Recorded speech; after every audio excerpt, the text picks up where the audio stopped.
They're just they're in build mode now. When we went there yesterday, they were starting to build stuff, but we didn't want to go in there and disrupt anybody, so we didn't like actually get to see what they've done so far. But all the materials were there, so it was pretty sweet. This is your warning. Rocket. Yeah. My house have a wizard tower? No plans. No.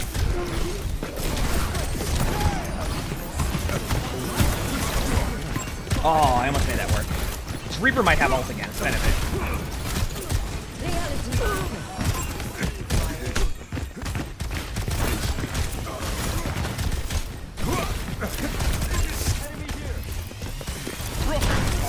Oh, come on! You know if that's me, I'm going off the map.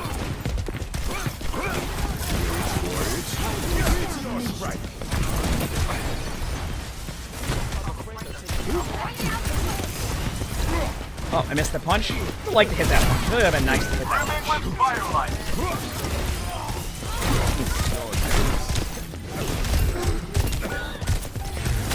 Meteor strike.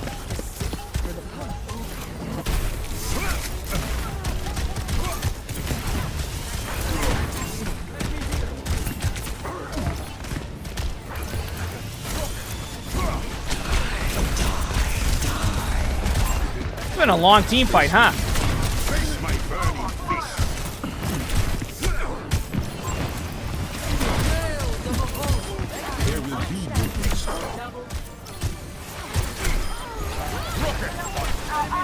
Holy crap!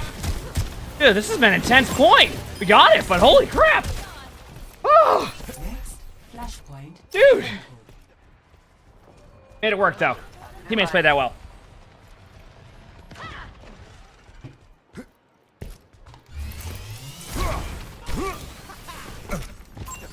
Look at these dubs.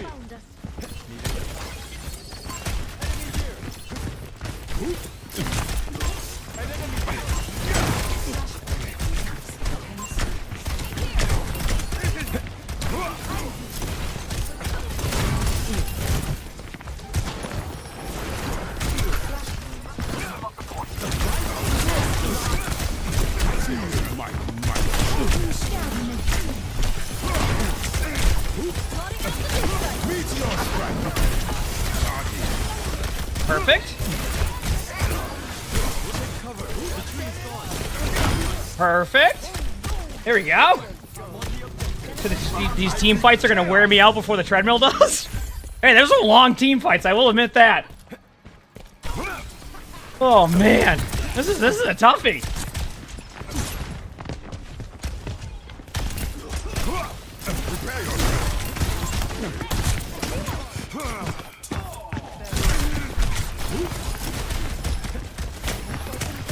Oh, that's a heck up by me.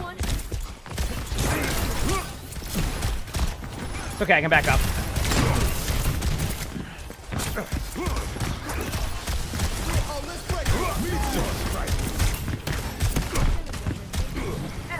Forced out the Reaper fade.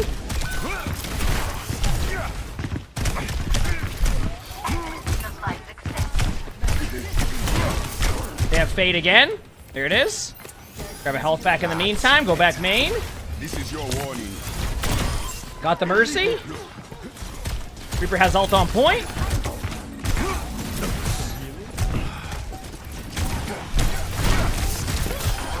Right click the Doom on purpose too. Beat him to their counter punch.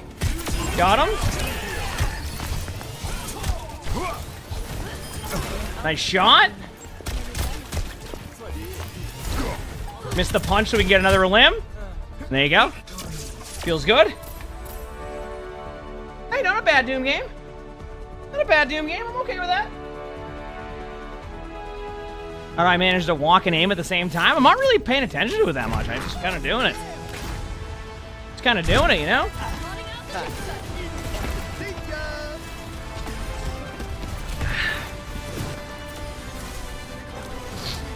Alright, let's keep doing our thing.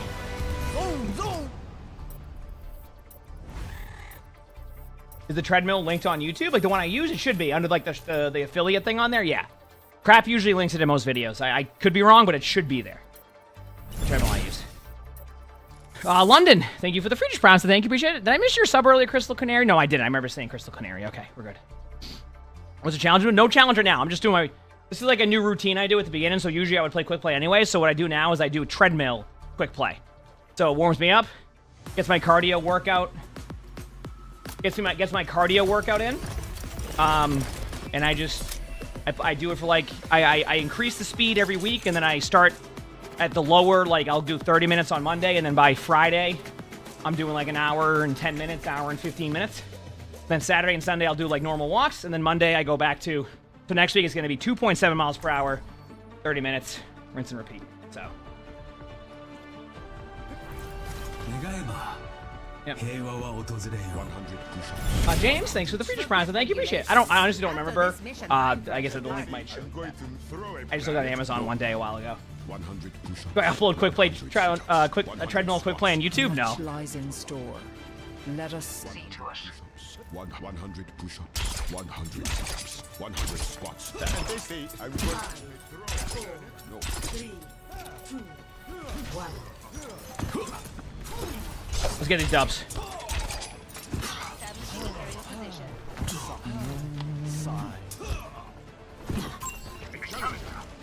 It's time.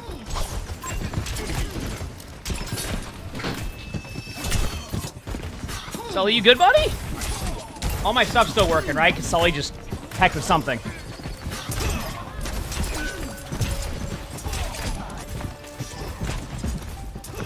Vent, thanks for the 40 months of the tier 3. You're right, that is almost a year. Thank you, Vent. Appreciate it. Oh, man. 40 months. That's almost a year.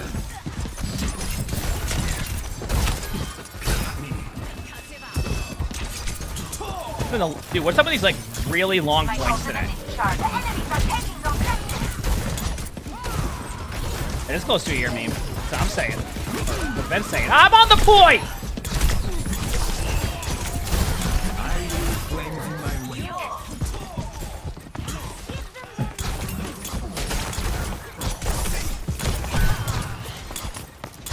Do your worst. We're outnumbered.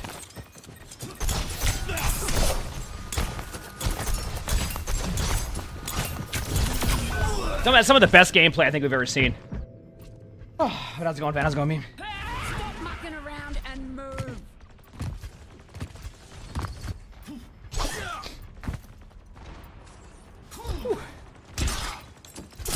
I could turn it into a challenge at some point. We've had, like, discussions of a treadmill challenge. I actually think it was Vent who said if I got, like, a certain amount of Olympus Ramatra ultimate on, like, 4 miles per hour or something, he would give subs at that point. But I'm just, that one's tough. I need to get back in full shape for that one.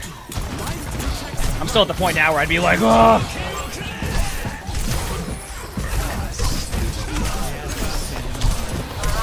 Hey, you know what? I did a bunch of damage with that, though, so it looks like I'm good. You know what I mean? Taking the point, move it. Hello. Damn, I'm going to that Roadhog's montage. I'm going in the Roadhog Taj. Did gold damage? I'm at 3,700 damage, so definitely did some damage, that's for sure.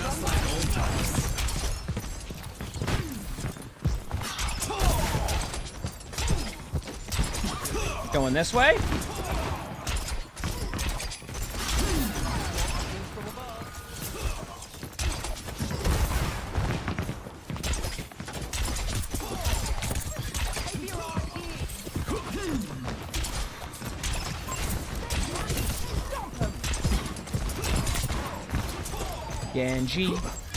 Genji.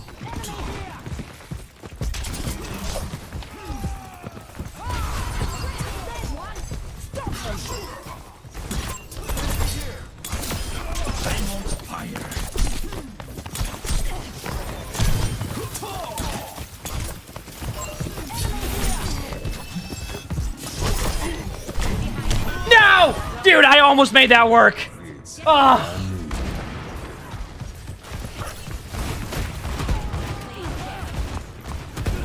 Huge res. Nice.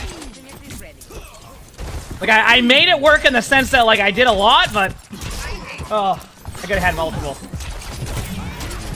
Let's take him to the gallows.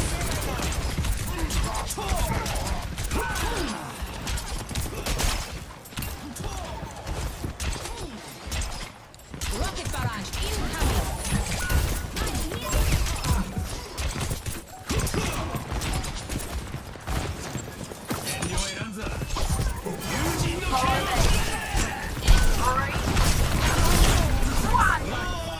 Nice shot.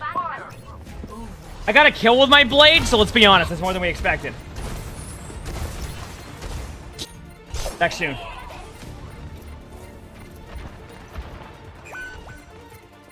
There you go, the monitor. I actually been loving the monitor, to be honest with you. Oh, man.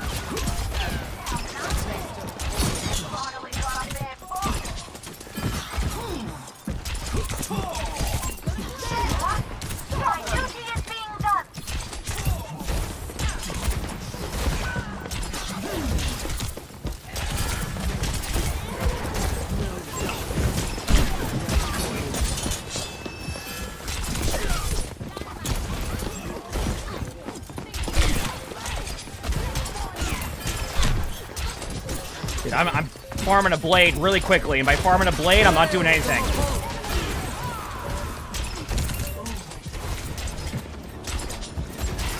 I think this is the right way to do it, though.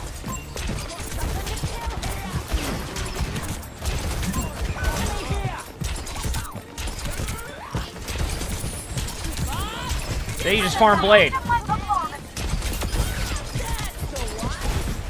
Okay, it's time.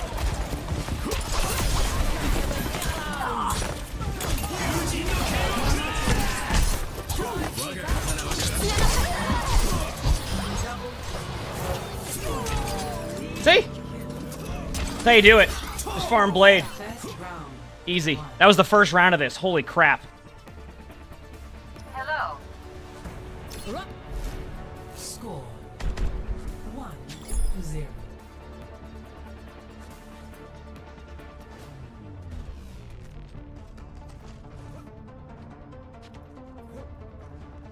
For your sake. That's all prepared with the copy pastas today. My abilities.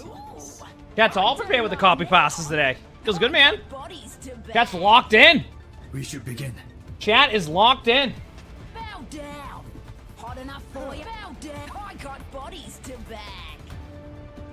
It's called the Urevo. As I've always told people, do your research on the treadmills, though. Whatever you think's best for you. I just kind of randomly got one day, and here we are. Positioning. Not really, doctor, on that one. Sometimes I might. No, not really, no. I don't think I do, at least.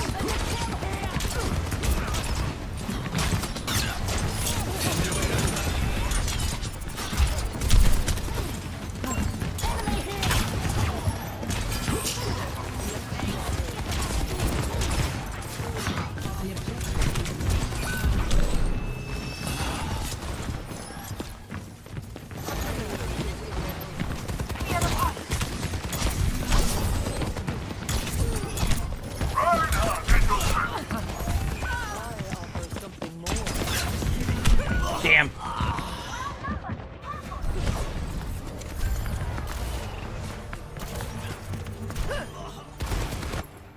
Back in a minute. Continue on this path. Almost here.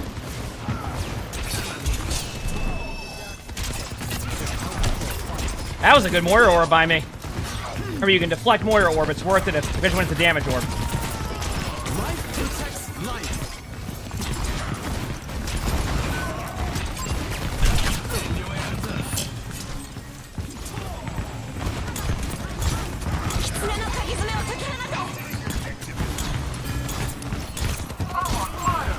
If they don't look at me, I can just do this.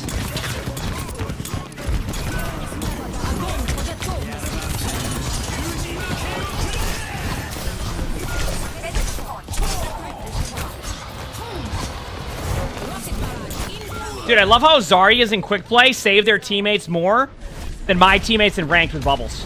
You notice that? Why am I shuffling like that? Good question. I see an enemy.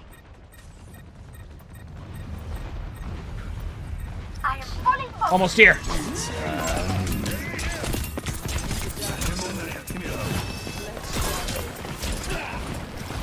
Okay, they shot. You can hear.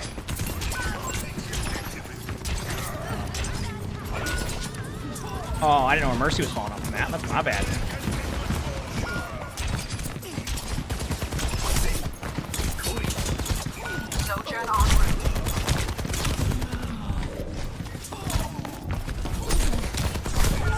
Oh, okay. Good news. I'm almost close to my blade.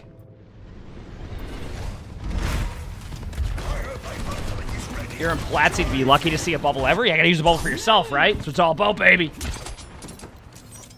Let's do this.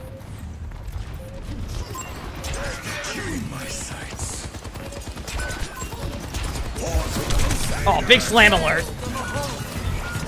Damn, I was so close to blade. I was at 50%. You know? So close to blade.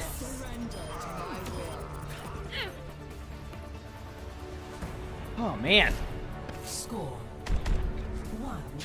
Am I excited for the new tank? I mean, there is a new tank coming. I mean, that part is known because they had mentioned at BlizzCon last year there'd be a tank this year.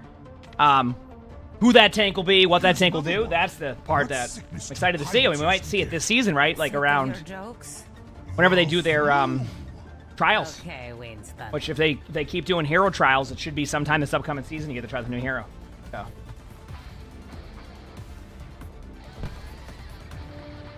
Oh, man.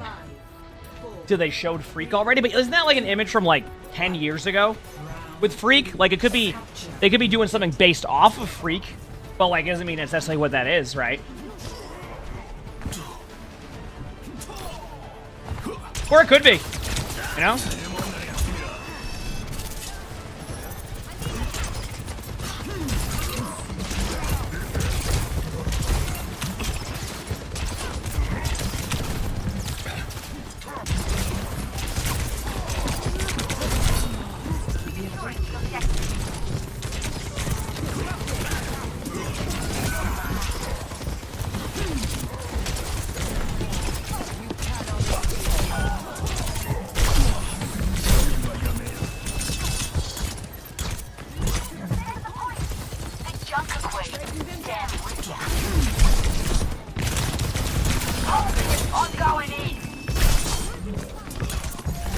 Ah, my bad. Oh, they got me. Damn, I'm going to the hog montage. Huge res.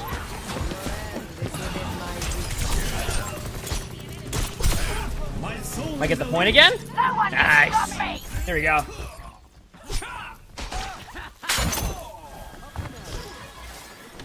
It was the icon at BlizzCon too. What was the icon at BlizzCon? I kind of forgot. I was... Might have been.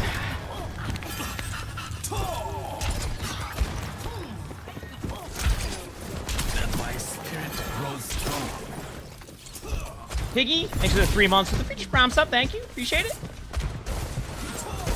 Thank you, everybody. Keep your eyes here.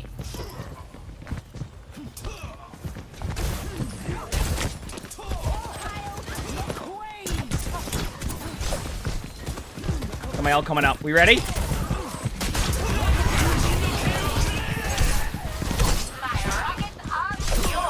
See, I wanted the soldiers to think they could get out there, you know, just to heck with them.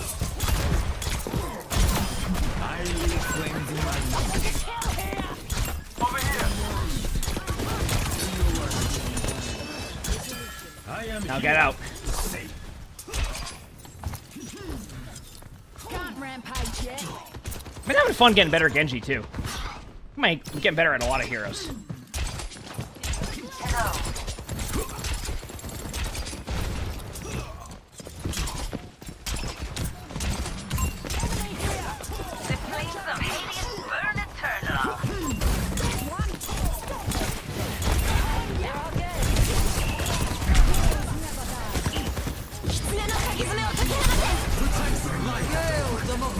Good morning, emongg.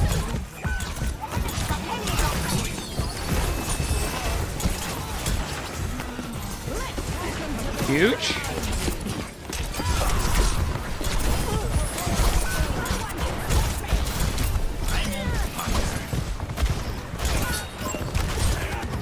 I didn't kill the Ashe, but we should win anyway.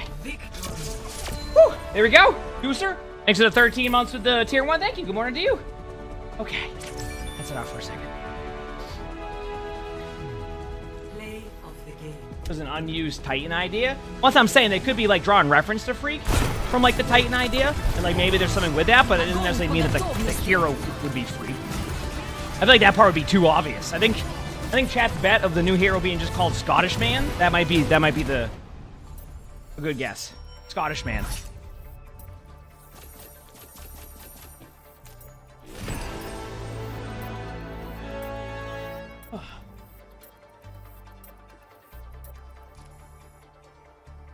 It said Freak on the wall in the trailer. That's fair. Yeah. Call him Great Scott. Who just said hi to me? I don't even know. That Ruben? Hi, I'm doing quick play warm-ups. I'm letting Ruben know. I can play with Ruben if he wants, but... It's a new faction? That would make more sense. Okay, sounds good. I'll let him invite me. I don't feel like doing it. Sounds good. Just a Rhine duplicate with a bigger slam. Yeah, I mean, a faction can make sense, right? Like Talon type of situation. I could see that. You know what I mean? Like, I could definitely see that part of it. So, I'll join voice in a second. That way.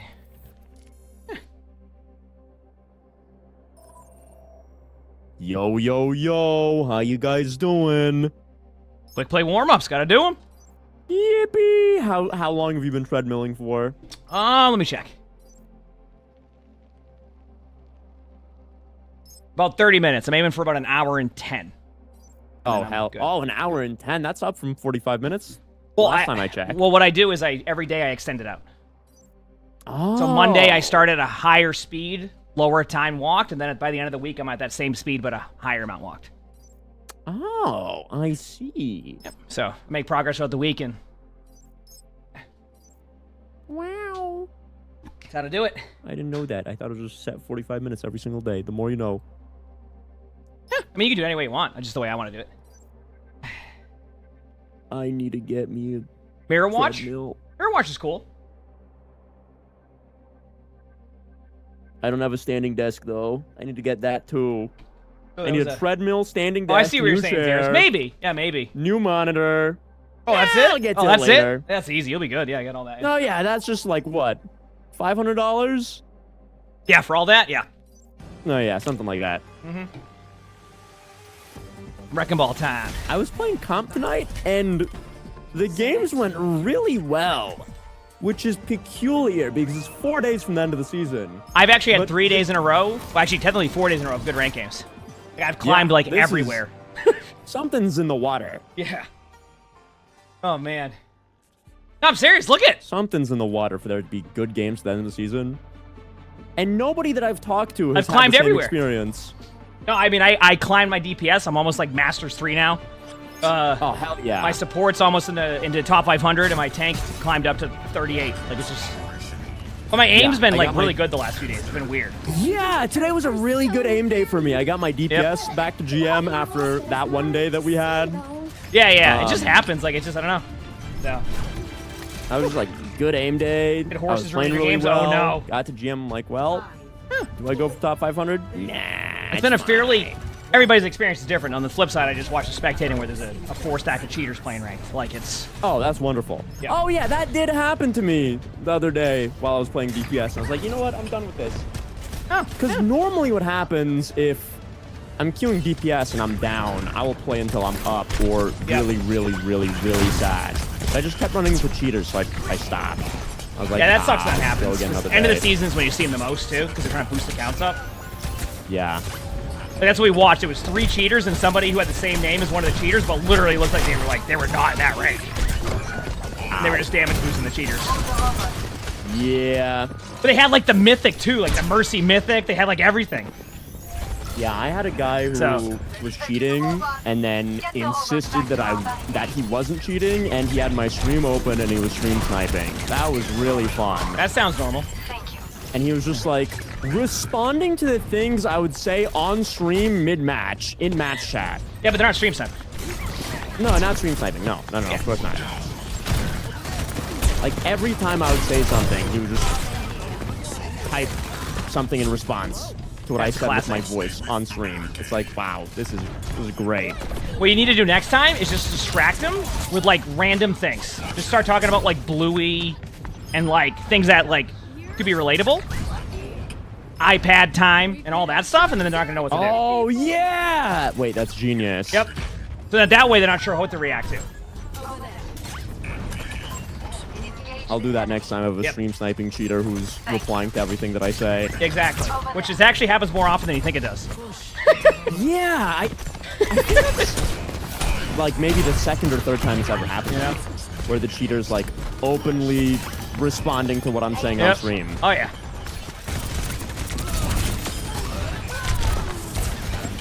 Over there. And the funny thing was, no one believed me when I said he was cheating because he was so bad. They're like, The real there's Fito? no way this Thanks guy's for cheating. thank you, appreciate it, thank you. Oh yeah. I mean, that's generally the tell. That's how you know they're cheating. Yeah. Like, if there's someone particularly terrible in your game, and you're in a high rank, they're probably cheating, honestly. Usually, yes. Yep. Yeah. Oh yeah, no, we've seen that plenty of times. Their movements, like, they run into walls. Else. Oh yeah. Imagine how depressing it must be to be cheating and you get caught cheating because you're playing so badly and not because they think your aim is really good. Yeah, I remember years ago, Flats and I were playing a rank game. We had this Junkrat on our team. And it wasn't a cheater, but it was somebody who blatantly bought their account, and they were playing Junkrat, and they were communicating. We had no idea who this person was. And this is an Overwatch 1, and oh boy, when we watched that back, it was something. Like, they were communicating and everything, too. And then, like, when you watch it back, you're like, they just bought this account, and they're playing in a top 500 game. I remember there was this guy on, I forget which servers, but his name was Basking Ball. And this guy was like a bronze player who would constantly just buy GM accounts over and over again. Oh, no. And he would just have accounts in like ascending numbers at the end of his name. Basking Ball 12, Basking Ball 13. They were just cheating the whole just time. Like blame everyone in his games. Yep. While clearly having bought accounts. And they would keep getting banned and he would keep buying new ones. Yep, it happens. So we have that a few times. You'll see it in top 100 games. Yeah. It's like, it was really funny. Over there. And then usually they'll be like really angry because they're still like, because they're already blaming their teammates as to why they have to get the account, and then when they play, they're still blaming their teammates. Yeah. Yep. With Overwatch 2, Phased Frost, thanks for the tier 1. Thank you, it's a lot better about Thank you. Smurf detection, and it'll shoot you up in the ranks if they suspect that you're a good player. What ended up happening was there was just one guy that I got on my team who obviously didn't belong in this rank. Yep. And what happened was that he would get a new account, and he would keep getting new accounts until he finally placed one of his accounts in GM. Oh, the And he's Zenyatta? like, this is how I know I belong in GM, because I placed here after my 13th account placements. Hey, look at that win rate, chat. I'm Brig. Like, I can't play Brig this season, chat. I'm sorry. I could tell that he wasn't GM because In ranked, of the I way he can't. was calling things. That's my last Brig and game the way of the he was season. criticizing the teammates. He was saying things that just like didn't make sense. And when he got called out on it, he got really defensive. And then he came into my stream arguing with me, and it actually had a happy ending because we managed to convince him that, yeah, man, you don't belong here. It's okay. You can just improve and get better at the game in order to get to this rank. But you very clearly do not belong here right now. And it was really sweet, even though he was a complete dickhead to start off with. Sometimes it comes, you know, in a good way, you know? Very I just rarely. remembered, too. Chat reminded me. Remember the Zenyatta?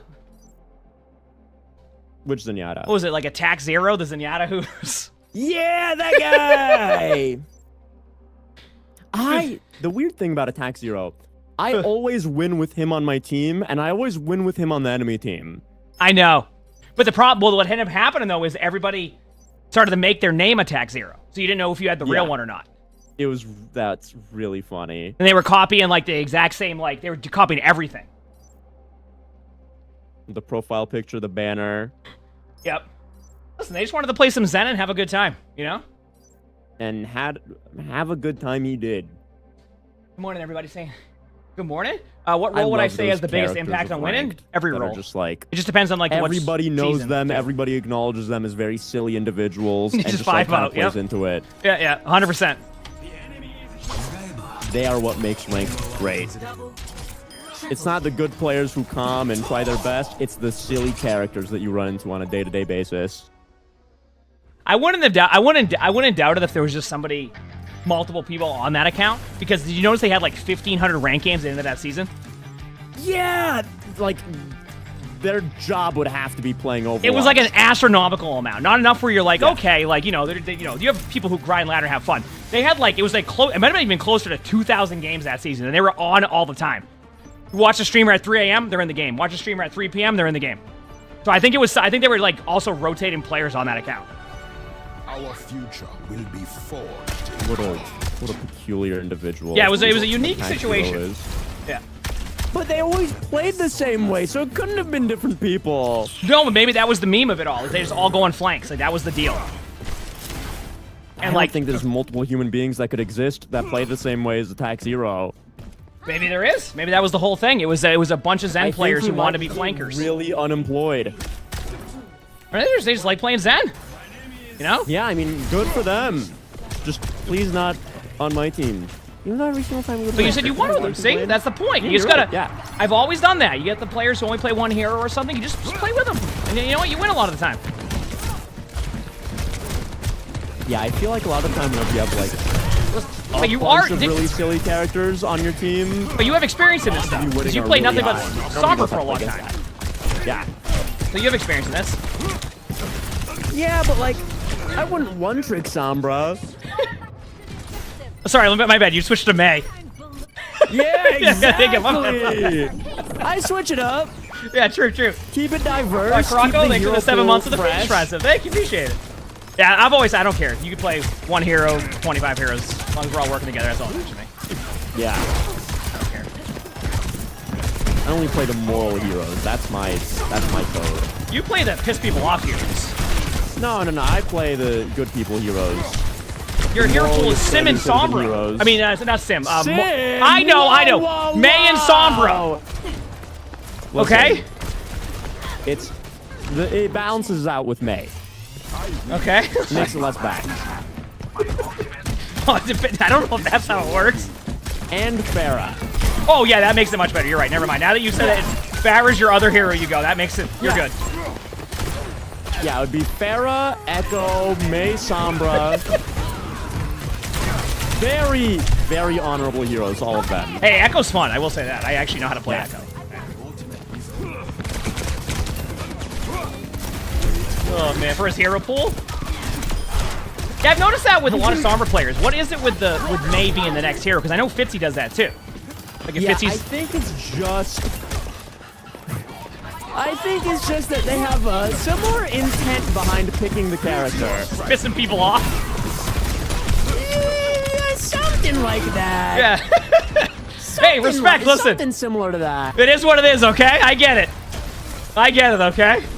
They're both That's just funny. extremely aggravating heroes to encounter Yeah. on that team. I got you. Oh, man, that's funny. And they both are aggravating to play against, but they also like do very different things for the team and play into very different compositions, which is great.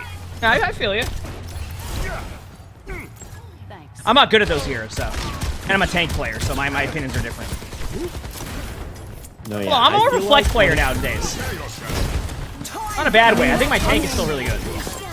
I'm still a DPS player, but I do flex queue a lot because I don't want to. You know, playing the main role is a little bit more stressful than other roles. Like, Plus Q times. care a little bit more. You know, it's just like, yeah, that too.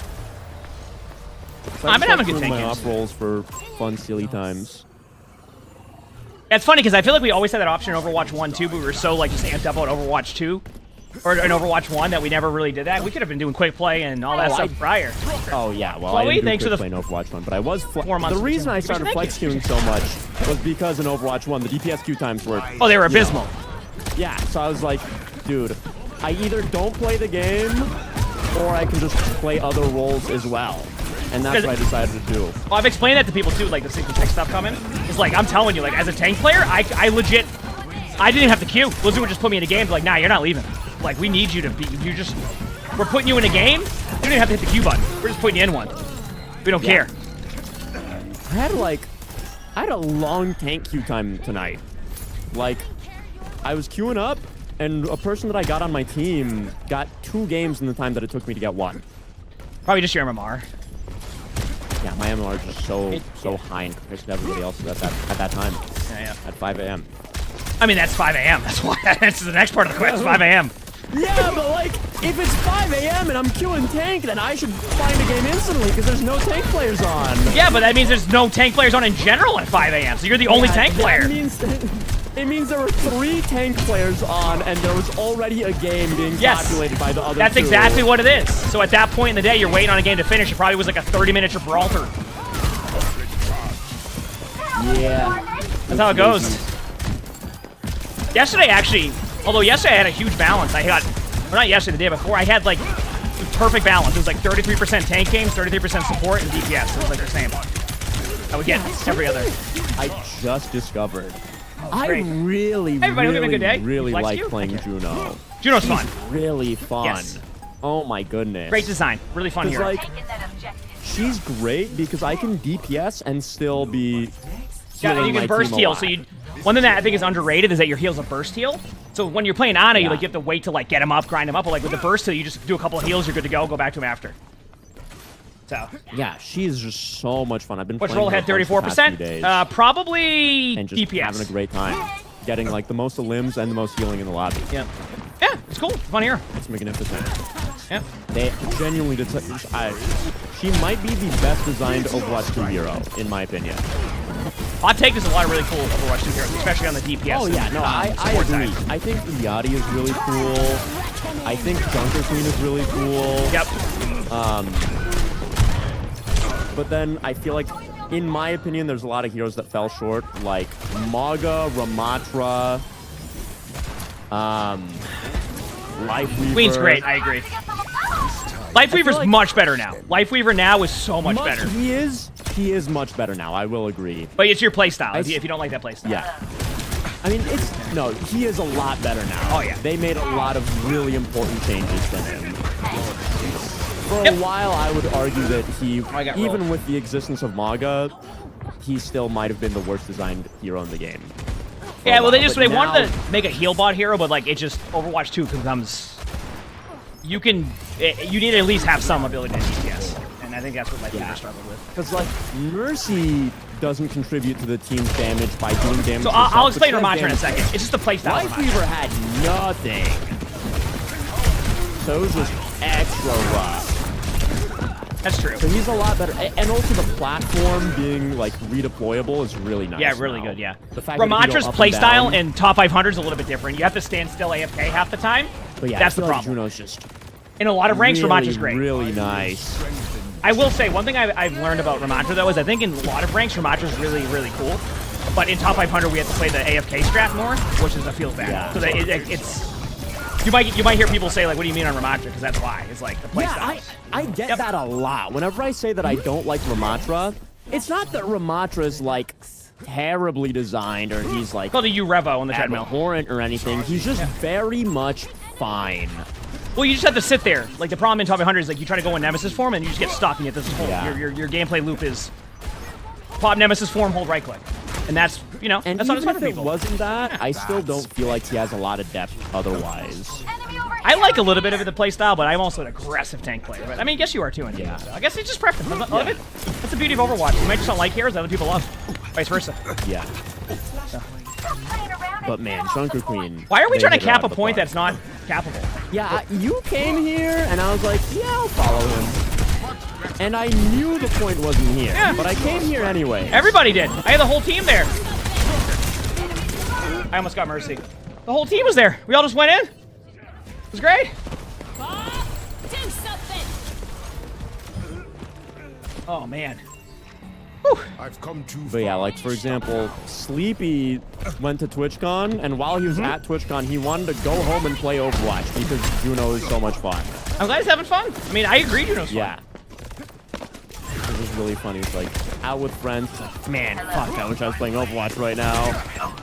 I mean, I get And then he that. got rank 4. He's champ 5 right Good for now. him. He's always been a really good player, so I'm not surprised. My goat's not washed. I mean, I'm ranked 38, you know? Listen. Yeah. Yeah, I think this season I kind of had interest in climbing to high rank, but then I ended up not playing DPS until the end of the season. So Makes sense. that kind of went out the window. Sounds like you're just doing different things for a while. Fine. Change up the monotony. Sometimes breaks from your main role or just breaks in general can be good, right? Just gives you time to miss the game that you enjoy Juno's playing. gun is also really satisfying. Sound design's great. I love the way that it shoots. Yep. Hopefully the tank they do is going to be good. Because the tank player, I'd be excited. I hope their tank is like Unreal fun. 75% as cool as Juno. Yeah, oh yeah. I would be happy. Yep. Did you 'Cause greatly? I mean, Oh no. I feel like tank players have been I do have kind JD of pissed off. yearning for a fun tank since Maga. Hope you're all having a good day, chat. Hope you're enjoying this random discussion about heroes and stuff. I'm vibing, doing my The treadmill. tanks they've added in Overwatch 2 were Ram, Maga, and Junker Queen, right? I'm not forgetting anyone? And reworked Orisa, technically, if you want to go with that. Oh yeah, reworked Orisa and reworked. Hot take on Orisa. Reworked Orisa is fine. When Orisa's meta and you have to just sit there, that's when it has a problem. That is a hot take. I don't mind Orisa. I don't mind playing Orisa when Orisa isn't meta. Because when Orisa's meta, I have to sit there and just play like fidget spinner, you know, just sit at each other and just. Yeah. Yeah. I played some Orisa today, and it was hilarious how much I was not dying in the face of the wrath of everyone on the enemy team. That's why Orisa is just good survivability. That's why I hope that like they don't look at like Orisa doing well and then going like buff like Mauga or like, you know, Roadhog to keep that good rotation going. Just It's been a minute since we've had a Roadhog meta. We should get another one. No! Why not? Listen, I can't. You don't like Roadhog meta? No! Why not? It's great. Because it's You not. get to play the most selfish hero in the game. Yeah, but that's the by why. I can't do it. I try to be too much of a teammate. I can't do it. No, not on Roadhog. No! Exactly. No team play there. You just go on the flank. You just go on the flank the entire game and hope you kill 3 every I single can't do it. fight. I can't. I mean, I can. I mean, so whenever I do go hog, I generally win if it's a hog meta. But like, I just can't. I can't do it. how much of Overwatch 2 has been hog meta? Because I feel like it's been so long that I forgot that Good. hog was actually meta for a while. We can keep it that way. God, I love how they rework his. We can agree that his I mean, I like his reworks, but it's literally it didn't change him at all. No. It's just hog with a trap now. You play him the exact same way as before. I'm not that Except he passionate has about a hog trap not now. being meta, chat. I'm having some fun, you know? Hog's gonna Like, be meta, hog can be literally meta. no difference in playstyle. You just put a trap in front of you and hook people into it, and then you one-shot them. If that's more work for me, I'd rather just not have to put the trap down. Yeah, you put the trap down, and then that's cool. I like it. Although you gotta admit, I don't think there's anything more satisfying in Overwatch than getting a good pig pen. You know? Name one thing more satisfying than that. I think you can. Just imagine an amazing pig pen. Woo! I think the funniest thing is the rare occasion where you put a pig pen down on a flank and then you forget that it's there and then somebody walks into it and dies. My favorite is when I play Junkrat, forget what my Junkrat trap is, and then don't follow up on it because I forgot where I put it. Oh yeah. Oh yeah. Doing good in this treadmill walk, chat. I love playing Juno and orbital striking the entire enemy team from the skybox. Yeah, And that's then great dying too. immediately. Dude, what is? Dude, I'm not feeding, but I'm not doing anything. Oh man. I think he might be feeding a little bit if we press tab. Nah. It could be argued. I'm a tank. I'll just play my supports. Yeah, that's your job. Yep. Holy crap. You're Doomfist. You're supposed to have high depth protect. I'm going in.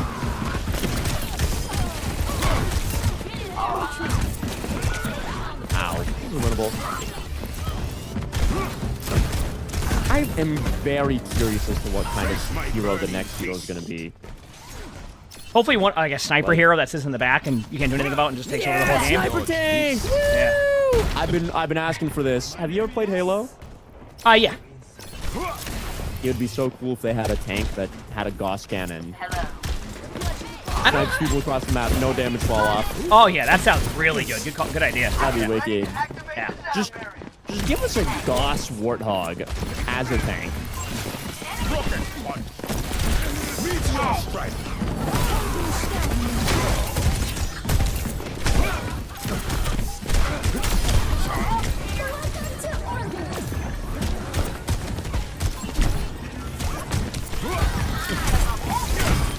Got the Mercy? We just win?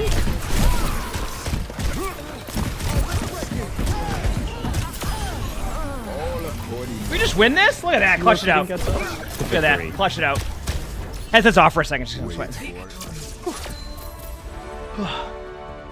Oh, did you fulfill the hour? Headset off for 1 second. I'm just sweating. I can't hear what Ruben's saying. What am I on the treadmill? Okay, like 1 or 2 more quick play games. I got this. I got this, Chad. We're doing a good job. Feels good, man. Time for the reckoning. Doing a good job. 20 more minutes. I can do it. Or 18 more minutes.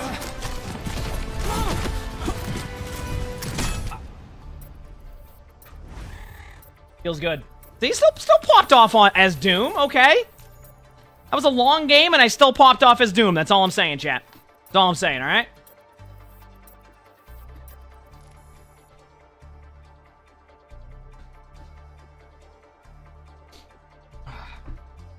Did your mystery heroes matches have been sweaty the past couple days and you love it?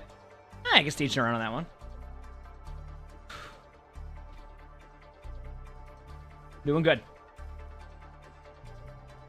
The only thing that, like, I say with working out too, Chad, is it always takes, like, what, like, 2 months before you'll notice, like, sometimes you won't even notice anything, but out of nowhere, once you hit, like, that 2-3 month mark, you're just like, what the heck just happened? That's what my PT always told me, is, like, when you work out, you always want, like, these immediate results, and then nothing will budge. But then, like, if you do it consistently for, like, 2-3 months, and out of nowhere, you're just like, what just happened? You're like, dude, nothing changed. I just been doing the same. That's why PT always told me, just be patient with it, because, like, you're gonna, like, want immediate results, but after, like, 3 months or 2 months, it just clicks, and you're just like, oh, okay. So that's happened to me last time when I was doing the strength training. This time around, I gotta have that same patience with the cardio.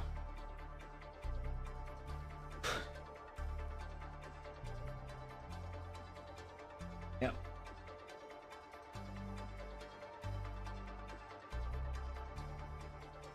Oh yeah, diet I'm doing okay with. Diet it's like 80-20 usually. That's pretty much where I'm at. I generally am very good during the week with my diet. On like Saturday, I might have a little bit extra calories, maybe a little bit extra on Sunday, but I'm in the 80-20. That I know of. That I know of. Do you, Darren? Yeah, I'm sure it could be that way, especially when you first get into it. Or I mean, you've been doing it for 4 years, you said so. That I don't drink though? Like drink like alcohol? No. No, I only drink very rarely. Like very rarely. Like, you know, like I go out to like, I think the last time I drank was Lonnie's birthday. Lonnie's birthday was like 3 weeks ago.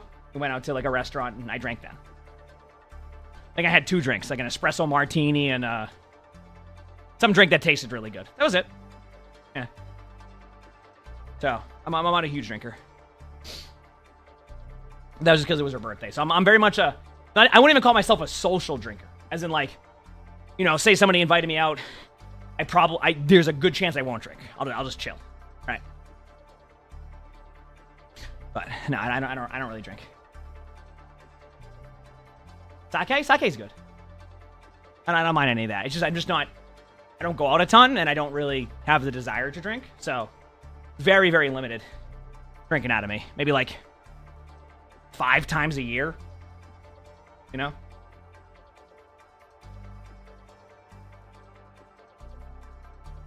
That's how it usually is with me.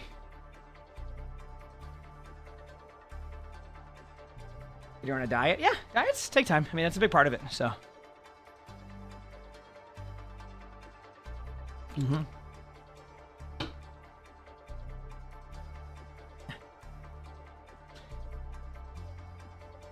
We chilling. Long quick play queue here. It's all good. Did you really drink? You usually go golfing with the boys, but halfway the course you start to feel garbage because of it. Yeah, because you feel like everybody else is at that point. So when you're at like out golfing, it's like, you know, they're all day drinking and all that. I don't know. I think even if I went golfing, I probably wouldn't. I don't even think I would drink. How fast am I walking? Currently, I'm at 2.6 miles per hour. Next week, I'm going to put it up to 2.7. So every week, I go up 0.1 miles per hour. So that way, I'm getting some stuff. So 1 million followers? Yeah, we hit it back in July for 1 million followers. It was a pretty unreal month. Got married, hit 1 million followers, all that. So a lot happened at once. Oh, man. You like exercise that doesn't feel like exercise? You play disc golf and get a huge workout from it? Yeah, that's fine. I mean, whatever works, right? Whatever works. You like a good old Arizona iced tea when golfing? Hey, I like myself a good old... Whenever I want to get wild, Arizona iced tea is what I go with. You know? Living like a nice Arizona iced tea. Okay, going wrecking ball again. Treadmill, I plug into the wall. I have a plug that I unplug it and then I plug it back in. I think it has wheels, I'm pretty sure. That's why I move it so easily, too. So I pick it up, move it the wheels, move it back to the corner to the left of my desk, and I just move it back and forth, so... Do I golf? No. I definitely want to get into golf probably next year. Just to play with my dad. My dad likes golf. He doesn't get out a ton either, so it's probably good for both of us to go out and like do something like to where we can kind of just do our own thing in golf. But probably not till next year. It's starting to get cold here now, so I'm pretty sure they close the golf courses probably in the next couple weeks, is my guess. Maybe they might be able to push it through like middle of November, but usually they start to close them. So.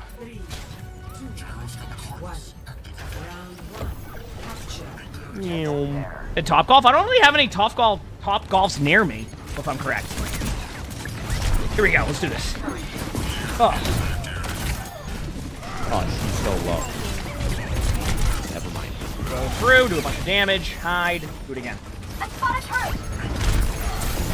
Pile drive. What a shot by me. You have a Sombra in quick play? That is dishonest. It's because I just went Wrecking Ball, so they had to switch to Sombra immediately. Oh, we have a Sombra. Okay, they're going to switch Sombra. Yeah, we have a Sombra, which is even worse. Yeah, that's true. Did you go to Topgolf when you're not... The ball goes a whopping 12 inches? There you go. Asshole would play that here. Any good hiking where I'm at? We have a couple spots. I actually thought about one day maybe doing like an IRL stream with Lonnie where we just like go hiking. I flex you so often, people won't get that I'm making fun of myself. For what? And they'll think I'm just being mean. Oh yeah, this is it. Yeah, just to give you an idea, this is in reference of Ruben plays Sombra, so he's sarcastically saying that because Ruben plays Sombra. Thank you for informing the world of my guilty pleasure. Yes, Ruben is a Sombra player, hence the why are they going Sombra? Because that's what he does. He left immediately. One of my friends, we had a 2-minute and 13-second flash game because my friend Newish, he just killed everyone on Widow. That's always nice. That's what it's all about. And I jokingly accused him of cheating, and I said I can't believe you'd be cheating, like repeatedly throughout the game. The comment section did not get that I was joking. They're like, wow, I can't believe that stupid Ruben Sargasm guy actually thought you were cheating. Come on, dude, you're an idiot. Oh, God, I'm just so stupid. Fuck. Yeah, I mean, both can be true. Well, yeah, I mean, well, if people don't know, like, inside jokes with people when they first watch stuff, they're not going to know that you're... man who's done no wrong. Get rolled. I think it makes it worse that I'm a Sombra player, but I'm also... Hey, you can play Sombra if you want. Have fun. Rather positive. That gets people more angry. I mean, most Sombra players I know are. Like, isn't Fitzy that way, too? Like... I think they're that way because it gets people more angry than if it was like a toxic Sombra player. Oh, there you go.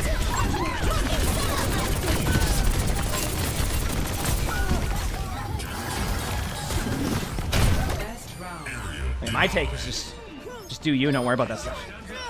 No, it's hilarious. I love it. Okay, that's fine. As long as you find it that way, yeah.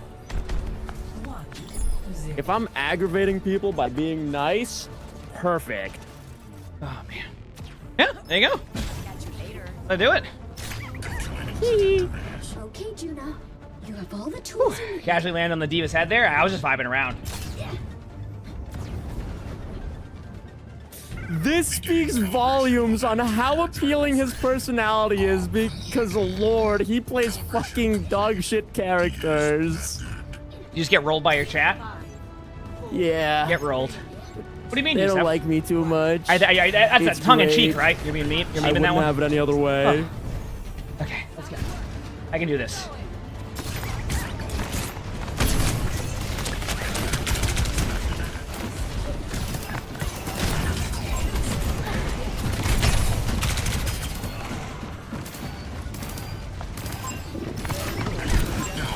Also, to my knowledge, Juno's heals don't have healing falloff, right? Yeah, I think they do. Do they? Yes, I think they do. I could be wrong. There's definitely a fall off. I'm not sure about the right click torpedoes, but the left click I'm pretty sure, yeah. Yeah, the left click. I know it has damage fall off, but I don't know if it has healing fall off. I think it does. 100%. Or 99%. I think it does, and 100%. Yeah, you yeah. gotta choose one. Well, I just said I changed it to 99% to leave room for. Okay.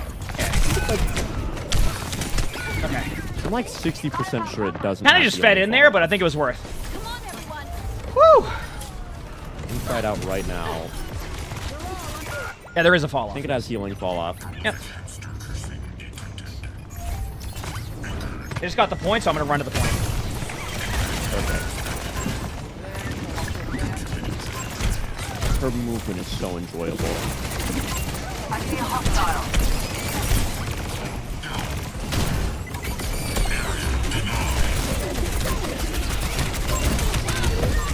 Wonderful. Rotate around, look for the Genji and the Hanzo. Oh, what a shot. Here's the Hanzo. Got him too. We're doing it, chat. Taking the point. Pile driving. Briggs low. Dude, first heal is so tough to deal with when you have two heroes that have it at the same time. That's what makes Brig Juno so good. Just immediate burst heals.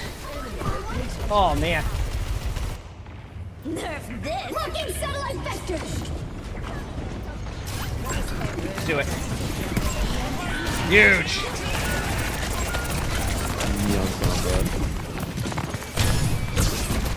Oh, look at that pile drive. Huge. You know what? This Brig has the audacity. This is what you get. It's okay. I could have healed my emongg, but I thought it was more funny It's to kill the fine. Brig. I helped with the Brig. That's fine. I was a part of that. I got to see the satisfaction of getting the Brig there. So we're chilling. Rank top 500. Ugh. Let's go.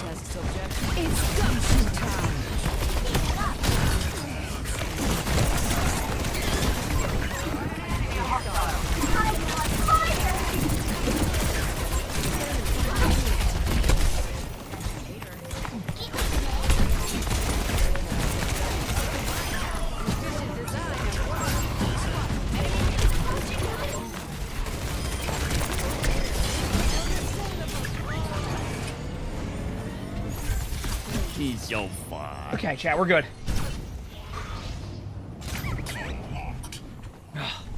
Big stanger left. Let's keep it going. We're doing a good job of this. Going up. Going up. Pile driving. Got the Brig somehow. Couldn't tell you how. Beautiful.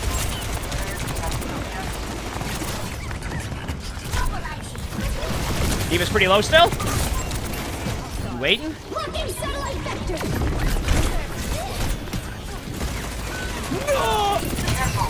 Wow, that Diva got someone? I don't know how. Look at that.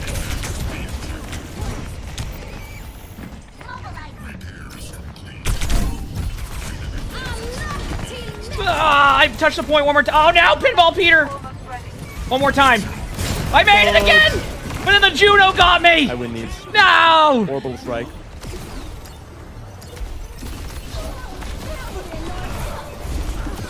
We're talking about whiskey right now.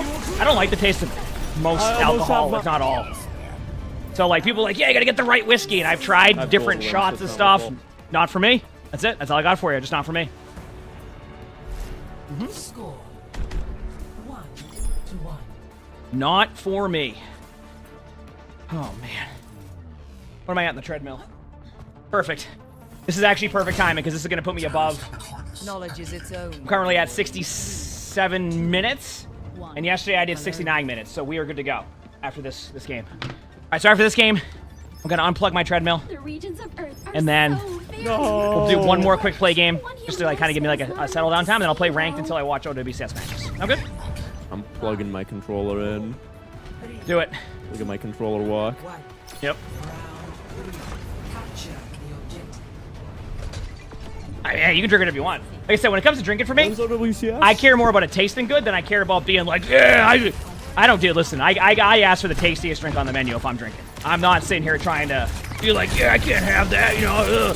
But I got my shot of whiskey. I will drink the tastiest thing if I'm gonna drink, which I already told you I don't do that. So that's how I do it.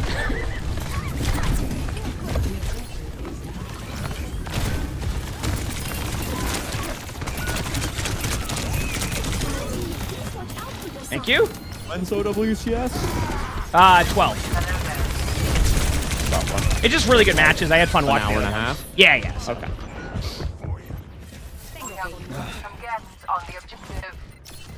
Your boss is a winemaker and you can't drink wine? That's fine.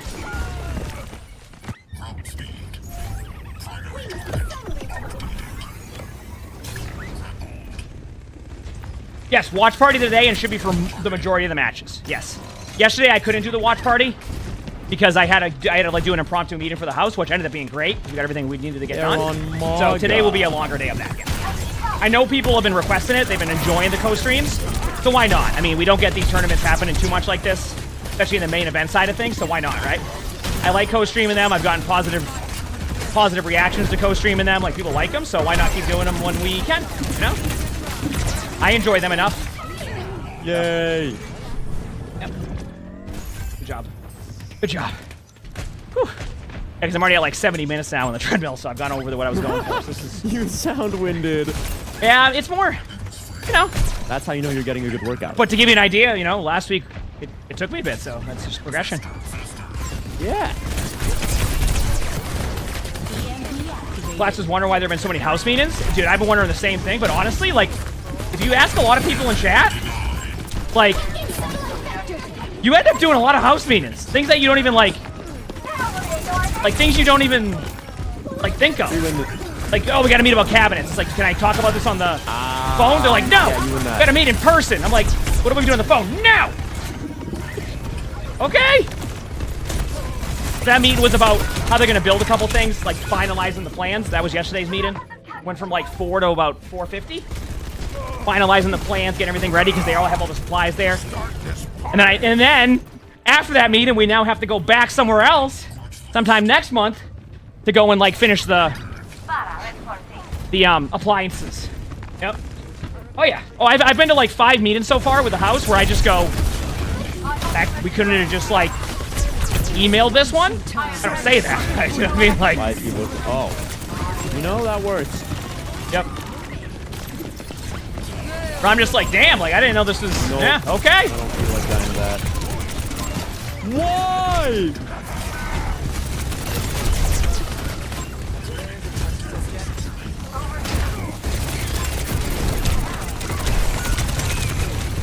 Well, a lot of it is that Lonnie and I both are not good at visualizing like what they're showing us. So they'll be like, this is what it's gonna look like. And we're like, that sure is a drawing of a house. You are correct. I certainly get what you're saying. So like we don't really, our input sometimes is like, yep, that is a house.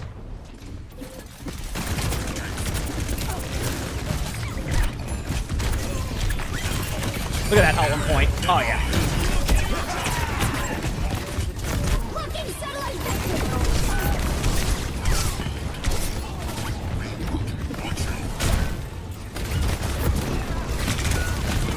Are you getting yourself a robot? A robot? The $30,000 robot to do chores? Yeah, you having that? Hell yeah, dude. You kidding me? I don't want to do chores anymore if I can just pay a robot to maybe do them. Yeah, there you go. I See? don't really trust the robot. I'll be right back. I gotta turn the treadmill off. Yeah. Okay, chat.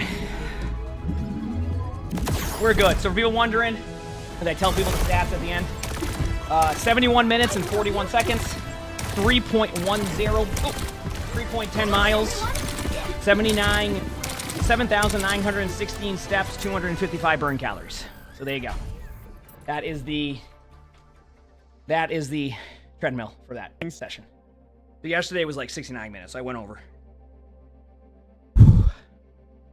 Okay. Give me 1 second, chat. I just need to set everything up, okay?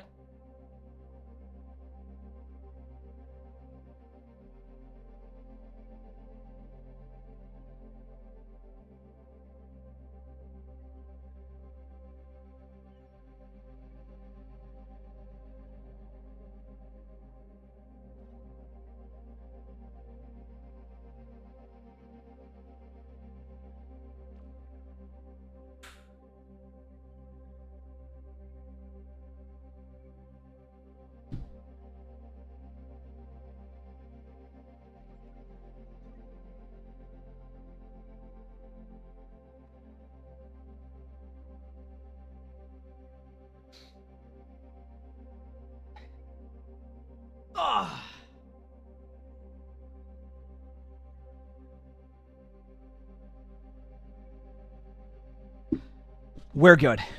Okay, I'm good. Whew, good workout. All right, so now the next 2 days, I go into more like just chill, like, you know, maybe I'll do like a walk outside, 30-minute walk or something. We're good. I do that daily? Yeah. Well, I do it daily, kind of. Like, I increase how much I go by the whole week. So Monday started at 30 minutes at 2.6, and then on Friday it was 71 minutes, or close to 72 minutes on 2.6. So that's how I do it. So I increase the pace throughout the week. And then next week I'll go to 2.7 at 30 again, and rinse and repeat. That's my current schedule. So, and then the workout energy is just awesome. I love it. Yeah. One more quick play game just to kind of like cool down from the workout, and then we'll play ranked until OWCS starts. Okay, chat? Sound good? Sound good?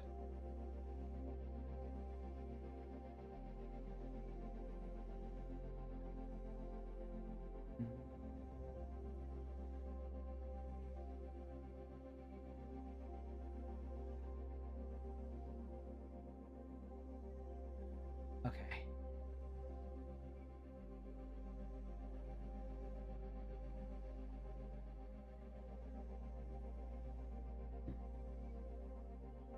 Where did I get it, though? Amazon. So. How's my day today? Good. How about yours? Oh, that was comp? It felt like it was comp, didn't it? You mean rollerblading? That sounds kind of fun. Am I doing 10K steps every day? No. No, right now it's not 10K steps. I mean, eventually the step count will get to 10K because as my miles per hour goes up, obviously my steps go up. But no, right now I do whatever I want to do, and I do that. So.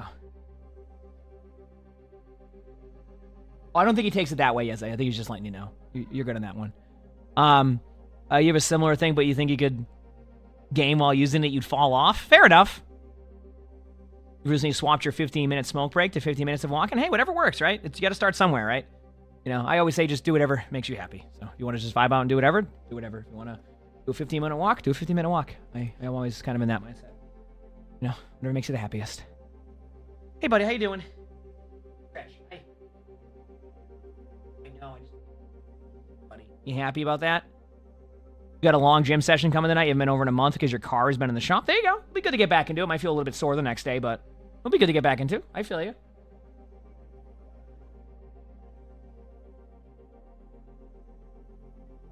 Hey, I have some good advice on that one, Mama J. I'm just letting you know. Listen, that sounds like sound advice, all right? It's a slow start. Your goal is to lose 30 pounds by May? That's fine. I mean, one day at a time. One thing, like I said, my PT always told me was that, and you probably heard me say it earlier, is just remember. Oh, hi, buddy. You good boy.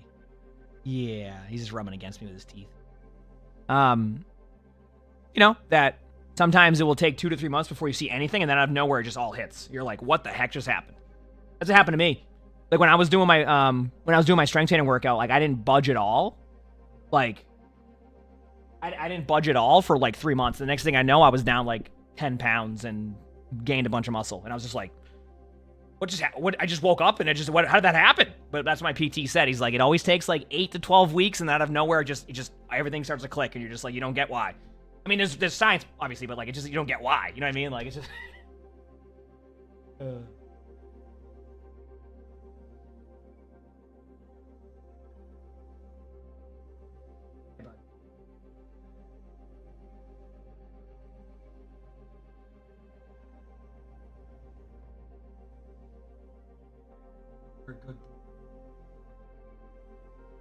Oh, that's a good kitty. Yeah. What do you want? Good mood right now? You in a good mood? You? Yeah, he's bunting like crazy. You in a good mood?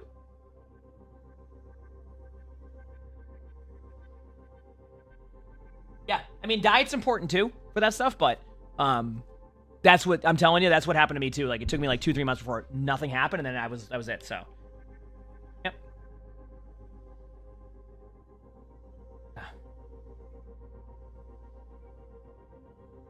I mean, honestly, Rabbit, there's definitely some good programs you could look up just like to get started too on like YouTube that you can do from home. You don't need like a ton of stuff initially. I mean, I did all my strength training with that workout bench and dumbbells. That was all I had. I had a treadmill too, but I didn't use it for anything.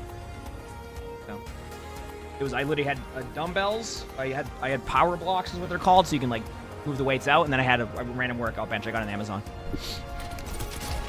Every time you want to diet is right before the holidays. I know. Don't worry. I know that's coming for me too. Don't worry. That's happening. That's gonna happen with me too. Because we got what's it called? Thanksgiving coming up, and then Christmas. But in between that, I've been doing a pretty good job. Yep.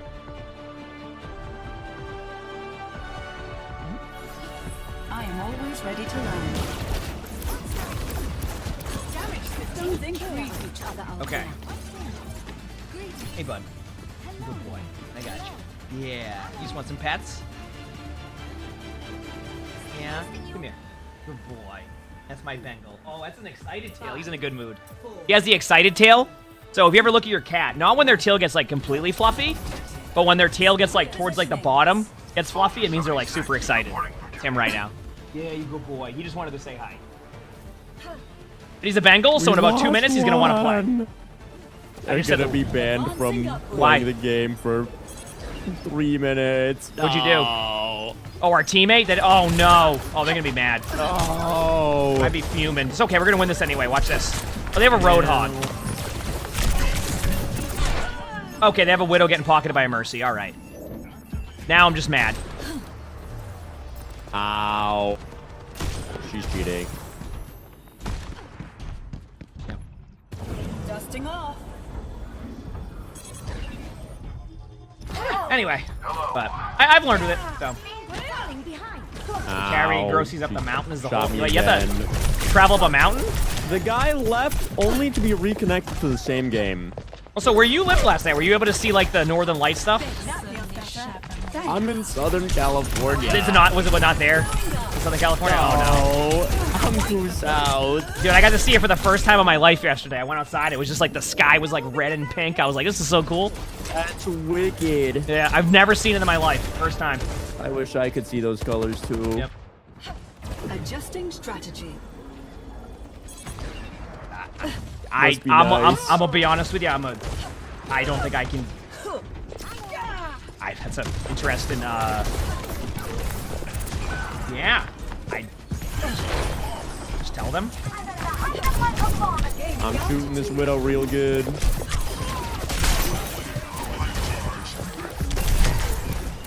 right, I'll be here soon.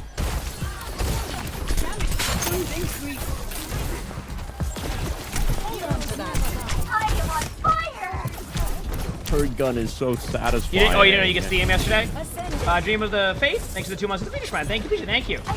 He says, can recommend watching the Northern Lights during a snowy winter. Yeah, but we, like, here where we're at, there's no guarantee to see it here. Right? Because we don't get it, like, as consistent as, like, Norway gets it, or, like... Isn't it, like, Scandinavia and, like, general, like, the whole area? Like, just... It's pretty good for it. I could be wrong, so... I know I didn't want to use that then, but hey, we got him low. Nice. Yippee. Yeah, Lonnie's brother texted her and we went outside and looked and we were like, holy crap, it's there! It was so cool. I have my ult. I got my Gorbit. Gaining altitude. Yeah, Lonnie took a picture of it last night and you could see it like clear as day. I showed chat the picture, I can show you again in a second here. Between, they get me again here, which, I mean, who knows how good my gameplay is? Which when I go hog.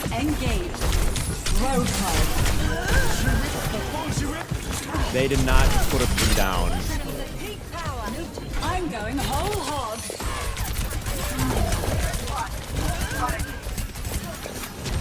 Yeah, shove them back in their spawn room. Oh, they just switched off the Widow to Ashe. I'm dead. Here, let me get it open up very quickly. And I leave. And I'm dead. This was yesterday outside of my place. That was a very good lesson. See? The enemy has taken the robot. That was yesterday outside my place. Yep. That's what I'm saying. Like, I was just like, wow, that's so cool. Yeah. No, I could legit see it. Like, the phone, I think the picture of the camera makes it slightly brighter, but it was about as close as it was to that. Like, I saw it, like, clear as day, right in front of me. Yep.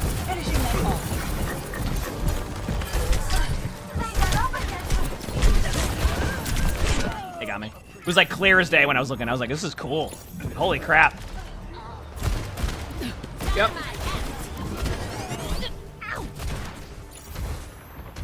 Oh! I almost made it. When you were a kid, your mom woke you up to see the Northern Lights? Heck yeah. You saw them in North Texas? Yeah, apparently a lot of places go, because apparently it was like... I don't know, I read like something about it. It was like...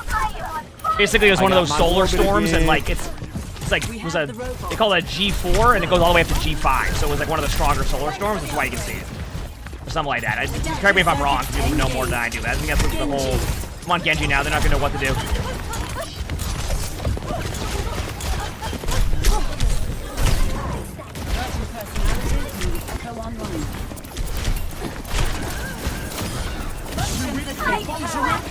Our Mercy's pocketing me. Oh, no! That's okay. Yep. Oh, my goodness. Redeploying. I have taken the robot. Damage system. You know, I've learned that Prince is also now a part of the copy pasta squad, and I'm not falling for it. I've learned that recently.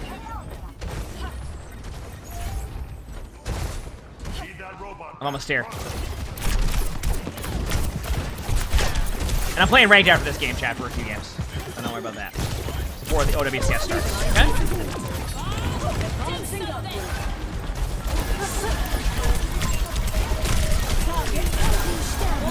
Some people use that to get kills. I use it to kill Bob, so my teammates have a better time here. You know? I'll save you. Thank you. Of course. Enemy team has claimed the robot.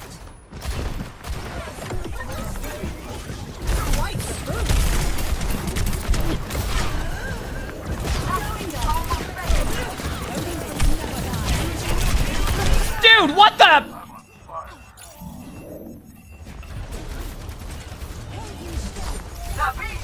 I'm ready. Our Mercy keeps pocketing me. This is awesome. That's great. I'm going in. Damage systems increased.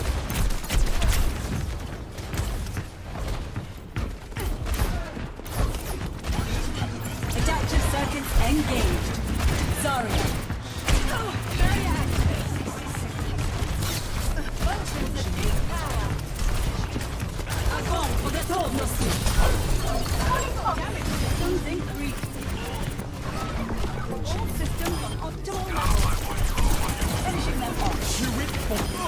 Got 2 of them? Beautiful. Good job. Let's go, baby. And there we go.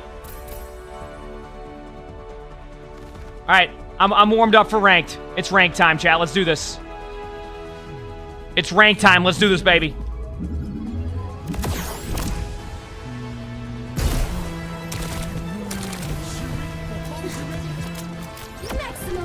It's rank time.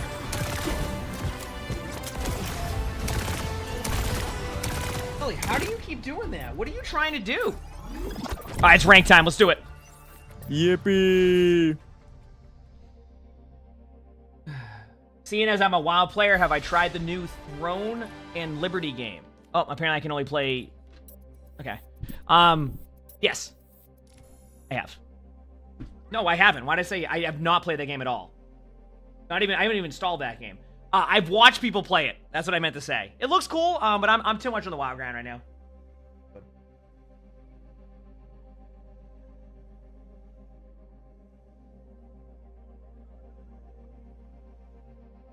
Come here.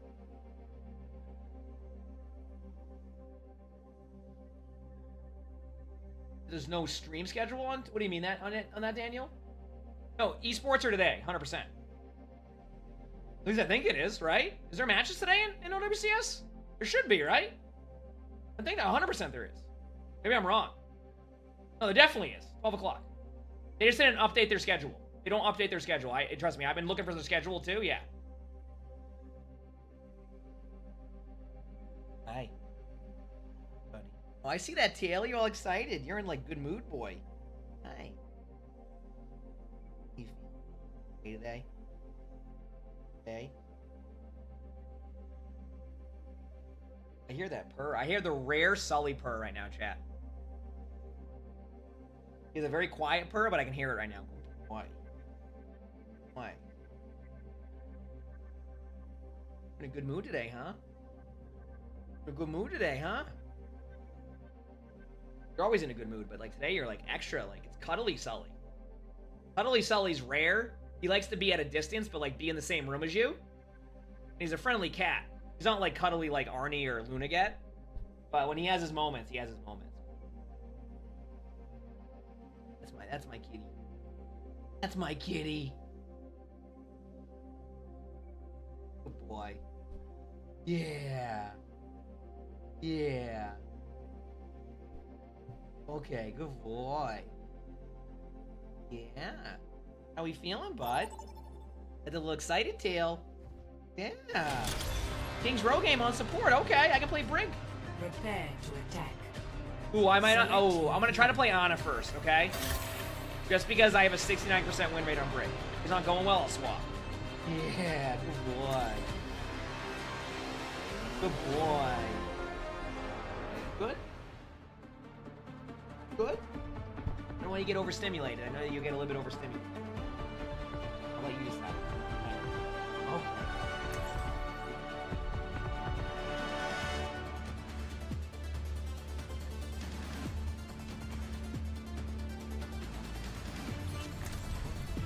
I will not leave a broken world behind. I'm here to support you, but you have to put in the work. Yep, I see it. Yep, there it is.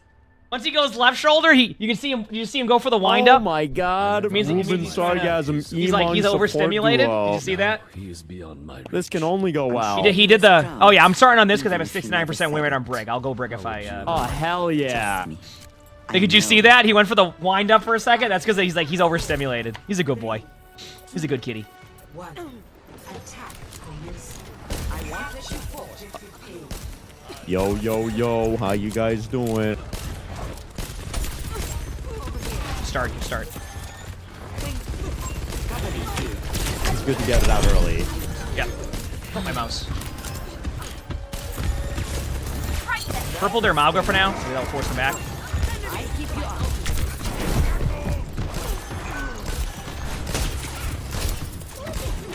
2 in that right room, by the way, Zarya, right next to you. Be careful.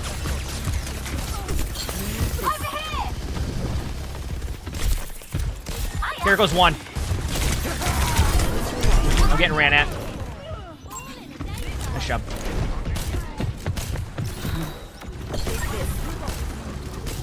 We're good. Nice.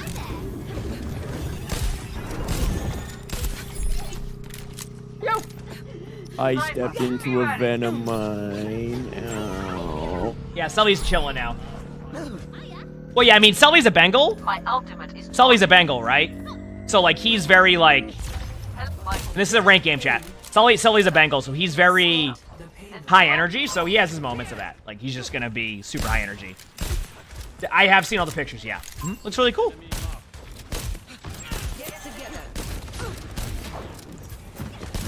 Oh, I'm gonna go push guard.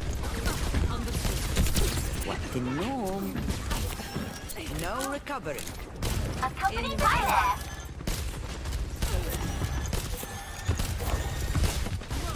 Okay. Mob goes on high. Probably has ult.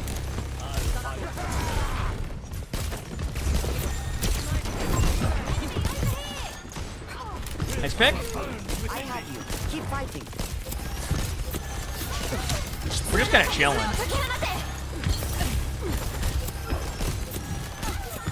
They might try to ult you if they can. I slept him for a second. We're slightly just... Nice, good job. Payload mobilizing.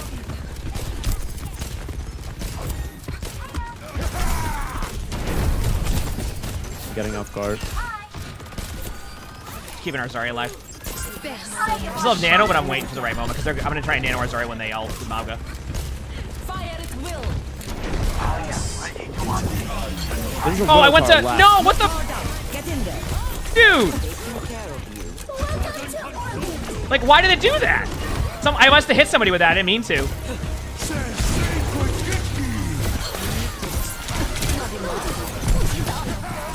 Well, you know what? I can't just save you. I tried. I certainly tried. Can't say we didn't. You know? Can't say we didn't. I win these. I still have some fight in me. Yeah.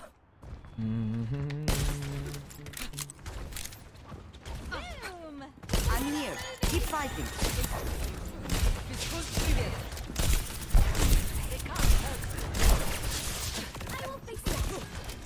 Wait, they use cleanse. How did that Zarya bubble me? They didn't even look at me. Don't fret. They have like a... Oh, down. Right, I can't go the other way. Because if I go the other way, I'm out of position.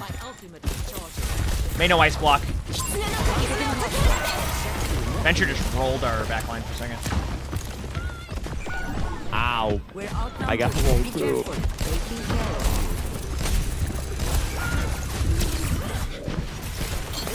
Yeah, they got me. I have Nano coming up. Damn. I think maybe they have... If you do verify bubble, can you do that? Like, is verify bubble a thing? Kind of like Ana? I don't have that set on, so maybe that's what they have on? Maybe they had bubble on me and they just bubbled me as they were running in? I'm almost here.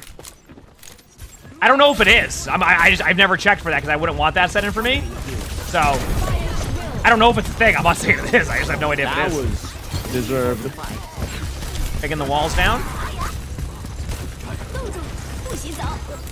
I'll keep you up. You're powered up. Get in there.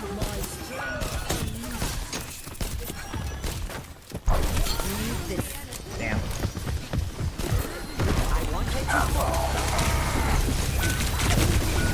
Yeah, we tried. I'll go Zen 2 to make it harder on their mobography at this point. Yeah, fuck that guy. Yeah. Because they're just getting rolled.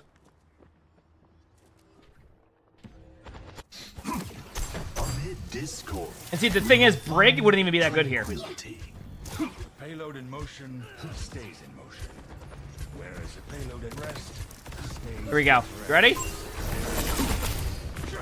I like Ana there, but I haven't been able to get anything going on like the Ana grenade. So we're just gonna go more spam on them. I got their May. A threat emerges.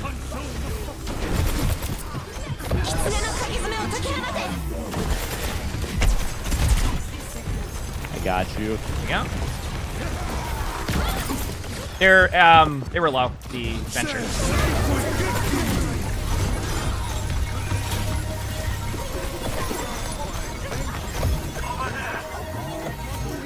Good ults. I suspect a little. Zen behind, based off what I'm seeing. Yep. Not for long. Nice play. There we go. There we go, chat, see? Winston Yana got a free pick right away. Feels good. I'm close to my terrible ultimate.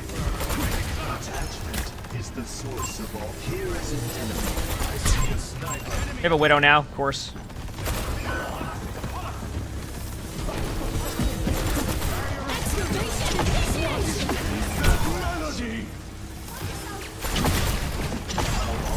Why were they invulnerable to that? Widow's 1. Zen's inside of the little horseshoe area. Did I not charge my headset? I got all. I can't hear anything. I didn't charge my headset. How do I keep doing this? How do I keep doing this? I can't hear a thing. No, this is.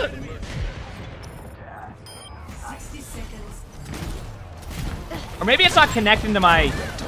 Oh, it's back. Okay, it's charged. I see what it is. It's not like... Okay, I see. We're good. It's all we had knocked down the thing. I gotta go plug in the... They have a Widow again, or... I talked about the Overwatch mobile announcement. Has there been an Overwatch mobile announcement? I haven't seen anything on that. I'm not surprised.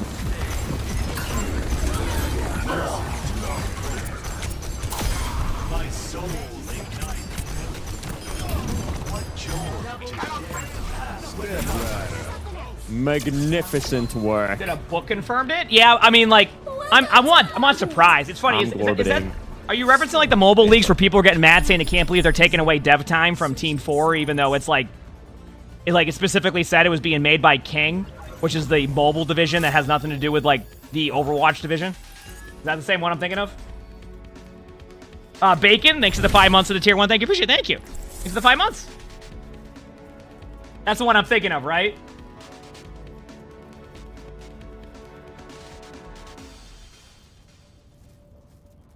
Yeah.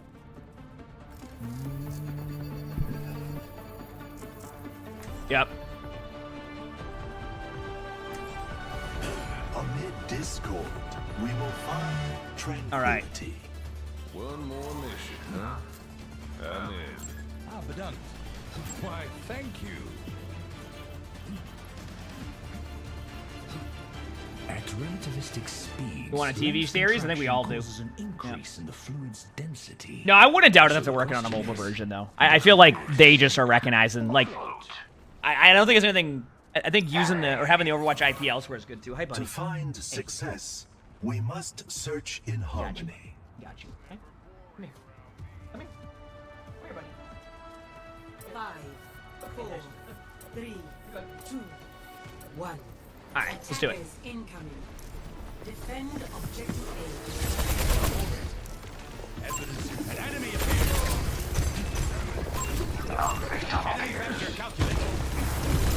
They got a Widowmaker.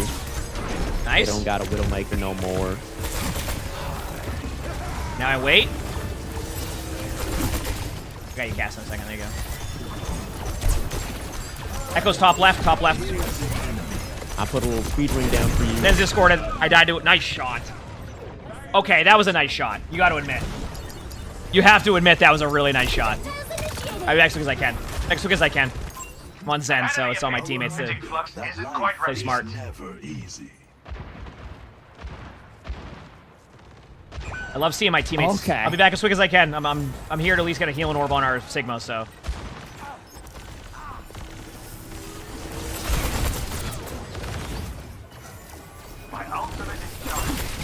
This one. Yeah.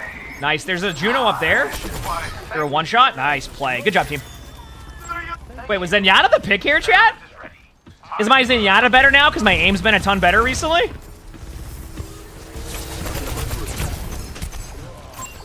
Discord claims this one. What is that melody? I Discord the Mauga so they can get follow-up on him after. Mauga's won.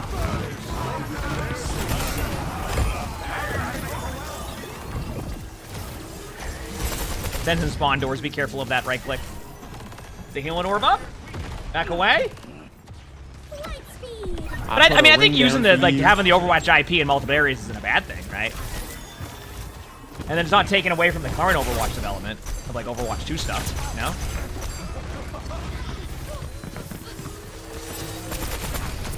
A threat emerges.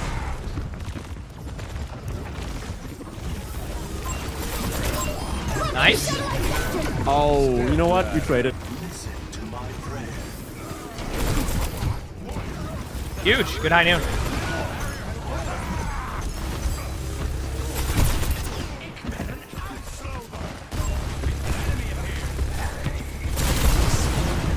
Cassidy was one shot.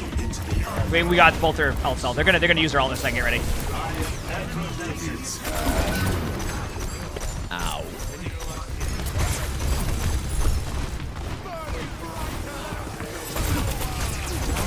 Mauga's one, got him. Zen's peeking right side. Go to sleep. I come back, we win. I have Glorbit. Zen's pushing you. You see him, Sigma. Cast one on me. Got him. Nice job.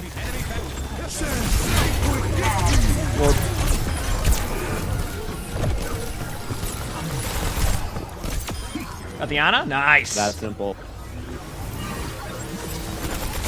I have Zen ult again after using Zen ult. So. Nice. Oh man, that's great. Remember when I just used Zen ult, chat? I'm at 80% again.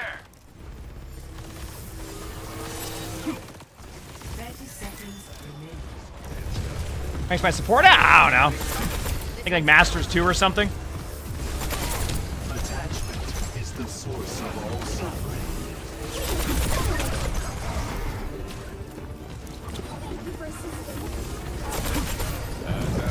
I don't get support games a ton, so it's rare for me to be able to...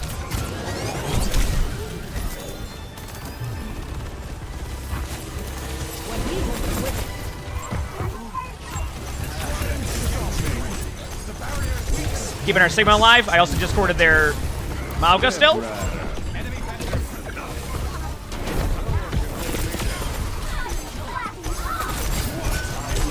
I let the Zen get me. I felt bad. Nice. GG's. Nah. Wait. Look at that. Look at that. There was another round. Yeah, we already played it. Good job, team. GG's. I forgot about attack. I was really confused. Look at that, chat. Apparently, when your aim just gets better, my Zenyatta gets better too. Because that was probably the best Zenyatta I've played in a long time. I'll be real with y'all, chat. That's crazy. Nice job. Wow. Where does that put me? Yeah, see? I gained... I don't know. I must have been on a protection one. Completely forgot about the first round. There you go. Wow. Yeah, I mean, our team rolled the first round. We're chilling. We're chilling.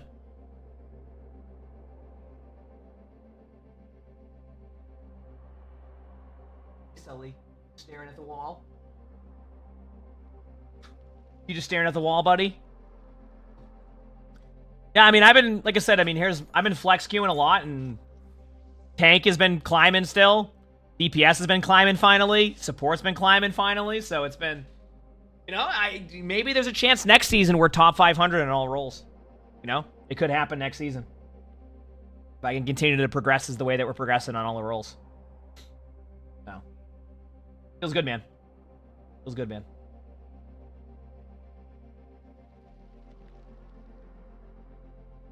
You want that Sigma skin? Sigma has a lot of cool skins. Yep.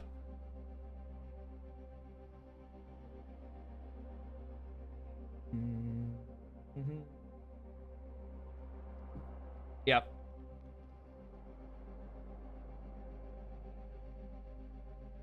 Okay.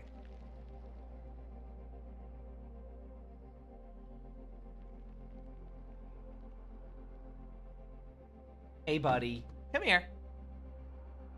Hi. Come here. Okay. What do you want? You want the chick? Come here.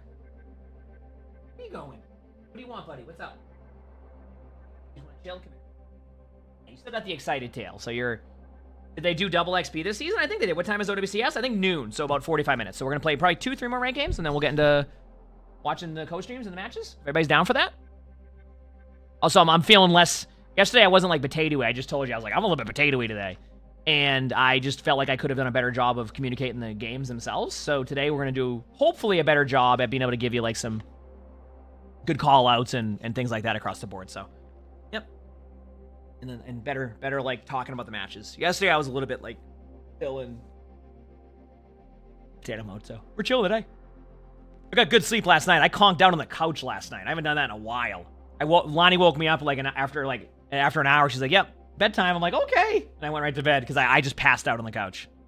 I put on the football game, and I must have gotten like I don't even remember. I put the football game on, and it was like 5 minutes, and I passed out. I woke up. It was halftime. That's when I got woken up at. It just was halftime. It was like 16-3 or something. So.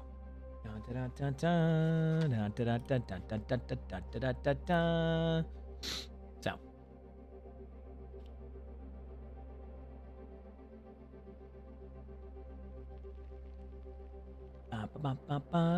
Some days are like that. Yeah, we're good. Hey, listen. Drake May's playing this weekend. At the very least, we get to at least see something different than what we've seen the last 4 weeks as a Patriots fan, right?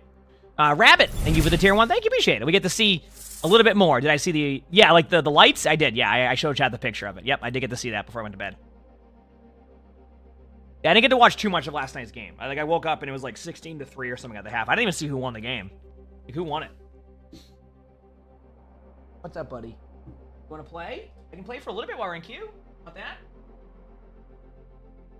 1 second.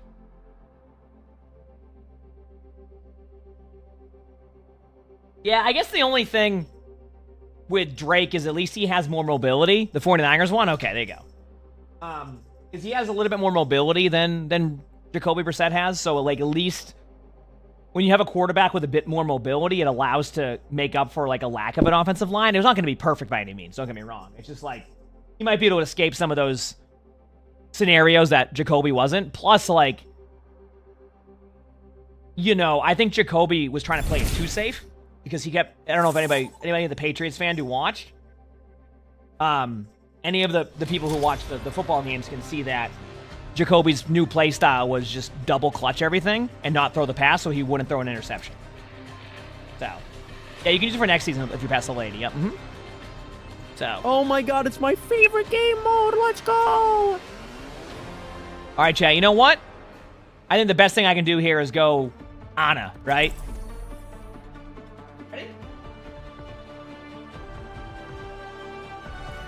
I will not leave a broken world behind. I remember this place. This is where I learned not to drink soy sauce. Good job, buddy. Good job. One more mission, huh? Okay. I'm in. I do have streamer mode on. It's just like I have it set to client side, so you can see like my name from when we're watching it. But like it doesn't mean that like you know what I mean. Let's do this, chat.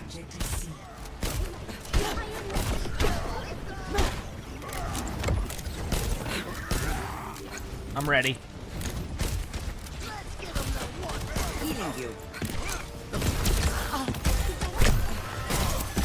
Purple the few in the back, right? Oh. Ow. He's beating me. Can't heal you. I won't let you. I got you.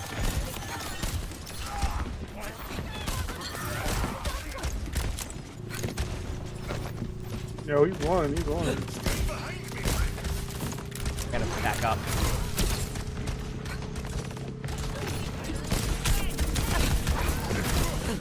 Don't fret. I see you. The Doom behind us high?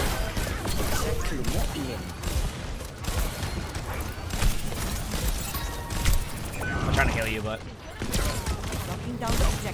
Nice dynamite, I saw that. That was huge. Doom's one.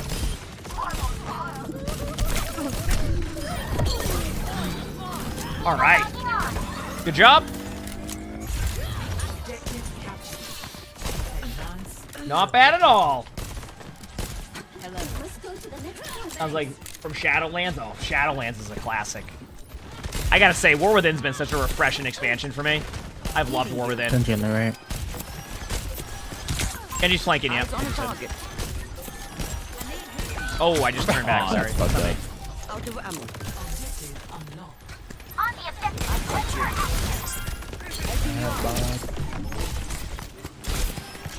Genji behind me. I appreciate Damn. I mean, I survived pretty long during that. But Smithy, thanks for that 6 months. Appreciate that. And Ray Dub, thanks for the tier 1 for 6 months in advance. Thank you, appreciate it. Thank you. I won't give in. And Wonton, Sub thanks to for the gift of sub. Thanks, appreciate it. BCJ3 is a part-timer. JK, I still love J3 too long. Yeah, he's been busy after the, I did those long streams. Let's do this, chap.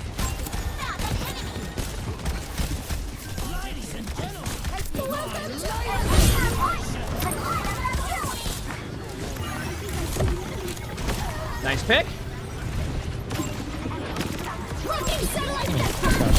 I purpled the Juno, so it should be a free kill. Slept the... Nice. Good job. Still love Nano. Unnecessary pop. Thank you for another gift this I want. Thank you. It's fine. This Genji likes to just go for flanks.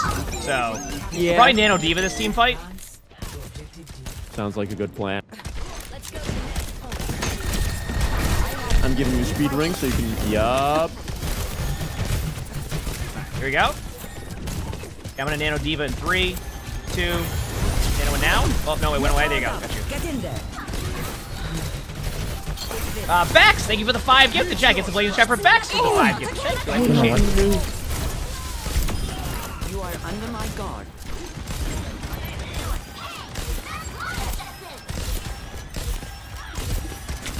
I'm under attack.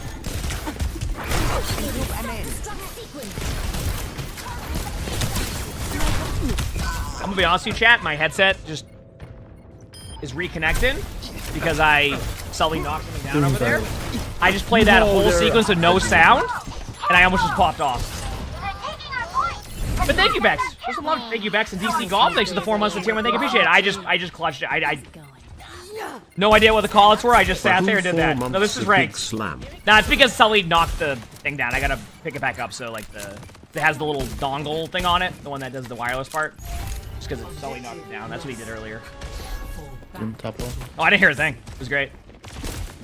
I won't let you fall.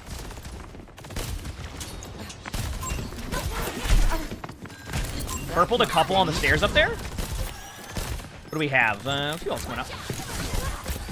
I'll keep you up. Genji's behind again, I think. Yep, there they are. Half HP already. Nice, good job. Huh. Wait, what the heck? Doom 1 behind us. Doom 1, Doom 1, Doom 1, Doom 1, Doom 1. Nice. Mike Okay, the orbit is going backwards, but that's chill. Keep fighting. Sword for your wounds.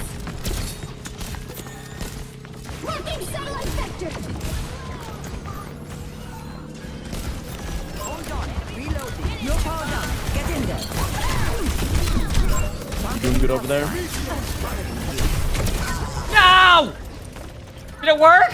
Oh, he's so off. I didn't have sound again! Let's go! Going purely off of just instincts there. I don't know if they're behind me, in front of me. Oh, that was great. Let's go, baby. We are en route to the next I objective. gotta go and fix this after this. That's my bad. Oh, that's great. Hey, buddy. Now, Good to see you how too. many more times will we do this? I'll be back soon. Come here, bud. Come here. I know. Come here. Come here, buddy. Come on. Oh, he's like, okay, bye.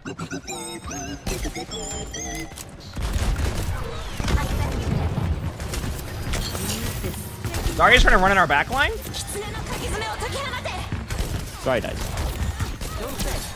Genji's one, Genji's one, Genji one. They bubbled him, they cleansed him.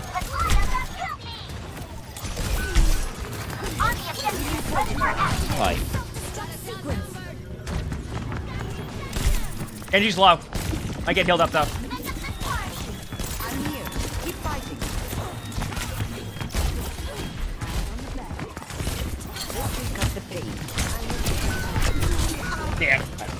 buddy. That is. I know what you want. a I can not do it right great after this. control. Wow. All right, I gotta fix this. The other Genji's playing a lot like that. I'm back soon.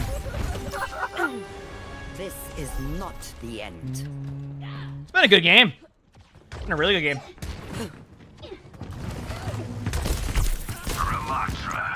At your side.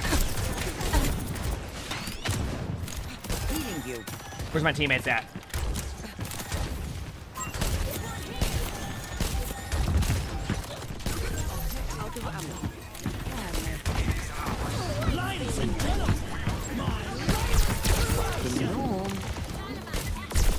Don't fret. I see you. Nice job. Again. Oh, here we go again.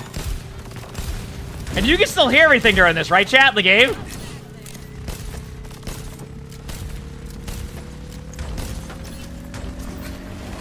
Sorry, on the All right, we're doing this Yeah, you again. can. Yeah, I just hear my headset reconnecting because See what somebody happens knocked the this thing down. time.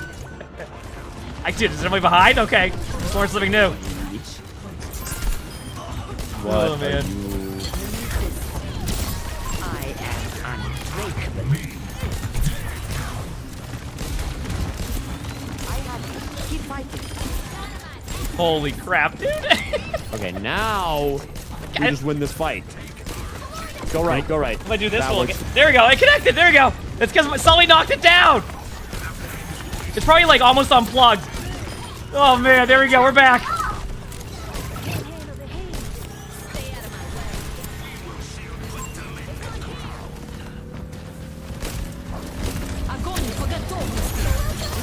Oh, GG's. GG.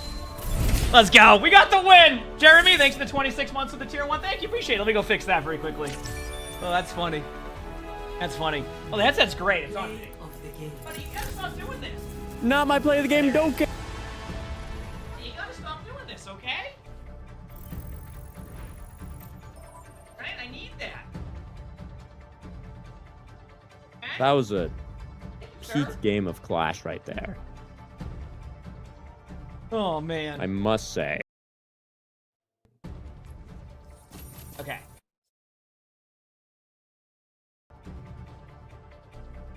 There we go. Okay. I put it back in the spot, too, so it should be much better now.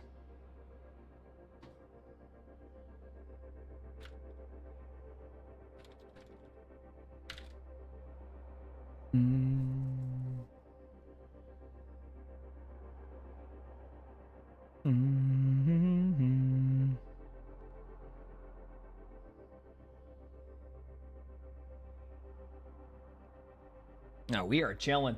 Per usual, hope you're all having a good day. Thinking of watching OWCS matches. Probably play about 2, maybe 3 more ranked games, because usually the start of the matches don't really do anything anyway. That makes sense? So. Yep. Like, they just sit there and talk about matches, so we'll wait till the matches are fully live. And then we'll co-stream some matches, have a good time, chill, do our thing.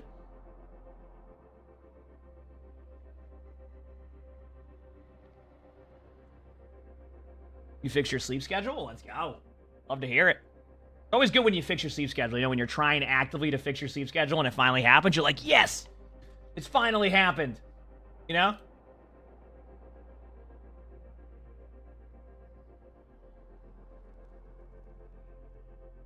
How am I? Good. How about you? Now, where are we at right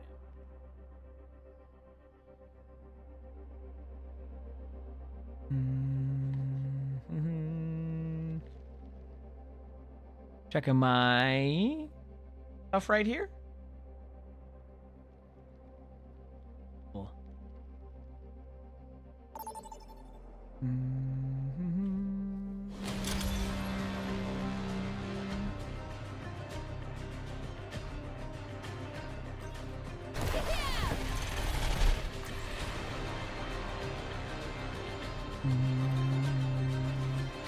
All right. Ooh, a DPS game. Okay. Cassidy time. Let's get it done, baby. It's DPS time.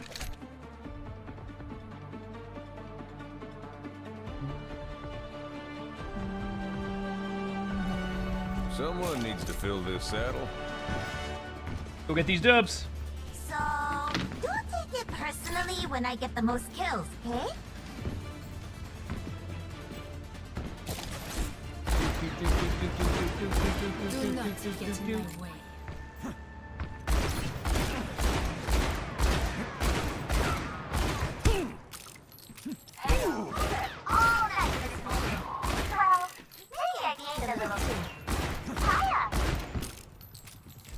Oh, I hope that doesn't happen to mine.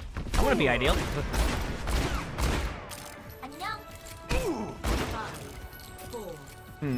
Okay, where do I want to play? Jeez. I think I was gonna be playing tank. Oh god, I'm screwed. Coming, guys, I'm coming.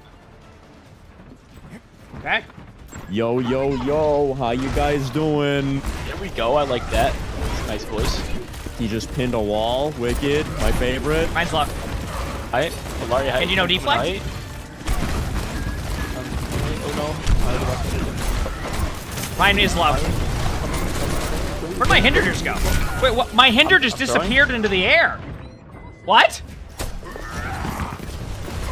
Whoa! Nice picks. Although, I don't know if we can... Death ain't on my doorstep yet. Here we go. Alright, guys. Oh, that was just more of a good play by Ryan. Ryan's dead. Nice. I like it. I love it. I want some more of it. That was a close one. Ana's right here. There's one. Got him. All right, we're feeling it. Keep that same aim going, Chad, okay? Same aim going that we want. Sombra! Ryan's still low in front of me.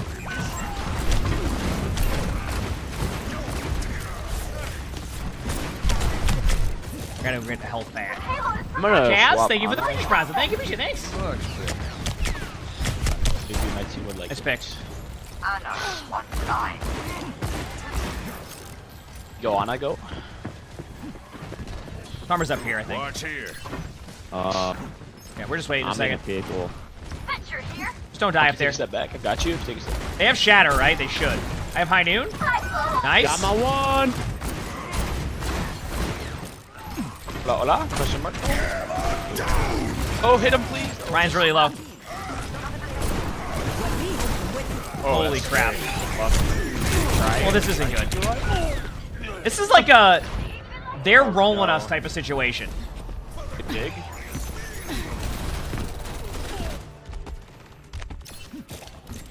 Did you watch all of Tim's placements? I'm sure they were a good time. You finish your placements? Hey, it's good. Good job. He's behind the car. Yeah, Ruben does it every game. Oh, I'm dead. Heck yeah, Moody. Glad to hear that. Got you. Going better for that. All right, I'm almost here. Little clutch speed ring. Farmer's dead. Well, I made it to the point for us and got the Sombra, but... Oh, wait, we're a third point team anyway. We can hold for 5. Their Sombra's farming damage right now, too. They're like popping.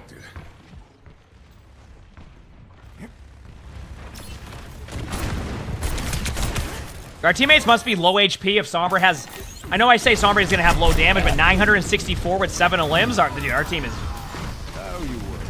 Our HP's falling behind. Quick.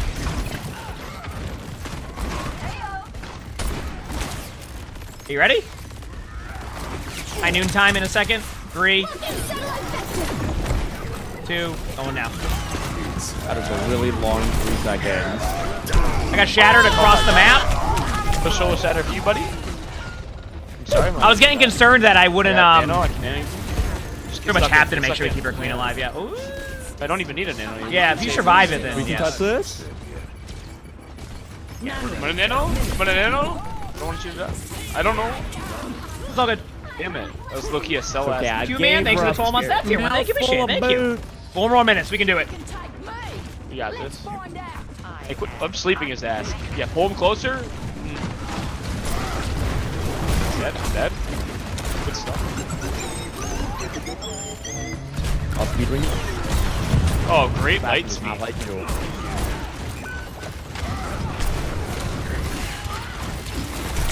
Ryan's dead. I'm really feeling the Aim a little bit higher. Shots are on. Just Reloading.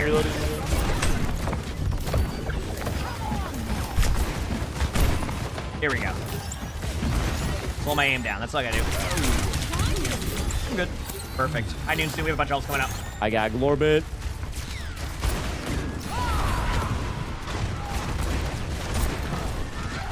Ryan's purple. Breaking Ryan's shield.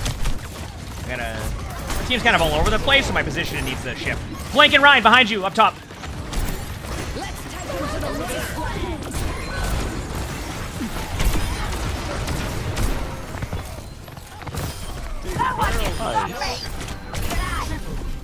Jumping up on some more. See, that's what I'm talking about. Nice. The aim is still there. The aim is still there, baby. Let's go. Oh, come back to us. Come on your back. Let's go. Keep it going. Keep it going. What'd he say? Right, I got high noon coming up. Nano noon. That's up to you. Might need a nano queen too. Don't mind chatter. We need a safe queen or. Oh, what? Oh, I gotta. Back it up. Put it in reverse, Terry. I got Ana. Uh-oh. Nano noon for sure. Pop out on the backside. Okay, you ready? Someone's got to touch. Hey, I can do touch it. Venture, and then we nano. Oh, jeez. I'm going in. I'm not going in. Damn. So I just sold by getting clipped. Feels bad. It's okay. It happens. Actually, just pick up that Hanzo's lifetime. All right.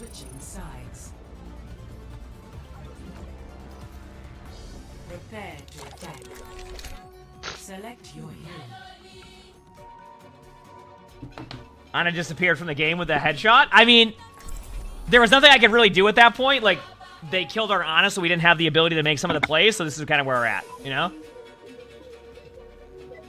So we're just chilling.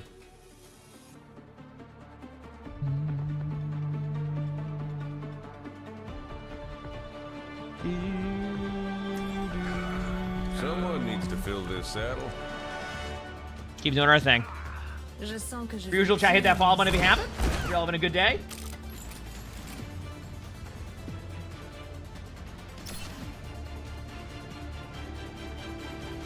Checking my phone. What's the move? Move. Tell me, is it true you never miss? Everyone misses. All right. That wasn't an answer. I don't owe you one.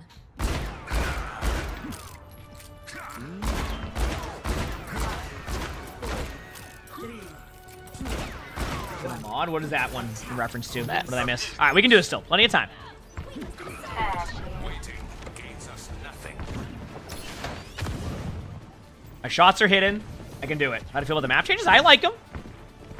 I don't know if I want to duel their Ryan if they're up here. But we'll see what happens. Right. The Ryan is around here.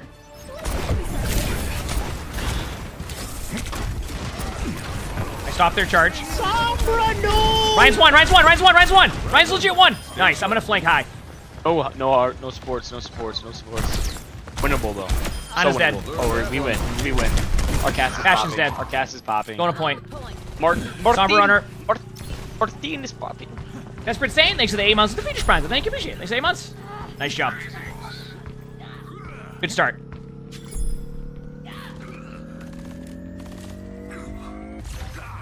Objective A captured.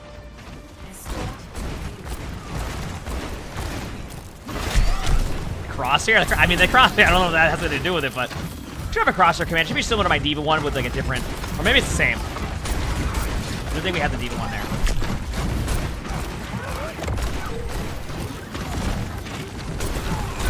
Oh, there, Juno's low. Headshot on it for 4 damage. Ryan's one. Hiding for a second. Okay, going back in now. You have no turret for him. Got the payload. Let's run. And you know, deflect half. What a Hinda. Oh, that was a good Bastion right click. They probably weren't even aiming at me for. Nice shot. Serious? Thanks for the feature prime. So thank you, appreciate it. Thanks. That literally is what it was. They just randomly right clicked. Really? As quick as I can. They still haven't seen my. Not bad. Making some plays.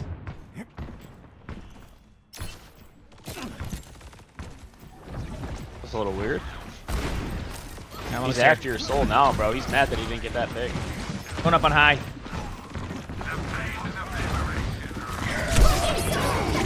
And Juno deflect.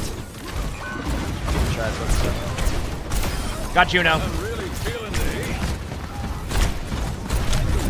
Ah, damn. Bastion got me.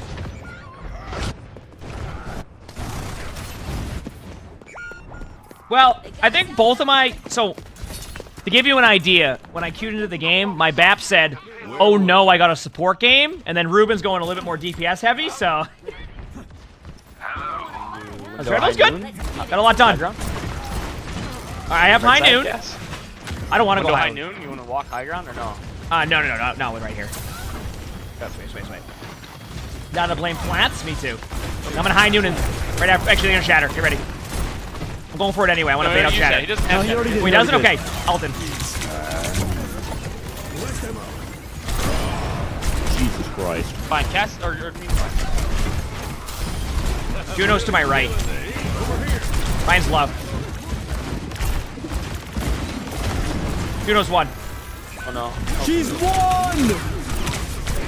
Bastion's one. Oh, I don't think you saw me. My bad. I'll come back as Tracer just to be that quick. Just to get 3 on, we're good.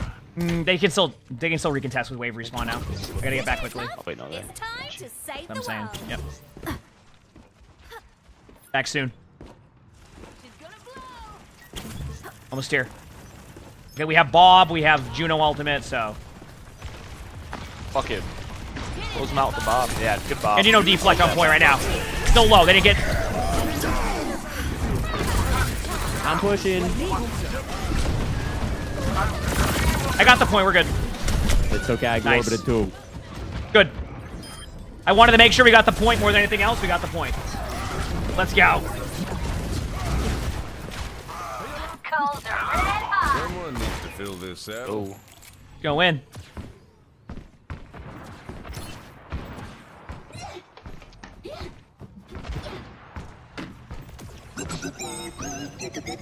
Almost here.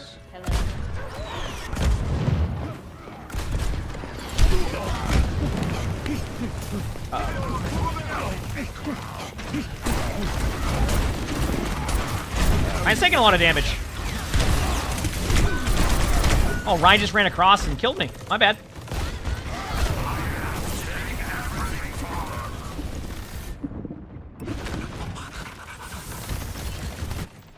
No one said a word. Exactly That was weird. what I expected. Oh yeah, sorry.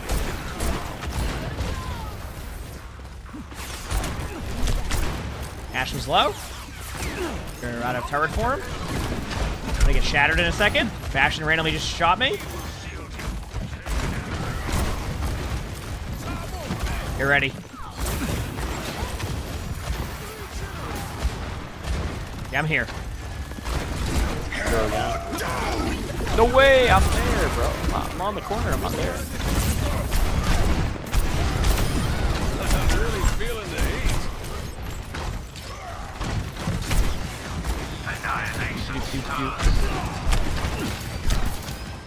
Nice. We wait. Okay, pretty much every ult coming up. Here we go. I'm ready when you are. I'm just constantly taking damage. We have a lot of low health. We have a lot of critical health.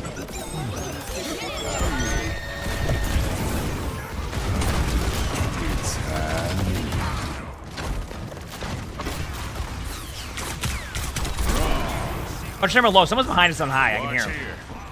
Someone's high? I don't know who it was, but somebody was there. I think that's me. Oh, that's my bad then. Oh, it's huge. No, I try. I feel like we should be winning these. So I don't know where to assist with helping in these team fights that feel like they should be won. Because like right there, like we should have won that, but then we ended up losing people. We had Window and Juno ultimate, and we managed to lose people. So I think it's a lot of just. Yeah, I was gonna say, look at the healing output on the other team. It's just like there, it's like 30,000 right now, and we don't even have a Bastion.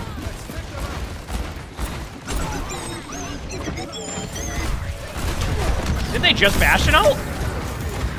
Speed ring versus Bastion ult. My favorite.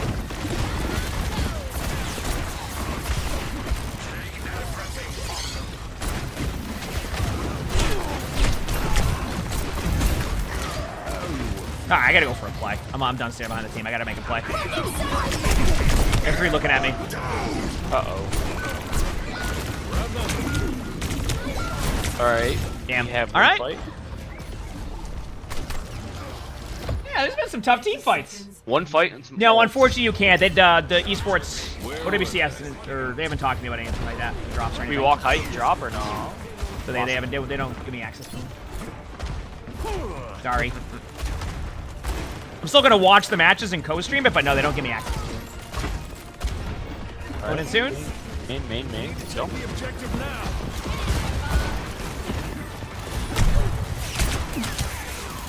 Offensive window here. 3, 2, 1. Oh God.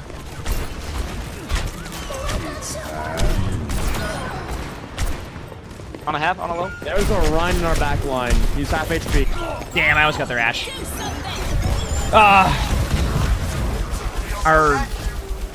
It's like so close, but I think they might die. Damn, nice try. GG's. GG. Oh, and thin. Close game. GG guys. Yeah. Nice try, everybody. Martin, Ruben, good game. Damn. Close game though. Still feel like I'm hitting my shots. Like I don't like. I'm at the point now where I feel like I've become much more of a playmaker in these games, which I'm happy with. You know what I mean? Like I'm vibing right now. You know? That's where I'm at. Come on, everyone. Wow, that was one. Checking this, checking that.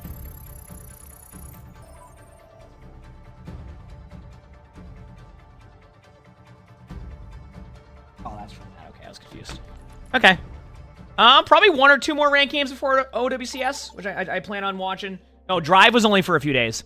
Probably a couple more games before we do that. Does that sound good? And then I think we're going to co-stream OWCS matches, commentate them, talk about them, etc. Sound good? Because they won't start doing anything for a while.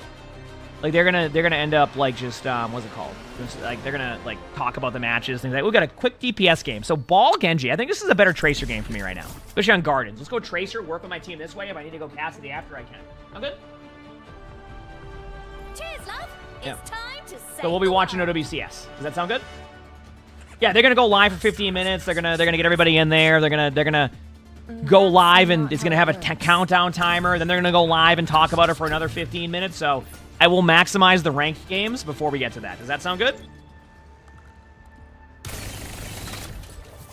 That's where we're at. So 5, 4, 3, 2, 1.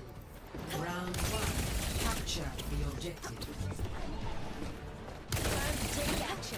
oh, I'm gonna jump voice. There we go. All right. Yo, how you guys doing? Cassidy, hi, Brig, Enemy spotted. Junkrat. I don't know what Junkrat. This might be a cast game. That's how my ball does. Diva.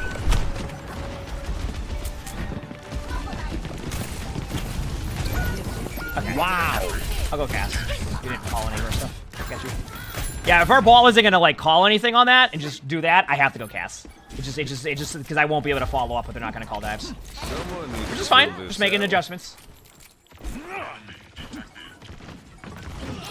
Are they even in voice? Okay, everybody's in voice except for so I know. So we're fine.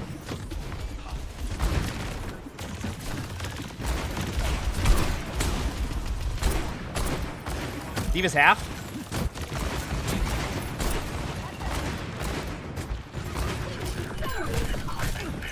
Is there a Junkrat flanking us? I think so, right? Yeah, you see that? behind us. But we flipped the point.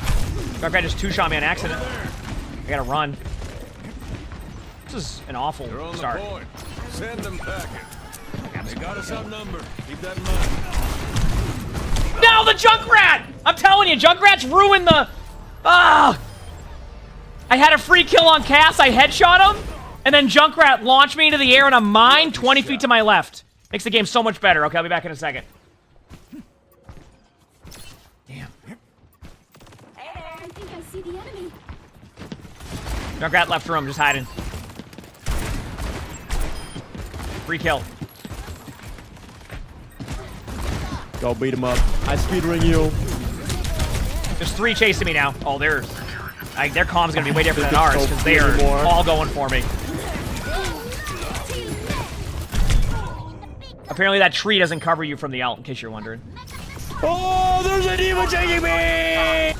Oh yeah, their comms are a way different level than ours. They're calling times. I got the drunk rat though. Not exactly what I expect. Holy crap! He booped me again. Oh, is that what happened? I just got literally triple dove. They all went in there. They all got on me, and then almost here. Okay. Wait. Healing orb. This has been fun. We have Blade. We have Juno ultimate. Nice picks. Good job. All right, they're hiding him from main. Bit early. Dust off the boots. Okay. It's fine. Sometimes you have games that start like this. I'm not too worried about that part. Nice shot. D.Va's low in the health back room. Okay. Go take high ground now. I need to get high ground control for now. Up here.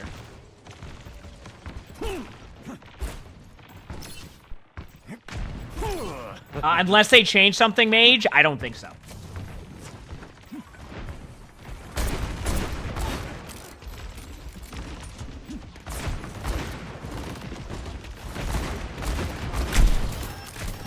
Oh, that just knocks you off.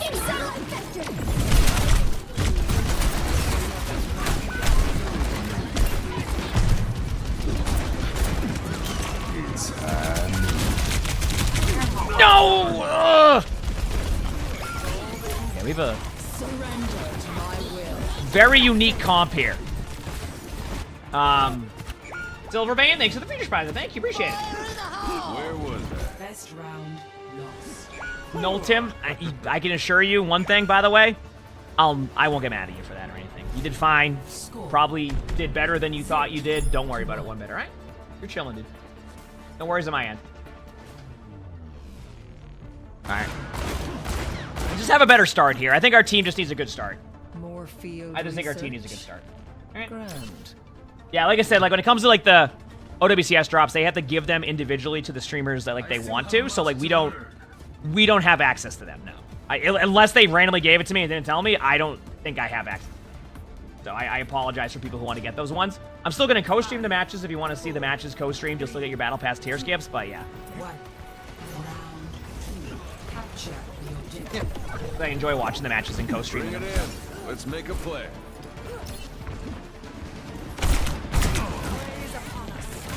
How you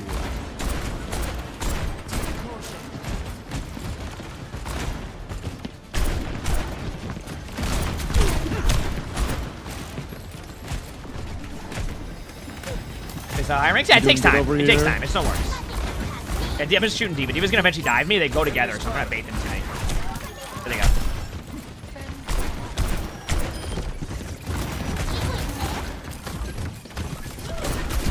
Here it is. They are in a way different wavelength. I can't get my teammates to communicate. They're literally calling speed drinks for D.Va and going at it. You can see it happening in like real time. Darkrat's low right side. Darkrat's one still, nice. Cass is behind the D.Va, bottom left by themselves. Headshot him, nice, good job. D.Va can get D-Mech down there, nice job. Okay. Gotta be party up. Oh yeah, I mean at least 3 of them are. You can just tell by the way they're playing, or they're just having good communication. How you would. Yep.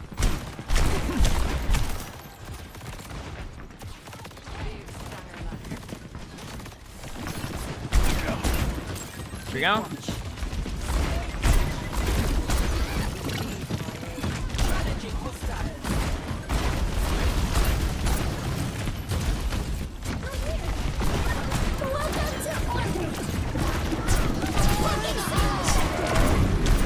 I'm dead at the high noon. I didn't have a roll.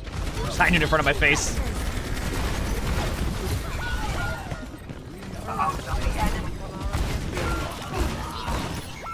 Am I in voice? Okay, I am in. I mean, I don't get it. It's just as simple.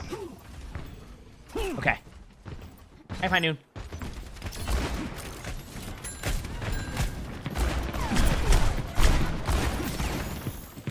All packed up.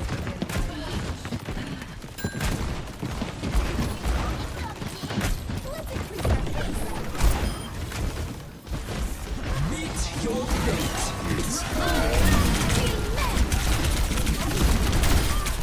The D.Va was on me, so I just run into my team. So hard.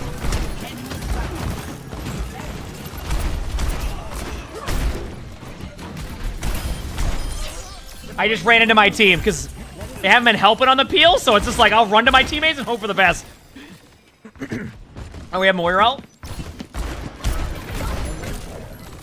Let's do this.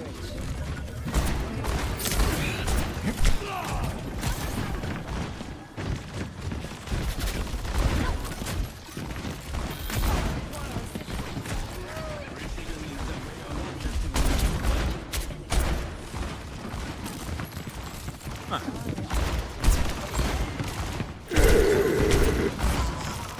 Juno's low. D.Va's like, oh, in front of me now. Okay. Juno's dead. Nice shot. Really feeling the heat. D.Va's low. May have ultimate. Enemy spotted.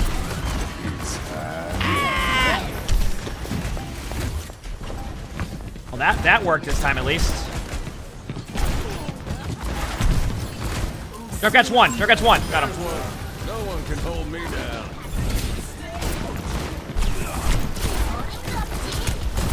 D.Va's just trying to go in the back line of me.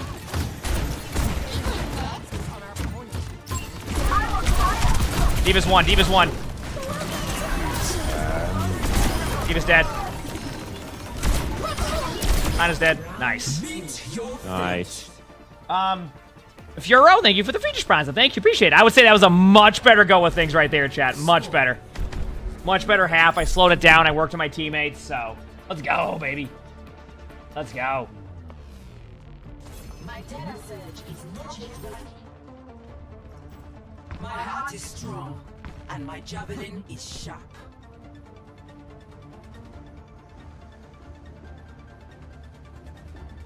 Not as quick as I used to be, but I'm still the fastest gun in the New West.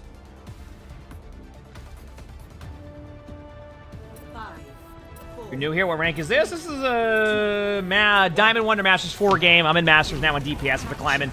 Top 500 on tank. Back and forth, top 500 on support. Next season's goal is to get top 500 on all roles. I can do it.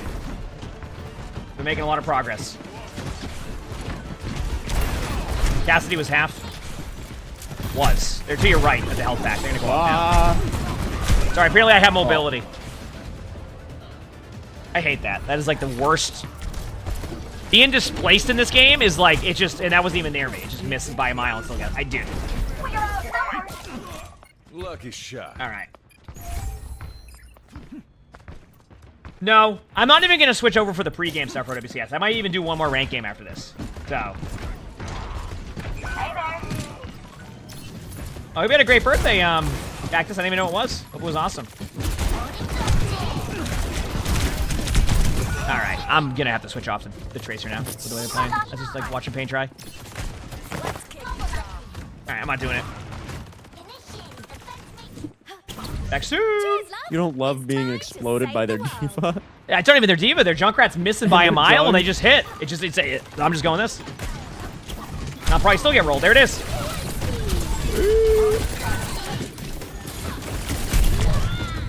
It's Junkrat.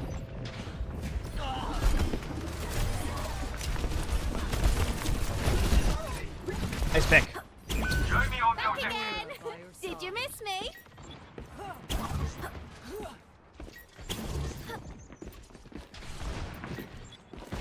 Alright, just wait.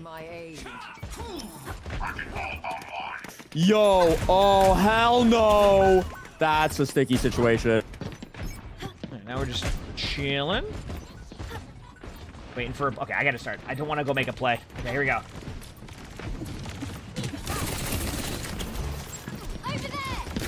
Speaking of birthdays, your birthday's in March? Holy crap, that's right around the corner. Trying to, like, distract them from here, so this is helping. I have 3 looking at me. 4 looking. Even our back line, trying to push our spawn.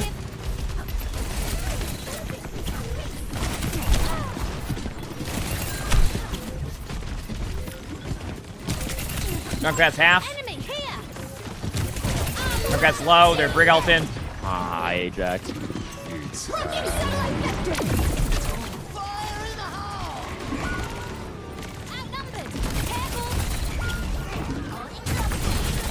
Trying to stay alive at point. What a Hinda.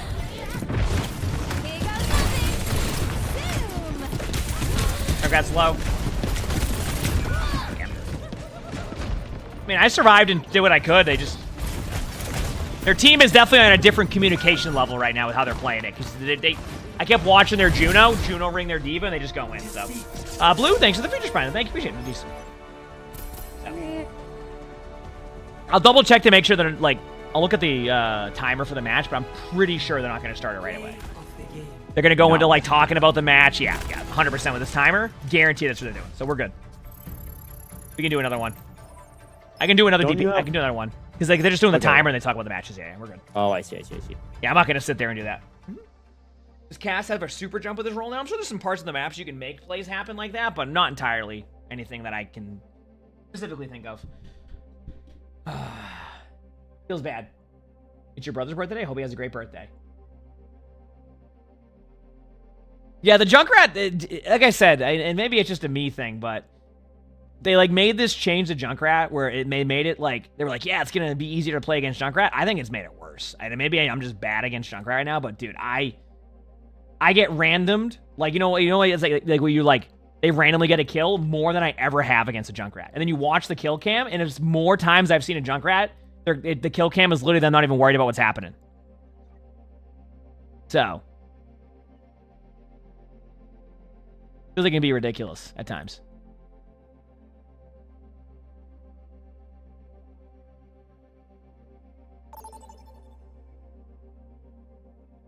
Got one more rank game of this, and then we'll go and vibe out. So. Select your hero. No, I'm still Masters 4 on DPS. Okay, I lost a couple games, but that's fine. What are they changing about Junkrat? They made something with a bouncy thing, and it made it feel worse. How many comp points do I have? I don't know. Like 2,000 right now? Something like that? We'll see.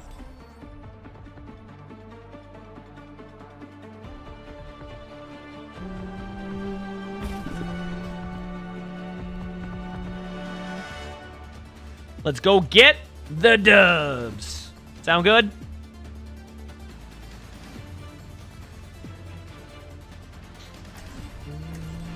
Then we'll watch the matches. I'm excited for the match today, but it's like really good matches. Like really good matches. I'm gonna start as Ana. I gotta sneeze, chat. Oh, also, I think my statue gets here today. I got the second Twitch statue. I gotta get that all situated. Hello, the 50 million hours watched one. How you guys doing? Or something like that. I'm doing so freaking great, Ruben. Sorry. Let's freaking go. I'm doing fantastically, especially since we're about to win this game. I agree. I had toast this morning and also Oh hell yeah! That's great. Dude, That's I'm about to order. I'm about to order from a Cuban bakery. What do they have there? Everything you could ever dream of. I'm gonna heal you in a second. Cuban bakery. Oh, you got. I'm trying to get you at this angle. Well, Sorry, that Fashion. Plat? What the heck? Holy shit! It is. Hey, walk. There's 4 guys. Can we get some points? Cat's flanking you. You can see him. Taking care of you.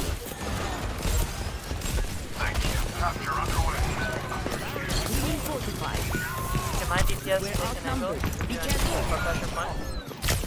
Our soldier was actually on the high ground. Up top. They were on the angle. Okay, well, like, a less shitty do-nothing angle. I'm gonna be on. I'm not gonna say anything else here. No code. But that soldier was in a pretty good angle to be there. Yeah, our soldier was in a good spot. Yeah, I'm speeded. Ugh. Ram 1. Oh. Alright, I'll go Brig. It's really sad. Our flats got antied and dynamited. Fuck, no! It's the worst day of my life. Breaking me down just builds me up. Yeah, I sound exactly like Flats. I hear that all the time. Yeah, we have very similar Just voices. speed me onto the SIG and then put your ring on plant, and I'll just kill everyone. Alright, bet. Speed you onto the SIG, and then... Oh, yeah. Walk me. And I'm ringing. I'm up. Ow. This is pain and suffering incarnate. We got 2! Good job. Really low on point. Gas is... What? I'm behind a poop! Is that a Brig Jade weapon? Yeah. Classic mistake. Ew. I have a new plan this time. Dude.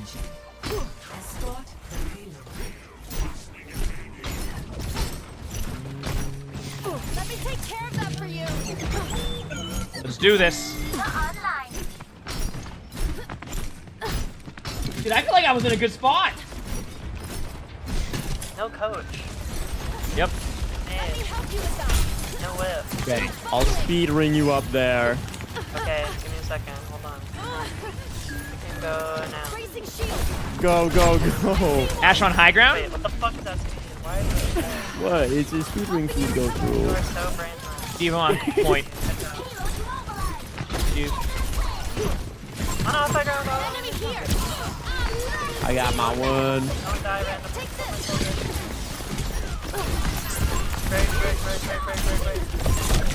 Break one on car. Ow. Distract me. I have my ult too. I can actually do this. Genji low, Genji low, Genji 1. Yes, go kill. Genji was on high, pretty low. They might get the health back though, so. Yeah. Right there, right there, right there, right there. Above you, behind. Watch out, I'm on fire. Here we go. Let's get the biggest visor ever. Flema, thanks for the feature sponsor. Thank you, appreciate it. Thanks. Play high ground soon. They have no nades. Fine, no sleep on them. Back lower. I got you. They have nade again. Fair nade. I'm gonna use nade. Here it is. I'm playing on him. I'm just killing Diva. Kill Diva. Diva got me. But I mean, that was bound to happen anyway. Diva on point. Nice job. Good job. Yippee. Good job. Let's go. Let's freaking go. No, I had to go Brig. I had to go. Listen, I have a 69% win rate as Brig this season. I have to, okay? I'm not here to lose these games. I'm here to win these games, all right? Sleep on them. I almost have a Gorbit. I'm gonna use nade. Here it is. That will proc inspire and heal my teammates after. He was playing close, but I'm able to proc inspire pretty easily. I'm still top left, by the way, just sitting up there. Flying on us, flying on us. We kill Bob.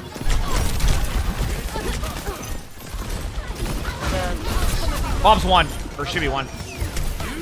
Get it. Genji's dead, Genji's dead. Walk with our break. You're alone. They're both out of there, just keep 3, keep 3. It's just Good job. simple. This is so simple. See? We actually own this lobby. See? Truly. Easiest game of my life. Well, dude, the bash reset makes that play so much easier. The bash reset is so strong. So.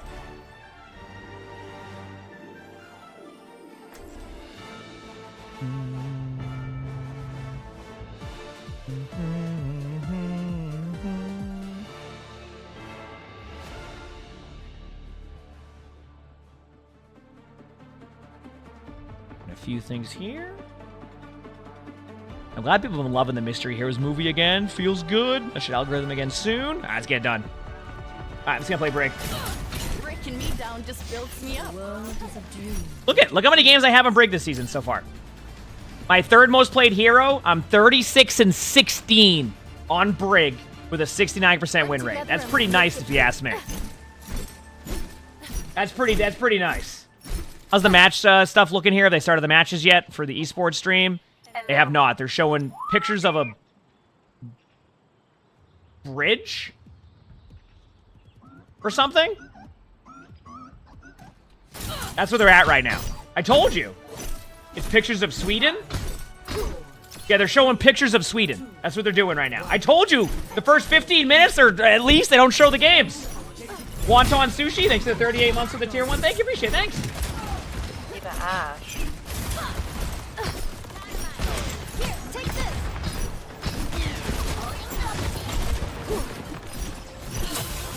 By the way, Bear, I think it was more the intention, I think is what it was. I don't think it's the usage of fringe. Does that make sense? That's it. I don't really want. Oh yeah, you're in a unique spot. 1 second, I'm gonna try to... There you go. Got you. Good new match.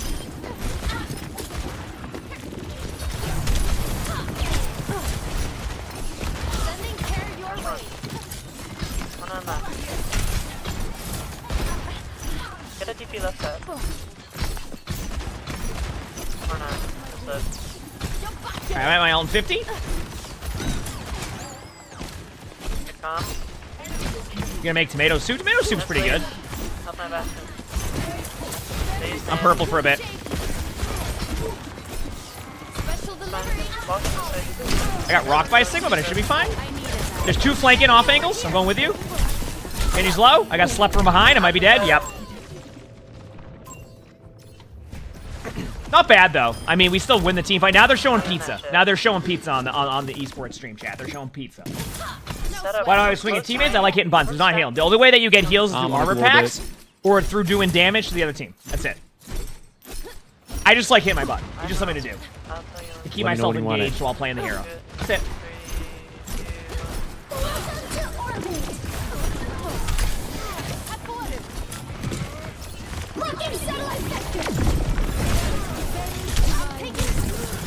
I might have hecked up. I didn't want to be in that team fight. There's a Genji behind you right now. Looking Genji. Multi-life, thanks for the 12 months of the British friends. Thank you, appreciate it. Thanks for the 12 months. Nice. Let's go.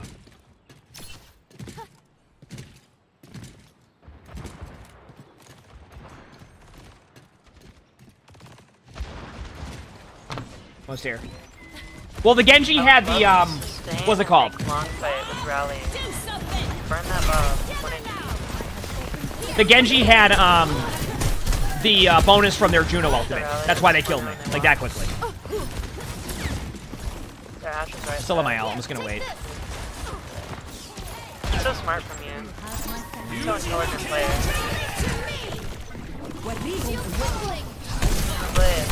Yeah, I'm dead either way. Yeah. They're pushing in. Yeah, can't do anything about that one. I had to basically play defensive. Maybe I could have backed up. I don't really want to fire. Oh, you're getting chased, my friend. That's okay. We're almost here. I don't think we can touch, but that was a good first. Here we go. Now we wait. I got Glorbit. Rock Inspire. Very important as Brig. Play close. I don't want to speak. Nice job.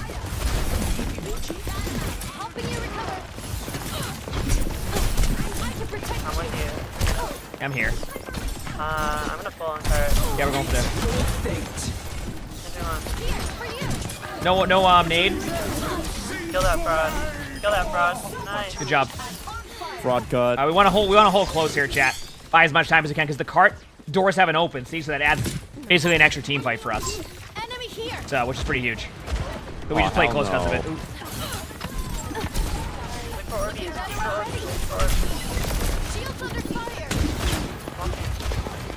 I got one. I might be stupid. Okay.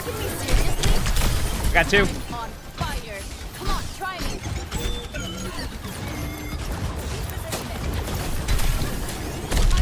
Rock Inspire. I'm not going to use ults here, but I'll sack with them as much as I can. See what I'm thinking here? Get out. Possible? Oh, we tried. Let's try.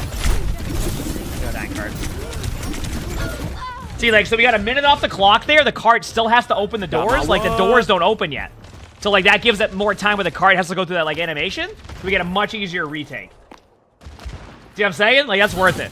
No sweat. Yep. Just try again. Nice shots, thank you, meme. I really tried there. Feel buckling. Let's take up.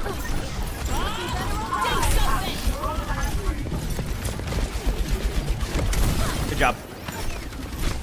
I'm here with you. I still have my ult. Dropping down with you. I have an echo now, so I can play a little bit more aggressive again. Why is it better to die in point? You die in point so the cart doesn't move. So if you stagger yourself, it's more time that the cart moves and less time that you can like contest it. So you die in the cart when you're going to lose a team fight because some people will stagger themselves for an extra 5, 10, 15 seconds and the cart keeps moving. So you die in the cart to basically make it so you rejoin the team faster, and on top of that, the cart stops. So it's like a win-win type of situation. Obviously, you don't want to lose that team fight. Vice Rum, thanks for the 13 months of the tier 1. Thank you. Good morning to you too. I'm like purple inside. I'll have to heal you in a second. I got you. Oh, no, I don't. Whoa! Bastion. We need to stop that payload.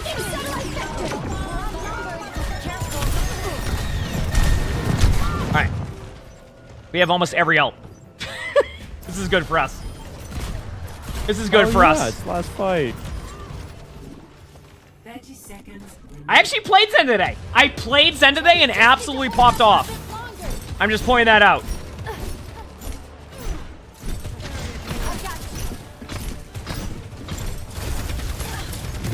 Are you ready? I'm popping my ult.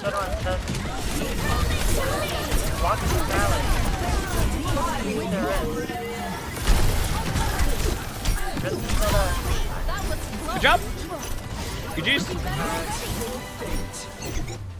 Nice, beautiful. See? GG. I love you, Ruben Sarcasm. I love me too. I'm the GOAT. Look at We have that. so much in common. I know, right? High five. High five. Ruben's so humble, you know?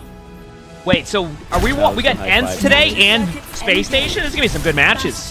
Those are the matches today, right? What the hell did this guy do? Oh. They haven't even started the match yet, though. Let me see. Well. I'm trying to see if they. I don't know. Like they haven't started the match yet. I'm trying. But Are they still stalling? They were legit showing what Sweden looks like. Oh, nice. That's what they did. They were showing what Sweden looks like, and then they were looking at pizza. I don't know the context. I just saw Sweden, and I saw pizza. Are they eating the pizza? No, they were just looking at pictures of pizza. What kind of pizza is it? Is it like Sweden's weird banana pizza? I don't know. I've never had banana pizza. Well, that's a Sweden thing. They put bananas on their pizza for some reason.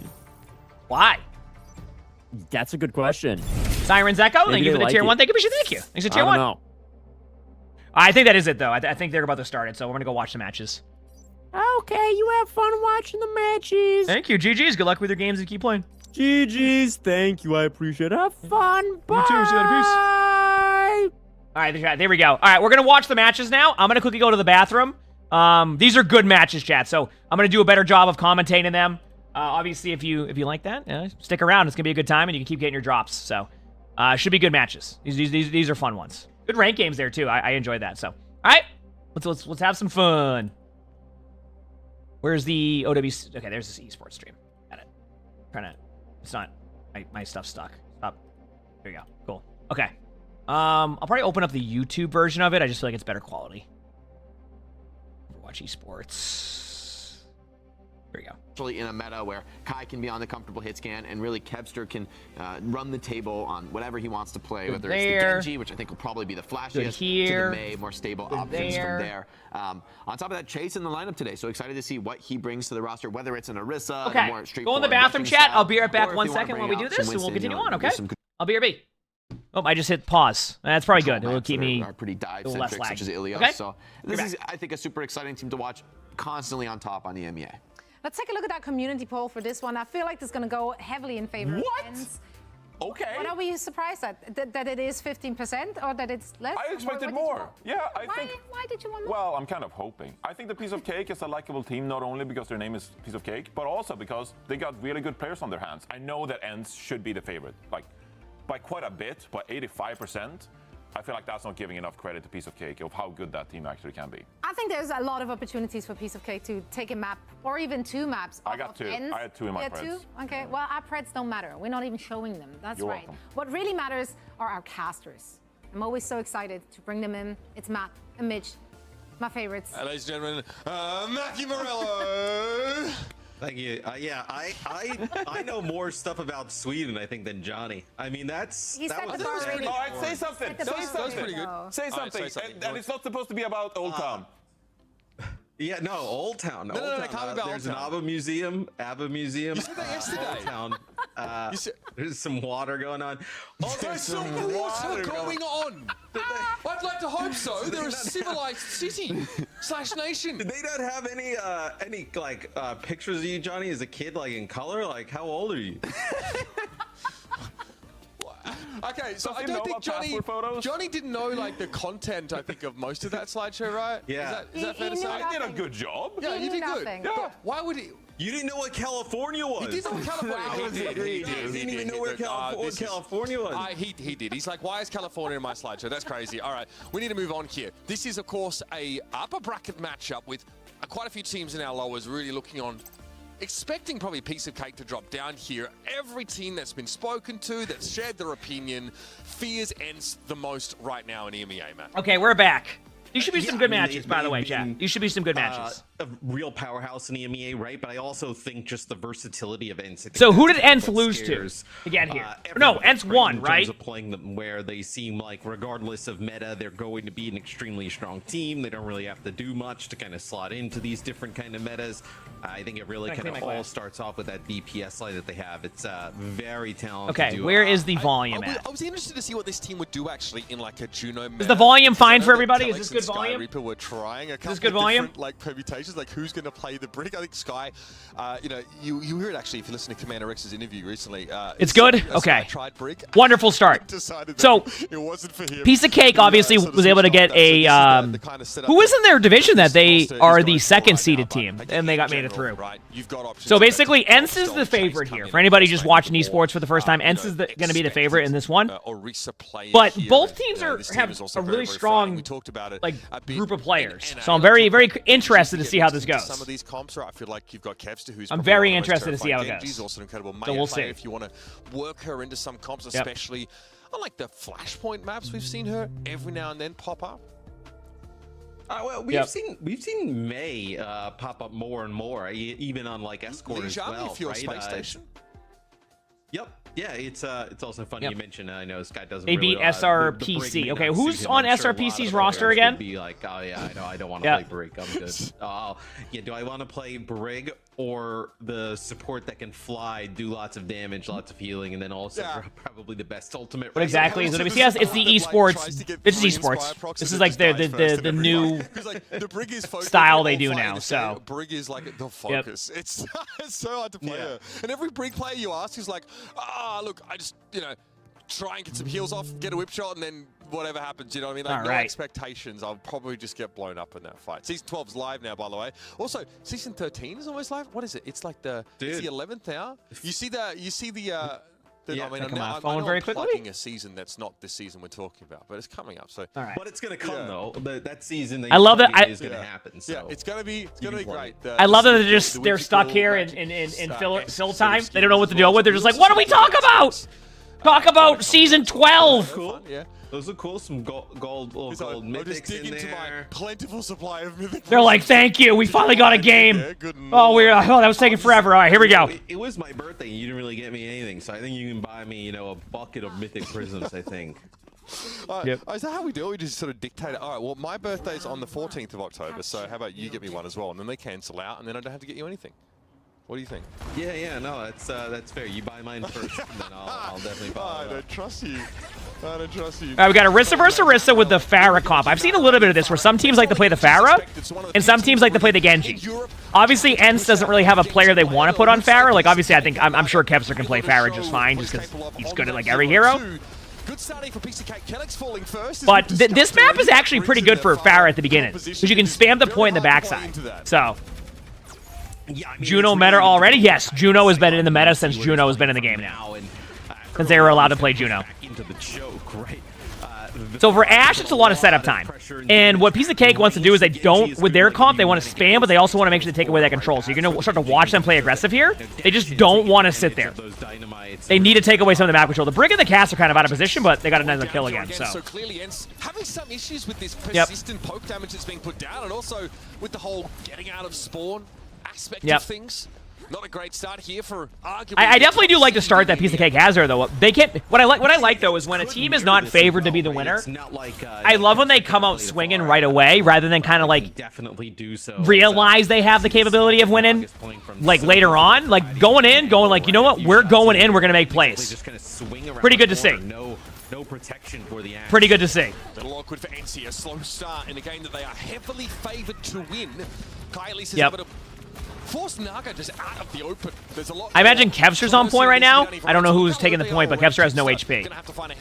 So you're going to see double Juno ults come out right now. Technically, Piece of Cake, if they want to, they can Brig, but they kind of really want to save that ultimate. So they're going to use their Juno ult to get retaken in about 4 seconds. Here it is. Double Juno ultimate. They're going to try to save Brig ult, but if they feel like it's lost, they're going to use that ult. They need to save it for yeah, there it is. There's the Brig ult now. Good job by the Brig. Holy crap, and there you go. I mean, I'm going to be honest with you. That was a piece of cake for Piece of Cake. They straight up knew how to be able to deal with that. Because if they use the Brig out too early, that goes in favor of the Genji. Very well played. The difference, right? Very, very well played. Piece of Cake, he has the rally available when the blade comes up. ENCE does have a Brig ult advantage, so don't be surprised to see Piece of Cake try to play really aggro here to force the ultimate out rather than give them the opportunity. Although that's a great job by Kevster. Kevster's going to go to point, and they know it. They force out the ult, they actually kill Kevster. Unless they can touch, that's it. I wonder if he got the touch. That might be the first kill. Wow! From Kellex. What a good start for Piece of Cake!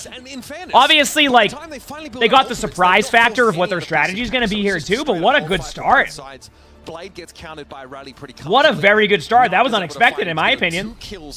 Holy crap. So it really just doesn't break in ENCE's favor at all. That very, very good play. Example of a round that snowballs out of your control. Very good play. Yeah, I mean, that's just an ugly round there from ENCE. Nothing they can really do to kind of dislodge Naga and Piece of Cake from that far composition. And now we can potentially get into the Mei shenanigans, like you mentioned, right? I know Mei pretty powerful. Are they going Venture here? This map, and then a lot so they're running Mei Venture. I've always wanted this comp. This comp is frustrating to play against. I've played against this a few times in ranked, and it's frustrating because the Venture can kind of engage you without you really knowing what's happening. And if they get displaced, they might be hacked. Speed here of adding even more speed in the mix with the Lucio. Daniel goes in first here, probably hoping to play off the wall. This isn't going to go well for Venture, I don't think. Going to get blown up. Maybe a little bit oh no. Than usual. This is not going to go well for Venture, I don't think. Out of position. The rest of his team makes a rotation over towards the middle of the map, and he is trying to. No, Venture got the kill. I like it. Sorry, I was saying that, and then my headset. We're good. Venture got the kill early. I'm not sure what I'm watching. Sorry, I looked away for a second. That's why I missed the kill. Okay, remember when I said this is going to be tough for Venture? I was completely wrong. That's exactly what happens to me in ranked. That same exact thing happens to me. It's so strong. So I'm glad I see it happening in pro play too. Tell how, thanks to the 2 months of the finish line. With Lucio, Juno, good. If you're willing to all in. If you don't all in, then not as much. Good Mei wall to start. This has been just all-out domination from Piece of Cake so far. Daniel just pressures this choke now. Really annoying to try and push in. Past the good job getting out of there. They really can't chase the Venture because the Venture can easily get him off the side of the map. That's a huge pick for ENCE though. This is going to be a die on point situation for Piece of Cake. So good job by ENCE to be able to retake that because That was one of those situations where Ents could have easily been like, oh, this is rough. So really good job coming back. Now they're going to try to play a little bit close, but it's hard for them to play close to the Mei because the Mei can displace them, but the Venture can also start going to the point, come, flank them, etc. So they have to be wary of that. They're going to give them the choke control. The wall is going to be the most important part right here. The wall is going to be by far the most important part. You know they can wear skins now? I agree. There's that's a good wall because now they're kind of stuck there and they're forced in. There is a blade though. I would just not worry about that. Yeah, that's a reset. Did they just use Mayo? I'm sorry. Did I? Oh no. Did they use Mayo? And that was a Blizzard use there towards the end of the Oh no! Unless there was like communication they wanted to switch off the comp. Yeah, I was gonna say that's got to be a switch coming on through. It might have been communicated like they wanted to swap, more aggression here. And that's why you saw Genji right away. Probably two best Genjis in that's probably what happened. Naga makes a switch over. Tectonic shocks here to force Kai off the angle entirely. He's trying to reassume it here, but has to respect what the Venture can Cass might be dead. Very frustrating for the Cassidy now caught nice job. Tread. I'll explain it in a second what I mean by that. But it's one of those situations where chat see me do that in ranked, right? Where I realize that, like, yes, I have an ultimate, and maybe this ultimate could win a team fight, but I don't think it will win the overall battle, right? So, you know, it could have went hand in hand where there was a bad Mael and then switched to Genji, or it could have been, hey, like, by the way, we should go Genji here. It's like, okay, I'm just going to use my Mael no matter what. We don't know what the comms were for that, but I wouldn't doubt it was that either. But Antonio continues to do this. You see it on these offlines. Okay. Good reaction by Chase that time. Chase knew that was happening that time. Ents is going to high noon in about 3 seconds to clear. Oh, even quicker than I said. This is the create space. This is the create space. Then they're going to javelin spin back on a point. Might lose the point, actually. Really good job by Ents to, like, at least pressure points so they can flip it right away. Ents pops there. Juno ultimate. You know, this was kind of a good fight for Piece of Cake. Let me explain why. They got Juno ult out. They built their ultimates, and they're they can still have time to recontest. It's not a bad play by Piece of Cake. It really comes down to Kevster's blade, and if Chase can build ult in time to make it a really good combo. There's an opportunity there for them to kind of use that ultimate, especially because it had already come out from They're gonna Juno ult now. Get ready. A little bit of an advantage there. Great play. Such a smart play by Ents. And like, if you basically what they did is they recognized the ultimates that were coming, so they put the Cassidy on the flank because the Cassidy becomes the easy kill in that situation. And you're like, what does that mean? If Cass is the easy kill while flank, because they're not going to be looking that way. And Piece of Cake though, their reaction to that start, holy crap. What a reaction by Piece of Cake. Yo, there is no denying this. Piece of Cake came to play. Piece of Cake came to play. Blade, B, Orisa, they're all in on this. Oh my. What a start. What a start. Who could have saw that coming? Like, Piece of Cake has a lot of good players, but you think Ents is going to take that? I felt like they dominated that from a lot of the game. Just phenomenal play there. Okay. Also, for people wondering, like, the Lucio Juno comp, how do you make it work? The idea behind the comp is that you all in. What I mean by that is just not, you don't sit there and take poke damage. You don't sit there and just like wait. You go all in. So the idea is that they go in, they speed, they heal, they go. If they lose, they lose. That is the whole idea behind the team fight. If you try playing Juno Lucio with like a Reinhardt Cassidy comp, it's not going to work as well because you can't all in as much. Which also makes sense as to why they swapped off the Mei, because the Mei, while you can all in with Ice Block and make a play, it's really hard to make that work, right? So you go Genji to commit to the all-in strat, and it makes it easier for the teammates to heal. The Ice Block, you know, when you go in Ice Block, you don't get healed. You get healed by Mei yourself, but like they can't keep up with the AoE heal, so it allows for a little bit more ult charge for the supports to build up.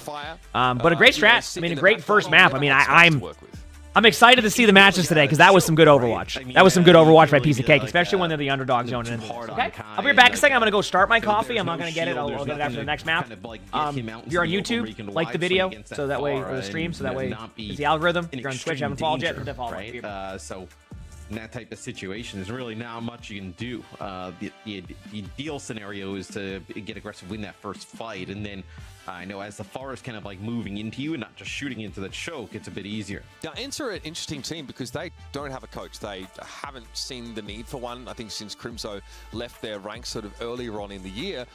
And, you know, one player that's been sort of quoted as the one that brings them back into the right mindset, that gets them ready to rumble after they lose maps, is Chase Torch. So hopefully he's able to have that required impact, because the rest of this team are really mild-mannered and quite quiet. Like, we know we're dealing with gamers, but there, you know, are quite a few teams with a couple of those more upbeat individuals. We are talking about a very relaxed, very low-key Ents roster in general, which is great because it kind of inoculates them from like the pressure and the nerves on stage. They usually can get through them pretty comfortably. They're very experienced, but this map, I think, was pretty lax from a team that really should be looking at that Asia region and saying, we're coming for you guys, as opposed to having to fend people off here domestically.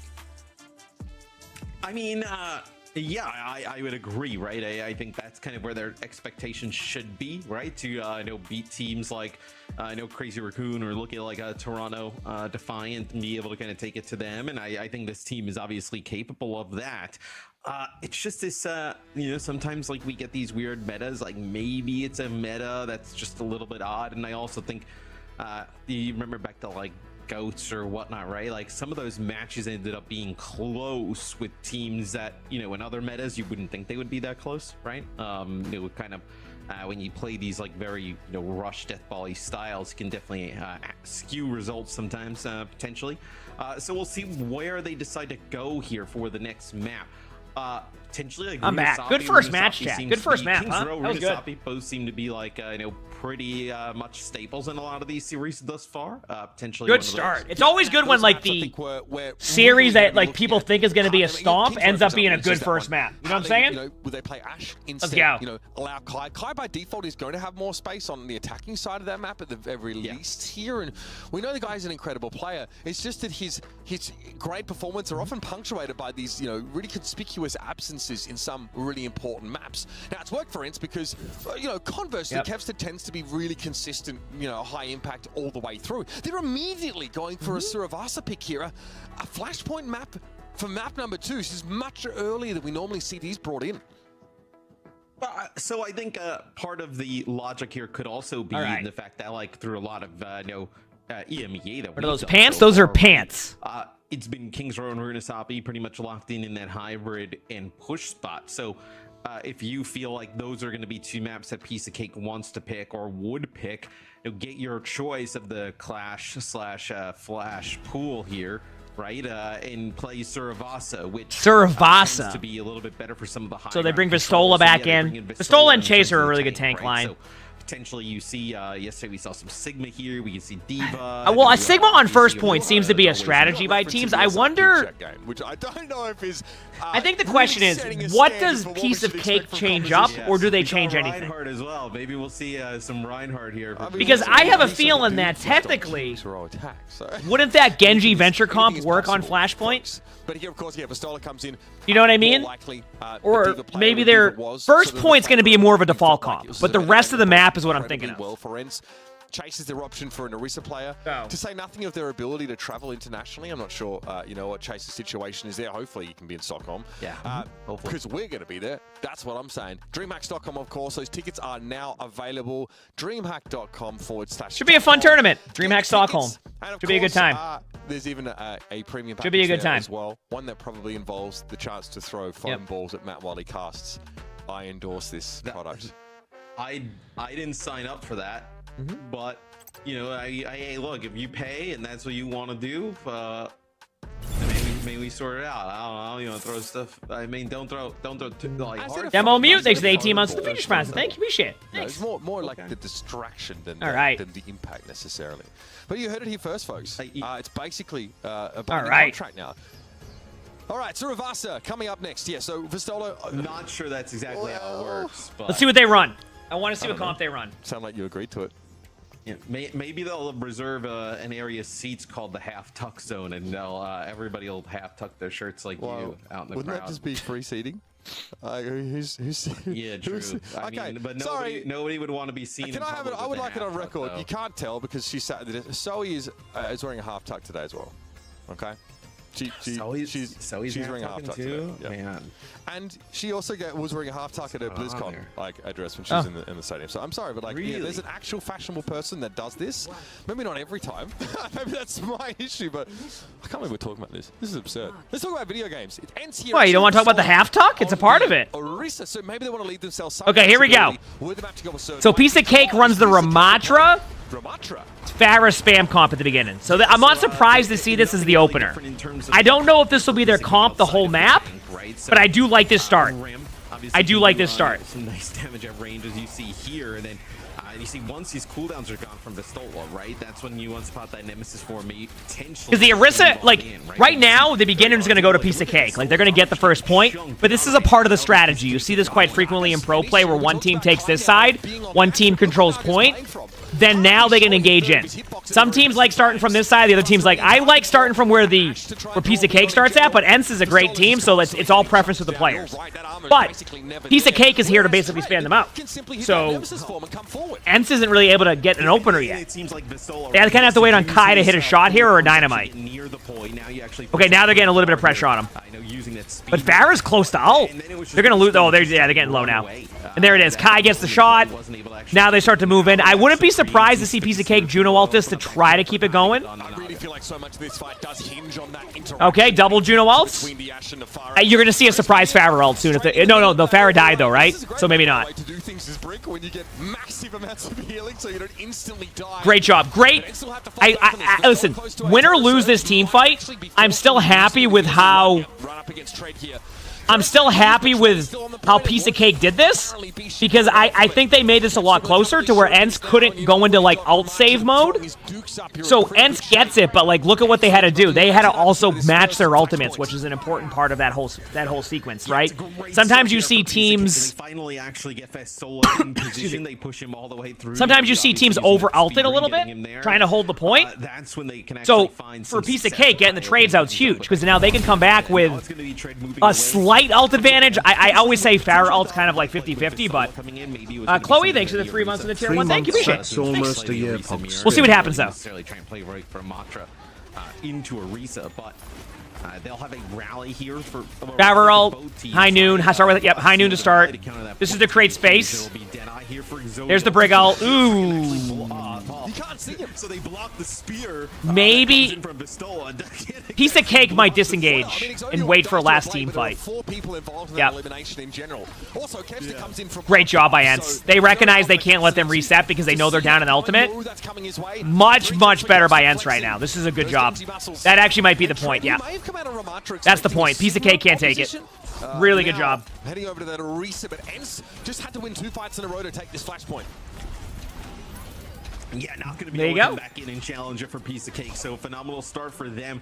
Doesn't result in a first. Well, you can have the same names as other people. So if you see someone's name like that in like Silver, it's just because there's no like can't. Yeah, you can name it whatever you want. If Kai can really keep finding these picks onto Naga, right? You get that far out of the equation early, it is very difficult for Piece of Cake to get anything done. Fire barrage here. Basically is going to be lethal for the Farah that deploys it in almost every case. There's also no ready in this comp, so you can't like Suzu her. For a time we were throwing immortality fields on the Farah's nano boosts when they went for it. You know, is this a good Farah ult part? Can you go over the top? I don't even know. Like, look above. Are you able to go above that, or is there a skybox? I've never tested it. There's the double Juno ultimates. This is a classic. Now you're going to see an ult. Good job by Vistola. Vistola's locked in right now. He knows the play's happening. Just shuts it down. Ents is playing much better than the first map. Much, much better. Getting a little bit close to that front line, but much better. Does not really. That's what you want to see out of Ents. That type of aggression.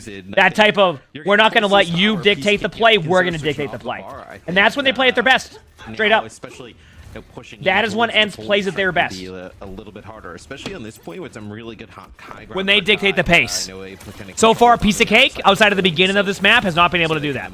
this far. Ents is gonna Blade again here. They might bob to play it safe, but don't be surprised to see like Orisa alt Blade. Opportunity sees really high up above. They're thinking if this is good enough for Twisted Minds, it's good enough for us.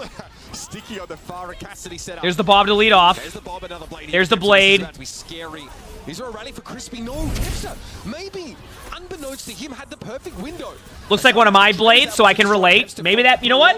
If Kepster has blades like that, who's to say my Genji isn't as good? Naga does fall to the bob. It's been very, very difficult for the. You know what I'm saying? Because I do that all the time. And Ents have gained 85%. Super Snake, thanks for the 20 months for the tier 1. Thank you, appreciate it. Yeah, Thank you. It looked like towards the end there, you had both. And Big Mac, thanks for the 12 months to that tier 1. It has been a whole year. Thank you, everybody. I know Bissell is alive as well. You consider using the rally there. Good job by Piece of Cake there, though. I mean, Ents did what they wanted to do. It's just Piece of Cake did a good reaction to it. They stopped the Blade. So now it's going to be Brig ult versus Brig ult, and then eventually, I think both teams are going to take poke damage till Juno has ult. I could be wrong, but I think they're going to wait till Juno ults up. Because they're going to call they're both at 80. Look at the percentages. There's a small chance they run in with the Orisa ult initially, right before the ultimate, to kind of time it perfectly. So don't be surprised to see that with Vistola. There it is. Yeah. And the reason why you do it that way is because if you go in and you win off of that, then you don't have to use your Juno ultimate. If it becomes like a hammered, like 50-50, like all over the place type of team fight, then you just pop Juno ultimate, right? So it was a good play by Ents. I like their timing. It was a very good timing. And it's the Terror Surge rally. All right, chat, you ready for Juno ult versus Juno ult? It's time.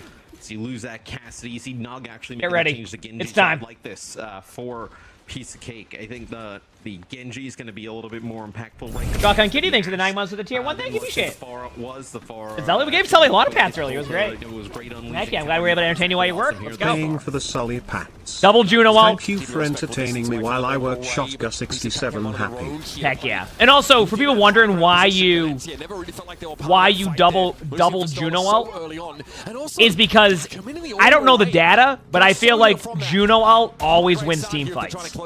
So if you don't counter their Juno ultimate, you pretty much lose.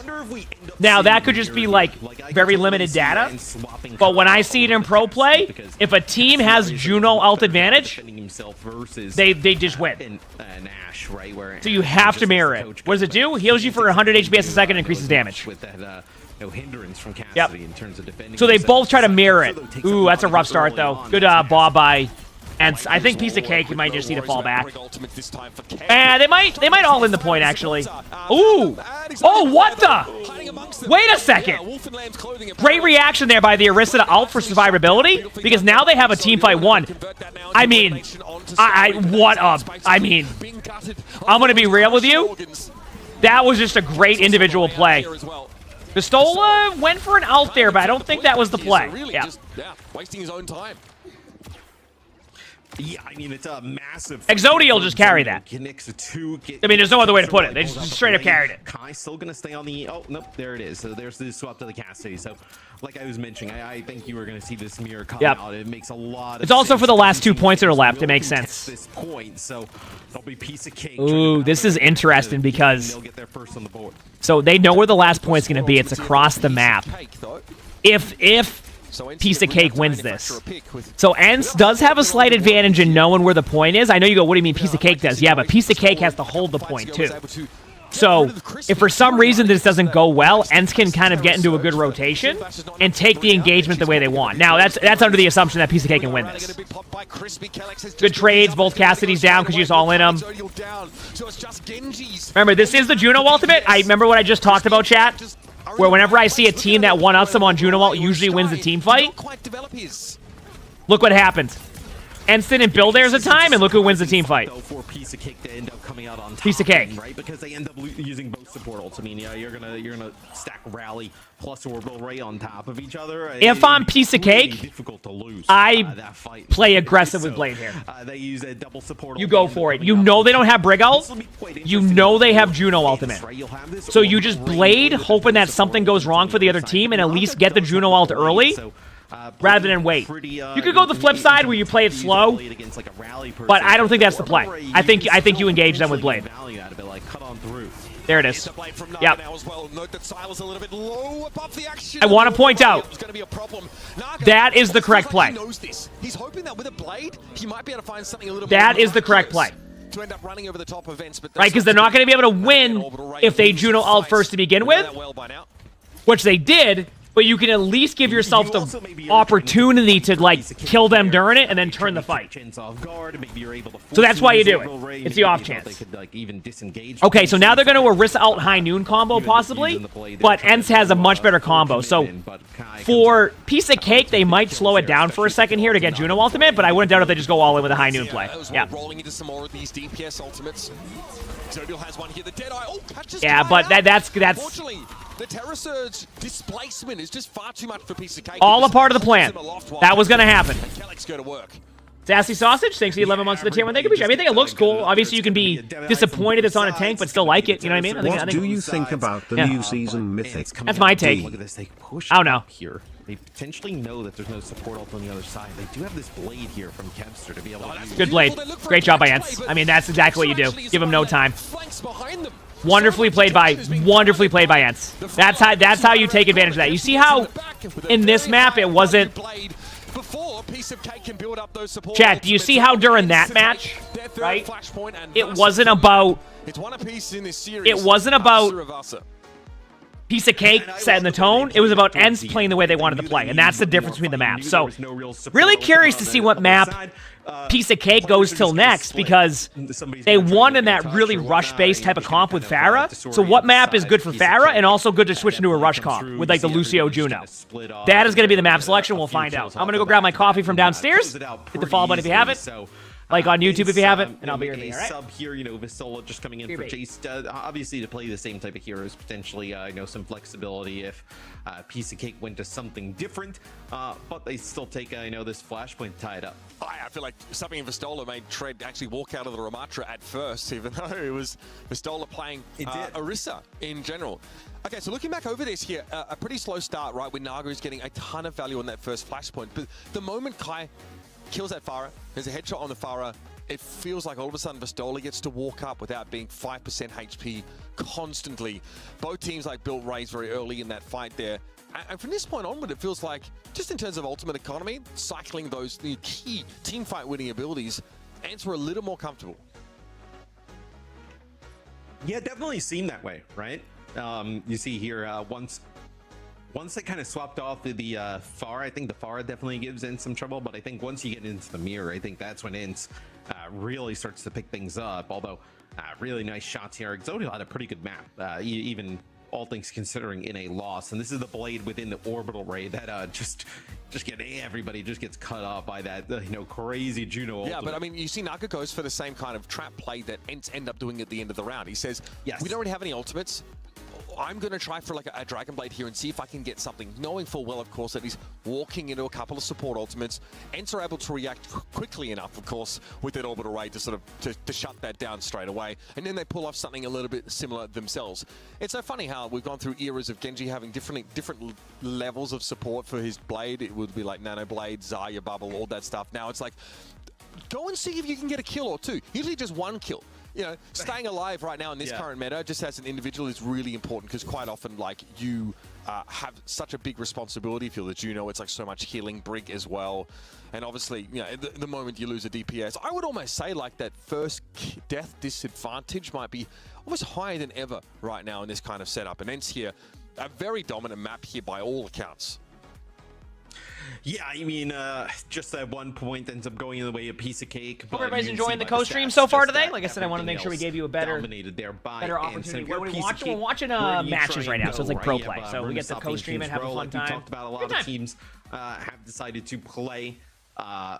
You can play, obviously, the Pharah on those. Rialto's a pretty good, like, Pharah map, right? Historically. Looking at the maps here. Also kind of enters into potentially some long-range hit scan potential, right? With, like, Widowmakers in the mix, so... They don't want to go long-range hit scan potential. They don't want to force hit scan against Kevster Kai. Yesterday with the Twisted Minds game. I would say Rialto to try and play on those corners and not the long straightaways. And it's the map where you can you can do that really easily. New Queen Street? You got to get forced back to a corner, which you play your Pharah on. I'm not sure, Reed. I never really look at that. Until you get to a corner. As long as you have some kind of lead, we'll see. We'll see how it goes. Like, sit your Pharah around the top of the building. Yeah, we've seen it also done. There's definitely some. It's definitely a interesting strategy on this one on figuring out what you want to run. But we'll see. Like, initial fight around that bottom crescent. We will see. In the middle of the map that we often get a free cam view of at the start of it. So you can definitely play her there. Seen her on, King's Row here and there, especially in terms of she's great with laying down suppressive fire, so like defenders can't just peek out of any of the 3 sort of high ground locations and sort of punish you. So tons of options here, of course. Checking my think that, phone very quickly. Team, in the meantime, they've also got the quality, and they remind me so much of like Twisted Minds when they're playing at their best. So there's quite a few of those maps that they can involve as well. Yeah, I think Runasapi, if you're going to play push, right, that is probably the thing to go to. But yeah, King's Row. So could also be a little bit why we saw that Ceravasa pick earlier, because like I was talking about when they did pick it, you have a good idea. King's Row! Teams in EMEA, honestly, King's Row, I did not expect that, but Farah is good here. My only concern is third point. The escort or this can work because they can run Mei, they can run Farah for spam, they can run Genji, they can run Cass. I get concerned about the Widow play on third. That's where I get concerned after this pick. But I get it. They can play the strategy they want to, so I don't mind this. But I will say, I feel like a team like ENCE is comfortable with a King's Row. To just agree to try the other side. You know what I mean? Like they don't have a real tie-breaking vote there. So is it all horse? We've seen a lot of Orisa, yes. A very specific personality mix. But like it hasn't been like every game either, Deciding factor, but again, a lot of those sort of discussions have been what has led them here to be the quality team that they are, and I'm sure they'll be happy enough to go to King's Row. This is a map we've seen both Chase and Vistola at different times in a lot of different metas. Yeah, and you're also looking for somebody to kind of break those ties or whatnot. I'm excited in terms of the team dynamic in a way that is unbiased, right? Sometimes even with coaches, right? Coaches. So they're running an Orisa versus Diva. It looks like maybe on attack. On a team. No, I think they're just moving around heroes, see where they want to go.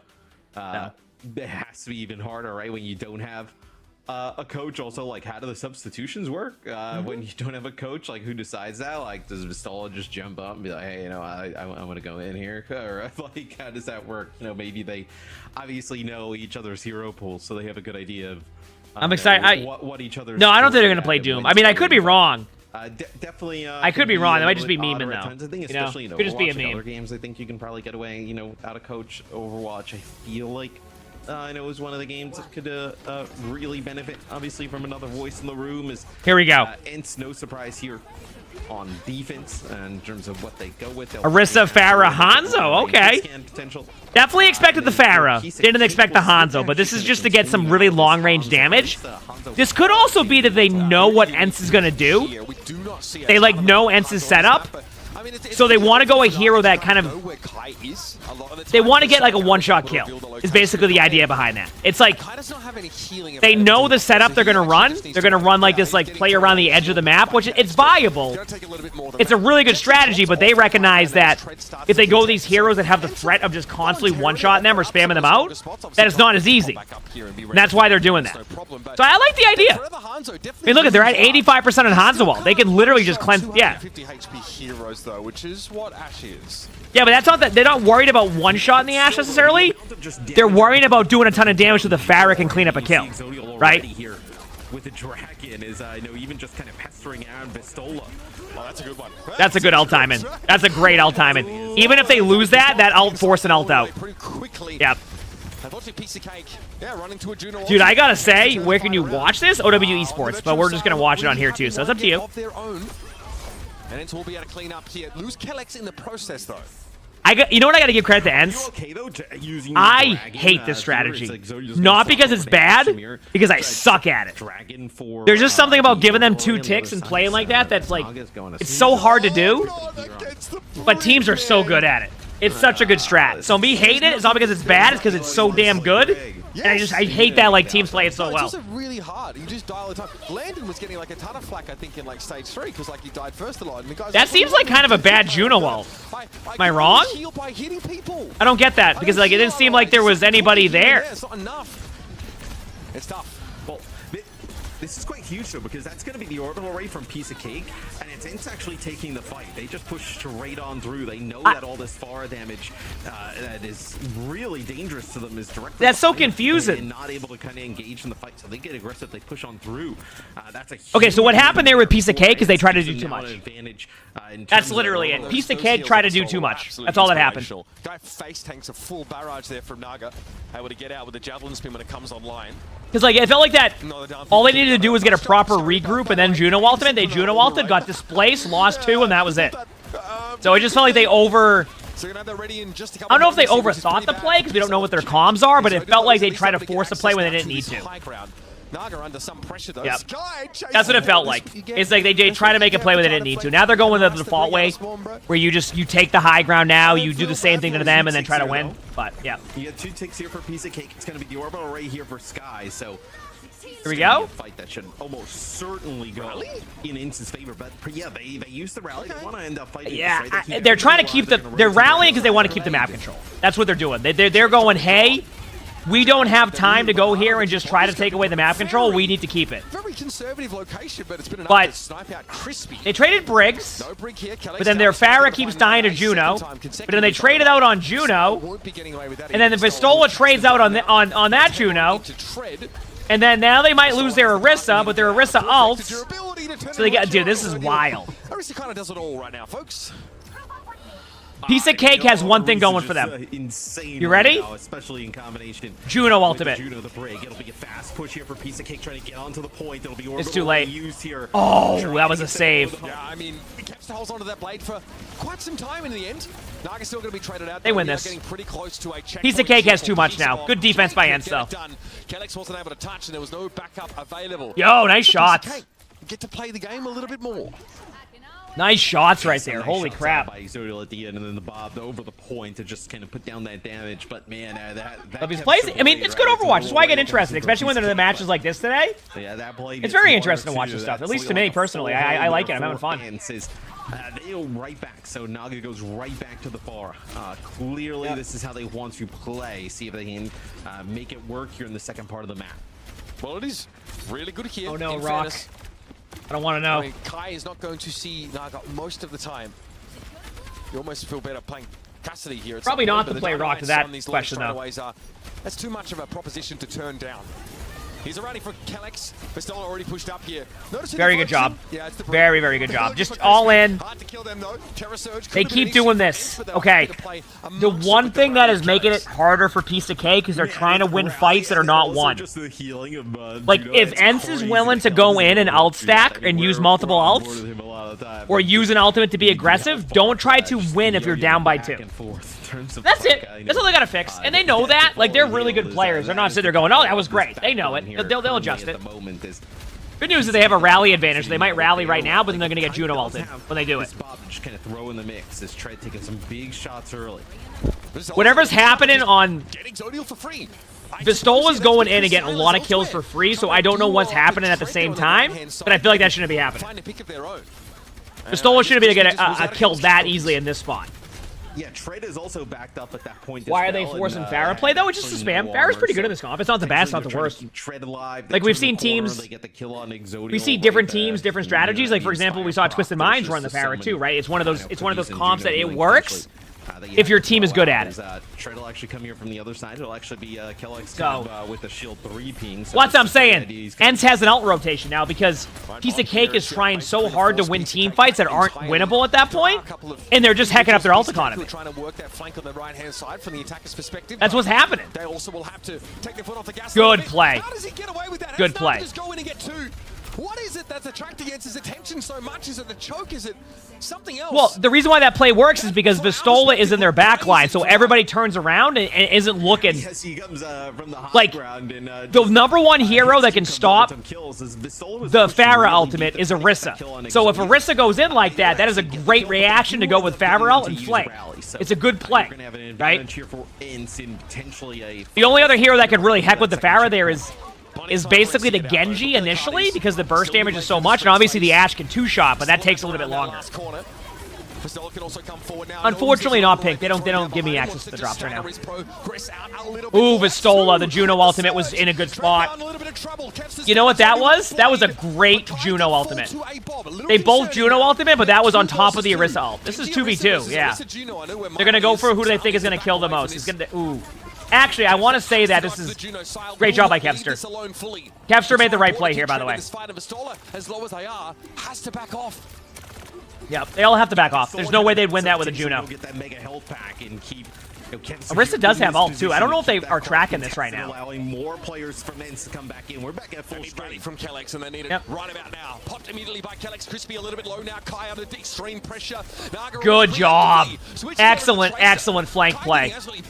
That was really well played. Vistola gets another pick. You'll just able to burrow in time to avoid the damage that would have been lethal emerging on the cart now to push it up just a little bit further. Sky, here on the should go in favor of Piece of Cake, yeah.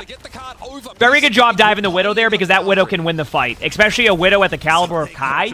Kai's an insane hit scan. I haven't played Throne and Liberty yet, but has people been liking it? Like, what is the selling point of it? Like, what if I tried Throne and Liberty, like, what is a good thing you like about it? You're gonna have a pulse bomb coming up where.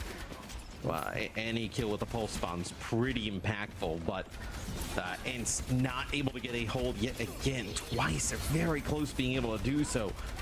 Tread just pulse bomb. Some players off here. Juno ultimate in about 5 seconds. They're just waiting on the cooldowns. There it is. Lost the Tracer, still winnable though. Good job. Really good reaction by Ents. It's funny, do you see where Vistola was playing? Remember, I just did a review on King's Row, and I said that a good spot to hide is right where the Orisa was because you pull pressure from the other side.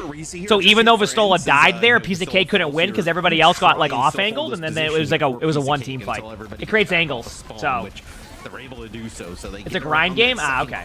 Mostly PvP? I see, I'm not interested in PvP that much in MMOs. I know it's a big part of it, but I always like the I always like the PvE. Nope. One thing that Ents has done an excellent job at,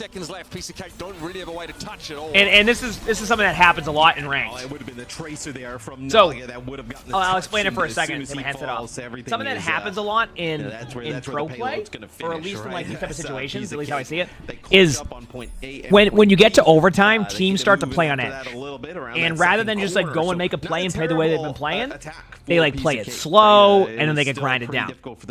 This is now 3 maps in a row where when Ents is on their back foot, or not even on their back foot, it's last team fight, Ents goes in. They don't let you set up. They don't let you get to the point. They don't let you disengage. They go in and they say, you know what? If we lose, we'll have another team fight. But they don't hesitate. They don't wait, and they make it hard on you to be able to do that. And that's what's so impressive about how they're playing right now, because there's been many times now, at least in my opinion, where they absolutely should have lost the team fight, and they did it. They won the team fight, to be in fact.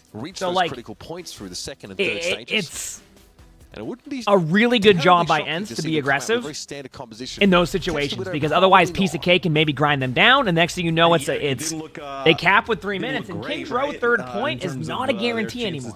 It is not a guarantee to it is not a guarantee to win those team fights at all. I get concerned about this comp by Piece of Cake because I like playing D.Va here, but it's going to be a lot of backline like Juno ring pressure, and I feel like sometimes I watch teams play the D.Va comp here, and they either absolutely roll or they just get stopped. There's like no in between. But maybe it's a close one, right? The team's been playing well.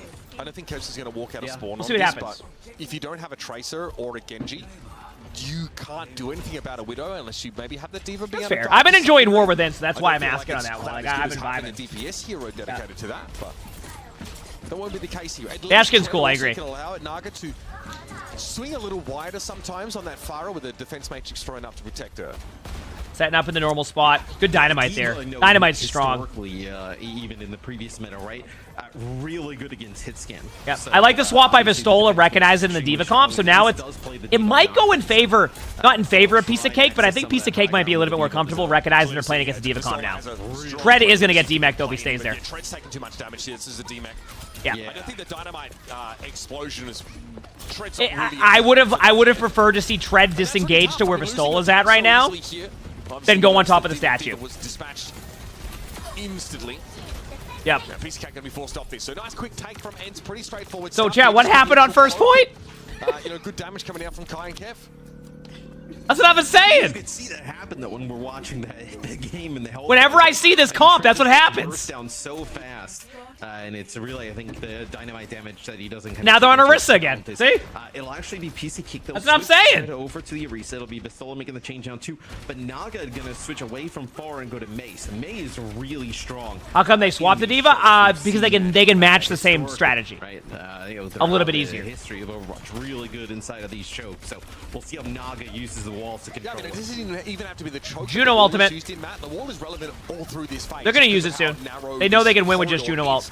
Actually, they might wait an extra second. There it is.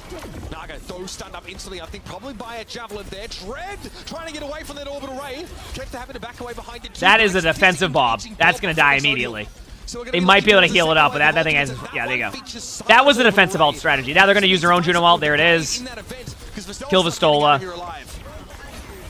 Good job. Yeah, it'll be the orbital ray here. I gotta be honest with you. That team fight for Piece of Cake might have just bought them 2 minutes. Because they still have Brig ult for Kevster's ult. They have their own Orisa ult.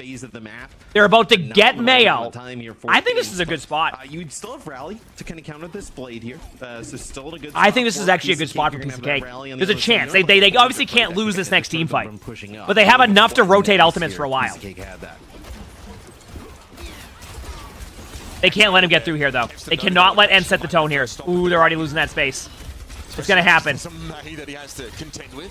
Crispy has Rally, so this is gonna be very hard for Kevs to do much here. I think the Bob maybe to give some space might help, or maybe disrupt, split up this Piece of Cake team. Yep. But Kevster has to use a dash to get out of the Terror Surge. Now have to just slash at the periphery of that fight. And once again, Vastola is drawn in. 3, 2, 1. They're gonna take back May now. There it is. Yep. Yeah, I mean, there's nothing you see when. And now they have May ult, and they're building their next Bob. There's like a May wall terror surge. Don't overextend for this kill. It's not worth it. He can even get close to the opponent. Well played. Now they have May ult, and they're close to Juno ultimate. Now, May ult isn't as good as it's usually been because Juno ring gets you out of there, but I still like the idea of that. Oh no, would they? That is not good. Jack, can we get some blankets in the chat for Big Mac with the 5 gifted? Thank you, Big Mac. I appreciate it. Thanks for the 5 gifted. They did lose Kevster here. Thank you. And Vastola doesn't feel like he's confident moving up because. And now they're on Genji again. Is that the strategy of Piece of Cake? Heck up your May ult and just go Genji? Kevster getting pressured. Probably just needs Zodial's damage from longer range. You notice Naga has switched off the May here. Just doesn't really feel like it suits. Okay, Juno ult in about 3 seconds on each side. Okay, raise for everybody. Apparently, Exodial though gets flattened before he can benefit from the healing of his own one. They just flip. So they have to run in with their own Juno ults, but I think that Ents has an advantage here. I mean, they do. We're not thinking so much about the objective, just those ridiculous buffs that you obtain from being inside that Ray. And now, Ents can turn around and deal with a pretty battered Piece of Cake roster. Tread's a little bit low, but is close to a Terror Surge. Actually, not a bad job by Piece of Cake here because they've almost built up their ultimate. The problem is that, as we've seen with Ents, they're more worried about making sure they win the team fight than forcing anything there. So, they've kind of lost a slight time in, but they got an important kill. Yep. All in ults. This is fine. I like... So, sometimes you just need to ult to make sure that you don't give them any more time here. Winning the team fight here with hacking up your ult economy is way better than letting Piece of Cake win that. So, that was a good job. The other way, so they're forced to step up. They're really kind of playing around, maybe get that Terror Surge. But thank you again. I appreciate that, Big Mac. Thank you. With like dynamites and Genji dashes. Hope you're all enjoying. It doesn't work out that way. 3 minutes. Piece of Cake has Brig ult, so they can use that. There's going to be a Bob in about 5, even quicker. My timings are off by 2 seconds right now. Kev is busted, by the way. That means Kai gets to do literally whatever he wants. Yep. The Bob just makes sense. It just keeps space for your. It is a dash as well, but you're just living in it at this point. Terror Surge there doesn't really seem to hit the mark. They flipped the map on him again. I'm not sure. Brig ult keeps him alive. Juno ults in about 5 seconds on both teams. Difference maker. Tread a little bit low, no armor to speak of. Crispy now finally running out of rally. Don't use it. Oh, they have to use it. Never mind. For Ents in a winning fight, I think we take those. Naga tries to bail them out with a blade and finds one here. Both the I think Piece of Cake has managed to stop them. Yes, they can't push past. They know that. Okay. Yeah, the Terror Surge used there by Vistola Here we go. to try and prevent Crispy and the rest of Piece of Cake from using that rally and kind of get into the back line, so they end up popping. Heck yeah, Joe, let's go. I'm glad to hear that. Back into position as Penguin God, thanks for the gift of sub to Penguin. Look at that. Oh, yeah, the Penguins. that should be enough. Damn. Right there. I mean, you can't kill Kev's Genji. He just goes after Exodia, which again gives Kai carte blanche here, virtually. There's just nothing else they can do. I mean, they're going to risk all, but the risk is dead in like 2. Yeah. It's not nearly enough. Naga not able to you know, what I will say about this match, though, is I don't necessarily feel like it's a terrible match, right? So oppressive like, and such a nuisance. Like, ENCE is the favorite by a ton. Swap at the end, right? Right? Just to give you an idea, ENCE is like the favorite. For it to be 2-1, and we're actually able to look at these matches and go, wait, that's a lot closer than we expected. That's a good thing, right? This has been a much closer series than I think a lot of people expected, which is awesome. I love seeing these close matchups. I think that makes it really exciting. I'm curious to see where Piece of Cake takes this next, because I don't know. Because I think they have what? They have push, come down to the wire, final seconds, OT, lots of changes. And make it look pretty easy there in Kings Row. Interesting start though. The teams they sort of mirror divas. Can they pick Rialto still? Like, can they play hybrid? Can they pick hybrid maps? Doesn't feel like it's quite enough. Because I wouldn't doubt it if they go. Or not hybrid. I meant escort. Not hybrid. They picked the hybrid map of Kings Row. I meant escort. They have push and escort, so yeah, let's break this one I'm down, thinking New Queen Street or Rialto. I don't want them to have to go to Gibraltar, because then that's just going to set them up for like a hit scan war. And I still think that from a hit scan point of view, although Exodiel's played really well, I just think that Kai is still one of the best hit scans, right? So it's I don't know. Exodiel's been playing pretty well though. I think maybe you can take the odds of a Gibraltar, but know that with that you're also going to get the diva out of Vistola. Like, there's strategy behind it. There's strategy behind it. That's what basically what I'm getting at. Around a corner, tried to force the enemy positioning. You know, I think Vistola did a lot with the Terror Surges. Even on King's Row, we saw a couple of times. Yes, Naga's playing the Pharah, they're playing the Pokio game. We're going to hard engage. So that's how I see it. Like Kelix Rally, for example. Not bad though. Not bad. Fun matchup. Good matchup to say the least. And that is what Orisa provides. I think Vistola came in second map and did a lot on map 2 and 3. Yeah, I think he really, changed the tempo of the game, set a little bit more pace, and I think Kelix, I saw him getting wild with the rallies there a little bit. That's what you need. Patriots are going to start. And we saw in some other matches, the Genji Drake May, but they also aren't going to have him on. Okay, maybe we will see more Pharah, more May. But I think at this top level, like the very best teams, there's a reason Kevster has pretty much locked the Genji in all series. So I think he just has faith that if you execute this comp at the highest level, if you hit that pace, Genji just has so much potential to make individual plays, snowball with ultis. Exodio, I think, also had a big map here on Kings Row. I mean, Piece of Cake is putting up a strong fight. Here's really, what match they have up next, though. A run for their money. Phone for a second. It's just such a solid team, front to back. I think the veterancy of Kelix really coming into play as well. And Pharah had her moments, right? As good as the Genji is, the Pharah, the Tracer, the Mei, the flexibility from Naga, it looked like it might pay off here on Kings Row and put Piece of Cake in the lead in the series, but then just a few too many fights. Kevster's Genji really started to heat up as we got deeper into the map, and yeah, Kai just getting a lot of space on the Ashe on Kings Row. I think maybe a little bit harder to shut that character down. Part of why you want to run Genji is to put I was like, damn, Cactus was unhinged out of nowhere when I realized it was a copy pasta. You see the Mei and just barely not getting the Blizzard off. I remember that remix, Yellow. That was a classic on YouTube like years ago. I mean, a huge reason you're choosing the character is the Blizzard, right? The value you can get from catching the Orisa when she runs out of cooldowns, or zoning the Brig, catching her with an ice wall. Your engagement ring is being delivered to your house today. You're really excited. Heck yeah. It can happen on Mei with such a long cast time. It's sort of the risk you take, but when it happens, it's such a painful swing, such a tough moment for a team. Hopefully everything goes well. Those are brutal stats. You're disappointed in the lack of copy pasta right now? Get rolled, Cactus. Now it just looks like you put that. Let's talk numbers here, Johnny. Like if this chat scrolls up enough, everybody's going to think you just said that, Cactus, out of nowhere. That you're just so mad at 50-50 overall. In stats in Overwatch, but the KD difference you're just that angry. Especially was real on King's Row, and you can see it for yourself. I think it's a really interesting matchup so far, and we saw how Piece of Cake, they came out and controlled. Did SRPC play yet? No. Right now we're still in a 2-1 matchup between ENCE and Piece of Cake. Been a good matchup. Been a very good match. In the group stage, and they took a map loss. Their first pick was actually New Junk City, because that is a map you can force that really hard engage venture kind of style, right? But with Saravasa already picked from end, so I'm kind of curious like where we're going next. Runasapi has spent the go-to if you never like far these away. Some matchups. We could see Naltz is already. See, Naltz is on Runasapi, for example. Naltz is usually, getting all the copy passes in Seagull, and Naltz has recently over the past year found another place to do copy passes.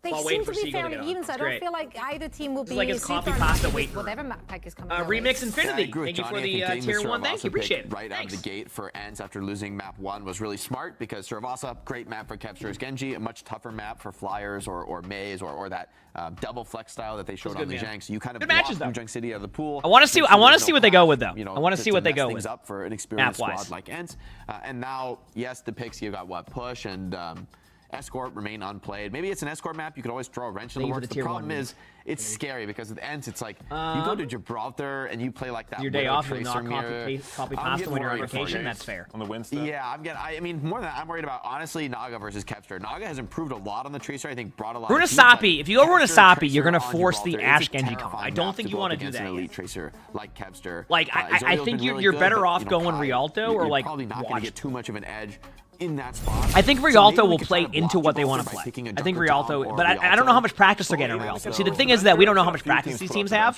So when they make this map decision, it's really hard to like. Yeah, if Chase is in, did they say what map it was? I have my headset off. Les Esperanza, thanks for the 4 months of the free But it's hard to know because they had Chase just play Orisa on control. So I still don't know exactly what the philosophy is for ENCE as far as what map Gibraltar. is. Okay, this is the map. Chase is for sure coming in, and this is. I think taking the odds on Gibraltar is totally fine. I like this. So, I mean, like I said, there's a little bit of a situation where third point can be difficult just because they have ENCE has a dominant like hit scan. But like I said, Piece of Cake's DPS like Zodiel on hit scan has been just as good. So I don't think it's that much of a concern. I like this. They will just drop down like into this. our lower bracket and have another opportunity to stay alive. So let's send it over to our casters to see Phantom Frog, thanks for the 3 months for the free Esperanza. Thank you, appreciate it. Thank you. Thanks for 3 months. Move over to Gibraltar with the Ana Brig composition here. However, you will notice that ENCE are not trying to play Widow on this map. They're not trying to play Ashe even. Kai will be on the Cassidy here, so they're definitely trying to leverage the disruptive power of Kevster and Chase linking up on these dives. All right, I'm ready. Yeah, no, I think for Piece of Cake, right, picking this map puts a lot of faith in Exodial, right? I know being able to maybe come up with some of those Widowmaker plays and kills, like how they just mentioned there on the desk. So, I'm ready. We'll see Winston from ENCE on defense, as Tread looks like potentially picking up the Diva here on offense. Yeah, so they went Chase for Winston. So that means that ENCE is just a bit more comfortable playing the Winston comp than the Diva comp on this map. Chase is a very good Winston player, also has the capability of playing Orisa, so they like the idea of the Orisa here, I mean of the Winston here, rather than the Diva. I think are anticipating Widow, and because they don't want to mirror it, they know the Mei is great at blocking off a lot of those sight lines and actually getting them into position without, I think they just like Mei in this map. I think I wouldn't doubt if they go Genji right away, so they don't waste time. But we'll see. Group up brawl with Cassidy Tracer comp. I think because the Cass is still there, the Mei still makes sense. Yeah, but, because you have two heroes in that comp that are a little bit more immobile-based heroes. So it's not like it's an easy target. Like, Piece of Cake's easy target is the Ana or the Cassidy. Actually, it's not an easy target because they're running Ana Brig Winston. So Cassidy's the easy target, and then on Piece of Cake, you try to force out Mei or get Juno. So it makes sense. I don't think they're going to mirror Winston. I don't think they want to. Easy dives whatsoever here. And look at where that boop top left could be so good. There it is. Wasn't born yesterday. Like he's not there it is. Aggressively unless he knows that defense matrix good is boop. So just use it defensively. Make it really hard to kill Chase. By the way, it's already built Primal. Yep. This is well, yeah, it's really easy to build Primal in that situation. When it comes to that Winston ultimate, you're not getting out of here alive with any of your limbs. Rough start for Piece of Cake, but I wouldn't be discouraged by that. Actually, I'm looking at. Oh no! Oh, they got the rotation going. I mean, with the Primal, he's never even. ENCE has the rotation. Just complete domination from ENCE here. It's Nano on Winston right away. They have a great position here. Unless they want to go for an aggressive play and just Nano like the Cassidy and just go all in, or Nano like Nano like Brig or something. But they're gonna Nano Winston once they see a good opportunity. Yeah, I don't really. Never mind, a huge pick. That changes up everything strategically. They're gonna be forced to use a Brig out if they don't want to use. Yep. long range. And That's good. Win or lose this team fight, this has been a good team fight for Piece of Cake. Okay, that's on the wrong side of Crispy Shield. Now they get the Juno ult out, which is obviously going to be better. They're going to come back with Nano on Winston very soon. Actually, Winston can't be Nano. Winston's in the back line. They can only really Nano the Tracer. Oh, wait. They can basically only Nano the Tracer or the Brig. Very low, and there's no great health packs by his location right now. That wall almost solidifies it. Nice play. Ooh. Yep.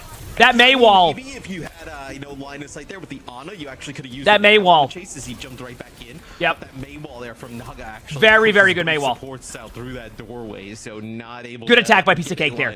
So basically, what was going to happen there is ENCE was in a rotation where they're going to Nano Winston, and then basically what happens is Winston gets out really quickly. To give you an idea, Winston's at 73% right now. Especially devious without getting nanoed. So imagine what would have happened if there was a nano. That's why it was like, oh wow. So now they've been able to get map control. They brought some of this back. They're able to pressure them out. Like, this is good. That Brig should die. Nice shots. Will I be going to DreamHack this year to watch the finals, or will I do it online? So,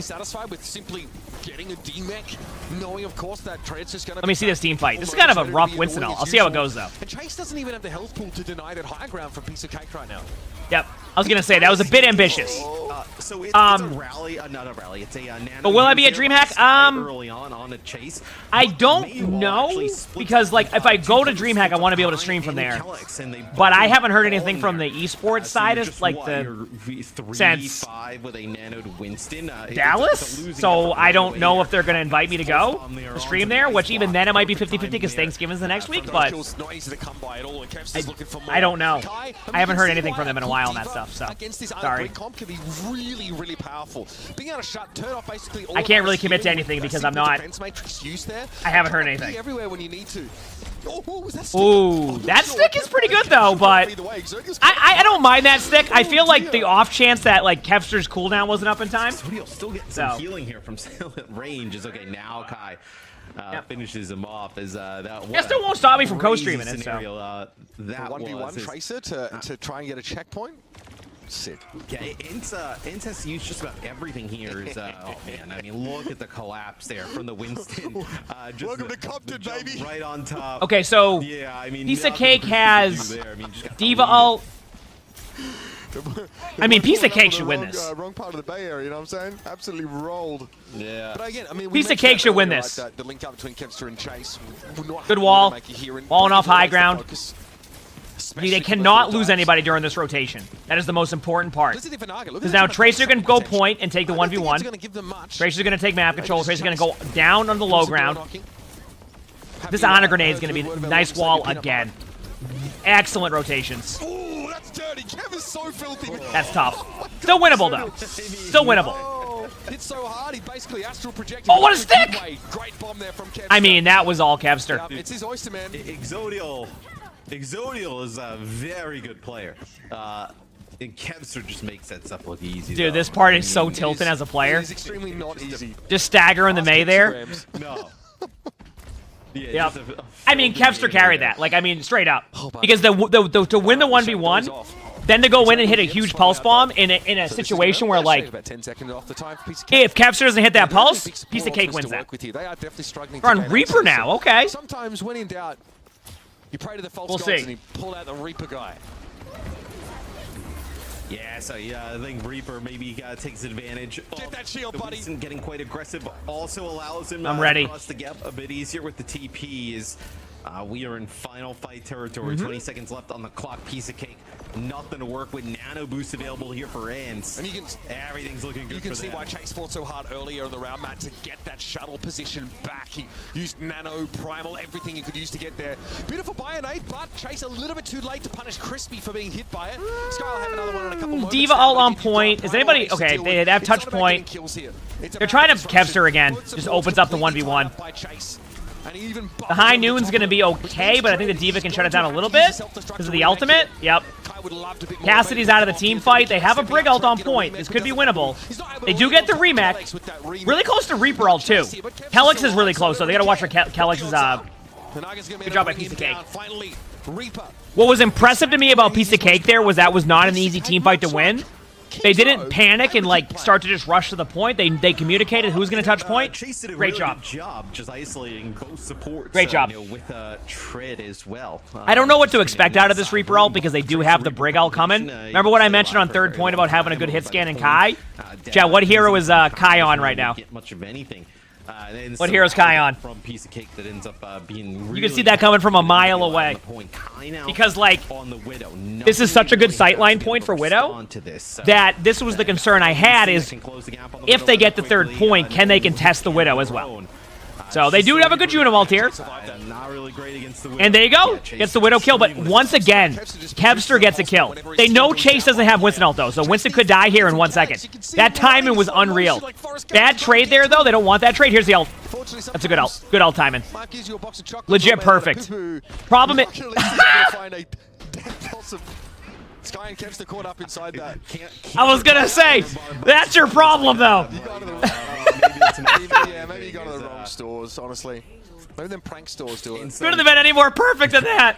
With a nano here available coming out of spawn. Kangaroo poo kind of looks like truffles, honestly. Oh, man. I've never tried them, though, chat. Yeah, no. I'm telling you, a good Widow on third point Gibraltar is tough. Still, though, Nano on Winston. There it is. Now everybody needs to survive on both teams here. This is all just about... Now there's going to be a Winston ultimate, so it's going to be a deep dive in their back line. Basically pressure the supports. You don't need to get the kill on the supports. You need to pressure them. So that way, like, it makes the other team... Chase is there. D.Va's in an awkward spot. That self-destruct get a little bit scary. There goes the Widow. Right in the face as he's trying to climb back in the mech. Good pick on Kai, but it's too late. And exactly what we talked about even before the map went live, chat, happened. The Widow popped off.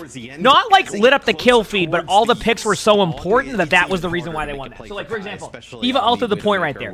D.Va gets back in mech, anything can happen there because you have survivability. You can buy some time. What happens? Kai hits a headshot on the baby D.Va. No D.Va. That's the end of that.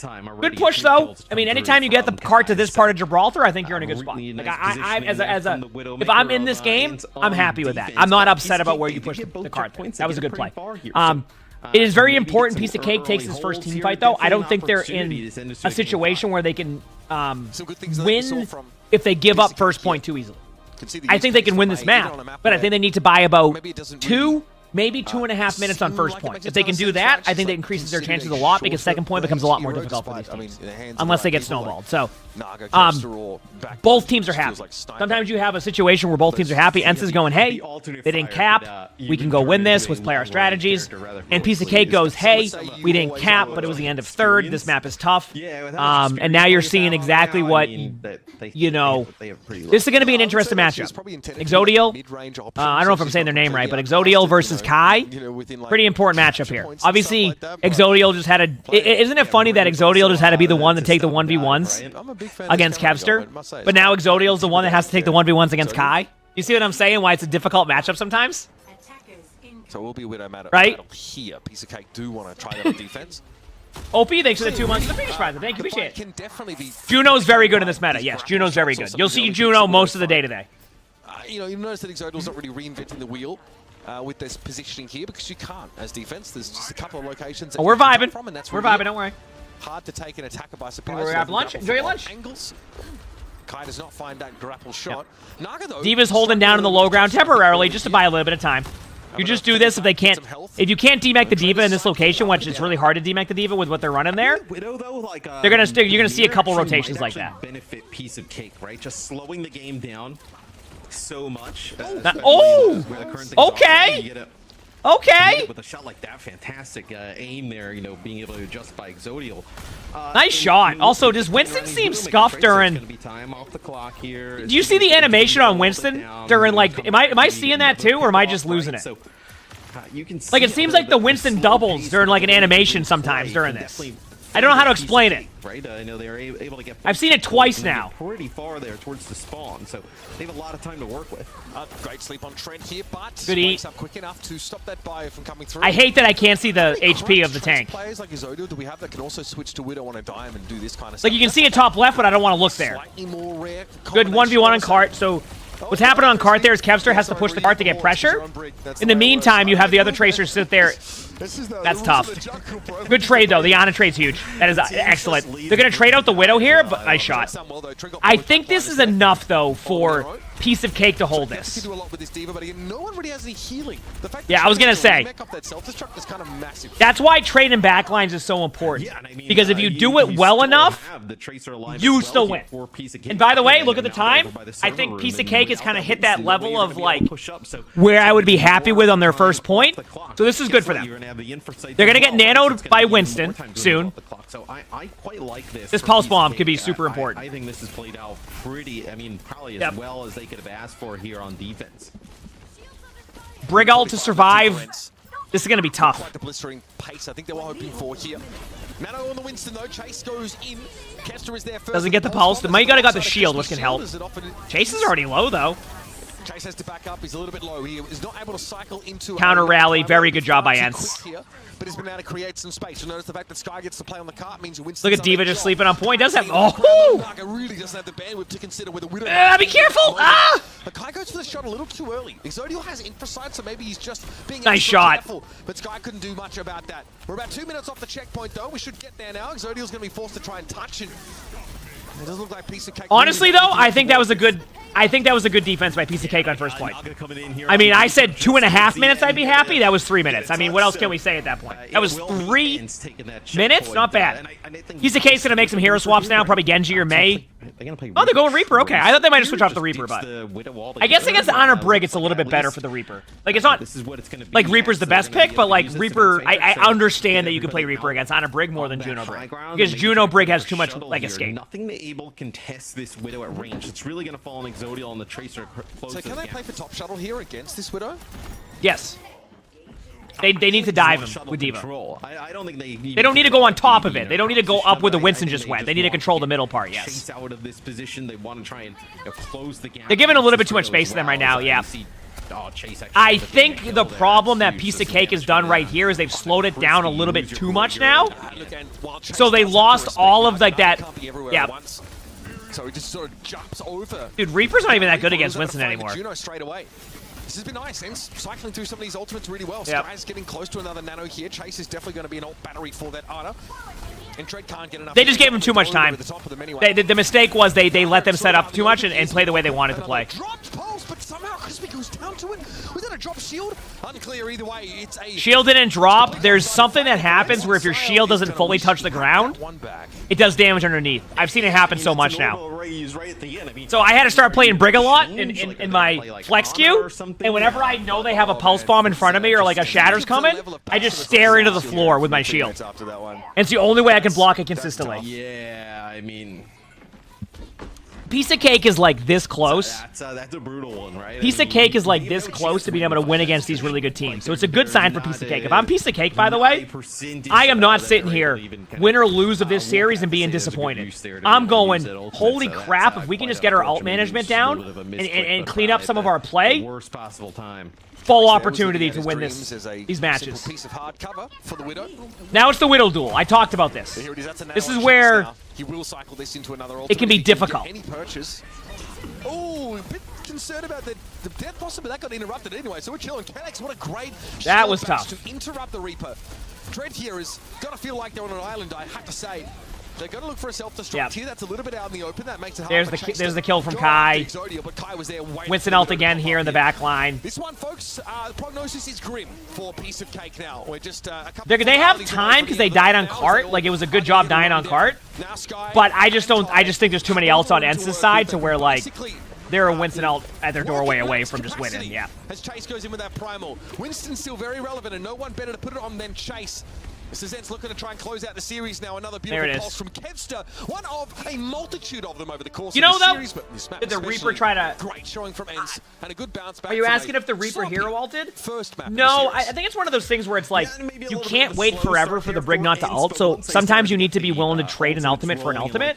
So I think that what they wanted to do is they wanted to go for a surprise play. It really just came down to a quick reaction by the Brig into a mash. Like, if the Brig has an extra half of a second and doesn't react correctly, it's a much better play. It looks different. So I think for Piece of Cake. The one thing that they can take from this is clean up their alt play, and I think they're going to be in a good spot.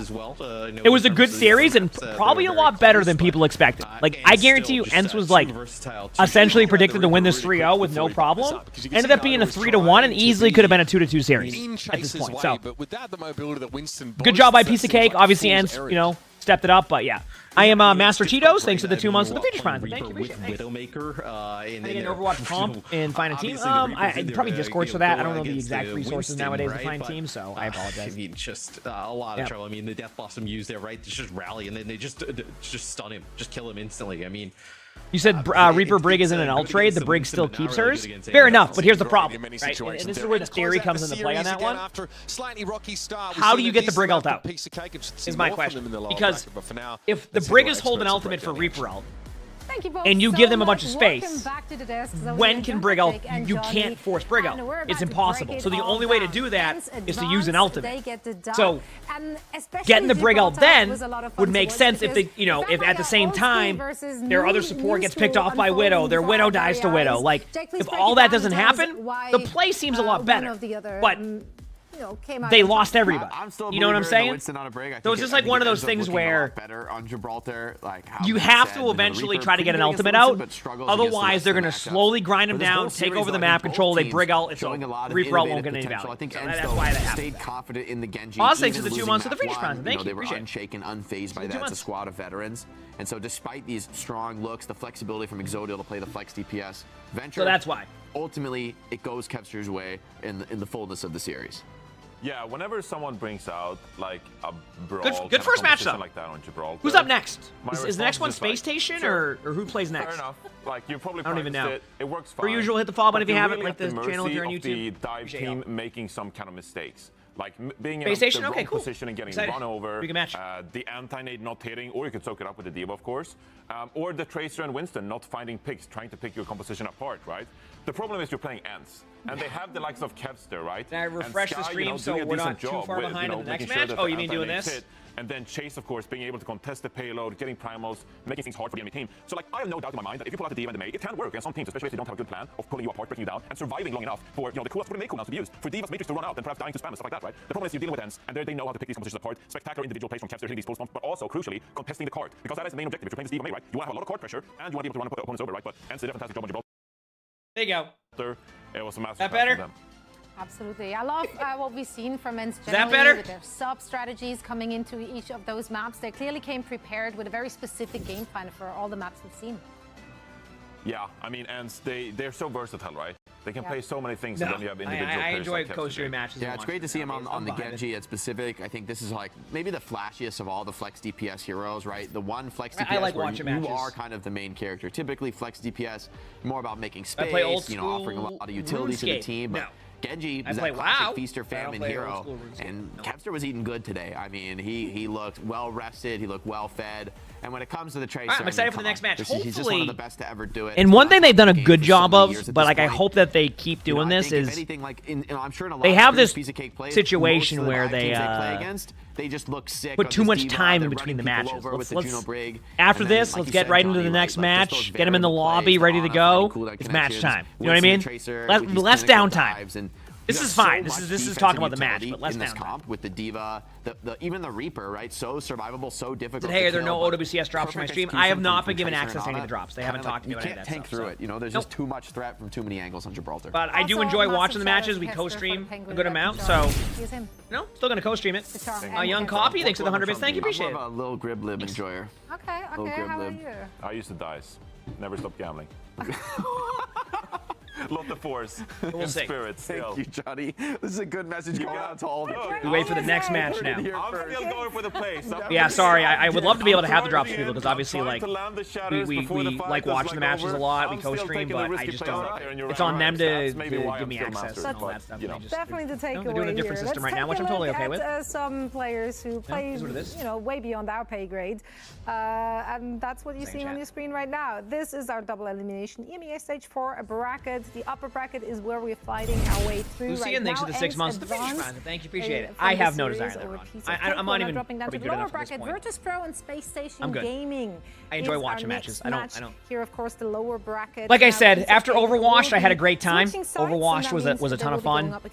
But I'm at the point now in my career that I just prefer watching the matches. I might do a one-off tournament here and there, but for like everyday weekend matches, trying to qualify OWCS stuff, I think, you know, they always say never say never, so I'll leave it at that. But I'm chilling.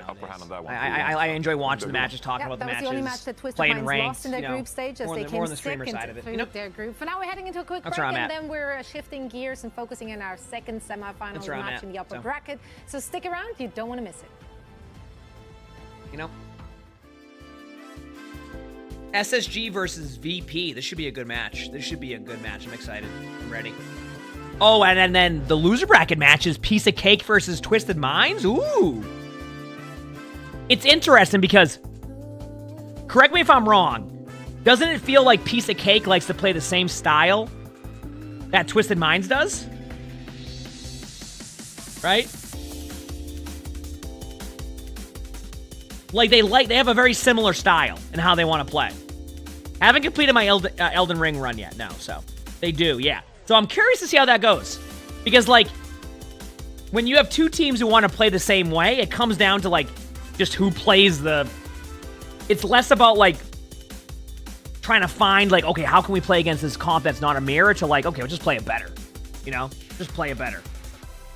Would I commentate OWCS if they asked? They have a lot of great casters.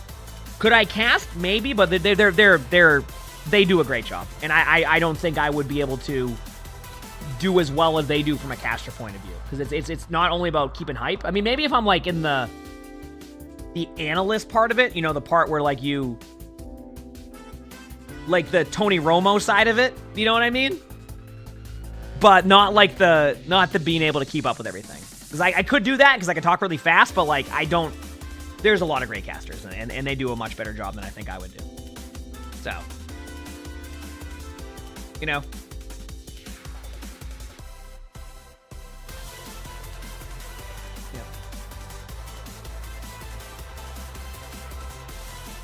I wish it was patch notes. Color commentator, yeah. Even then, like I said, like I enjoy what I do now. I just enjoy what I do now. Playing Overwatch a ton. You know, recording videos for YouTube, doing what I do. You know, I enjoy that way more than doing that stuff. I thought it was gonna be. Like it could easily be 2-2 right now in that series. So. I don't think this is DMCA. We'll find out. Gonna drink some more coffee in the meantime. What's my suggestion for a Sombra if the enemy team is balled up tightly? Just throw viruses in there. Try to like just keep farming viruses on them. That's your best bet. If they're like that like tight, just keep throwing those in there. Try to do distance. Play a little bit more medium range. You know what I mean? And Delta, thanks for the 36 months with the tier 1. Thank you, appreciate it. That's a look at the most Where am I and how did I end up in this chat? Skate park. The team's coming up. SSG is definitely going to be the team predicted to win. I haven't seen VP play a lot, but anytime I've seen VP play, they've played fairly well. So I think a lot of people will probably lean towards SSG because SSG is just a dominant team. But don't be surprised. Don't be surprised to see VP play pretty well. Could also be likely finalists, as they have been. It's cool to see that VP kept the team too. I think that weren't people unsure if like after like that huge tournament, they were like a lot of the orgs wouldn't like necessarily stay. So it's cool to see VP still having a team. Remember correctly? Question mark. No one fact check. Okay. Yeah. Looking at VP's roster now, they got a good team. This is a good team. So that is runner-up. Yeah, because they got beat by Sova. Yeah, they tried to play double flex support, didn't work out. So first you act like you don't remember, and then if you ain't first, you're last. I'm 29. My brain takes a couple seconds. I'm 36. What do you even say? Well, at least I had an answer. Jake is the young guy on the desk. Like, I just play games, dog. Like, I don't. Yeah, but VP, obviously, former Anorexia. The only really change they made from stage 3 to stage 4 was, of course, something coaching lineup. Smash has joined them, then left them, then joined them again. Low key huge. That's actually pretty big. Smash just kind of goes. Historic coach. But this lineup we're seeing right here, this is what we saw them play in the group stage, because obviously that's the highlight on the screen. But they do sometimes sub in Gala to play the Illari. Usually they have Canale play the Brigitte, but flexes over to the Juno to free up Gala to play the Illari. But I just want a good match. That's all I want. I just want a good match. They like you know what I mean? That's what I'm hoping for. Well. Is a good match. Something we saw from them in group stage. That was a couple of weeks ago, so the meta might have shifted a little bit, but they bring a little bit of a different style from what we've seen from the other teams so far. And speaking of different styles, Space Station Gaming made quite a big change that I don't think too many people saw coming. KSA has I was gonna say Space Station has a really good tank line, by the way. What we've seen from him yesterday, he's added a lot to that roster. Like they have Hadi and they have KSA. See some Hadi action like as well, of course, because it wouldn't be Space Station if Hadi isn't in the lineup. Their tank lineup is like unreal. Like there's no like.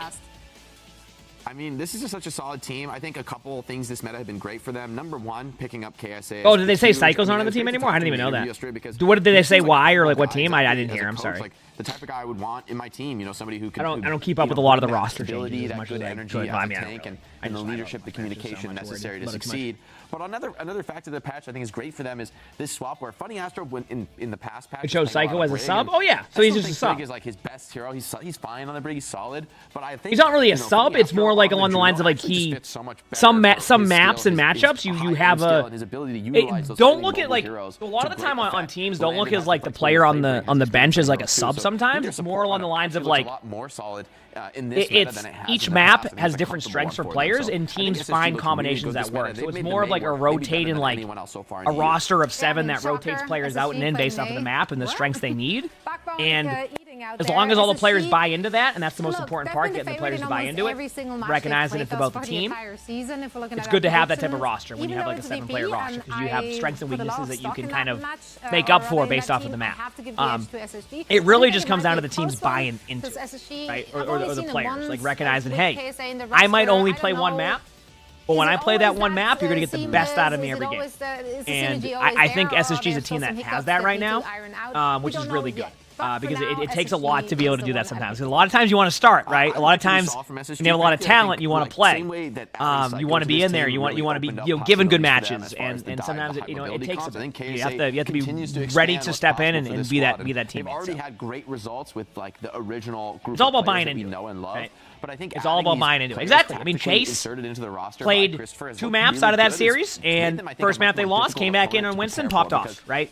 And they may not need Chase for 5 maps in a row because of map selections, and they might need Chase 3 maps in a row based off of map selections. And having a player who's able to do that and come in and be a good player and a good teammate, especially where we've seen Chase be a shot caller and a starter on rosters, that is buying into the system. That is buying into the team, and that is a big part of all that. You know what I mean? So, I love a good vibe pick. We didn't see their what happens my best? I don't know. Yesterday, but we that's what you have to do. They're playing from groups. I just wanted to go with VP here because I want to give them some credit here. You know, usually we just predict SSG. Look at Johnny going with the VP one here. We probably predicted SSG more than any. Hopefully, just a good match overall. That's what I'm excited for. So I wanted to shake things up. Let's go, VP. Bring out the Illari. Have some fun.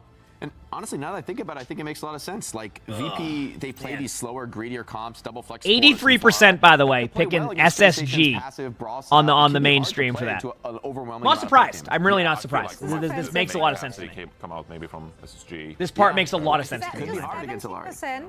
Community, come on. I mean, all right, SSG has like consistently won this matchup. Check them out phone very quickly in the meantime. They're good enough to give at least 20%. Yeah, I would say, I don't think this is an 80-20 match. This is like a 60-40, 70-30 match for me. I'd say 70-30, yeah. But I was down with the 30. 70-30 is kind of where I would put that. Numbers, let's go VP. Obviously, Johnny. For me, VP fan. I feel like mega vibes guy. What about our casters? How do I explain it? I feel like a dung beetle walks into a bar and asks, "Is this stool taken?" Thinking back to when Maz, thanks for the 18 months of the tier 1. Thank you, appreciate it. Thank you. I feel like they've VP has shown they can win matches and play well. It's just coming together to win. Thank you for the 18 months. How long till it starts? Should be like 2 minutes. Probably 2 minutes or so. My guess. So SSG pilled today. It's interesting. I mean, no, SSG obviously off of historical performances, you'd say would be the. Let's keep it going. I'm ready. VP in stage 3. Like that. They lost twice. They lost in the upper bracket and the lower bracket. They lost twice. Right, but we have a long season, very quickly. a long history. Good there, right? good I know there. All right, not let's just go. stage 3. But I mean, VP, I do think gets a little bit undercredited, right? I know VP. I think You just received your T you yeah, awarded 3 clearly weeks the ago. best team in He's the pretty good. NBA, I mean, I don't right? get T, Yeah, but clearly in the Li top Zhang. 3. 100%. Yeah, I mean, in the All right, top here we go. 3, right? I think depending on the meta, could push 2, right? Depending on how things go. So. I think probably from a fan perspective, I mean, look, the fans, they're gonna vote. They love Space Station. Is this Control Center or is this the bridge map? All the players in this team, so that's not surprising. I do. They're obviously fantastic. Virtus Pro, I think so much conversation's always around their backline because Gala Canal both really talented. They're not running Malga, right? Just very specific hero pools as support players. So there was some decision making between which one of them was playing Juno, like I mentioned earlier. This all Arissa. Arissa versus Malga. Okay. On the Juno. Space Station's running the Sim comp. Virtus Pro's running the Farah comp. I lean a little bit towards the Farah comp here because you can spam. You're new to this. What does B1 and C1 mean? They're Cs. So VP was seed number 1 in Group B. Space Station was seed number 1 in Group C. I like the Farah comp here by VP. This comp is really good, and especially against the Sim, is even better. Don't be surprised to see Hadi switch off the Malga right away. I could be wrong, but 70% of you voted. I don't know the strategy too well on this map, so okay. So they're gonna go left side here. They can't go bridge. There's just too many things that can happen. Easily dynamited, booped off the map. But I feel like Sauna is gonna have free reign. Don't be surprised to see that Farah ultimate go to 80% really quickly. Outside of TPing and staying out of those lines of sight. That's why they're going white room here. But also, you have Shockwave, you can throw dynamites down this straight. 78, there it is. There it is. Get ready, it's gonna happen. This is gonna be a fast Farah ult. They do Juno ult in, though. Good Juno ult. They have their own Juno ult, and they might be able to win this. Like, it looks scuffed, but I think they can actually turn this. Because, they have enough on point. Sim's out of the fight until they use their TP. Malga can go back there because they can TP point. Which they actually stopped the TP. Gonna have to Arissa if they want to survive that. Yeah, now the point here for Shockwave. Yep, that's a survivability Arissa, by the way. It'll be a terror surge from Rajara. Hadi might Malga ult this. It's so hard to call. But I don't know if it's the best play because they lost somebody.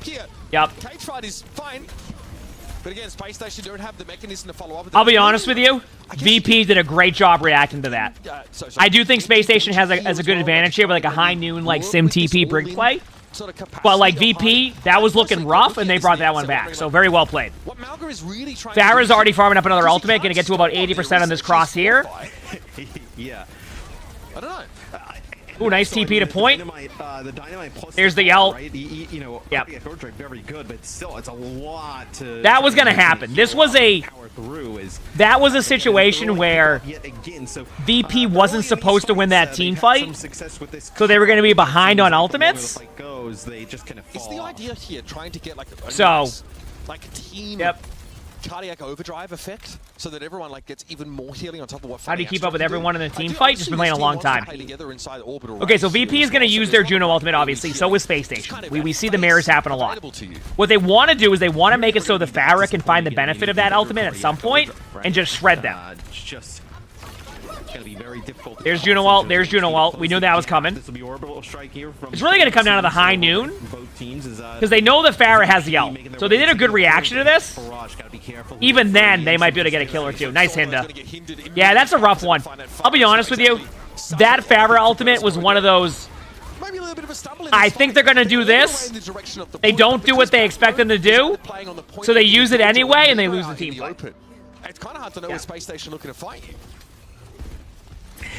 Yeah, no, I mean, we haven't seen this type of comp in a Space Station has opportunity to win this here. But hey, in my opinion, extremely strong, right? In terms of the we'll see support she can provide, and Malga. I mean, I feel like for most of the year has been meta with how things have gone, right? They tried to adjust them over time. I mean, you also think like Aurora Rain Plus. I hope they don't do any like Mauga buffs next patch because Arist is better. Like just leave Mauga as is, please. Just there doesn't need to be a buff. Yep. Here's the Arista ultimate. They have to bring out to keep him alive. The Arista ult is okay, but not amazing. Not a bad Bob though. This Bob, I don't know what the high noon is looking like because we don't have vision of it. But yeah. I mean, a good flip, but how much of this Mauga comp they've seen, Matt? Because they seem a little unsure about how to play around it. What I will say though, is good start by Space Station. A little bit of a very good start. Here is Rajaro coming back off a spawn on the Doom, not able to make it through the window. So very good start by Space Station. Coming back in round number 1. We'll see how much longer they decide to run this as well. Yeah. And if this is just maybe it's a Lijiang Tower type of setup, then they kind of move things around, or if it's something they want to run pretty consistent throughout the whole series. It's so interesting. Phone very quickly. Unlike Space Station to play sim comps, but Backbone had to play in such a different way as you normally would if you had like a Reinhardt or something like that. I dig it. It works for me, and it's not as if like the Mauga was lacking mobility anyway. Like he can just dash and stomp in. But good matches so far. Space Station are now going to switch back to something a little more standard. Well, is this how much of the Backbone fire do you think we've seen? Yeah, not a lot.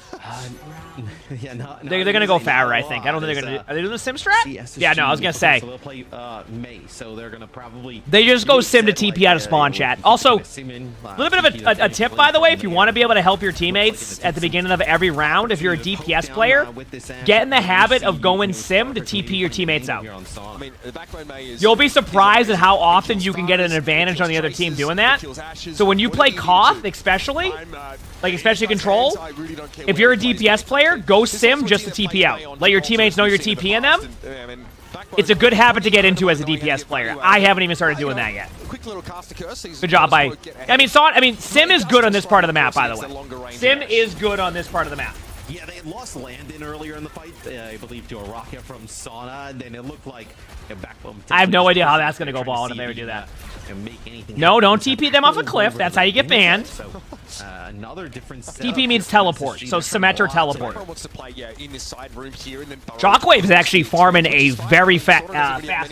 Look at that. Look how fast that Bob is. As I said that, Shockwave did 0 damage for like a minute. But still, it's the thought that counts, okay? Tries to double jump away from it. Backbone actually gets out the safety spot. There it is. Not a great matchup for the Venture out in the open. No. Oh man, this is live, yes. I don't know what's going on right now. This is just a team fight. They're all hitting buttons. Then looks to join the rest of their team. You can see him burrowing across the map now. Little Rek'Sai in Overwatch form, but Landon falls again. Sometimes a Briggs randomly going to die. That's dude, what in the... What am I watching? And who spears last, who wins? I don't know. I think VP wins this. Yes. Which, by the way, in team fights like that, I'm going to assume correct. Move on like nothing happened. Yeah, no, you know, it very well could be. Sauna's maybe intentional as well. There. What happened to Sauna? I don't know about that one, Chief. I get accepted for the... Remember, chat, remember, you know how I always say when I'm doing my spectatings that happens too? People be like, oh yeah, like, that doesn't happen in top 500 games. We're in a pro match and you see it happen, okay? It still happens. It just happens less. See ya, Shockwave. It happens, it just happens less. I mean, he coach gunned up and then I think he actually probably could have made it back, but realized that this was a losing fight. So, all right, what do we have now? It's Space Station able to get aggressive. They go in, flip the point, and realize that far damage actually isn't there. Sauna now switches over to Genji here, so gonna ditch the far completely. You do have the Bob. That's the one thing that I thought maybe. Bob's pretty good here. I think VP recognizes they have a Juno all time, and they should take advantage of this. They have like a 5-second window here before it becomes a lot worse. They need to. They have a 5-second window. I don't know if they've tracked this though. Off the point and play out in the open at the start. It doesn't really have a material impact on the way the game goes. Just interesting. Back to the point. So VP doesn't know. They don't know they have an advantage. Now, okay, there we go. Now it is. Maybe they wanted to survive Ventral. This is their timing. If they can get one kill here, they can turn this. to try and That's just on my lag. Did you see a target? Backbone is low. There it is. Limp away from the point, and eventually they have brig out. They're gonna brig out. They're gonna counter it. They need to disengage and survive. They're gonna all in Orisa in a second. Both teams. Both teams are gonna all in the Orisas. This is ambitious. That was a good dynamite, though. I think it's going to get a kill, yep. Able to clear a bit of space around him now, but Rajaro is healed up somewhat and ready to return to the fray. Sparker, though, now in a later fight could be quite dangerous. Keep an eye on that opening. Try not to use gold right away. Counter in the gold so that way they both can not worry about anything. There's the Bob. There is the trade. They did eventually get the Orisa. Brig kind of is out of position. They know the Bob's there, but Sonna's about to have Blade. I actually think VP could... No! Sparky gets the pick, but I think there's a chance VP can still win this because they can go with the Orisa out to buy some time here to survive, get a free pick, and then have Blade to win. Yep. It's a correct play. Sonna can't go in because Sonna doesn't have ult. Good job there by VP.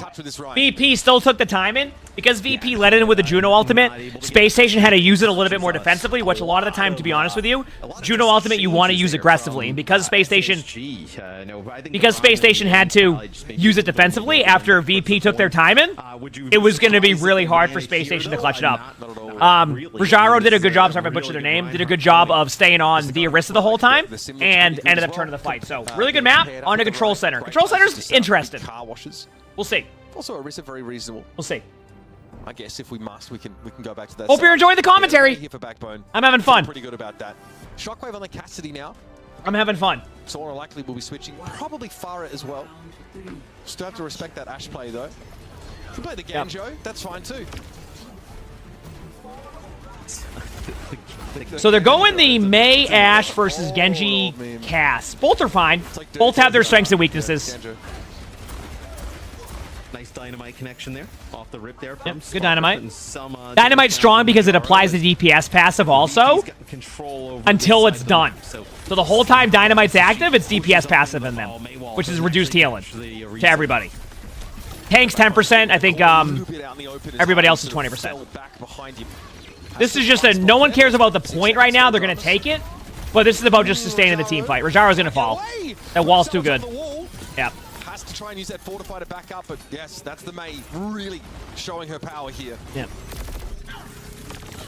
Yeah, it doesn't actually kind of completely ice all off for Jaro. There's still like a little bit of a, it's a good play of space inside that wall, but not enough for him to get away, and that's enough. I mean, that's like the power of the mate, right? Just separating one player, everybody focus firing that player regardless of who it is, resulting in a early and easy advantage for I'm ready. Speed here through the hyper ring now, of course, that orbital ray. Ooh, nice Hinda. Okay. Are you kidding me? What a Hinda! The backbone gets the job done, and Funny Astro lets the Ray himself go, but you can see that Furnace Pro, as the ones that are pushing up, make it happen. In fights when you both get Orbital Ray, you want to be the team with priority. Holy crap! You want to be the team pushing in, not trying to disengage or getting run over. Young Copy, thanks for the 777. Did I have a TTS tied to it? You could put the message in the chat too if there was something I missed. But thank you, Young Copy. Appreciate it. Thank you. If I missed anything, let me know. Towards the SSG spawn door. Okay, so VP has Orisa ultimate. There's going to be a Brig ult coming from both sides here, but don't be surprised to see the Mei ult come quickly. They're going to high noon to buy some time, but they might kind of counter with their Mei ult the moment they get it. So the speed ring hasn't been used yet on VP, and I think that's what they're waiting for, because the speed ring can get him out of there pretty quickly. Great ult again. Now they can Mei ult this if they want to. They're going to have to speed ring out. They know the speed ring's done, so you're going to see the Mei ult happen if they don't win the team fight. Because now they know they can't use speed ring. So there you go. There's the Mei ult now that the speed ring is out. They get the free pick on the Brig, and they flip the point, so it's a win-win. Because you end up getting them to use that rally with the Blizzard. Oh, thanks. Appreciate it. Never actually feels like everybody gets low for VP. Yeah, so I've noticed that more and more is that a lot of the Meis, you need to look for speed ring. Because speed ring can disengage the whole Mei ult. They're gonna wait for Juno ultimate. They're waiting on Juno ult. They're not gonna use Blade till then. Once they get it, they're gonna go in with it. 3, 2, 1 now. Boom. Blade going up now. There's the Blade. Looking for an isolated target in the back. Does it, but really good reaction by Landon to look for them in the back line. Like, that was just a good play. I almost feel like VP overthought the play in the sense of, like, trying to isolate them. If you know they have Brig ultimate, you're better off probably just Juno ult in and just hoping for the best. Because you get the Juno ult damage increase, so. good fight here. But it was just good play by Space Station. It's not necessarily a bad play by VP, just a better play by Space Station. Tam, thanks for the free Prime, so thank you, appreciate it. Shockwave has High Noon coming up. Space Station has Orisa ult possibly. They get some early damage on both the Mei. They might go for an off angle and kill the Mei if the Mei isn't paying attention. Rajaro has Orisa ultimate now, took space, hide him behind the wall for cover. Probably going to go in a second after the cooldowns are used by Orisa. They have to go in with ult now. Yep. That will flip the point at least. That flips the point, which is what they're looking for. Ultimates across the board, though. Space Station wins this. They have Mei ult, they have Bob. There's no way they can... They don't have the cooldowns to stay in this fight. Sparker has 0. No, they have to back up and let the point flip, but it's too much. Unless they get a random pick on Hadi. So, honestly though, great first map. I mean, that was evenly matched. Both teams. It came down to that. It really came down to that one play. The Genji dying to the Brig in the backline basically lost them that out rotation. If they win that, they bring the point to about 85%. Space Station flips, you're looking at a double overtime fight for the win. So it just came down to one play. VP knows that. They'll probably clean that up and go into the next map with some good play. So, good matchup. Good game. Very good game. I mean, that, you can't ask for a better match when you get to go to the third round of that, and it comes down to you don't know who's going to win. So, good job. Not sure what map SSG plays here. If they're going to run that Pharah comp that they want to play, knowing that VP's not going to be able to run that same comp, like the Pharah spam, don't be surprised to see them go with a Pharah spam comp. Or a Flashpoint if they want to go with. Although I think Flashpoint might play a little bit into the favor of SSG anyway. The problem with SSG is you know what they're gonna run. Like you know what SSG is gonna play. Right?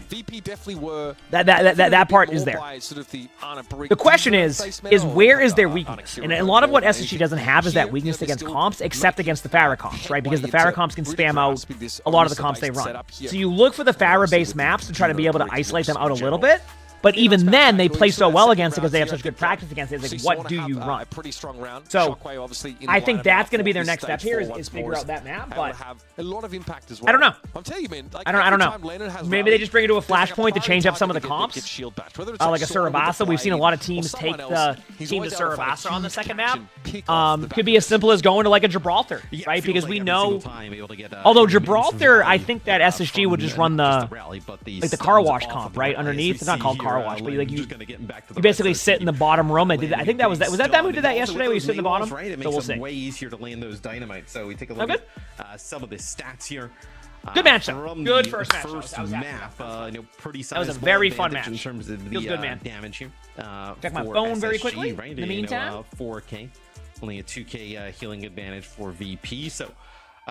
SSG looked pretty calm and in control there in map number 1. It's not the most statistically significant difference. It's basically two fights. Get my headset off for a second. That determine the outcome of that map at the end of it. So pretty competitive rounds, pretty close ones.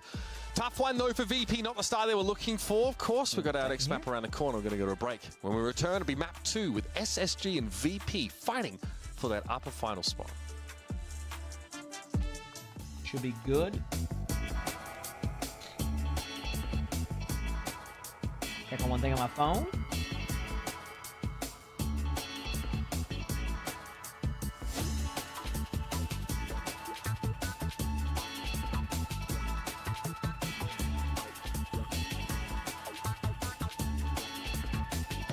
Checking my stuff. I like this screen. Don't even tell us when they'll be right back. It's just be right back.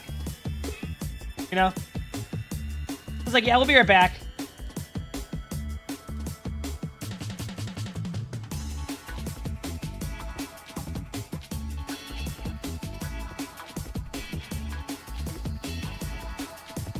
Said hi, what? Saying hi.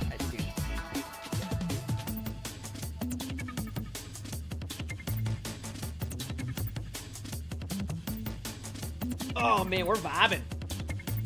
Good first match. Very, very excited about that one. Under promise, over deliver. Hey, good. High master chord.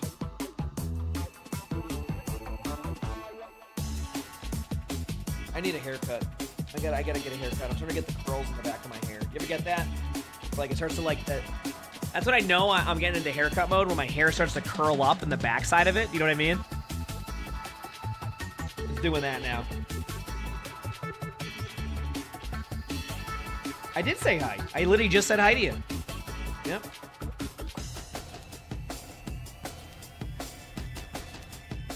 I can feel it.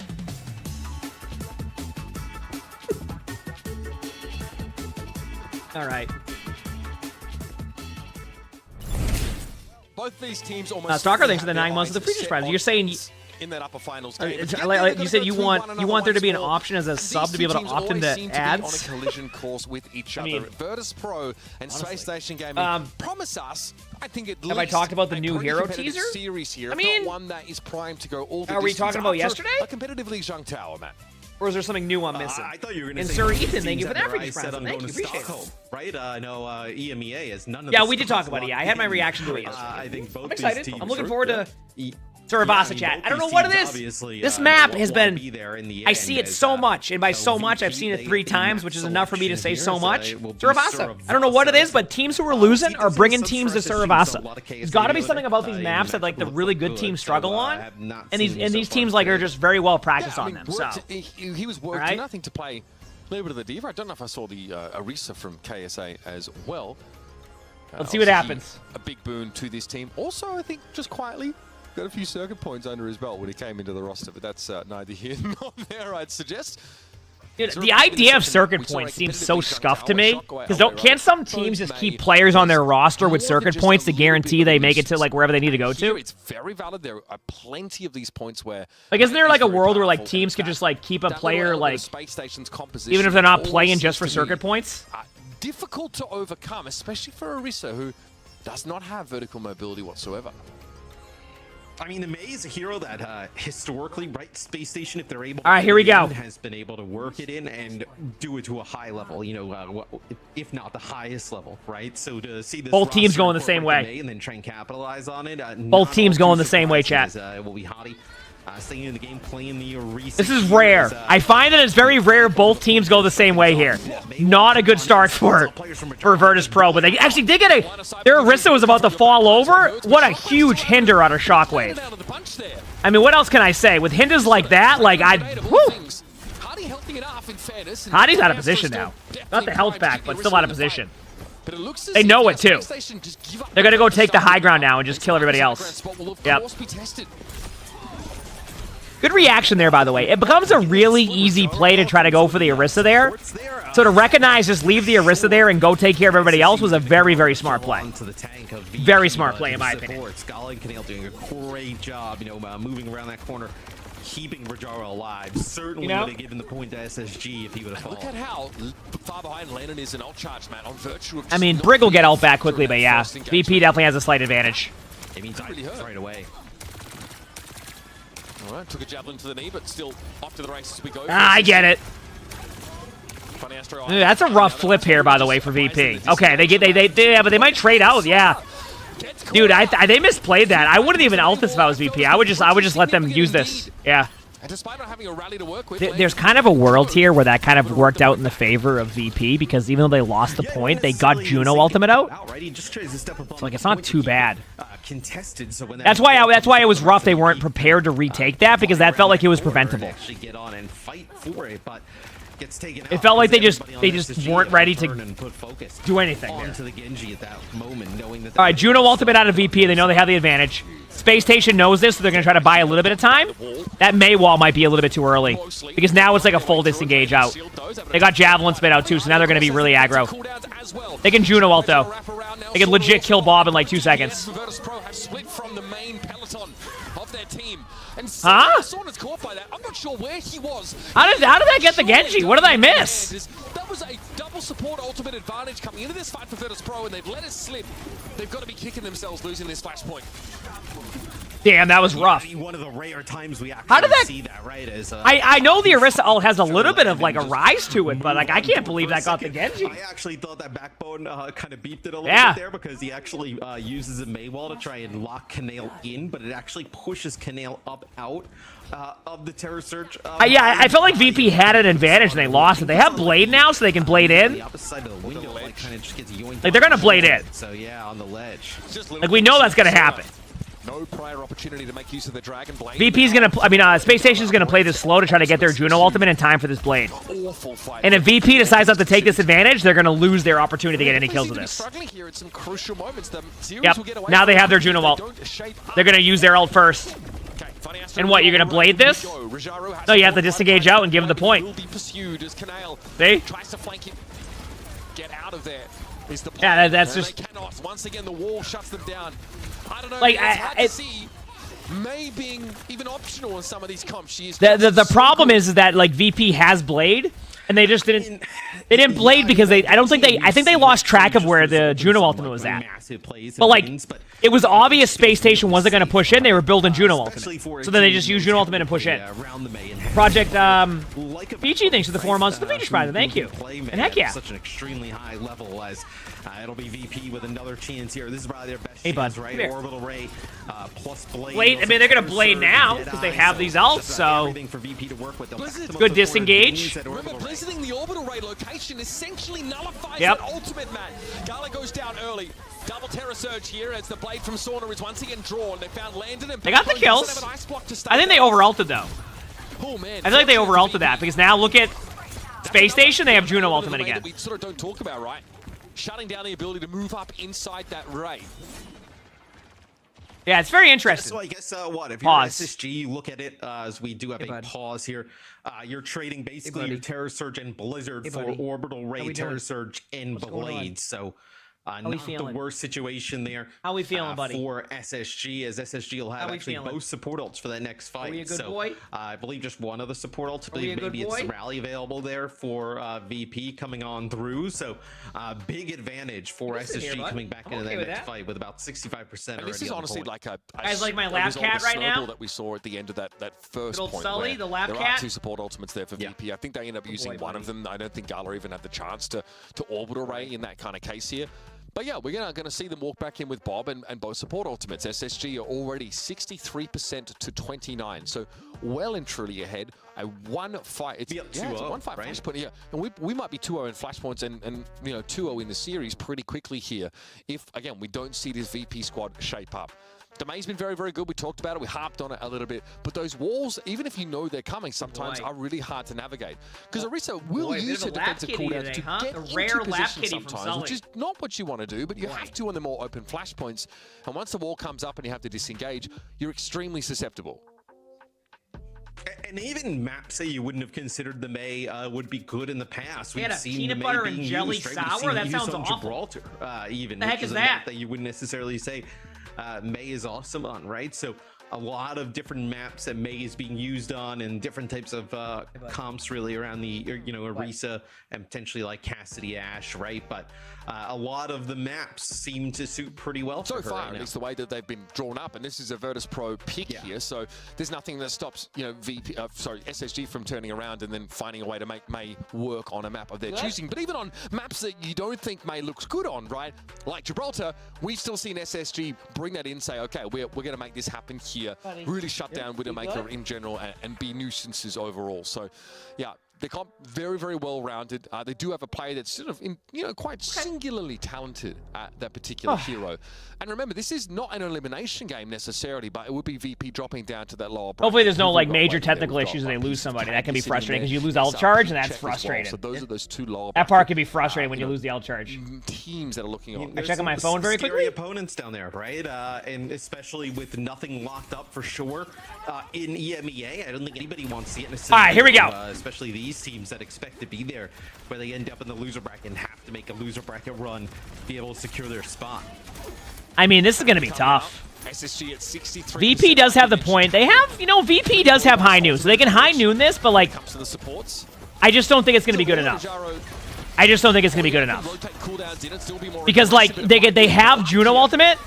I like the idea, but look at that. I mean, the Brig Bash, and then now it's going to be Juno all. If they get all in this if they want to. Yeah, there it is. Why not all in that? I mean, I guess you could argue. It depends where they flip the point at here. Everybody on their team needs to fall over or get out now. Comes in from backbone, but it's also the remnants. It's like the last few moments. I don't think VP can retake this. They can't. I really don't think they can. Can do in that type of situation is stay alive. There might be a contest here in the late moments of this. Shockwave is still in spawn, so that's probably not great. Deciding whether to play Widowmaker or not. So Rajaro steps up. There should be enough time for Shockwave to get here. I mean, I guess they can, but like, they just, there's no... This is just, it just feels like an alt charge feed to me. That's what it feels like. Yeah. And they've got no supports left at all for Virtus Pro.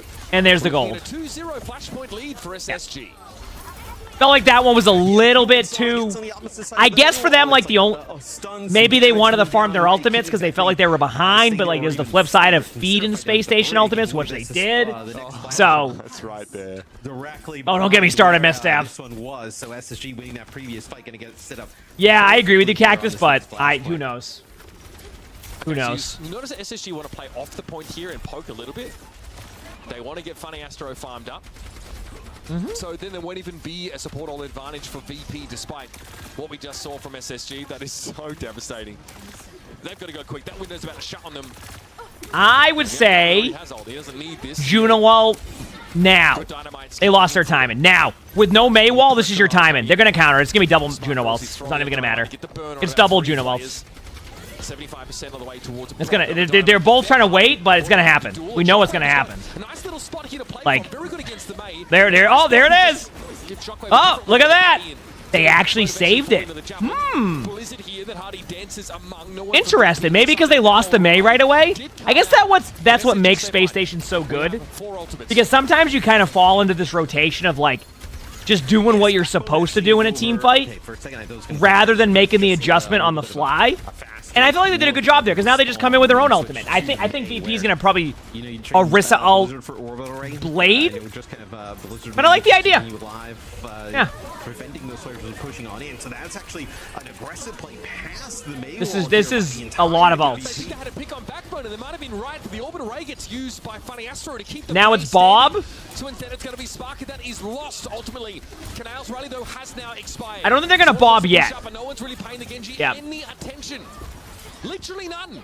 Can do whatever he wants as his teammates go to work. Pretty much everything happened the way we thought it was going to happen there. I like the decision to get aggressive, go fast straight away. That's actually. I'll be honest with you. There is a chance that Space Station decides to not go for this. And they still lose Spark. Have anything here for this fight. I think you almost have to give it up. I just don't even think you're going to get back and get near a touch. It'll be Deadeye here. So yeah, finds land in this. Yeah, I mean, they got the ults out. Like, they got a High Noon out, but I'll be honest with you, I don't think High Noon's like a... Think about the remaining points on the exact opposite side of the map. Like, High Noon probably ain't that good there anyway, right? May wall to get the pick on Canal. There might be more where that came from. They need to reset or get out. Like, there's no... And Dynamite could have been lethal to him. Away we go to the top of the map here. It looks like Shockwave will be there first. Shockwave needs to hide. I'm concerned that if Shockwave is hiding right there the whole time, speed boost coming off the spawn here. In Flashpoint, and he'll get killed there. But it also, look at Shockwave in the minimap. Might be set up for a really good flank play here. If Shockwave can hide this and just not show that he's up there, uh-oh, that might be a little bit too late. Oh, there we go. Okay, it worked out. The Shockwave did get that pick. So it worked out. Very good job. From the orbital ray that comes on down. This is a very unique game right now because it doesn't happen too often, but usually what happens is you see the Juno ultimates at the same time, but they're off. Space Station has it now. They're going to come back with theirs. You definitely don't feel favored, especially because Backbone... This might be a dry fight for VP. To counter it. And also, the window was very small in which Landon was eliminated. If they can build a Rissel, they can Rissel Blade. But they know Juno ult's coming. Space Station's going to wait an extra second to take some damage to get healed up. They're not going to go in yet. There's the heals. They have it now. Now they're going to May ult to get space or Bob the corner. So Backbone here can make it basically impossible to contest with a wall on one side and a Blizzard also used after that. So VP go in, they dive deep, it's going to be Sparky dealing with Sword now. They did the play we said, but now do you see why I said it probably could have been a dry fight? I guess the counter argument is that, like, if VP doesn't ult there, then they probably don't even use their ults. Right? Like, they just... So... But we could see that coming. That was going to happen. That was going to happen. As soon as you know? someone's like fully committed, like, and he's in, he's also committing to death, it feels like. Okay, VP has Brig ult, High Noon. Space Station has May ult, Orisa ult. Don't be surprised to see a May ult, Orisa ult combo. Use wall a little bit earlier than I would expect it, but I think Shockwave might get flanked. He doesn't really feel comfortable doing, given Cassidy's sort of vulnerability when he's good play by Shockwave though. Putting pressure on that angle was really good. They're gonna go in now and try to make a play because they don't want to let that distraction last for too long. Here's that Terror Surge now. Landon holds the rally. Double Brig ults. They know Briggs won, so they all in. The High Noon's a little bit late. This is last fight. VP hecked up. They have to just go win this now. Like, if they don't win this now, that's it. Oh! Decent timing on that. Nice shot. Can't survive after it. Looks like it was VP does take the team fight. Actually, I think VP wins this point. If they just get the kills here, they win the point. Especially now that they flipped it last second. Really, deterred VP all that much here with the orbital rate, right? They've been able that shot by Shockwave was like the game changer. Value out of that ultimate. Going to the last part here now. They may want to try and contest this. Uh-oh. Nope, not able to get there and get a touch. So it'll be. This is getting closer. Space Station does have Juno ultimate. Number 2. This is close. This is a good game. Let's go. Find yourself down 2-0 to SSG and have to reverse sweep. Just puts you in such a world of trouble. VP though feel like they've solidified here, Matt. After a shaky start to Suravasa. Yep. Obviously the way that their first map went, I was Blade. I would just wait it out. I would not try to blade this. I say just be comfortable with losing this team fight and know that you've now put yourself in a Juno ult advantage for this retake. That was gonna happen. That was gonna happen. You go for the Orisa ult play, see if you can catch somebody off guard. But they got Juno ultimate out now. Now VP does get a little bit of a slight ult advantage. Slight because I think Bob is still a really good ult.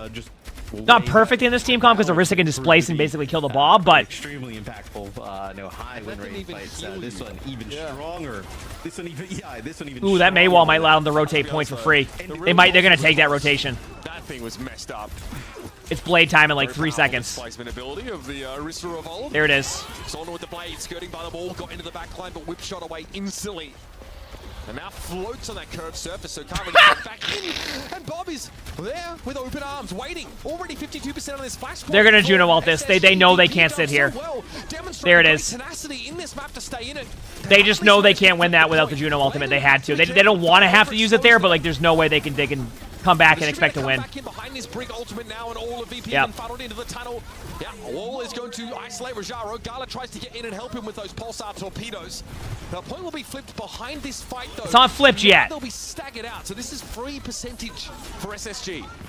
Oh, this is tough. That Maywall is so sick because it doesn't just split off Rajaro and Gala. It also kind of denies them anything they would have. I gotta be honest with you. Great job by VP to get it to where it's at because that game would have been over if they didn't stay in the point that long. That was well played. VP's gonna come around the corner with High Noon. I mean, Space Station actually just made. That was interesting. Every hero to gain a little bit of extra mobility out of the. They're gonna have to all in this with the result. They have an advantage. They're gonna give them the point, by the way. They're gonna try to keep the May on point, but they might force out an early ice block. Now they're gonna back them up. Respect the Deadeye. Terror Surge almost made that very hard for Space Station to do, but an orbital ray. There's the Juno ult.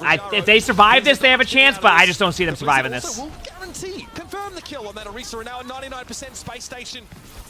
Dance among the frosty fields. Damn. Good match, though. Suravasa is definitely going to be claimed here in this moment. Good match. Virtus.pro out of options, out of time, out of players. Nothing to work with, and they'll concede a second map to SSG. Yeah, I think in those situations, the problem they're running into is that like they're so reliant on this blade to get value, and like all that VP. It's like basically, in my opinion, SSG has more utility. So if you don't get any value out of the blades, right? If you get zero value out of the blades, then the May will just be a better pick. Right? You need to at least win one team fight. I think if you can win one, maybe 2 team fights with Blade throughout a whole game, that's fine. That's good. That's value. But if you don't get any value with the Blade, then you're just basically trading a Blade that does nothing for a May ult and a May wall and an ice block survivability tool, right? You see where that becomes a bit of a problem in that situation? So that's where... to see just how good it is here. You create a lot of space. These He's actually been a very cuddly kid. Large. You really don't have many options to get away from Blizzard when it comes down. And we did see a couple times, right? There was a Blizzard to answer an orbital ray, but it was kind of ignored. Again, mute my mic for 1 second, chat, but I'm just talking to Lonnie for a minute. But yeah, good map. Hopefully the next, I can still see this series going the distance if VP takes the next map. So here's to a good match. Roll over the top of that May very quickly. But Backbone, yeah, real pain. I mean, that wall on this point really felt like it sealed the deal time and time again. we saw Virtus.pro attempt to find a way around it, circumvent the wall. But again, they're not playing a D.Va composition. They're not playing like a Tracer Genji, this kind of setup that can kind of ignore them. They really do need to respect it. And again, in this game, player advantage is massive. If you get the first kill, it's massive. If you can create a local player advantage by just splitting someone off, also makes a big difference. Sona was great on the Genji. I just think like that stall, obviously, not only does he go 1v3, he goes 1v3 while Virtus.pro have control of the point, so gets almost to 50% and gets a kill on the Orisa, buys a lot of time for the reinforcements to come. I felt like there might have been something there, but geez, for a relatively close map, the stats just don't speak favorably to VP at all. No, I mean, the stats are so heavily in favor of SSG. It's a bit surprising, especially with a game that almost goes to what, the last flash. I mean, that is the last flashpoint, right? I mean, the game that goes that long. And it was like 150. Feels crazy that it is that lopsided. I mean, especially looking at just how many deaths, right? I know that's just essentially fight losses for VP. I mean, that's crazy. So now, of course, we look ahead to the rest of the pool, right? You know, push is available. You wish your ladder teammates knew how to use Juno ult properly? We've already had Juno ult's games done. We've had our control games done. It's pretty much. I mean, I can say it's pretty simple. You ult to engage, and you make sure it goes forward. So, I mean, if you wanted to just kind of Platty Frog, thanks for the Friedrich Prime, so thank you, appreciate it. And here's why it's always good to go forward, because if you have it go the opposite way of your team, then you need to back up into it. That's not good, right? So it needs to go forward. I see some Junos like turn around and use it, and I'm like, that ain't gonna win you a team fight. I say some Junos, it's me. I'm the Juno who did that. It really kind of depends. What are you worried about here if you're VP, like as a Blizzard? Took me one health to go. I mean, nope, that wasn't the right way. Nope. Let me redo that one again. Let's try that again. That's what happened. So. Runasapi's in the pool. Esperanza is just not really. Runasapi, not surprised. Runasapi's a. I think, if I'm correct, I think I saw VP take this map yesterday or go to Runasapi, and it went well for them. So this is going to be a little bit different how it's played. It's going to be very like Ashe based. I think. I don't know if Shockwave wants to play Ashe, but don't be surprised to see Shockwave on Ashe and then Genji again from Sona or Tracer to take like angles and like take those backline fights. And then I expect to see out of SSG, I expect to see the May comp. May will run well here, run Ashe again. Sparker on Ashe, maybe Cassidy if you want to get a little bit closer, take away that map control. But vertical mobility from your tanks.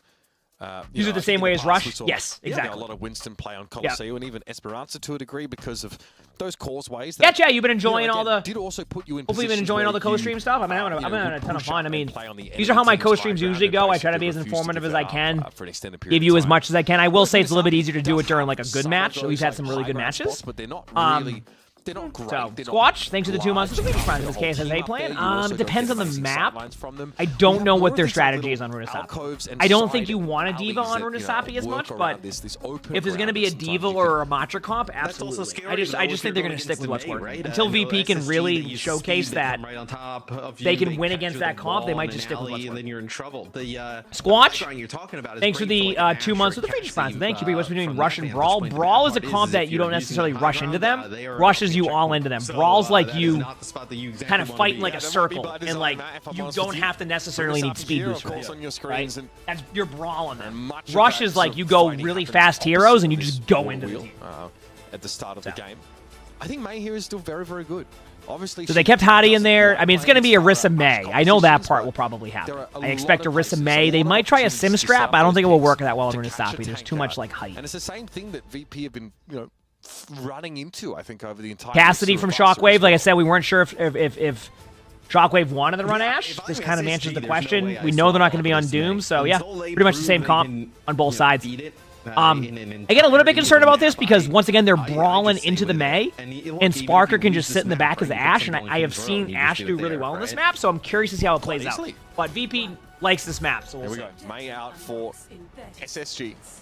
Virtus.pro with that Genji and Cassidy. Max, you need to put on the esports team for that one. Unfortunately, they don't give us access to it. So, chat's been saying if you open it up on another tab, you can still watch here and get access. That's what I've been hearing. But definitely verify to see that's working. Can't even come close to right? Emulating. I think playing Pharah you definitely could give it a little bit of a harder time, right? Because I don't think Pharah would be good against what they're running on. The map wouldn't go as well. It can work, but I feel like this map gives too much space between the Ashe and the Pharah. Stave off the Genji pretty easily, I think. Sauna, though, just probably fancies the mobility. Being able to put pressure on a Brig if she doesn't have those cooldowns. Up there goes Shockwave, though. Spark is able to find a pick. That is so huge for the main comp. Now things get ugly. Yeah, chat might be able to give you a better idea how that stuff works. So. They're saying to put it at like 5% sound. There you go. Yeah, that works. For a little bit, you saw some of those missiles from the Juno flying over the top of the Mei wall, but it is just hold M1. It's the same. The problem is that if they're trying to brawl them, Space Station's comp is going to be better. It's just going to be better. You have a Mei. Like, the Mei can shut down the Genji well enough. You can't get, like, Mei is just better here. That's why I was concerned if, like, they can't run brawl. They're trying to run in their face, but it's going to go in favor of Space Station. Call me Boxman. Thanks for the feature prize. Thank you. Appreciate it. Thank you. Notice Sparky's positioning. Does not want to play the straightaway. Sticking to the high ground. There's no... I mean, I guess Sauna can try and flank or maybe go over the top. Good Brig out timing. I like that. Shockwave's a little bit on the angle, which is fine. There's the Mayo. Good job by VP disengaging this. I actually think VP's giving themselves an advantage. Looking for the right time to send it, and it might be now. Yep, Hardy was low and he's going to get him back into the fight. Who now will build a Terror Surge for that extra bit of fortify. The blade, though, from so remember what we talked about. We need to see value with the blade because that's where it's going to be. I would call that value with blade. But Bob's pretty good, I will admit. Maybe not yet. That's a rough Bob. How is Sparker still alive here? This should not be close. This should not be as close as it is. This is ridiculous. There you go. That was value with blade. Didn't die on Genji, basically got the kill on the person they got. That's what I'm talking about. If you're going to run Genji, you need to guarantee you win a team fight with it. So far, Backbone's Mail didn't get kills. Virtus Pro's Genji Blade led to a kill. That's not bad. That's what they need. If they're going to run the Genji, you need to get the value. And that's why it's going this way. So far, so good. Alright? Remember, value from a blade doesn't necessarily need to be a kill feed with 5 people. It can be as simple as getting a Brig to 20% HP and followed up by your teammates. That's simple. You can start to see some really large kill contribution there from the Genji. At what point you just die to respawn with your team instead of fight to stay alive? Depends. You're in pro play, they're communicating that. So like Funny Astro was probably saying to Sparker, I have you, you can stay there. So, like, that's why that Sparker wasn't trying to die on point. Is because Funny Astro's saying, hey, I have you, let's get some of that Bob back after it was used. Sauna might try to blade this right away. There is a Mayel, so what's going to happen now is Virtus Pros push it 69 meters, which you could argue is really nice. And they're probably going to be aggressive after this Mayel with Blade. Good Arista ultimate. No more else, just die on point. Is there a loser's bracket? Yes. Yeah, it was a nice spear as well, connecting. If I'm correct, the match after this is a loser brackets match between Piece of Cake and Twisted Minds. That's the last EMEA match. Now you can actually come back. This is a huge advantage for Space. I still do a good job there. Like I said, let's go back to Virtus Pro here now. Value with Blade is the important part to winning against Space Station's comp. Space Station has good ults, so what I think VP needs to do is be really aggressive with their Arista ultimate here to try and force out at least one of the support ultimates. So that way, if they can get maybe Brig ult out or like deal with Juno ultimate, there it is. There's the Blade. There's the Blade. I don't know. This is like even.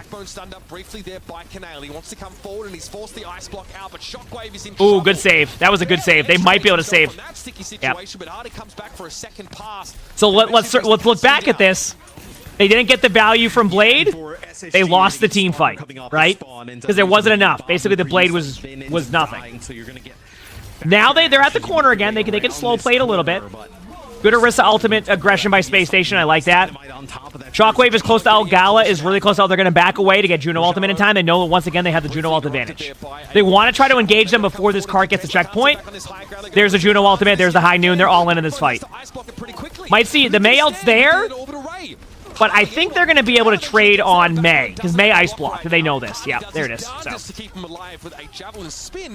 So just to kind of give people an idea, the reason why you want to stop the checkpoint is the checkpoint gives you an instant spawn. So the longer that you can wait for the other team to get the checkpoint means that later in the game, when your spawns become even more important, that is still on the table. Right now, Space Station doesn't have that. Because VP's already gotten the checkpoint, let's say Space Station loses this, they don't get an instant spawn just because they hit the checkpoint here.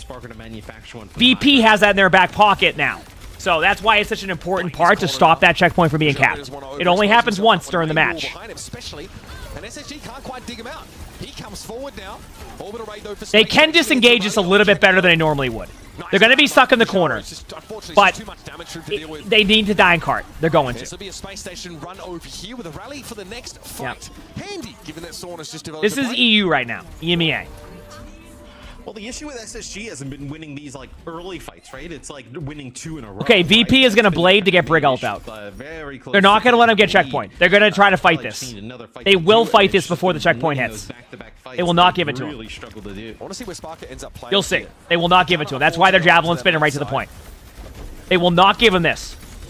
Bot now wants to get moving. Can see it. Spiker is going to respect this. Is there going to be a stun? No, it sort of knows there's a rally in place, so it just goes over the top of it instead. That's value. That's value. So far back yep, there it is. Yeah, around that, they're just able to coalesce. That's value. So that's two blades out of the 3 that have brought value. Good play. Yep. And once again, denied the checkpoint. And got ultimates out. That was an important fight for VP because they kind of got out a lot of their major ultimates. I know they have Mei ult and Orisa ultimate, don't get me wrong.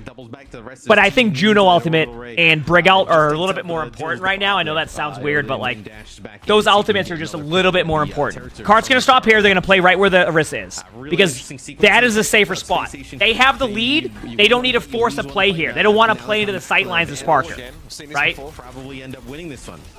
Yeah. They can't really run Rajara over this time. I like this. The Deadeye is going to dissuade them from coming forward at all, I'd say. It's a good Deadeye. It does what it's supposed to do. So it gets in the position now, lets them fan out. They can get to where Sparker was. Do you see what I'm talking about? That sight line? So while we're looking at that going, oh, what's that? That was a plan by VP. VP wanted to take away this side of the map where they're fighting right now because this is a bad angle. And look what happened. Space Station lost the angle. The map control was there with the high noon. They're getting to 100 meters now. You see that? That was a great play. That was all about map control. That wasn't about getting a kill with high noon. That was about taking away Sparker's angle. And they did that. And now look what they have. Now, VP can play safer if they want to. Space Station have not been able to win more than one. They're going to back up. They got the cart as far as they could. They're going to play that same corner. That's where this lead has come from. They might try to Brig out this, but I think they're going to save. Try and take a win. Oh, nice shot from Sparker. Oh, no. Ghana had already dispensed with that orbital ray, but it doesn't look like that's made much of a difference. Maybe the Blizzard again, being a good catch. Hey, hey, you know what? In the first map and a half, they're back to even Juno ultimates. Well, Astro having to use his orbital ray as well, right? So you know, it's not exactly like Space Station gives himself an advantage here, down 40+ meters. Especially Sauna will kind of getting this blade here. You see all the Terror Surge plus blade and rally. Fantastic combination for VP. Ideally, they want to fight right there at that choke. See what that sign is? They want to engage them a little bit closer, but they might want to keep checkpoint too. So I don't know what they want to do yet. Yeah, they did. They took the engagement there. See where they're engaging at? This is because they can now control the part of the map. Remember, VP, if they get wiped here, have an instant spawn. I want to point that out, so don't be surprised to see them play it a little bit safe.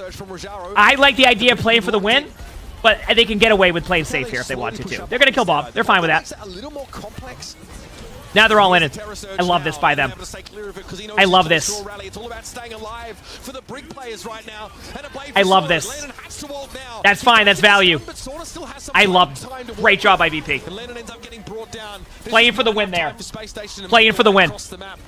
Bunny Astro is close to ultimate right now, so that is a concern, but they know that. That's why they're all in the Juno. Great play. That's why Runasapi ends up getting taken away from them. Excellent. And by the way, chat, just to kind of show you something there, do you notice the difference in when you get value with Blade? That's why I mentioned on Flashpoint where the value on Blade wasn't there, and they lost the map in a close battle. So now that they got value out of Blades, 3 out of 4 Blades, they win the fight, and they win it pretty easily. That 98 to 55 meters on a full 10-minute map that goes into overtime, that was a great job right there by VP. But now, unfortunately for VP, the ball's in SSG's court now because they get to pick the map. So what VP needs to recognize is that if they can find value in Blade, they will win. If they can't, then the May will do well. So, okay, I'm going to go to the math very quickly, chat, while they pick the next map. Hit the follow button if you haven't. If you're on YouTube, hit the like button. I'll be right back, and we'll continue on some more commentary. Hope you're all enjoying. We are 2-1 in the series, with SSG leading, but having just dropped that Runasapi map to let VP back into the series. That's right. Thank you so much. Zoe here, joined by Jake and Johnny, and we're going to guide you through what we just saw on map 3. VP keeping themselves alive in the series and is best of, or first to 3 rather. Of course, the loser is not out. They will be dropping into the lower brackets to face off against SR Peak Check. That's where they can really show that they truly know how to handle EU Overwatch. But for now, we're still in the upper bracket. Let's talk about this. We've seen a clear identity so far in this main event from SSG, and that's revolving around that May. If they slot in KSA like yesterday, or today showing more Hardy-centric compositions, the May is there, and she seems to stay. Yeah, it's really been the go-to for SSG playing this May. I think in a lot of different regions, particularly in Korea, we've seen them flex over to Genji more. Specifically Runasapi, you know, it's a great map for the Genji to brawl in the Ray, for example, here. But when it comes to SSG, it is interesting to see them stick with the backbone May as much as they really do, considering also they have, you know, Psycho waiting in the wings if they want to bring him out. But this seems to be the strat going into the main event, and it worked flawlessly, honestly, up until here on Runasapi, which, you know, it is a really good map for Genji here, Jake. So I'm curious what you kind of think there, like, where do you kind of go here now to, like, throw maybe VP off their game? You got 2 map picks if you're SSG to really close out the series. So I'm kind of curious, like, where they go from here to maybe, like, put Sana in an uncomfortable position and maybe make more use of the May. Yeah, I think they have a couple good options, but honestly, I mean, even they played May on Gibraltar, right? It is like wild strat playing it on Gibraltar against Twisted Minds, still feeling confident in it there. So I think there's an option for them to just, I don't know how much it matters. Like, I'm thinking about conventionally good May maps, but I'm wondering how much does SSG care about that? Yeah. I think they're wanting these sort of awkward matchups. They feel good about them and maybe puts the opponent on the back foot. I do agree, though. Runasapi, just a great Genji map, not a very good May map. I think that might be the kind of bit of daylight between these 2 teams. But in the end, I think this is going to be way more about execution than map pick. It's going to be all about who can force their will on the match and who can execute better in the rush. And I think SSG just are really comfortable playing around the May. Like whether it's the wall utility or stalling out long fights, you know, playing around May ults, grinding out some of these close range engagements. I think that's their style. And it's, for me, it's more about that than it's about map pick necessarily, because they kind of play the May even where it doesn't make a whole lot of sense to me. I mean, I was about to say, historically, SSG has been the team to just shoehorn their will onto whatever the meta might be, onto whatever the map might be. It doesn't really matter to them. They just want to play their own style, and they've done so to great success. VP, though, they're clawing themselves back into this series. What do you want to see them doing in order to deal with the May? Do you think it's the May that actually is posing the problem? Well, it's quite clear they're not bringing out the Ilari. So, you know, my hopes are dashed. KSA is going to come in, though, for that Diva. So that is going to be interesting. See how they utilize KSA in that role. I've just found out the map pick. So I guess we can go ahead and unveil it if we would like. And try to break it down, but you're right, Jake. It's Gibraltar indeed. I mean, it's a weird map pick. Honestly, I don't think their strat of like holding the bunker room is good at all. I feel like it should be so punishable, but it worked. They did beat Twisted Minds with it. Is this hubris, though? If anything, to me, if they keep playing this May bunkering strategy, I just don't believe in it. I think like the top teams in the world will punish you, kind of what we saw from ENCE in that last series on Gibraltar. Like, if they make it work, though, are you going to be a convert? I'll be a believer when they beat ENCE on Gibraltar playing May. That's what it'll seem to be. That's the line. Okay, fair. Any last thoughts for this match? Sauna. Maybe time that's to a good pop off thought. on the All right. there you have it. Sana, pop off on the Tracer, easy as that. As he logs Genji. So yeah, that's going to be more difficult to do. Either way, Virtus Pro, of course, they have to bring this back and tie up the series. Otherwise, they will be falling down to the lower bracket. Can Space Station close it out right here on Gibraltar? Their map pick, we'll find out in just a second. Mitch, Matt, take it away. We're back. I was just talking to Lonnie and talking to the cats. Gibraltar. Approach here on so Gibraltar's going to bring KSA in, which we're seeing. Teams like Virtus Pro. Thank you for being patient there, chat.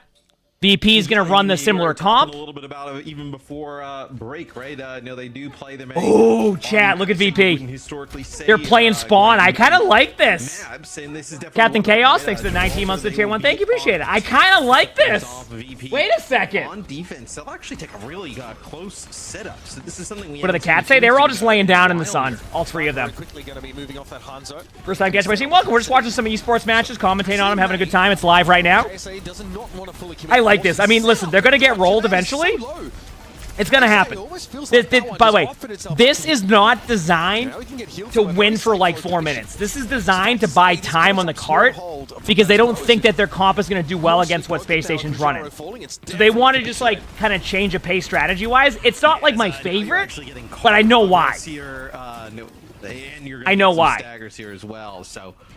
I would have liked to see an extra about 30 seconds out of VP there, though. If I'm going to be, I'll be honest with you, I would like to see an extra 30 seconds out of him there. I think they spent a little bit too much time away from everybody. You know what I mean?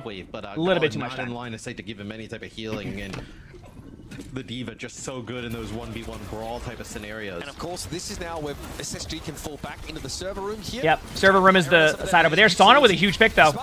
I mean, what else can you say? And they're going to DMAC D.Va, too. D.Va does have ult, but it doesn't look like it gets any value. Actually, that ended up being a wasted ult.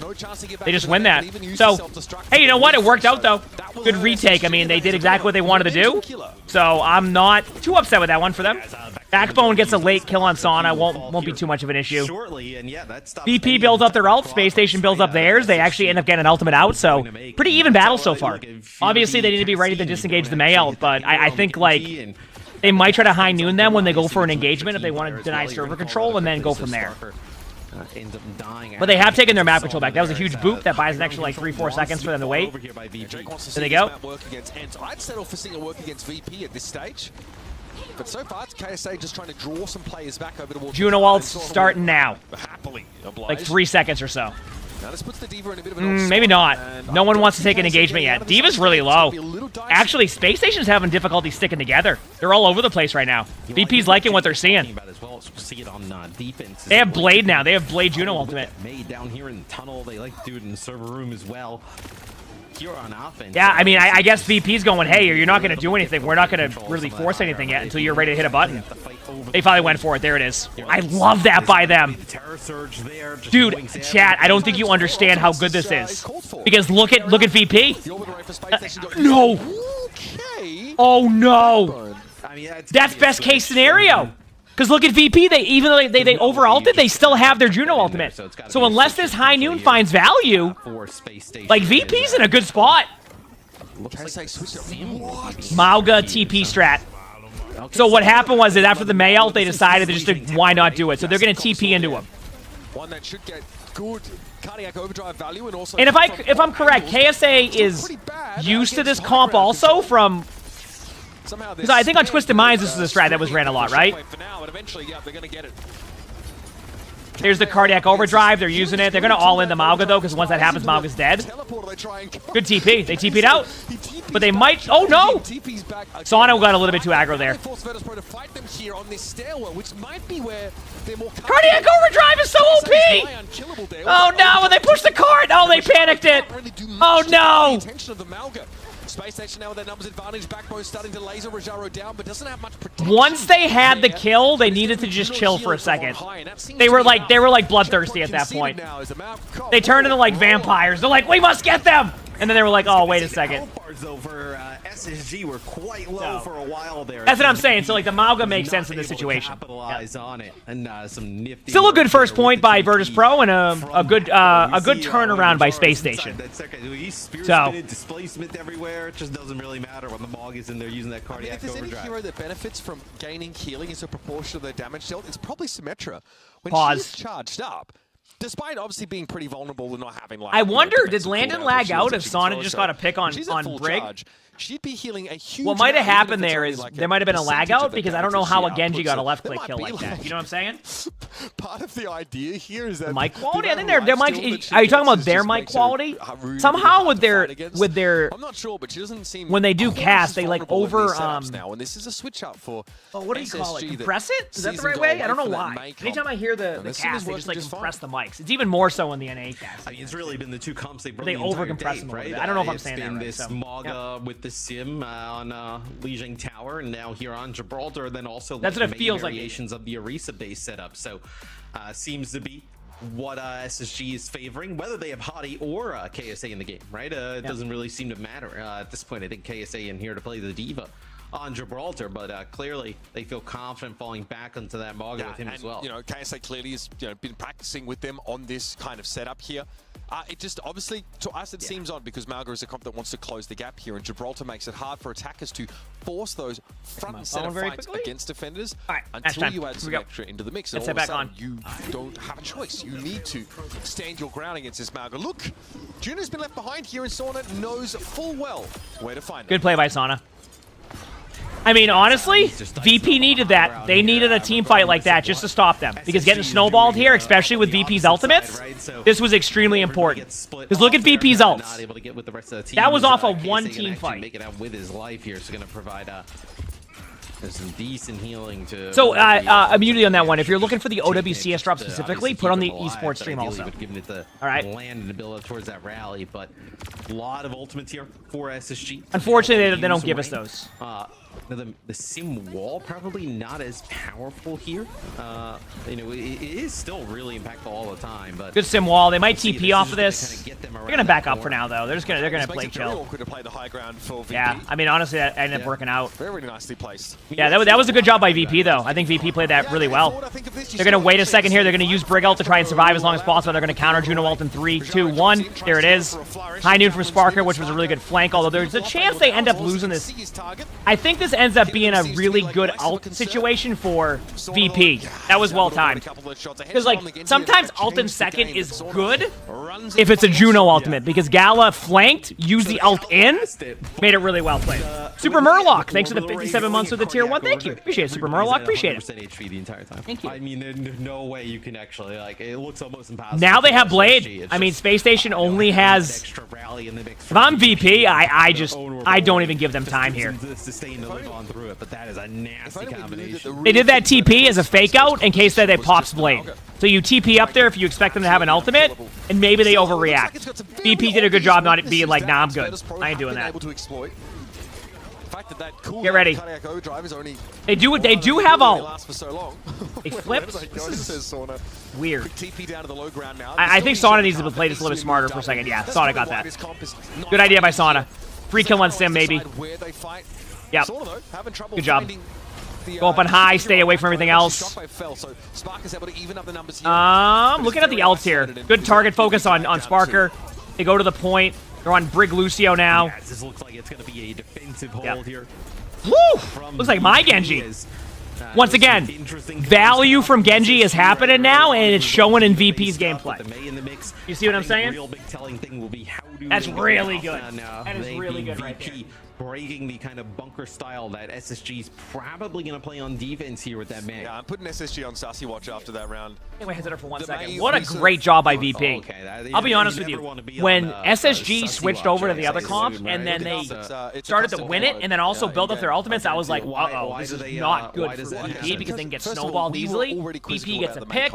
Sana makes a really good play on the Juno. They go back in, they rotate, they survive the ultimate, and then boom. Just a great job by VP that half. That was very, very well played. Like, very well played by VP. So hopefully we have a good attack now, because that was very good. That fact. And then we see the switch over to the Malga comp, which looks fairly good. Congratulations. Hopefully that's from Plat, not Masters. But you don't have to play on Lijiang from these oppressive angles trying to push the cart through the shuttle phase. So neither of those comps looked really compelling against a very standard look from VP. Right. Is Orisa being played because she's a wall? She doesn't require much help from the supports. Survivability. There's a lot of damage in Overwatch, especially with Juno now. You need a tank that has that survivability. That's why you're seeing that. Now, you're seeing a little bit of... Like, for example, right now, you're seeing the D.Va versus D.Va, which makes sense on first point because Orisa loses value on this part of the map. So, like, D.Va makes sense. Like, you go D.Va in this situation because of that. I don't really... Yeah. I feel like Backbone is hugely advantaged in that sort of matchup. Like, D.Va can avoid and just space out from the Reaper. Maybe SSG are just hoping that VP try and push into them. Like, if the Reaper plays forward on the bridge here, or just on the other side of the doorway, like where he is right now, you can just take him by surprise and like blow up an individual hero. But when you TP across like this, you see the Reaper a mile off. Well, the sim TP here is just to take high ground, by the way, Chad. That's what they're doing. Now we'll see if they it's just so that they can't set up there. SSG. I mean, Reaper's another I was wrong about they ended up going Orisa, so maybe they had a strategy with the TP they wanted to do. So. Backbone gets right up in Rajaro's face, puts down some damage. Well, I think that's half the issue now. VP with an Orisa comp.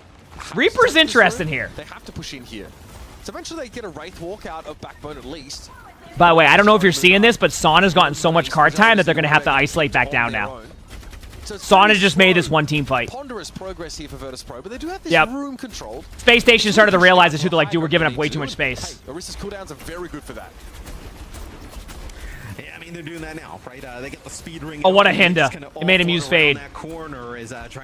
So they're gonna go for server control. They're not gonna worry about Sparker with a huge pick. They're gonna stay top left now. They're not gonna back up. They're gonna stay up here. They're gonna try to play around corners like they expect the team to overreact. We'll see. Again, Backbone really just sort of getting in, getting out, maybe forcing a defensive cooldown or two. Being a little bit of a nuisance. That card, though, getting it out of the underpass seems pretty scary against the Reaper, who can effortlessly drop in behind you. And Virtus Pro don't have a Tracer to, like, safely contest this. They need to have, like, some commitment to the low ground in order to make progress. Huge pick on the Reaper. And they double ulted here? I think this goes in favor of VP. Yeah. This is an opportunity here. Good job by Space Station dying on cart. It definitely is another retake here. For SSG. Although I don't. SSG VP game in the upper bracket if it didn't go to a decided map, so I'm here for that. I feel like Shockwave's going to end up going server. Server's the little ramp behind him. So you go this to be able to get a high noon playoff. But I like the denial of space here. I think, yeah. There it is. I mean, that's perfect. I mean, that is. Oh, that was a good high noon too. They got him low. Good job by VP not to give them any space there. So it ended up being one team fight. Remember earlier when I said Sauna pushed the card far enough? Yeah, Rajaro's gonna have to use actually KSA using a self-destruct there, gets demacked, but ended up being really good for them because they ended up being one team fight. So we were right in that. So SSG push out into the spawn area, right? I know the ship has not made it on through, so door's not closed just yet. Looks like it's gonna be VP trying to take high ground here. Sauna on the cart. Trying to get it through. Orisa alt Blade. This is a difficult call on what they're going to do. I think they just need to, like, take away their high grounds again. Like, take back their high ground. That's best case scenario. The rallies below, they won't even get any value out of it. Outside of just a little bit of extra over shields, but armor. Yeah, that's fine. Just wait it out. Doors aren't even open yet now, so you can just chill. Okay, now go for the Brig again. Take Brig off that high ground. Benefited from the rally as you see where the team of Brig's going. Ooh, what a Hinda! Hindrance as soon as Backbone gets on in. Orbital Ray as well. He's deleted. That's just a team fight win. I don't know if you can ever get me on board with that there. Well, so we saw Reaper earlier. Well, the thing is, Reaper's like Reaper. You come in from the side, 3 to 4 shots. That didn't feel like it was from the side, right? Not exactly sold on it here. They know Reaper ult's here, but they do have Brig ult to stop it. They have Blade. They have High Noon. If I'm them, I just disengage the Juno ultimate or High Noon. That works too. Sets up a defensive zone here. Disengage. Wants to push up now. Good damage. Disengage. Can drop in from here. That's not the issue. Coming in from the top. Keep disengaging. Definitely always Reaper's forte. Watch out for the ult. Awesome. It's about time for that Blade as well for Sauna coming on in. Maybe he can shut this down. Yeah, a couple deflects there. Mitigate some of that damage. But yeah, the DM crucial and Sauna picked up. See, that's a situation where I feel like VP was getting bloodthirsty again there, where Space Station got so much map control from all their ultimates that it's like, it's okay just to be like, we're not going to win this. But I get it, because I would probably do the same thing. I would blade that, because it's all hindsight, because if they blade that and get 3, you're like, okay, you know what I mean? But they're going to be pretty quick here. They don't want to give too much time. They don't want to give, they know they have the ability, that's a kill on D.Va, no matter what. Actually not bad. Oh, you get shockwave. They got someone? Now 2 minutes left in the round. Space Station fold back to the shuttle and keep inserting backbone here from the side. This could be a mistake if Space Station pushes in here, though, by the way. And I don't think they will. There's no reason to. Absolutely on the table for SSG. And even more importantly, they take a little bit of damage, Orisa. They know it, too. They're telling Orisa takes some damage. That's why Orisa's doing that. Take away space, get some ult charge. Sparker has high noon. Ooh, that might be a free kill. Nope. They're going to Juno ult in about 5 seconds. They have a Orisa ult now, too. They're going to all in. This is their all-in play. This is it. Yep, there it is. They're going to ult now with Orisa to clear off the cart, too. Backbone, they're going to dance amongst the Terror Surge. Brujara is going to be forced back here. Virtus.pro still want to come forward now with the orbital ray in play for Funny Astro. Gallus has good job. I mean, Virtus.pro are running out of legs. They're trying to disengage quickly, but they won't be allowed to. Fortify already used for Rajaro. Yeah, good job by SSG. To a degree, but good discipline. SSG. Here's the advantage the VP has, though. They do have a Brig ult, and they do have a Blade coming up. So in theory, as long as they can shut down the Reaper ultimate, they should be okay. They should be okay. To keep them safe, they end up popping the rally there and then following up with their orbital ray to win that fight. But I just don't. They give themselves a chance. They're going low ground to force the play. The problem is they're giving too much value to the Reaper to be able to do whatever he wants. So yeah, that's why the Brig is staying back to watch this. The Brig wants the vision. That's why the Brig is staying here. The Brig wants the vision. Now they're going to take the high ground. Ooh. They're all in. Good disengage. They knew what was coming. There it is. Uh-huh.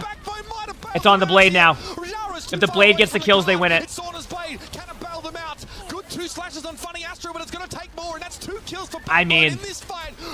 You got to give credit where credit's due.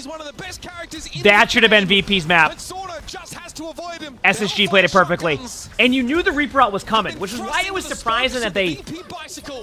Like, the Reaper ult, in theory, shouldn't get the value it got there.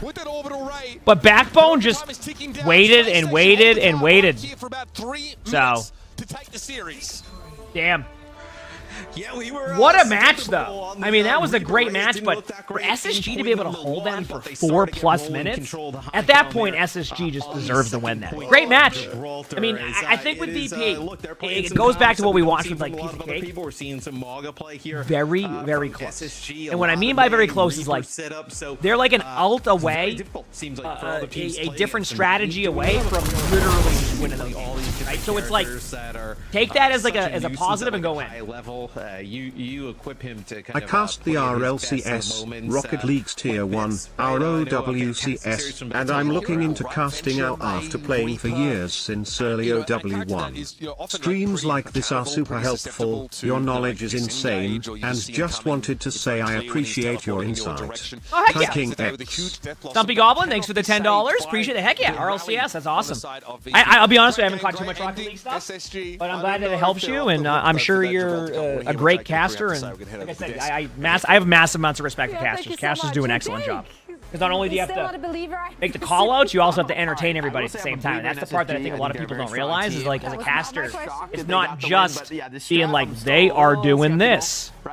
They are doing that. It's like, you also have to be able to for them to clutch up on defense is huge. Entertain the people while doing it, right? So moments, right? If you don't find that Juno pick, Stumpy's a go-to caster. Heck yeah, that's awesome. I'm glad you learned from that, though. Heck yeah, thank you for the $10. Hopefully you're able to, get to where you want to go with that too. Let's go. Yeah, or you don't have to pick Gibraltar. Like you could do it on Kings Row or something. I feel a lot better about it. But I love all the Rocket League people coming out there. I actually have, believe it or not, 2 of my editors are Rocket League editors. So 2 of my editors edit for some of the larger Rocket League streamers. So Danny is like Danny and Danny and Trev are editors for Lethamere. Do you know Lethamere? On the first point of New Junk City, and I think Trev's also like an editor for a couple of the other Rocket League streamers. Composition, and it provides you a really strong 3-second power spike. You cast a lot with Lemon? Heck yeah. Yeah, Lemon's a great caster. She does an excellent job. No matter what she casts, she's great. You got the emongg Cardiac Overdrive to provide that. Everyone who plays Rocket League knows Leth. Yeah, so 2 of my editors are editors for Lethamere. They're both editors for Leth. A bit harder to pull off on Gibraltar second compared to New Junk City first. Sick Quilver, thanks for the 30 months to feature trends. For example, the Mystery Heroes movies we just had on YouTube, that was Trev. Trev does edits for, I mean, I obviously haven't kept track. Maybe he doesn't do them for Leth anymore, but when we brought on Trev and Danny, Danny does a lot of the main edits for Leth, and then Trev does a lot of the highlight videos they do on Leth's channel. When, Orisa's committed a spear spin, committed a Fortify, that's when you can kind of sync up with the Diva and dive, so it was decently executed. That's cool. That's awesome that you cast a Lemon. I mean, she does a really good job. Always has. Didn't make this easy for them. You need more Flats and I Rocket League? Dude, that was funny. Flats and I were so bad at that, but that was one of the more entertaining streams you probably watching us try to play Rocket League. Potentially in a tough scenario, but hey, he still looked really solid. This Reaper, this pickoff, right? I feel like genuinely, if it's anyone but the Juno, good match though. Next matchup, honestly, I'm excited for too. We have Piece of Cake, which we just saw in a really close match against Ents, versus Twisted Minds, who Twisted Minds obviously has a great roster.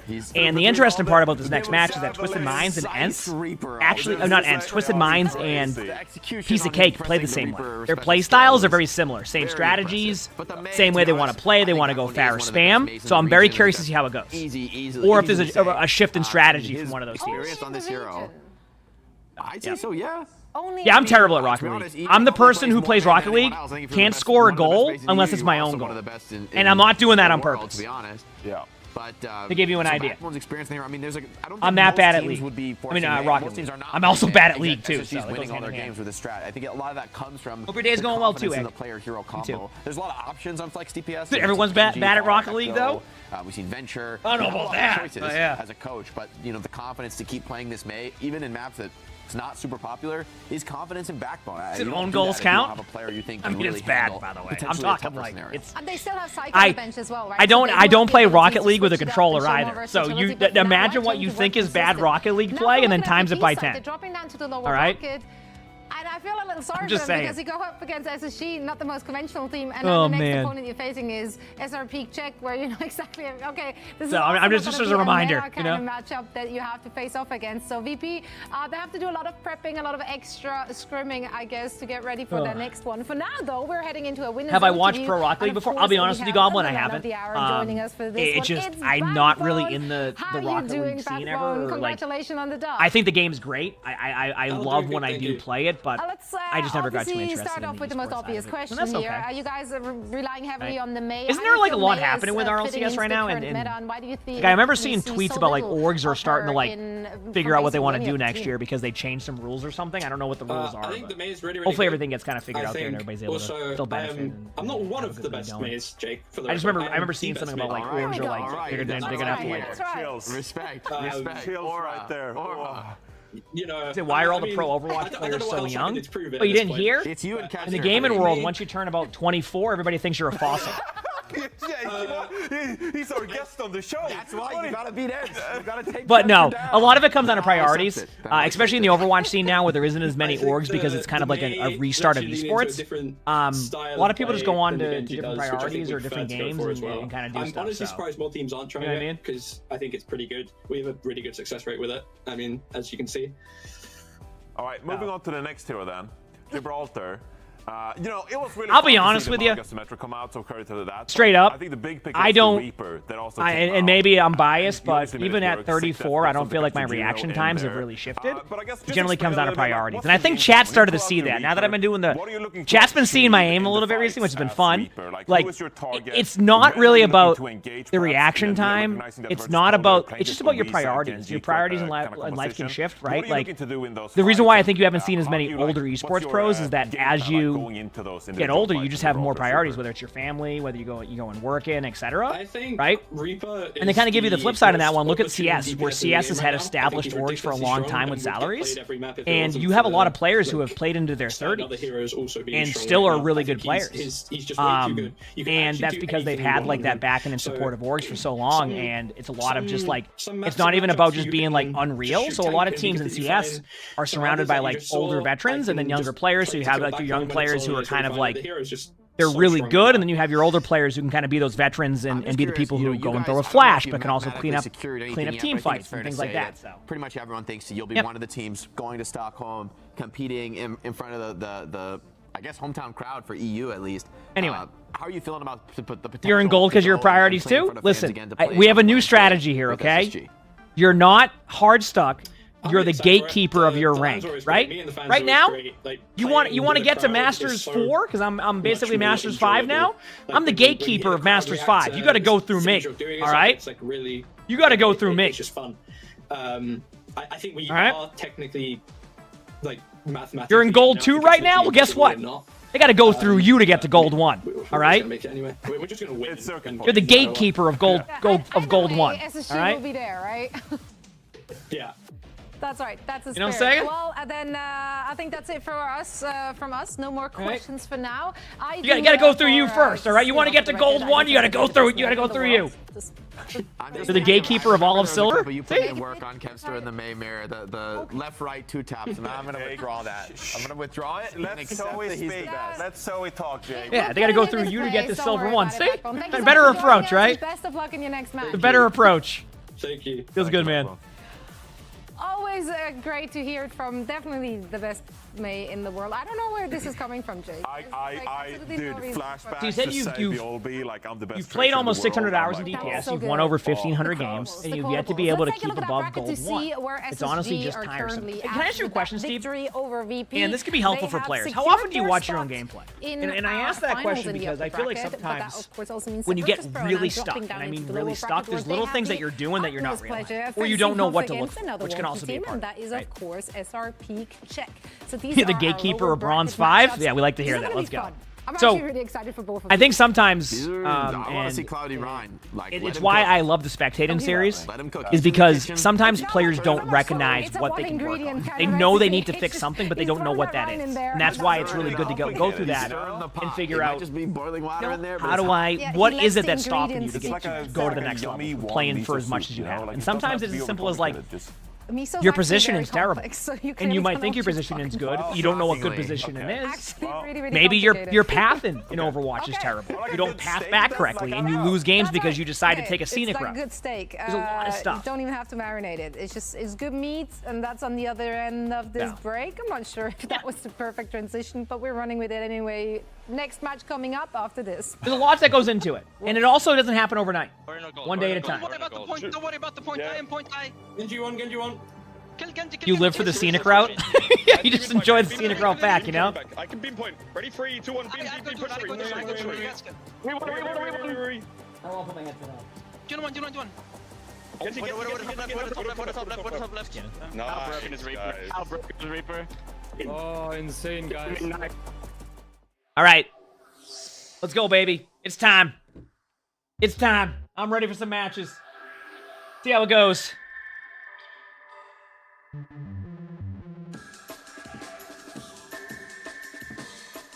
He says you've never been above gold 1, but you're at least pretty sure you know the problem. You just play brain off all the time. That's fine. I mean, like, listen. Here's the thing. If you like being in gold 1 and you just enjoy playing the game as is, that's totally fine. If you want to be a top 500 player, then that's totally fine. That's the magic of it, is you can play the game the way you want to in that sense, you know? So if you just want to go brain off and have a good time in gold, so be it. That's what you're doing, right? So, yeah. I will watch as many NA matches as I can. So I'm thinking we're definitely going to watch a Toronto match. We'll probably watch the... Is that... I don't know those logos. I think it's Nightmare? And we might watch the lower bracket final one. I don't know yet. If I do watch the lower bracket final one, I probably will take tomorrow off. I still might stream tomorrow and just do Silent Hill. We'll see. All right. Nightmare versus Fluffy Dreamland. Okay.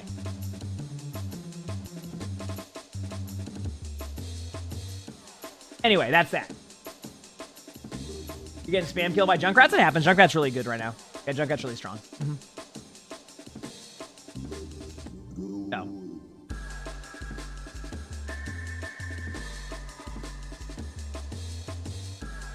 Piece of Cake had a good match earlier, so I'm really curious to see how this match goes. I really am curious to see how this match goes, so. Yep. Oh, man. Yeah, Junkrats are just really good. You watched the video where I talked about position as DPS and then won 13 games in a row on Ashe and ranked up twice? Hey, that's all it takes sometimes. I tell you, a good way to look at positioning, if you don't really know what you're, like, what's happening, is like, ever been in a rank game? You said you've asked months, when will Junkrat be strong? And that's not a good thing, Goblin. That's not a good thing. We don't want, no, I'm just kidding. But, like, a good way to explain it is, ever been in a rank game and you go, dude, what are they doing? Like, you look at them and you see that they're just in the middle of the open and you're just like, what is that player doing? That's what a lot of players do. And you probably are doing that too, right? There's a good chance you're doing that. I do that sometimes in top 500 games. And that's why I always stress, like, positioning, because it is such an important part, not only for you, but for your teammates. And when you make the game easier on you and your teammates, you win a lot more. You get what I'm saying? That's why I talk about it so much, and you'll always continuously have me show you positioning, because it's such a underrated part of the game that you hear it all the time, but a lot of players don't know what that means. They know positioning means don't run in front of them in a straight line, but how does that work? What do you do? So that's why I've been showcasing it more and more to show people. Here on our imaginary stage. Well, you said comp Overwatch is so boring. What is it you don't like about comp Overwatch? The number one thing I usually hear is mirror comps. I hear that a lot. But what is it? Is that, what's your issue? Very real for us. Once again, whenever I ask that question, it's not like a, well, what's your issue with it? Oh, I want to hear this and get really mad. It's more like, I like to hear different sides of opinions. It's good to get different perspectives on things. So that's why I'm asking that question. What do you think we're going to see from Piece of Cake today to deal with Lapdog's Pharah, Johnny? I think that's the big question, right? Because yesterday we saw SSG deal with Twisted Minds in a pretty orderly fashion, you know, pulling out KSA on the Diva and then Backbone. You said the comps, no variety. That's what I've heard a lot, is a lot of it's eventually the same mirror, which... same thing over and over. Like, when you say same thing over and over, you're referencing the same team comps, right? See, when the part I like about it is I like to watch how the team comps work, right? And what I mean by that is, and keep in mind, this is not telling you how to enjoy the esport. I'm telling you how I enjoy it. And what I enjoy about it is I just love watching, like, the ebbs and flows of how team comps work. Like, that's the exciting part. While it's a lot of the same stuff, that's why I also try to explain what's happening, so I can kind of showcase, like, this is why this is happening. Even though you see a bunch of stuff happening on the screen, this is the reason why it's happening. This is the things you need to look for. And that's the part I like. It's fun. I think SSG showed the formula. But to each their own. I'm not going to be like, I get that. I totally understand the part of, like, where you wish there was more hero variety in the games. The problem is that in the highest level, it's generally to the point of players are finding comps that work, and then you don't have enough time to go and practice and try 8 different team comps. You just need to go with what is working at the time and spend time getting that down, because there's so many different heroes, there's so many different styles of play, and you just need to get something down. So a lot of teams will see, oh, well, that's the comp, let's do it. They don't have enough time to be able to do that. Even then, when teams did have time, we saw in Overwatch 1 where there was no balance patches, teams will gravitate towards the strongest comps. In this match, but I do think if Twisted Minds do take the win, it's going to be off the back of a huge. That's why I think it's why people, for example, SSG is a team that has been known historically from Overwatch 1 and in Overwatch 2 to be a team that doesn't necessarily play full meta. They will play meta, but, like, you know, they will shift off of comps. They ran a Reaper. They just won Reaper on Gibraltar. You know what I'm saying? Like, it's... There's some teams that do have that. Heck, we watched, was it Ents earlier who was running the Ana Brig? I know it's a little bit different, and I know Ana Brig is a very common comp, but they didn't run the Juno Brig. They ran the Ana Brig, and they won. It worked. I think guys like Exodio, it's hard to not believe in it. But yeah, a lot of it, especially when teams are kind of like And so maybe in that spot where they're trying to break out and win, just taking that hit scan, they have to kind of learn meta and play meta because that's what they have to go. Then you have teams that will just come up with new strategies and then take over. That also happens too. What do you mean? No, sorry. I'm just pretty sure I picked piece of cake. I knew. I thought it was gonna be a very close series. I leaned towards piece of cake because I just. But to go back to what you're saying, the reason why Juno is played a lot is because of the speed. Speed boost is so effective, and now that Juno is just a better version of what like Lucio brings to the table, Juno's they could be in trouble from the far. Yeah, I went with piece of cake too. As much as I respect the Labdasfara, it is a bit of a limiting factor when you have to play so many different modes, right? Enjoying. I think piece of cake generally has the answer. You think it's just you're really bad with keyboard? Curious question for Chad. Well, does using the controller on PC make the game harder? I mean, if you're good with controller, here's my take. If you're terrible with mouse and keyboard and you feel like you're just not in a spot to get better at it, but you feel like you do well on controller, who's to tell you to switch? I mean, yeah, as you said, you get what I'm saying? This could be anyone's game. Like, who's to tell you to switch to that point? Just individual pop-up moments, and we know both of these teams are very capable of just that. It's going to be a close match, or so we hope, and for all the action, we bring in our very favorite Mitch and Matt once again. Yes? I'm not bailing you out, Johnny. Sorry, man. I thought here we go. I thought about saying something to like take the attention off, but I'm actually just gonna bring it back. Yeah. That's nice. German speakers. Johnny's just defenses. He's Swedish. That's all. Gold 1 on console or bronze 5 PC. Yeah, it takes time. I mean, the aiming on keyboard can take time, but my number one tip is find the right sensitivity. I think sometimes players will start playing on mouse and keyboard and they won't really fine tune it as much, but I think sensitivity is a huge part of that. That's, whenever I get good at the game, it's because I find the right sensitivity. Actually, something I kind of forgot about. You know how I've improved a lot in DPS? Remember I upped my sensitivity from 17 to 19? That could also be a part of it too. Who do I got for this one? I don't know. I actually have no clue. Because I can't... Twisted Minds has been playing, like, okay, which usually you expect them to play better. And then Piece of Cake just had a great series against Ents, which they lost, but they looked good. I don't know. I think the first map can be a telltale sign of that, obviously, but maybe made Twisted Minds feel like name is, but thank you for the 100 bits. It's covered up. I'm sorry. I'm not seeing that ridiculous streakiness from them that we did. Thank you for the 100 bits. Thank you. I have dark mode. I think that they are very obvious in what they like to play. SSG 131, yeah. But hey, we know what Twisted Minds will give you fire. They'll give you some hits. All right, here we go. And they'll give you the business.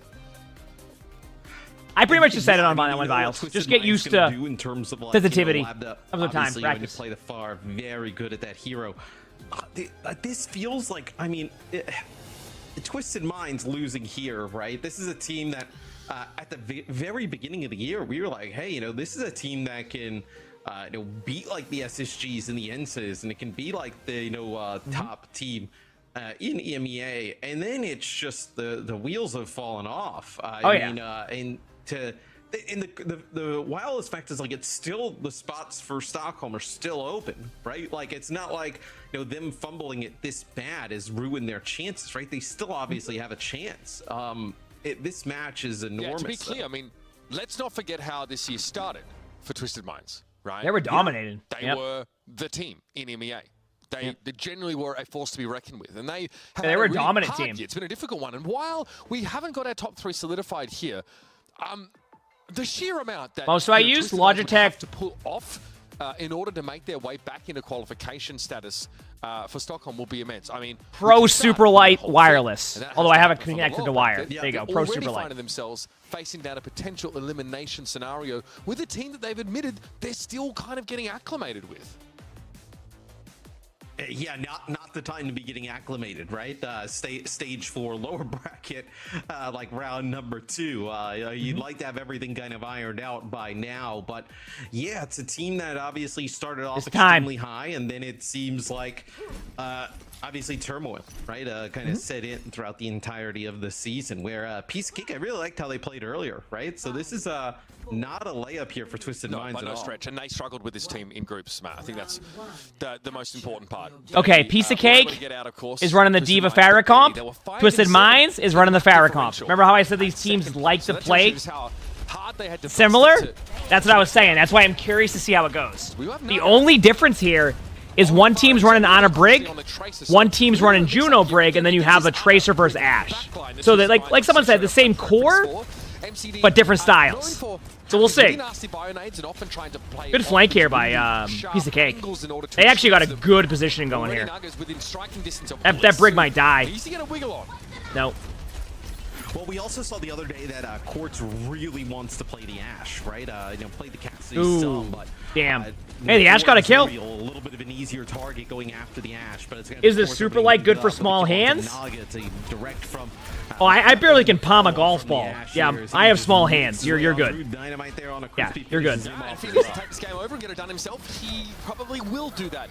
Quartz will also pick up Widowmaker on quite a few of these maps, right? When there's those like even longer sight lines, he's not afraid to take that pick. So far, Twisted Minds without a Juno in their composition, having no issues here. Great picks by Quartz, who's headlined this game already. Yeah, I mean, good start. I mean, that was looking pretty good for Piece of Cake. They actually got him kind of where you want them to do, and then Quartz just hit good shots. And that's all it takes, right? What's that song? One shot is all it takes. The possibilities, like that's so good on the hit scan. Now, if he has the space and Exodial doesn't put pressure on him. All right, what do we got here? They're trying to take away the map control from them. The thing is, I was gonna say Tracer's dead. Yeah, that's a sleep on. No! Just wait an extra second. I do the same thing, but no! Quartz actually ends up going down for this. Surely you have the Juno kill. TVNT doesn't really want to take to the skies, even with that nano on them right now, so Bliss's rally is going to have to be enough for the backline as Twisted Minds fold back into it. Yep, there's the pick on the break. Not much Bliss can really do about that. Nice direct hit by Nano. Yeah, that's going to go to Piece of Cake. The drop on him. They're gonna stagger on point a little bit longer, but capture point control finally. That's rough because Piece of Cake now is in a pretty decent spot. As I say that, Quartz picks off their Tracer. Just reset. They can back away. They not. I don't think that's a huge issue because I think the Tracer. They're just losing a slight bit of back. Line pressure. Players from Piece of Cake, yeah, it looks like they can all make it out here. We'll see if they can win yet another fight. Already contesting here. Halfway there. Good buy an 8 there. Made a little bit hard for Piece of Cake to play in the neutral. Probably engage with Bob. Yep, there it is. Here's the Bob to play in that corner. Diva has ult, so don't worry about Diva's HP there. Oh, what a stick! Yep, not much Quartz can do about that. Oh, they do kill the Diva. Uh-oh. Piece of Cake might have hecked up here because they lost too many people when they pop these ults. They can delay the point a little bit longer, but I don't think it's going to be for much longer. Clambering back into the round, bit by bit. Yeah, it was a rally there. I say that, but then no, that's it. Still they have a good delay. Exodial here. What? Now you're gonna have Naga off the spawn. They're gonna flip this. So Tread comes off the spawn. Same with Naga, and Exodial still. That's a tilter. That is a tilter. There's no way Piece of Cake should have won that team fight. With those picks they had, there was like 0% they should have won that. Holy crap. And now they have Juno ult to go with it, so even though they're a little bit low on ult advantage, they can Juno ult in. I mean, what else can you say? I thought Twisted Minds should have had that. That's a tilter. Now they've let Piece of Cake. Yeah. 2 full fights worth and some on this point. Looks to back away now. Yep, that's why they're Juno ulted in. Because they know they don't have an ult advantage, so the best thing they can do is set the tone. They just win that. If they can DMAC Diva here and not kill Diva right away, yeah, that's why Diva has to ult. Firmly in hand, and then a that's allows Piece of Cake to reinforce. Pretty much it. They're gonna nano like the Farah or something, but the Diva can shut that down. For a team that can't really maybe nano the break. Yeah, it doesn't. Right away from Twisted Minds. Oh, no. Yeah, I mean, that's a scenario where a tilter's just a situation where like you're supposed to win a team fight, then you don't win it, and you don't know why you lost it. You're just like, dude, how do we lose that? Like that's your reaction. Where they should have definitely flipped that. Yeah, definitely. Like your reaction is like, how do we not win that? So you can. You just need to. They just need to settle. They need to go. Okay, listen. On to the next map. It happens. But great job by Piece of Cake. Quartz was able to do so much early, but notice how Tread got so aggressive. Yeah, that was a great individual Farah play. Piece of Cake had the point and they were ahead. And it worked out. That's why like it's tilted because it just shouldn't work. Doesn't want to let her take a safe angle, an off angle, any angle. No. Cute, obtuse, none of them. Yep. We'll see now if Twisted Minds tries to change anything up. We'd say no, that they're not. As this has kind of been what they're going to go with. As Naga actually will go to the Echo here. All right, here we go. Instead of playing the Far. So a little bit more of maneuverability up in the sky, right? Duplicate we've actually seen be really strong. I know as an ult, but especially with a lot of good targets. And then Echo can definitely put a lot of pressure on the D.Va. Right? Yep, so they're still not running the Juno. I'm very surprised by this. Ana Brig is good. I just feel like Juno Brig has been so strong. I say that and I get a pick on Brig, so. But like, look what happens. Like the other team just still goes in and just trades backlines. It's even right now. I think having the D.Va here is an advantage, though. Because they're going to get out. Yeah, they're going to get the point, but I don't know if they'll get the... Sure, I can tell you she does not like taking a... Echo survives that. So, yeah, they're taken by Twisted Minds there. Naga not quite able to contest it. They were short-handed in that fight, and yeah, being on the... Yeah, that's interesting. Really, conducive to your game plan, so... It'll be Piece of Cake fighting a player down here as Twisted Minds already were able to... notice D.Va. Just reset. That's the correct play. Yeah, I think Naga thought he probably was... That's the correct play. Because he was getting pocketed pretty hard there by the Juno, but then, you know, obviously had other ideas and not able to be there to pocket that Echo and keep... Made it to Gold 5 tank. Congrats! It looked like Naga was going to die, but some... Guys, see in the end game? Yes. See, trying to keep Quartz honest here at the very least. Wait for it, sit back. They're just playing high ground. Good high ground control here. Damn. Once again, TVNT much better round for Twisted Minds, but we kind of saw this last time. They had a good round, and then they lost it. So we'll see what happens. No, and I mean, these are fantastic spots to fight from, right? If you are Twisted Minds, right? Good job getting the DMAC. You're going to get a DMAC here on the tread, and this is brutal. Obviously not going to get a mech back, and I have to go back to spawn. As Crispy now on the Lucio, right? So trying to provide even, obviously, a little bit of extra speed, but those boops trying to knock some of these at this point, it's like... high ground. It feels like Twisted Minds just has this round it, unless Piece of Cake is able to... Quartz hasn't really moved from this spot. This is obviously they need to get Quartz off high ground. If Quartz stays there, they're hacked. Side of that bridge. So you want to start getting dynamite damage in as early as you possibly can, and Exodial can't do anything about it. That's probably the biggest issue. Exodial has to like TP across, like from the high ground. That's just a good play. I mean, that takes too long. This wasn't even close. This is like a completely different team comparison to the. I say that, and then they trade out again. I mean, able to find at least some ingress towards the back line. A pulse bomb that claims the Arctic here, but they're not much closer to really capping here. Yeah, it's like it's not guaranteed they get this. They're gonna let them flip because they don't need to go for them, and they're on a worse comp now anyway. So it's like will remake and get back to the rest of their team despite the try shots at long range from Naga, trying to prevent that. Here's Bob. So good Bob. Very good Bob. Go in now. Yep. Trade as much as you can. Even if the point flips, like give it to him.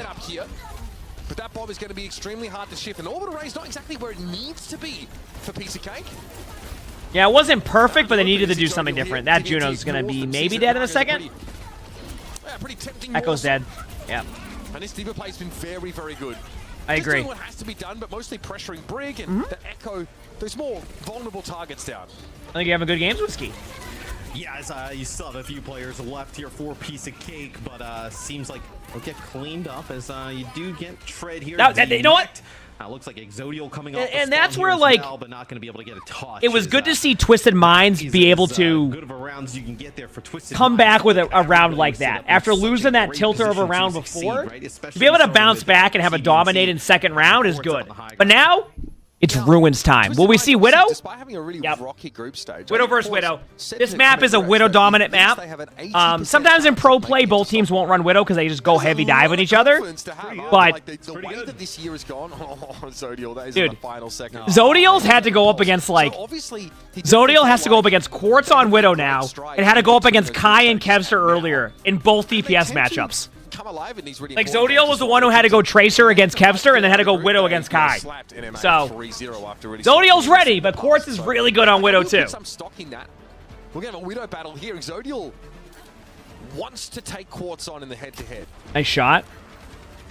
Oh, puts a shot in the lab to there. Almost kills him. Smart play. So what Zodial did there was shot to the right to take away that angle and knew the Widow would be ready to shoot him there. Between these two is Zodial takes a shot there from Quartz right off the rip. Quartz there as well. Yeah, I mean, Zodial can't be healed there, so he's just out of the team fight for a second.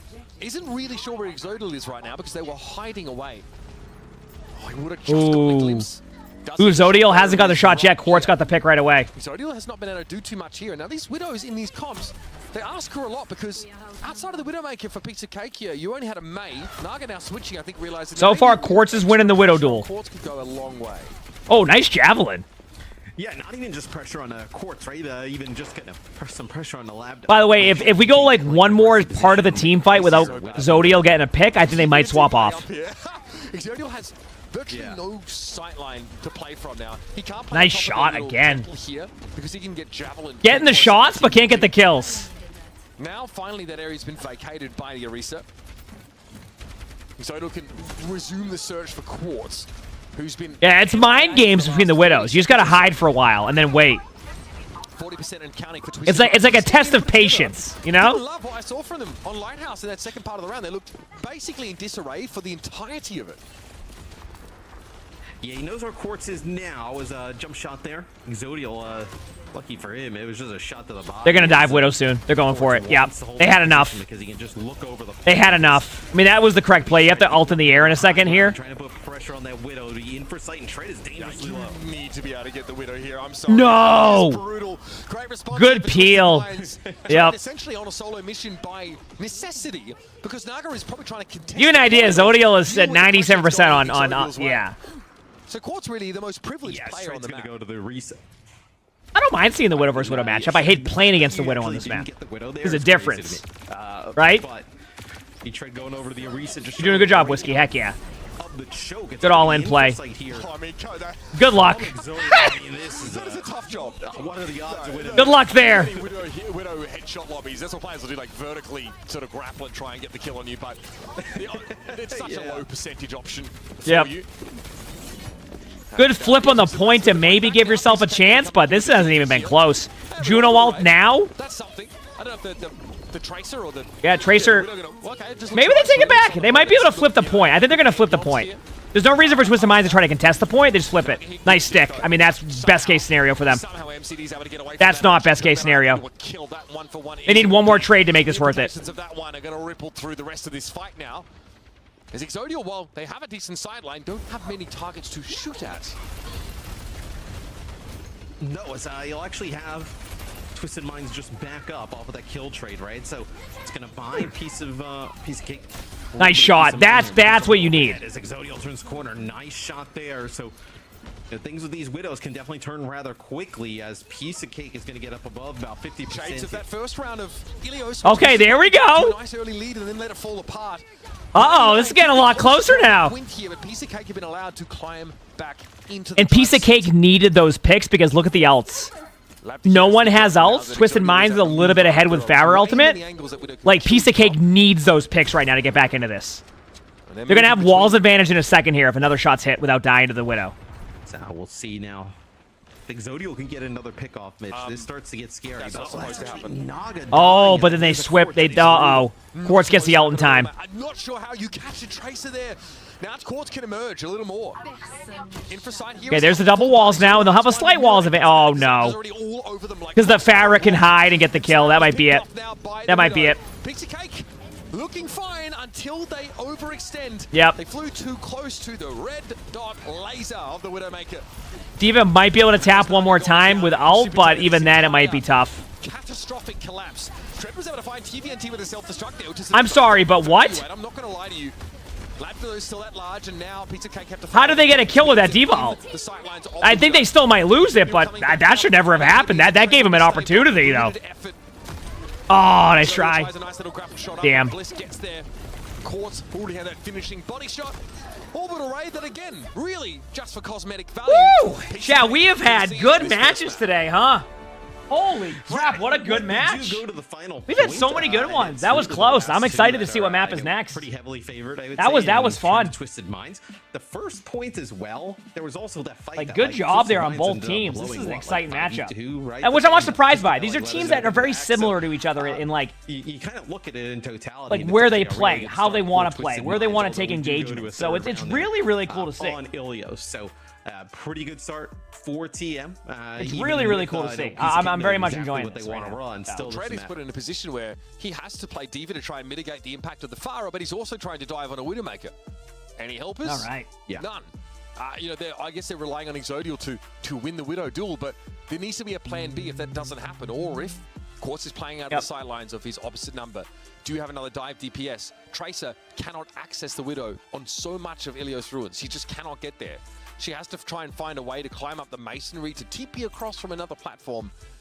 Maybe you feel like you're better off playing Genji there, but Naga, great Genji player, for whatever reason, did not feel like that was the option there. I'm ready. Yeah, I mean, that was the Rocket Barrage, I know, a later part of the fight that I was talking Good about. matches, as I was saying, chat. Yeah, I know, Very huge good matches. advantage for Twisted Minds, but not able to flip it back in their favor. And I know this is probably the best that Piece of Cake looked in that round one. Yeah, look when they were starting the fights, where Trev was pushing into the sidelines of Quartz, who on that Ashe, you know, whenever he was given that kind of freedom, I don't know who said it coming in. Might have been Sully saying if you do give Quartz an inch, he'll take a mile. And creating that space for him is so much a part of the manifesto for TVNT that Trev has to be, you know, constantly aware of that. But then you have to deal with the Pharah. Lab is such a pain. If you're busy worrying about an Ashe or a Widow, you're going to be taking rockets. The rest of your team's going to be taking huge amounts of damage. Do my best to give you all the stat line that pretty effectively encompasses this game, especially with a 10k damage. All the matches. That is also crap. Are you there? Oh yeah, without a doubt, right? And I mean, a lot of that is that Pharah damage, right? I know the healing done. We talk about a lot how much healing that Juno can provide, right? Whether it be with Orbital Ray or just in general. I'm thinking we split the VODs up for the matches. So make this like the EMEA matches with like a title you want to go with.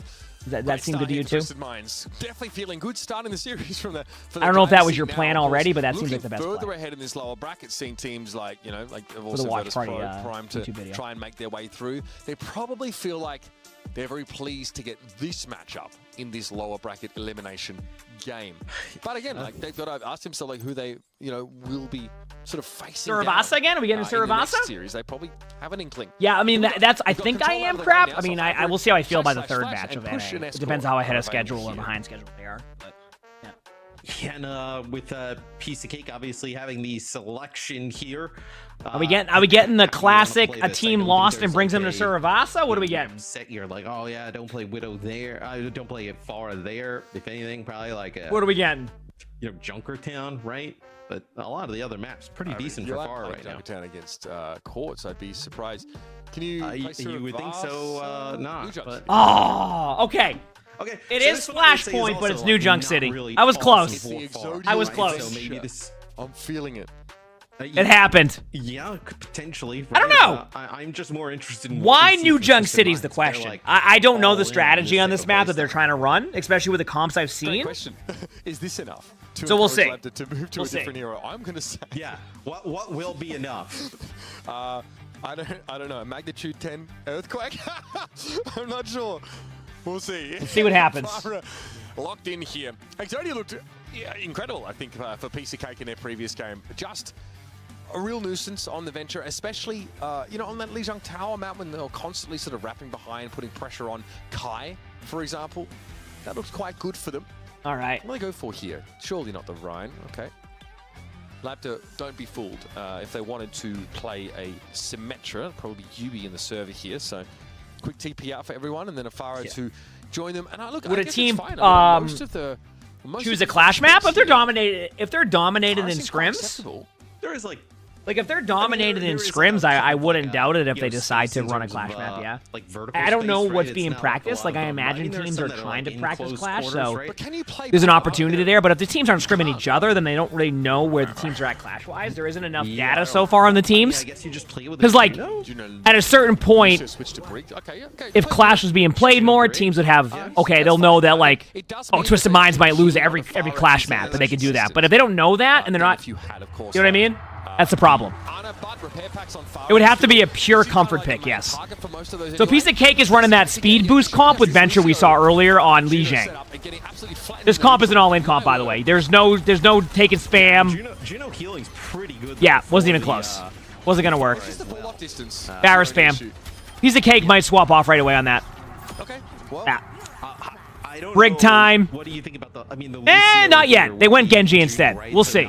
They might go Brig. They might stay Lucio. Start now switching over to Genji, so even more of an Brig? all-out approach. I think okay, this is never mind. Better than having the it's an all-in comp. There's not enough heal to sustain everything, so they just all in.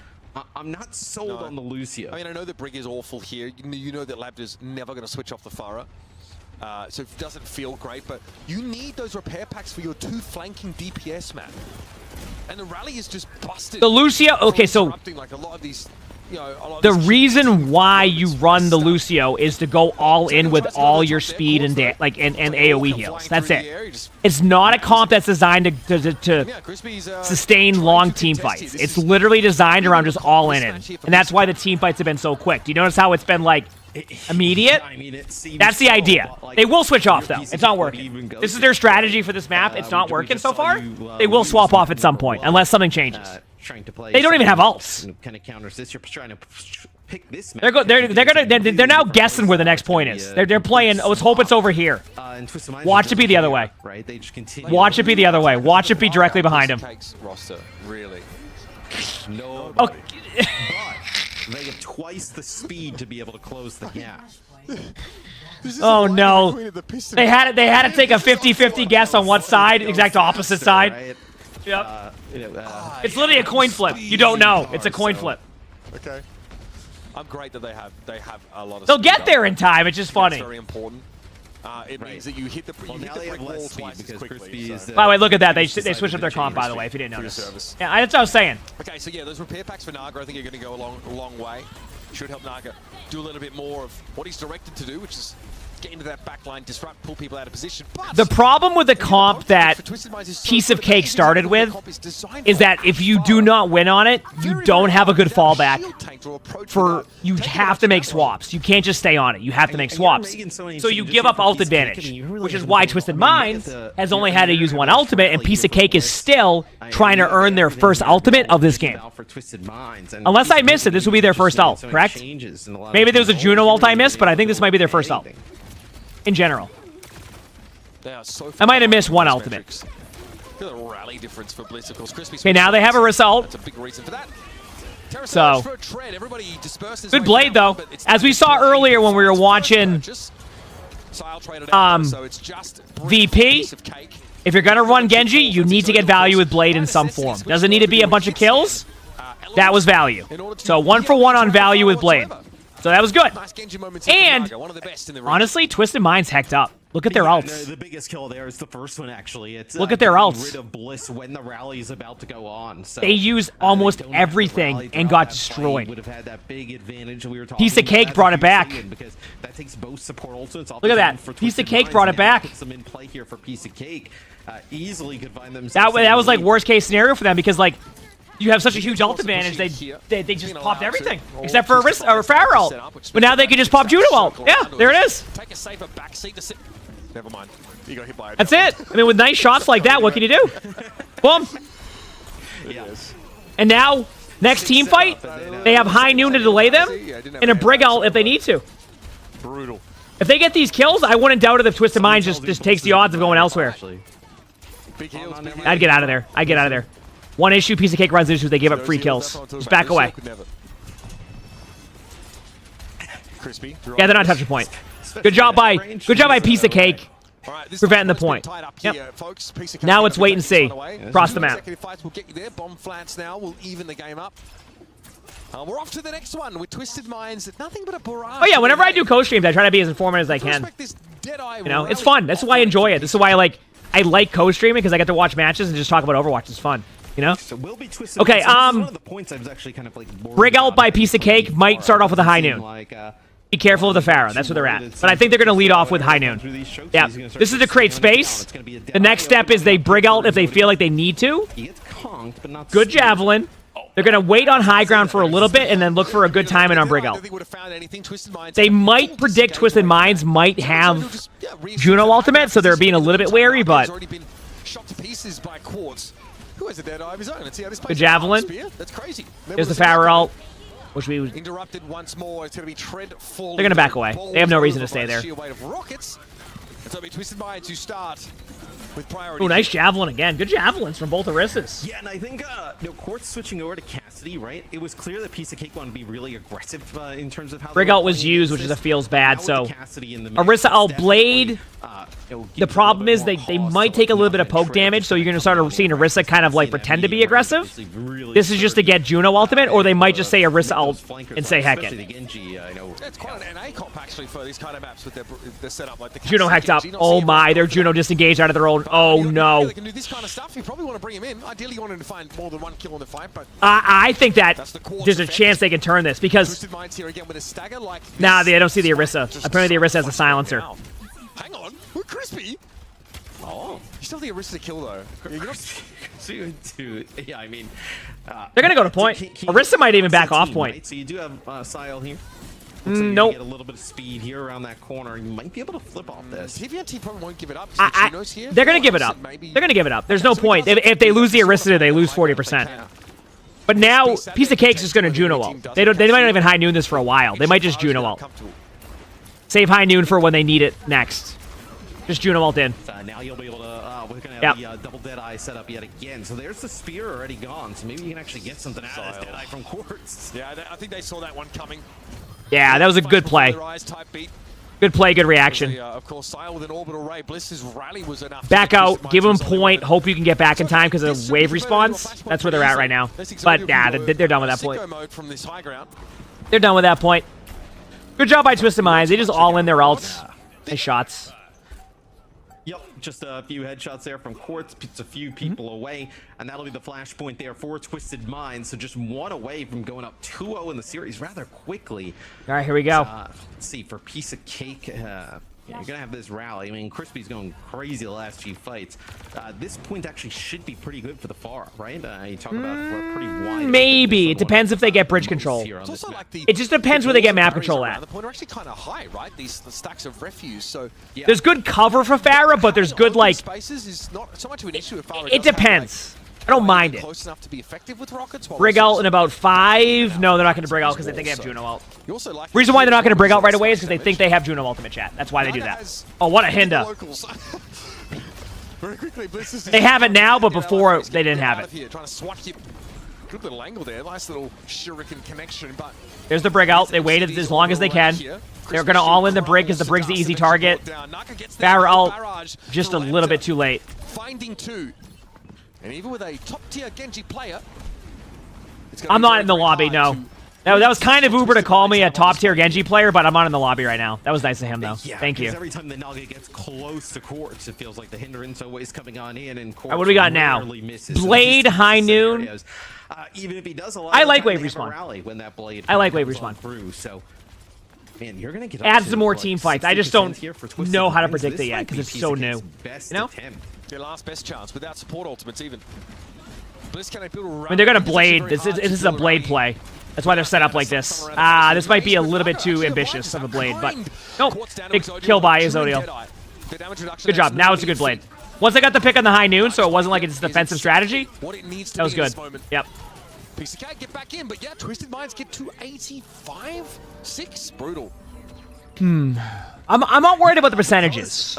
It's going to come down to this Juno ultimate. If they can win Juno ultimate here, they have enough to play further back with high noon. I just don't know what to expect yet. They definitely need to. Coming off this next fight is Lambda just flying higher, just trying. Arista should take a little bit of damage for Juno ult. I think they're worried that maybe going get ready. A little bit of a flank, but everybody's sitting it's time. Yeah, I mean, hey, the longer the fight, the better for Piece of Cake. That's why they're okay with taking it a little bit slow. But they don't want to lose anybody to poke damage. That's my concern. They could high noon this early to save Juno ult, but they're going to run into the issue of Twisted Minds getting both Juno and Brig ult. Yeah, they're building Juno ult. That's what Piece of Cake is recognizing, by the way. They're recognizing they're trying to build Juno ultimates, so they're trying to push them back to get into one team fight. Now it's one team fight. So they get past that first hurdle. They have to. Deciding to do here is actually trying to. They were building up towards this Ray the entire time. So they have Ray plus rally. Yeah, they did a really complicated thing where they hover their finger over the Q key and then just punch it downward. I don't know if they can recontest, only because so well they just nailed that. Yep. They're able to flip the point back in there. They have to recontest. I mean, there's Overwatch. Press Q to win. As Piece of Cake are getting pretty close there, but now that's it. You aren't going to have a chance to touch. Damn. It will be New Junk City. So yeah, the problem they ran into, why are Juno and Brig meta this season? The burst heals are really good, and the utility they bring is really strong. What ended up happening there is there needed to be a time in where we know what Twisted Mind's going to do at this point. it's actually brilliantly played, because if you're a piece of cake, right? Let's say you're the team who's at an alt disadvantage. You're going, okay, we need to buy time, right? They don't want to waste an ultimate, because if they run in with their ultimates, then Twisted Minds goes, oh, you just use all your ultimates. So you run into this issue where you want to slow down the team fight to build up your ult, but Twisted Minds is going, please do that, because while you're playing it slow on us, we don't have Juno ultimates. So are you going to Juno ult us first and win the time in, or are you just going to sit there and wait to get the point to one team fight? Now, it often turns not from game theory says get it to last team fight, but what do you do when they have Brig ult, Juno ultimate, and Orisa ultimate all at the same time? You just don't win that. So you need to be able to make a play. And at a certain point, Piece of Cake recognized that. They said, crap, we need to just use like as soon as team an ultimate. Control, right? Like, we need to go in. So that's why they high noon. And then when they high noon, though, because Twisted Minds played it so slow, the high noon wasn't going to matter at that point, so they disengage. The high noon's gone. They know the only ultimate they have at that point at the very, maybe they track one ultimate off. They know they have a Juno ultimate. They just counter with their own Juno ultimate, all in their ults, and win the team fight. There's just no way that Piece of Cake can win that. So then that poses the question is, how does Piece of Cake win that? They go in much sooner. You go in around the 50% mark to kind of make it so it's like a 15-second team fight. Hope they don't have the ultimates you think they have. We have hindsight in this situation, right? We see it and we know what they have.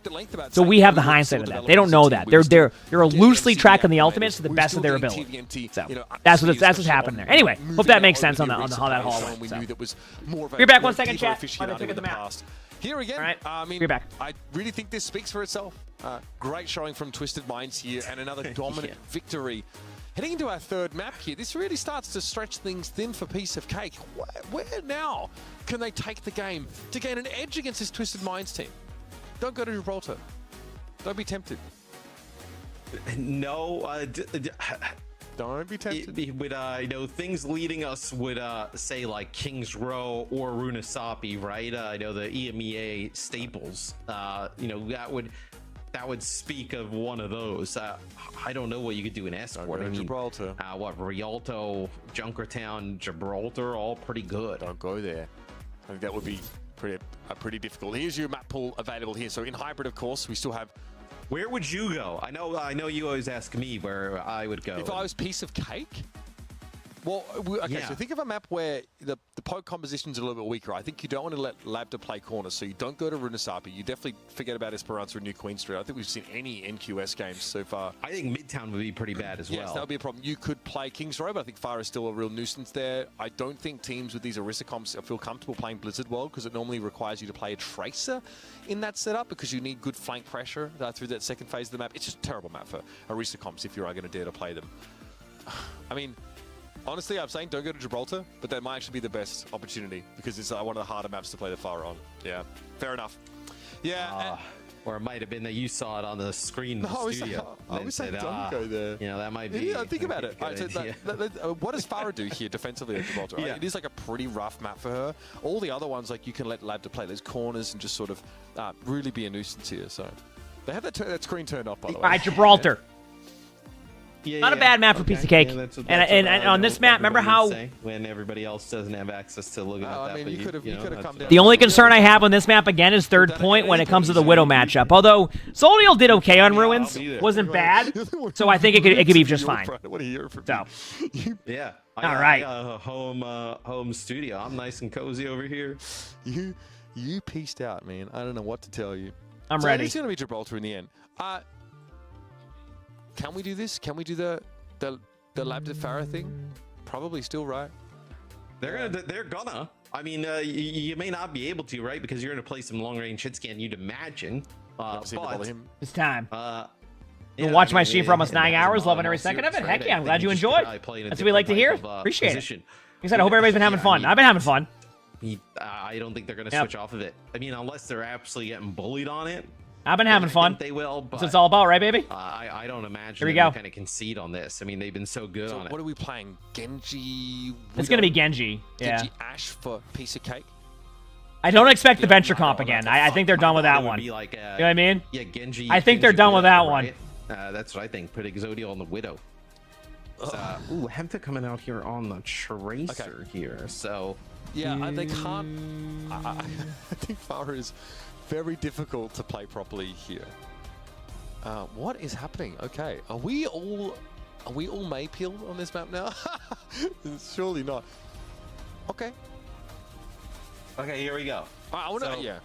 This is what we thought. They did a little spawn trolling here on the defensive All side. right, here we go. They say, our OWCS drops on. Unfortunately, they're not here, so you would have to open up the esports stream. Or people were saying that you can technically open up another tab and like make it like really low volume or something. I think that's what Chad was saying. I could be wrong. Chad knows better than I do with that. Directly outside. All right, here we go. So that can be a little bit difficult here. I gotta look at something here very quickly, chat. May for a piece of cake, and they might have had a catch here. TVNT under some pressure, but the Bionade wasn't even enough to bail them out. Bliss is taken down. Yeah, it's... Bliss ends up getting caught there by that May wall, completely caught off guard. The speed there from Piece of Cake, really nice getting around that corner. So now even some nice long-range shots here from Naga. All right, we're doing it the SSG way, apparently. Mostly, at least. Quartz, yeah, takes another icicle from the May. Has to back out because, obviously, Ana doesn't have the mobility to come to you. You need to go to her.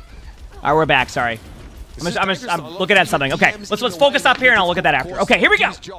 So, in this type of team comp, once again, I think, like, what Piece of Cake has here with the May, you can also play this, like, style where you end up holding the cart in the middle. They didn't end up doing it. Oh, wait, because they're on... Yeah, they're on attack. That would make sense. Sorry, I'm trying to... I might have a sponsored stream tomorrow, so I was planning that out. Being able to put pressure on that All right. far. You see Exodio getting in there with Tread. Tread makes it up to the high ground, takes out Quartz here. Is that worth it? TVNT does not have a... They're going to get a nano here onto the far here, trying to go for as well. it. That's frustrating. Looking at the Juno only right now. Silas able to strafe a lot of those Huge. shots here. Lapta has to go into that Blizzard just as it expires, so he won't be affected. How is this still close on the point? Wow. Still in spawn What? right now, but I don't know who's going to win this. I actually think this might go to... Pulse bomb. Labda has to respect this to some degree. Quickly gets out of LOS and back onto the card here. 3v2. Oh my, what? Yes, Naga's going to switch over to the Genji here to come back, and Quartz already over to Tracer, so... I just got to see one thing. A lot of swaps here. Got to confirm this with Flats. Is, Quartz knows a Genji lurking in the server room here. Genji Tracer. A cart so close. Okay, here we go. As well. Yeah, that was a really good job by Twisted Minds. I got to give credit to Twisted Minds because we've seen some performances recently where you feel like they're not playing to like the level that you expect out of them. But even though like they lose this team fight just due to a bunch of ultimates, they definitely are doing... Wait a second. Quartz? Okay, they did get the kill. But Quartz made that close again. Holy crap. Wow. Yeah, the Farah movement's really good. Yeah, I mean, maybe if you get back in the mech, you got a shot there. Is Quartz will go over to Cassidy now with I gotta just look at one thing, in here from Piece of Cake. So you will still play the Farah here, getting on top of the ship. Should be a better position to play from if you're Lambda and Twisted Minds. This is very important for Piece of Cake not to get snowballed here. Or not Piece of Cake, it's for Twisted Minds, excuse me. Because this is easy to snowball. It's like really easy to snowball on second point. Beautiful. Yeah, Naga caught his... There you go. That was important. Nice shots. What? How did that not hit? That shot looked like I should have hit, right? TVNT hoping to find them here. Instead, it was Exodio forced to try and blink away. Quartz was able to follow up. And with this comp, Twisted Minds now can start to really stake their claim to this shuttle. Yeah, and you know, even now, right, being able to get control of this is going to make it a little bit easier, right, for Labda to play this type of style. As Trey will have to go back to the spawn, switch heroes, get a new mech back. So because you have control over this high ground now, right? Cool. You're not playing out in the open. It's not like Piece of Cake playing on the shuttle, just moving the cart. This allows Labda to just spam these chokes. Right? Yeah, didn't it look like that shot should have hit? That's what I thought. That's what it felt like. It was a no reg, right? Okay, so what they're gonna do is I'll now focus back up. Sorry about that. Tread actually has to turn tail and deal with that, but that might have all been a ruse. All right, Chad, I am streaming tomorrow, by the way. Pull Piece of Cake out of that sort of poised position they were in to try and get off the starters block. That's Tread's dilemma. Has to worry a lot about going forward and starting things up, and also responding to what TVNT does. Tracy gets through. Exodio now has a chance to flank in a few moments. Okay, here we go. We see the rest of Piece of Cake set up here. The Tracer's just trying to move the car forward a little bit, right? Trying to get it like deeper under the bridge, forcing Twisted Minds to make a move here. So what Piece of Cake is doing here is methodically taking map control. Sometimes on Gibraltar, you just want to push hard and try to get it there. But if you don't control high ground, you need to methodically take it. So they're gonna take it slowly until they're ready to go in, which they are now, right? I mean, this is quite brutal. It'll be They use their Juno ultimate, so they're just kind of chilling. They get a high noon out of it, which, I mean, honestly, getting high noon out isn't as cool as it sounds. Zodiel goes in to try to get a pulse bomb play. I get it, because they're disengaged back. But D.Va got the kill. Blade might be ambitious here. We'll see. Get a kill. But yeah, it wasn't going to be worth it. This is, once again, and we saw Piece of Cake do this against, I think it was Ents, right? They try to win team fights that aren't winnable. And I love the confidence, but I don't think it should be like an every... They do it a lot. And that's really the difference maker sometimes. Their ult management is just slightly off. Like, slightly off. Who then turned around and said, okay, we're not engaging. We're going to pay this D.Va our attention. And then TVNT just leaves. What do you think about the next move, going over to a Mei here? So they're going to get a wall here to split some players off, but that's a nice conk. It actually knocks players. That's a reset. Down. And now TVNT's like, oh, what a tasty morsel. I think I'll have that. Why no ice block? I'm so confused. What is happening? Yeah, well, it's all good. This like early damage that comes in. I don't think... But the Pharah just goes over the side of it and just knocks them off. Piece of Cake really... Surprised they didn't stagger the D.Va a little bit longer. That was a good boop, I agree. Okay, so Piece of Cake has D.Va ult, Brig ult. Twisted Minds is just... Because high ground control, yet again, going to go to Twisted Minds. TVNT. I feel like Twisted Minds is playing a lot better Piece of Cake they push on than maybe it's a conk expected. That knocks the player down, or it's some big damage. Did you guess the Mei was that anyway? I'm just like... Sometimes I'm like a... playing the percentages in that situation, and I see like 15% of ult charge for Mei there, so that's why I'm like, maybe you get the ult charge, especially with look what the score is now. Mei would be at like 70%, you know?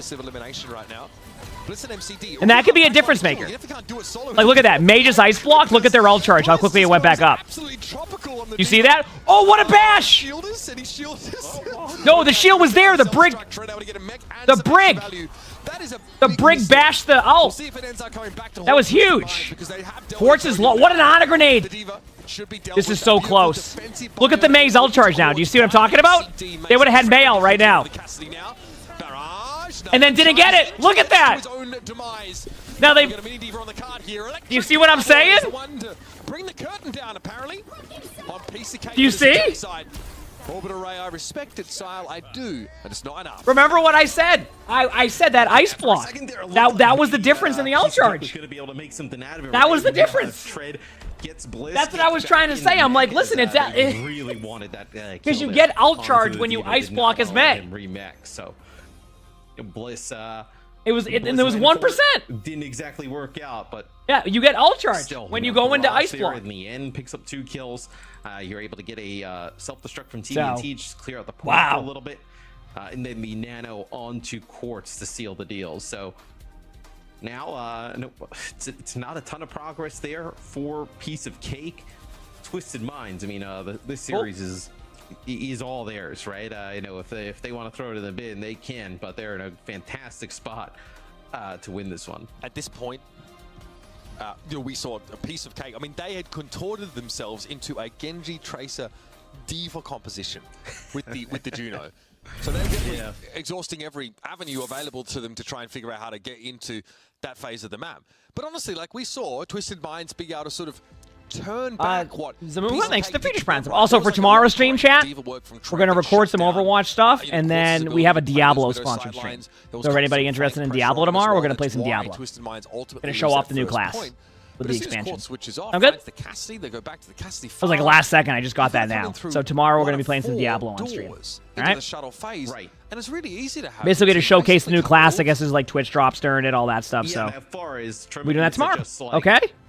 poking through those chokes, right? All 4 of them. And then if you try and take high ground, she just gets a conk. So we'll be playing Diablo on stream tomorrow if people are interested. But I'll be live with Overwatch initially. Just start the engage from the low ground. I mean, who wants that when they're on top of the shuttle? I mean, that's brutal. So really forces you into some difficult stuff that Twisted Minds just uses to perfection there. And Piece of Cake, they tried so many different comps. I mean, what was it? It was like they started off with like May Tracer, then we saw Tracer Genji. Yeah, basically we're going to showcase a new class. I'll be playing tomorrow, and then we'll be having fun. Should be a good time. Kind of variation of it. So just to kind of circle back on this game, this is still very winnable. They for really wanted to stick Piece to of that Cake. brig and that They got the cart to the end of second. This isn't the easiest map to get through all the points, as we saw earlier. SSG won with the cart being below the bridge with 4 minutes. It's not an impossible feat to hold this. But if Piece of Cake wants to win this, and we know they have it in them, we've seen great gameplay, they need to fix their ult economy. That is their #1 problem right now. It's their ult economy. So we'll see what happens. I mean, if I'm gonna stream tomorrow, what I could do is we could do Overwatch, play Diablo for a while, have some fun with that, and if we have a little bit extra time, play Silent Hill. Does that sound good? Like I said, like I just got that. Like I literally just got offered the opportunity for that. Like it was like just now. So.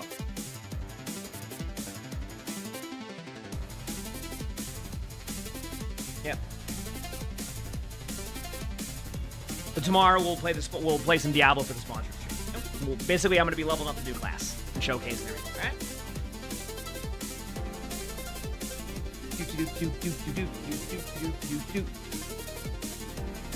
Yep.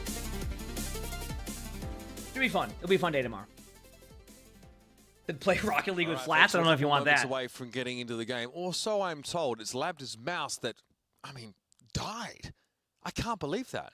I mean, they have to like organize like funeral costs. They've got to basically get all of that organized, get the affairs in order before they can keep playing the game. I don't even remember it. Or once it starts blinking red, you just plug it in. You know, I don't think this. I love that my chair can do this. Nowhere, right? Maybe you got some time before like then. Just plug it in. You know the rocking chair in my chair. Yeah, my mouse is plugged in right now. I was like, I don't need my mouse right now. I'm casting. The idea of the sponsor stream tomorrow is it's a 1 hour sponsor stream where I'm going to be showcasing the new If you're particular about it, does suck. That level of resistance feels pretty brutal. But I don't think that Labda's going to be allowed to. I'll be showcasing the new content, class, and gameplay with best elevation. So presumably there is. We gotta get like a battery bar on the broadcast so we can see how much. We all need to get on these little bikes, right, to help charge it up. You know, just pedal as fast as we can. Well, you know, for times like this, I wish I had these. I don't get access to any of these drops. I wish I had them. In-game viewership incentives to distract you. Yeah, it's a sponsor tomorrow. Yeah. I do like Diablo. I mean, I honestly, I remember when I was lagging my stream out the other day. That's because I bought Diablo and installed it. I'm in the chat. People. Remember 2 days ago when I was lagging out like crazy? The other one is, can you please keep the stream? That's because I bought it so I can get my drops. So obviously, this is day 2 of the main event. So we are on those first load of drops there. Of course, that is the OWCS. And I was installing it, and it was lagging me out because I was going at like 100 MB a second. Waffles. You get them for 8 hours. Of course. Will I be your supervisor and send you back home? No. Yeah, starting tomorrow through the 13th. We've got the home Soldier 76 skin. Got a little 4 player card. So make sure your Blizzard account is linked here on twitch.tv to become eligible for those. We are still waiting for Labda.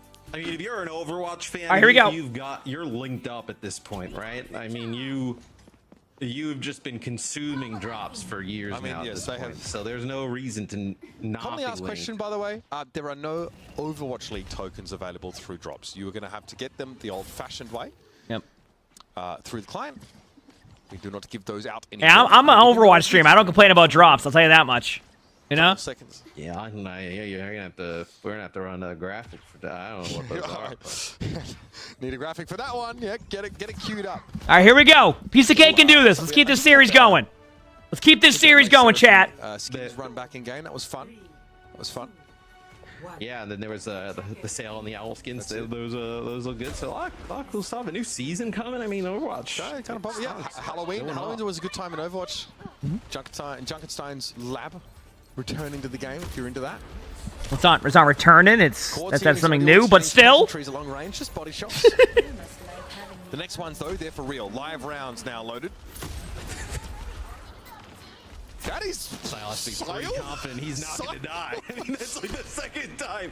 I don't know what just happened to Diva's HP there, but that got low. Mechanism. I wonder watching Sile. It's like, yeah, the first time I was like, I don't think I'm going to call that out. But the second time, I'm like, man, he's got to feel pretty good about that. Well, Labda gets the kill on the far end. Nice shot.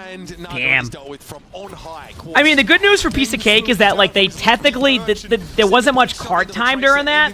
So as long as they don't, like, stagger too hard here. Yeah, great job by the Diva. So the Diva flies to the point here to be able to buy time. This just guarantees a retake. So this was a good play by Tread. That's basically what you have to do. Good play. You just go card delay it to give yourself an opportunity. No one else can stagger though on Piece of Cake. Dude, that's it. When I was a coach, we used to do that. Teams that we hated, and there were a lot of teams that hated us as well. But like if we would, beat them pretty bad, I'd be like, oh, let's all go to the bathroom. And we would just stand there and laugh while they just had to sit on stage and just stew about it. So all right, here we go. Yeah, I can understand maybe we went the most loved Call of Duty team of all time, that's for sure. Dirty under pressure here again. Labda comes calling. Naga faces a headshot. Server control for Twisted Minds is pretty damn good here. This might be tough. This is server. It's too good. Yeah, once you lose control of that and you have a Widow hitting shots, it's just you can't do anything. Now keep in mind, we did see SSG hold this for a long time. Okay? We did see this happen. For Piece of Cake. They've known what Twisted Minds is going to do. They've had all the map selections. So. And it has not worked out. Your level of understatement is tried everything. Soothing. They've tried Widowmaker May. They've tried, double, that's the thing about Piece of Cake is I think they have a little bit too much of like. We're like 0 for 12. It feels like it's their ult economy. I think like they try to make a lot of swaps because of their ult economy. Does that make sense? Like they'll have a bad Mayo and then be like, all right, let's go Genji. Like I think if they clean up that part of their gameplay, they'll be fine. Straight up. Like it's that bad ult economy that leads to what happens where they make a lot of swaps. Court's coming off a spawn here. They're gonna know exactly this barrage was trying to be set up there around the corner. We might have to call an audible on that one and reset it. This might be tough. Crispy dies in rally and then dies to a self-destruct. Not a great day at the office for that Brick player. Yeah, I mean Tread does have Diva ult, but that's not looking good. That's damn. Well, doesn't need a forklift license to dish it out to Piece of Cake. I would say kind of unexpected. I feel like Piece of Cake had a much better match earlier, and maybe that match ended up just being enough to tilt them into having a rough match here. I just feel like Piece of Cake had so much opportunities, and if they can clean up their outplay, they're a really good team. I hope they don't get discouraged because they didn't win this match because it was loser bracket, because I think they're still a really good team, and I think it's just going to come down to ult economy. Fix that up, and that's easily fixable. They're in a good spot. Okay, I'll be back in a second, chat. In the meantime, hit the follow button. We'll see where everything else is going with the schedule of the NA matches, and we'll figure everything out. Hit the follow button if you haven't. If you're on YouTube. Complete domination from start to finish. Played exactly what they wanted to play when they wanted to play it. And Piece of Cake, I mean, they put up little to no resistance. Yeah, I mean, it's funny because we saw them look very different throughout the groups. I think that's definitely going to be something that gets touched on. But the pressure of games like this now with your elimination on the line, going up against an opponent that you've handled before but are very, very much hungry to come back and take their revenge. Twisted Minds, again, I think they're probably happier to get the Cake opponent than what could have been with VP on the other side of the bracket. So that's it for our MEA games right now, but there's a lot to talk about in terms of implications. We've still got 2 more days of bracket play here in the main event. Let's head to our desk to look back and to look ahead. Thank you so much, gentlemen. Yeah, and that wraps up our EMEA region. So let's break it down. Twisted Minds are advancing out of that one. All of us have picked Piece of Cake. And I mean, rightfully so. This could have gone either way. However, we have to give so much credit to Twisted Minds. And while they didn't really change up their compositions, they looked so much more polished in today's showing. if anything, I think this shows how impressive it is that SSG were able to beat this comp, and with KSA's Diva, with how good they must have been. Because with Quartz popping off like this, I mean, continuing to find so many kills, the flyer style, I mean, Twisted Minds, it's like they didn't hide any of this. This is what they've been playing, but they're so good at it. They execute it so well. It's not easy to shut it down. I thought, oh, maybe just Diva is the answer, but it's so much more than that. You need to have really, really clean play, because big threats from the far off, from the hit scan of Quartz. It's a lot of pressure to deal with. Quartz is looking like the best hit scan in the tournament right now. Yeah, with a monster performance this game. Yeah, monster performance, which is a huge boon, of course. But also, I think that they did a good job of holding off the aggression we saw coming in from Tread and Naga on the Genji, particularly here on New Junk City. There were a couple of times like this re-engage, for example. You can see there's a great Orisa ultimate that comes through to kind of like block the ray coming in from the side of Piece of Cake. And there were several times I thought on New Junk City where I thought like Skyle, he was trying to make a play. He was also caught on a flank as well. They couldn't really get the ultimate value going from Orbital Ray, which is such a huge component, right, in these ultimate fights. So a great job from, I'd say, the core of TVNT and Quartz and Bliss to like really help fortify that front line, and they were able to hold off these types coming in from Piece of Cake and bought enough time for Quartz and Love that really hit the shots. I actually want to touch more on that backline here, Jake. We got to see a lot of MCD on that Ana, arguably one of his best heroes, and that really came through today. Yeah, I think on Gibraltar, this was like MCD on his most comfortable hero, able to have so much impact individually on the game, whereas conventionally on the Juno, it's more about being stable, doing your job, not making too many mistakes. But I think the Ana was a big factor in solidifying the win. That being said, player of the match has to be Quartz. I mean, a masterclass on Widow to close out the series on Gibraltar. And beyond that, throughout the series, everything he plays, even the Tracer, was rock solid. I mean, that's a key, not sort of hero we see so much out of Quartz, but the fact that he can bring it and still deliver, still have these clutch moments, really makes you feel a lot better about Twisted Minds going up against some of the tougher teams in the tournament, potentially being one of the teams to qualify to Stockholm. I think this Twisted Mind squad, they've tasted greatness before. Okay, I I'm think back. that's very much front of mind for them here today as they fight for their spot in Stockholm. Really do feel like Piece of Cake is like the team that is knocking going into. How do you feel about this, chat? So that I'm thinking what I might end up doing is watch maybe the first match of NA and then take the rest of the night off, because if I'm doing the sponsor stream tomorrow, I don't want to lose my voice. As chat knows, when I go hard in the paint during these, I'll lose my voice quickly, so I want to make sure I have my voice for tomorrow's sponsor stream. Does that sound good to everybody? Because I go hard in these. I want to give y'all good commentary, so I go like hard in the paint during these. As you've probably seen. Yeah. As long as you get your points. Yeah, I mean, once Crap's back, he'll be good to go. So Twisted Minds plays the winner of VP and SR Peak Check tomorrow. Ooh, that's going to be a roughie. It's going to be a good matchup, but Virtus Pro's been looking good. SR Peak Check has a different strategy, though. It could do that. Yeah.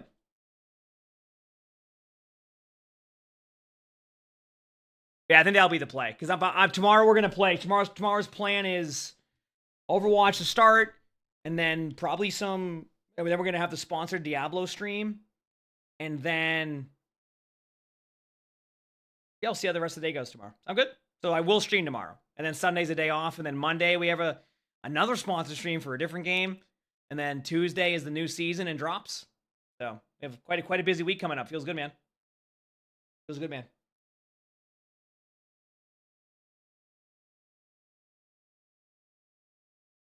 I'll put the volume back on just to... Very excited for this one. I'm sure I'm speaking for everyone when I say that. Also, of course, we're not quiet down yet with the EMEA region as a whole. We still want to take a look at some highlight-worthy moments of today. So got some let's highlights. Clips and see what Let's production see. dug up for us.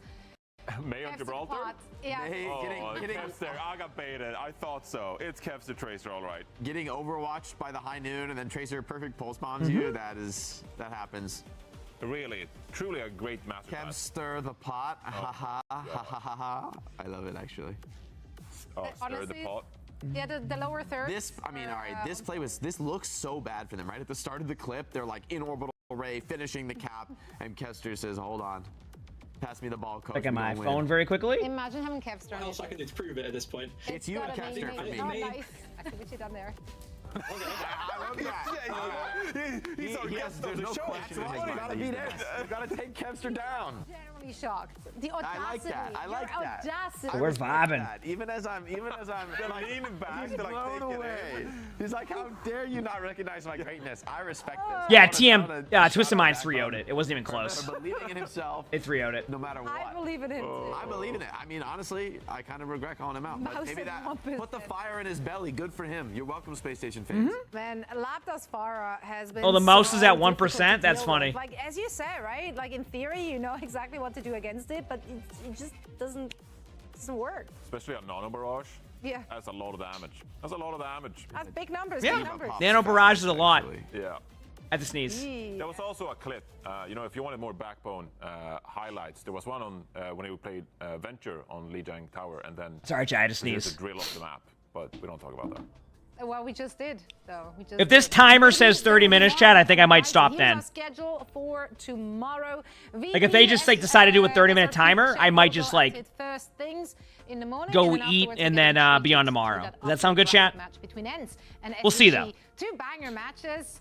Again, what is this schedule? Oh, that's tomorrow's schedule. I see. Have to go up against something more unconventional, but then again, it's Europe, so is it really unconventional? It is pretty kind of unconventional, but they should be able to beat it. And once again, just to reiterate the stakes here, if they are able to beat SR Peak Check and match up against Twisted Minds, that matchup will be for Stockholm as well.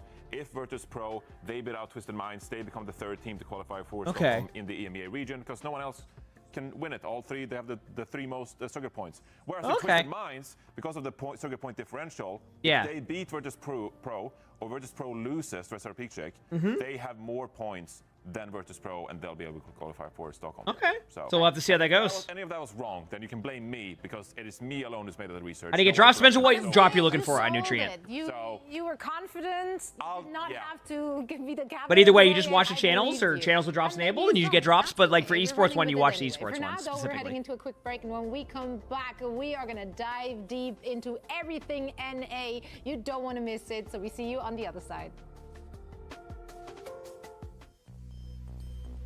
I mean, that says 5 minutes. That doesn't seem too bad, right? You want? Okay, we can probably watch the first match here. I think we're good.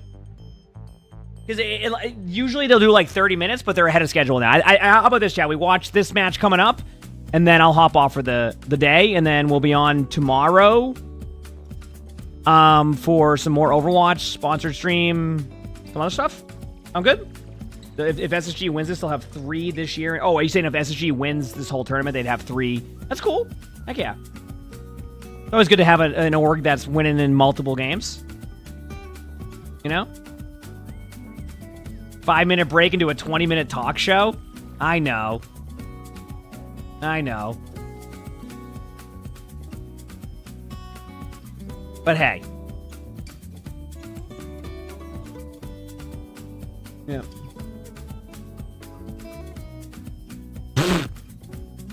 It's funny. Good Overwatch, though. I feel like, even though that quarterfinal right there wasn't the best, I still think that was a good showing by EMEA. Those are some good matches. How were the NA matches yesterday? Were they close? Was there a lot of stomps? Like, what was the general consensus of the matches yesterday? Do we have like a general take on that one?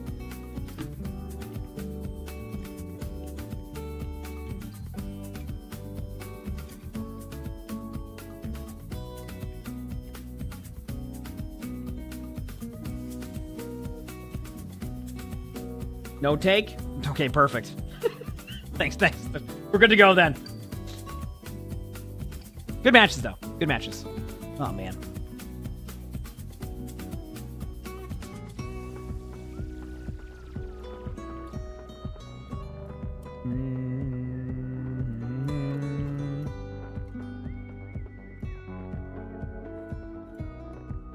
Did SSG want to land for Apex and disbanded the team right after? Oh, did they? Maybe it's probably just something with the team itself. Like, it's just usually it's like a that's interesting. Was it like the players themselves just didn't want to play with each other? Because that's probably what happened if that's the case. It felt neutral to you. That's fair. That's what the case was. Yeah, usually it's just the players don't get along as much. So and they just like want to do other things.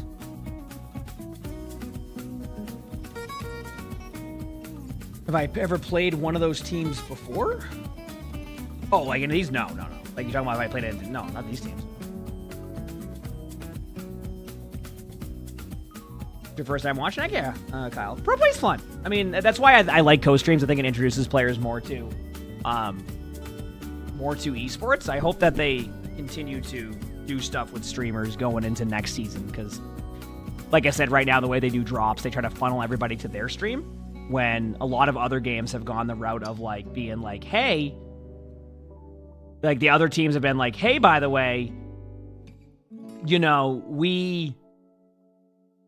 other games have like gone more of the like just pump everything into the co-streams because it all goes the same way because the sponsors show up for the people sponsoring those tournaments anyway. So it's a different approach, but hopefully next year they kind of look back at some of the things they've done and keep improving it. So yeah.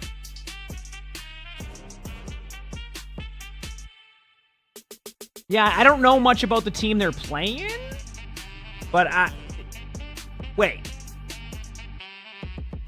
Why are they C4? What, does that mean they were 4th place in Group C? I don't get it. What are we... How are they... How does that work?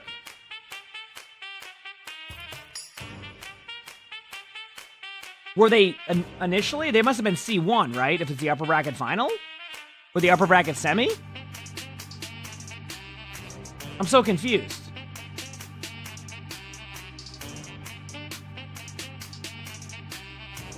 Will NA and EMEA teams play each other? They have a chance to play each other in Stockholm for DreamHack. They won't play each other now. This whole event is to figure out what teams are qualifying for Stockholm. I think there's 3 NA teams and 3 EMEA teams who make it, if I'm correct. So, I think at least. I see. They're based on the initial placement in the group stage. Okay, I thought it was based off of the updated one where they finished like the 1st or 2nd seed. Okay, that makes sense. Did they just... Nah, there's no way they hit us with a trailer. I'll watch it because I'm excited, but I'm not happy about this. The peculiar.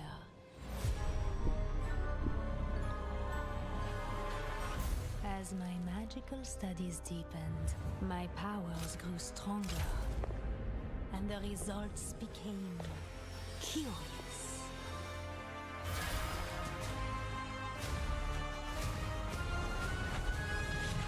I want to see this grapple again. Show me that grapple. This magic is mine, and soon you will be too. Watch it. There it is. Look at that. The witching hour has begun.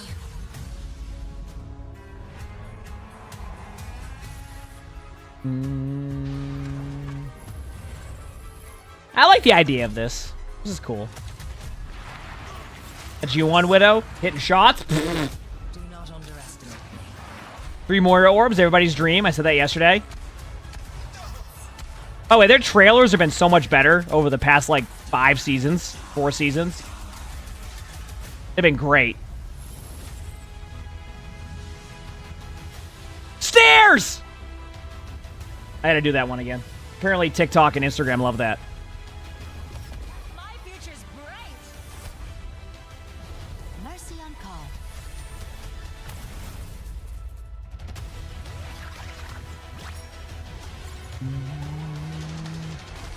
It is fine now. Why? Because I am here. Black Cat. Always have the upper hand. Talent idea. I like the talent. I like the idea of that. 100%. Those. Oh, Sully did? Okay. Ready for Scottish man? It's looking like a revolution. A designation. Nice dead idea for Kai. Sits back. Spark is going to run the So where are we now? So you make your statement. What? Did we get you baited? Kept it that much more aggressive. That's a beautiful blade. Absolutely picturesque. You just can't get enough of it. There's the mid.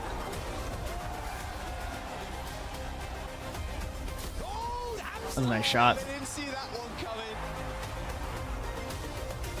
That is clean from Mirren.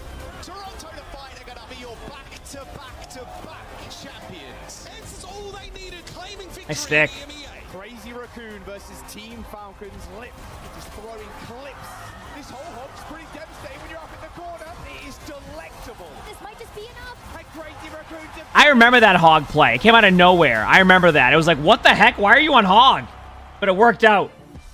Hello and welcome back to day 2 of the OWCS Stage 4 main event. Okay, they're back. Joined by Jake and Johnny, and we have the utmost pleasure of holding your hands and guiding you through the action all day long. With our EMEA portion of the day already wrapped up, we're now diving deep in. I need to go grab a water, chat. It's getting hot up here. I'll be back 1 second, okay? First things first, that You're drops. back. Jake, we love drops. Check them out, baby.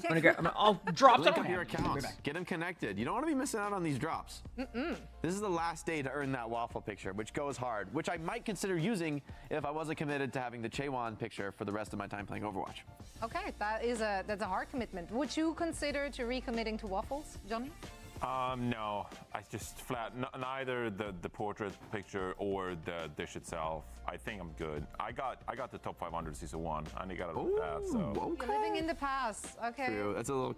But the season 1 top 500 is kind of rare. It's vintage. Rare, vintage. Yeah. Vintage. It's a bit of a show off, but that's okay.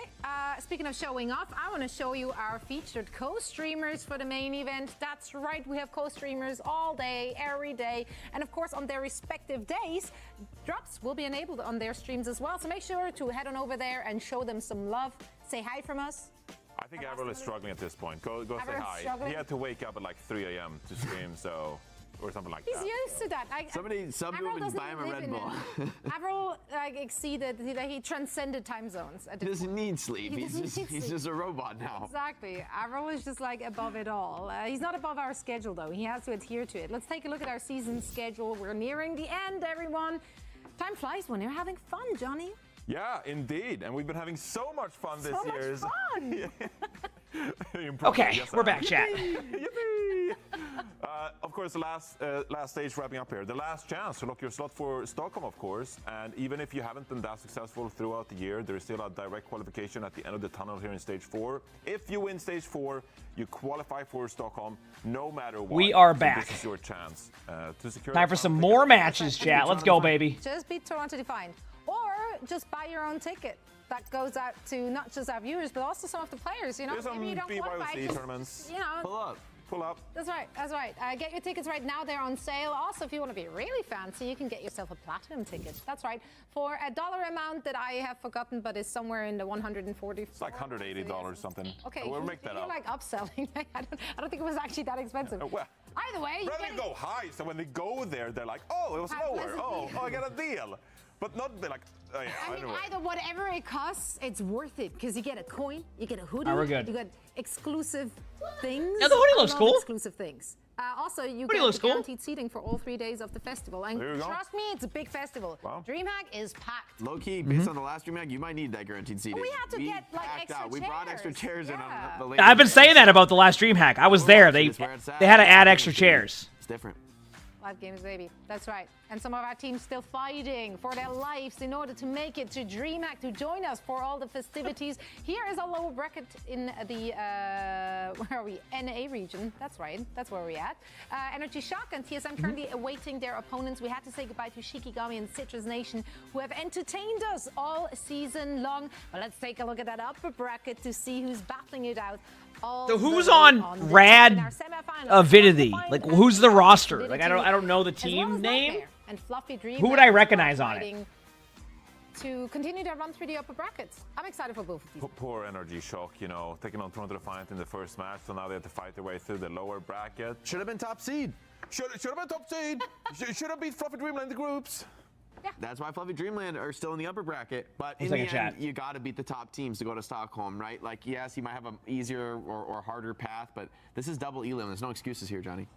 That's right. No He excuses. says it Got how it is. Let's dive into our first match of the day. Toronto Defiant, our NA juggernaut. They have the utmost pleasure of going. I guess up we'll against see here. Rad Exhibidity. Obviously, a really good roster. everything I see, or the only thing I see when I close my eyes at night is Sugar Free's Genji. What are you feeling? What are you thinking about when you're thinking Toronto Defiant heading into this match? Yeah, honestly, I just want to see more of that. You know, we saw these looks on Ilios as well, where, you know, Sugar Free plays the Tracer. How was their match against NRG? Was it close, or how was it? But it's really this composition I want to see more of. I want to see Toronto play more of this. This has been the meta composition, and Sugar Free is just so good on this Genji. Like you pointed out yesterday, Jake, there's that nice little detail of Vegas actually playing the Juno for this team. Oh yeah, looking at it now, was the 3-0.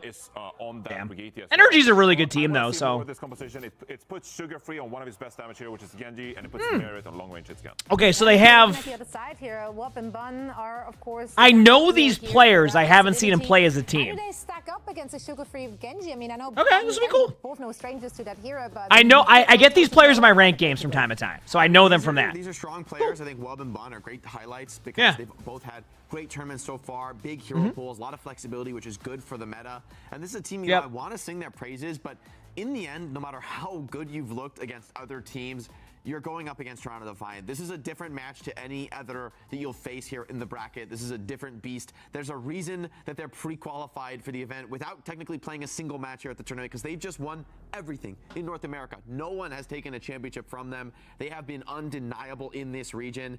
And yeah, guess we'll see. There's some exciting players to talk about, but this is such an uphill battle against the juggernauts of Toronto. Hey, you never know though, because like there's teams that because Toronto is looking fierce. The fun part to me is watching some of these teams that may not pop off this year, but if they're willing to stick together and like play together as a team, you might see them next year, right? Like playing really well. A team that I can think of that comes to mind is like Citrus Nation, for example. Like they've gotten a lot better every single time, really right? And you know they're playing that high tempo. They're running at so we'll you. see. They're not playing around with their food. They just want to end it quickly, kick their feet back up, and wait for the next opponent. So it's going to be an uphill battle. I respect the 6% in the chat.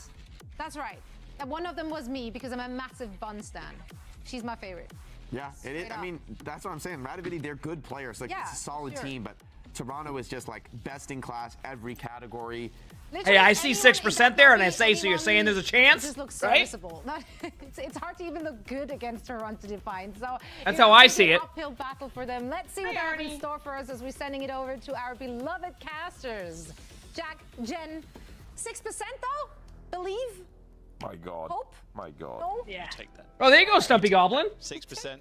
Take that. You said that's your casting duo, right, in Rocket League? So true. It's more than 4, there you go. 3, and 2, 1% and 0%, Johnny. Hey, Harrison, you're a numbers guy, Johnny, right? Johnny did the math. Numbers guy? I don't know. I don't know what I'm saying. Anyway, we're going to get into the game. There you go. Toronto Defiant versus Radx Avidity. I was trying to poke fun, but just wasn't taking the bait. Maybe later. Jen, coming in, I mean, Toronto Defiant, we spoke yesterday actually about how they need to kind of prove to the whole world that they can stand up to some of these Korean teams, and starting off with a 3-0 against the second best team in North America in NRG Shock. All right. Are we there yet? Let's see. Confidence that his team can perform. You never know. Listen, let's go. I want to see a good match. Still yet to come, but with them facing Radx Avidity, are you on the same side? I mean, OWL didn't let people co-stream, so that's a step in the right direction, Remy. I'm a huge fan of that. Yesterday, NRG played closer. Oh, are you, Goblin? That's funny. Heck yeah. So the competition is catching up to Toronto. However, it was a sweep for Toronto nonetheless. Rad and now they really only play one composition with with the Genji, with the Cassidy, or some kind of hit scan.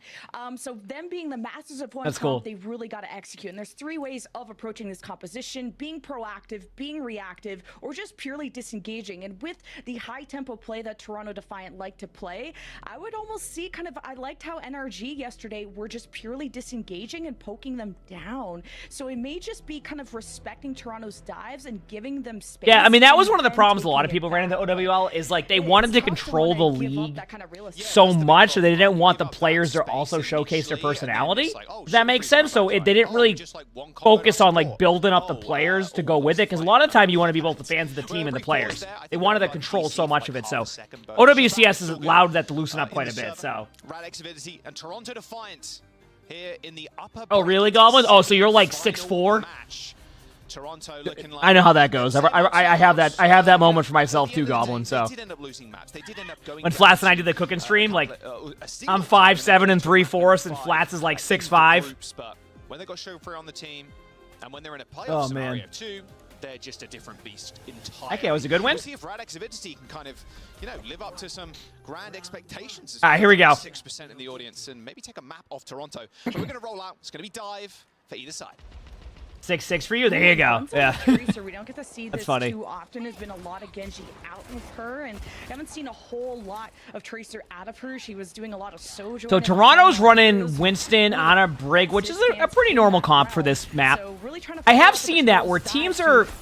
I've seen a few teams, and it's generally the really good teams that are doing And this. an upcoming tank. And this will be instead And what I mean by that, against, well, one of the best Winstons we have here, going for the what I mean by that is, double is a good win con for Rad to aim for. Bud chasing away Merit right now, 50 HP. like, I've watched a lot of like the top seeded teams be willing to play the Ana Brig, while some of the teams who are, still figuring it out and getting there like good, but like not at like the level of like Encer, like SSG, Toronto, etc., where they always run the Juno comp. So it's been very interesting to see that style. Where like Toronto's like, you know what? We'll run on a Brig. It's a good comp. It's a very classic comp, and we like it on these maps. So. On the Ana as well. Was a jam? Heck yeah. Strong on this point. Can be fairly tough to dive too. It's gonna be easy for 12s to eat. Honestly, though, I still like to see Rad go in there and be able to trade backlines. That was very well played. Wasn't perfect, but it was good. On this hero, there's no way he's gonna let that happen. And the struggle that a lot of Diva players in OWCFs have, where you think about Mari, Twolls, Attack, a lot of the big Diva players, is the balance between wanting to dive the backline, which you ideally want to try to. Well, the problem is that you can't dive an unkillable backline. On a Brig is hard to kill. And with Diva being more paper mache now, you can't peel. You know? Also, I have volume up max, right? There we go. Sorry, chat. I just recognized now I had the volume low. That's my bad. Ladies and gentlemen, absolute beast. Toronto I turned it down earlier when they were in between the rounds. Oh, someone with a snipe as well. Yeah, tank players can aim. You have to now as Winston, to be fair, with the right clicks. If you're not hitting those consistent right clicks, you're doing something wrong on the Winston. Listen, then I'm just bad at Winston. It's not even the consistent right clicks. I'm just bad at Winston. That's all I got for you. Tempo team that you can't even really set up before Toronto are already trying to dive you. Now going into such a narrow region like this for Rad, could easily see someone place a bubble in between them, try to break up the heals for Rad. Right, here we go. Toronto are letting them walk in. Yep. Probably looking for a nade line up here.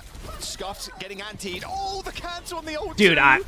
What a pulse bomb too. Like that's just a free pick. Just go in. They're just gonna get grinded down here. It's already went for the high noon just to have maybe get a kill. Not so much of a rare one. There is a small window like the Kitsune rush where it can get cancelled. Toronto is very good, chat. Display there. So Jen. So don't look at this as Rad Avidity like being a bad team, because they're a good team. To be at this point and in the tournament is excellent. It's just Toronto's like one of the best teams in NA. I mean, is the best team in NA. So it's just like you're gonna have tough matches like this, you know? Last couple of ults for Rad to come out. Well, yep. Sugar Free is just gonna kill everybody now. Hate to break it to you, warp heads. Yeah, Toronto's good. I do think there are some teams in NA that will continuously get better. It just may not be till like next year's set of stuff when teams get better, teams improve. But tough start so far. I mean, it wasn't bad, but. You almost want to appreciate the initiative that Rad took right off the first fight, because the first fight is so important to really dictate the success for the rest of the map. And Rad took the initiative, while a lot of the times when you see a Winston mirror, the Winstons are going to stare at each other, especially on a map like Lighthouse. And it's almost the dive that goes second is going to have a lot of freedom to dictate just kind of you see what cooldowns are being used and then you react. There's a lot of reactive playstyles around dive teams these days. But Rad taking the initiative, Twolls and friends jumping in first allowed someone to dive the back. Oh yeah, their whole team's good. And get a lot of all right, so they are running the what map are we on here? This isn't Ruins, right? This is the other one. Lighthouse, I think it's called. So we'll see if I mean, all of Toronto's players are really good. Someone a lot better, because that is the pillar to Toronto Defiant. Holy based skin combo from RuPaul. Mythic weapon with the superhero Ana skin. That's exactly up, that looks cool in general. Look at that combo. That's why I also like that they show skins now. I'm assuming he's copying some of the very best to ever do it. Me. All right, quick rotation here. Sure. Get you in the game. Yeah, hey. All right, so they're running the normal comp that we saw before. Tracer, what an honor grenade. There you go. So basically what they're doing there is they're setting up with the honor grenade. Like, and people will be like, oh, how are they getting that honor grenade? The D.Va needs to be able to go make plays.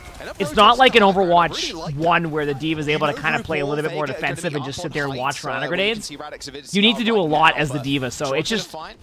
honestly, counter-rotating to the point, actually put Rupel just with a really good... in like the little pool section. Just a really good nade. I mean, it's just good gameplay. On the high ground perch. It's basically where we're at. Activity try and set up for another dive, but it was a little too late. As Toronto Defiance are able to get a pick and then follow up with a couple more. I actually like the idea of team skins, GMT. But I think give people the option. You know what I mean? Like, let's say like an org like Toronto's, you know, staying in the league, and next year in Esports they decide to add like the top 16 teams with like a skin in game. You know, let the players use it if they want to, right? But I like the idea of giving them like the option to switch to a skin. You know what I mean? Well, there's the nano, super. Kind of like the in between of that. Like, giving them the option is way better than being like, no. You can't show any type of anything, you know? Yeah, I'm not sure. If one can get out here and like go through any of these hallways to pressure the point, you pull Toronto out of your spawn. So that's the whole job of. So like obviously, you know, most orgs will probably want their players to use that team skin, but you know, if they're cool with it, and a player wants to show a little bit. Oh no! I'm sorry. Is he invisible? I just don't think. I wouldn't even think to look there. Harry Potter invisibility cloak in that corner. Well, here comes the Ray, but the pulse bomb's already connected to Wub.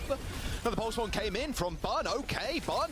She managed it. I mean, I think it'd be a good idea if they could find a way to like get orgs to have that going for them in the game. Like add like team skins and like players can, you know, people can buy the team skins and it will either support like a percentage towards the org or like, because that incentivizes. Even tanks the self-destruct to the face. Well, you take the damage there to get nano up. That incentivizes orgs to want to be involved in the game because they can still get like a piece of that, especially if they build up a fan base and things like that. So, you know, I think it's a good idea for the esports side if they did that. Maybe that's why they're. You know, maybe that's the direction they go in. Yeah, something for the orgs to be able to get like a piece of something, right? Like I don't know if chat knows how Counter-Strike works, but have you heard how much like players and like orgs get from like stickers? MLS thanks to the 46 months of the tier 1. Thank you, Misha. Thank you. Like those, the players and orgs in Counter-Strike get a ton. I don't know if they've until my 4th subiversary. Thanks that's a rough first match. I don't know if they've changed that since, but it used to be that. Yeah. In CS, like the orgs got so much from stickers, and so did the players. So the orgs will like sign a deal where they get percentage of money from the people getting stickers in CS, and the players then also have a percentage of what they make from that. And players got a ton from that. So, that was like a legit thing. That was a rough match. Sorry, chat. Whenever it's matches that aren't close, it's hard for me to tell you what they're gonna do because like it's a lot of just they throw an auto grenade and the fight's over. You know what I mean? I think a 3-0 is very much expected from Toronto. We'll see if Radix Avidity can kind of pull any surprises here in terms of map picks, maybe go to a clash or something like that. You said the Autumn Mythic's way better than it should be. You're going to go spend $80? Get away from the dive, which we know they're incredibly strong on and can play on pretty much any map, I'd say. All right, next map. Let's see. Now, if you're the other team here against Toronto, and I say the other team because I just forgot the name. I think it's like Rad Avidity. Does that sound right? Where? What do you go here? You know Toronto's good, so where do you bring them to? You know what? Let's bring them to Clash. Let's do it. Let's play the odds that Toronto isn't practicing Clash. Hit him with it. Worst case scenario, it's a 2-minute map. Best case scenario, Toronto is under practice on it, and it's a bit more of an even matchup. He owned, kind of like a Vestola type. But now going into Overwatch 2, you have to be able to play all the heroes, and a lot of teams are just not going to challenge someone in a Winston mirror, and they go for the D.Va. And NRG were able to crack that eventually, bringing out attacks D.Va.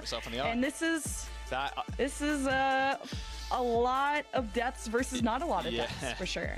Yeah, they tried doing some community-generated content, but their workshops also get limited, unless you're talking about like skins and stuff. Yeah, I mean, there's a lot. I mean, I would one day surprise there. Attempting to rub them. I think we'll see what they do going into the next year. You know, we've ever seen.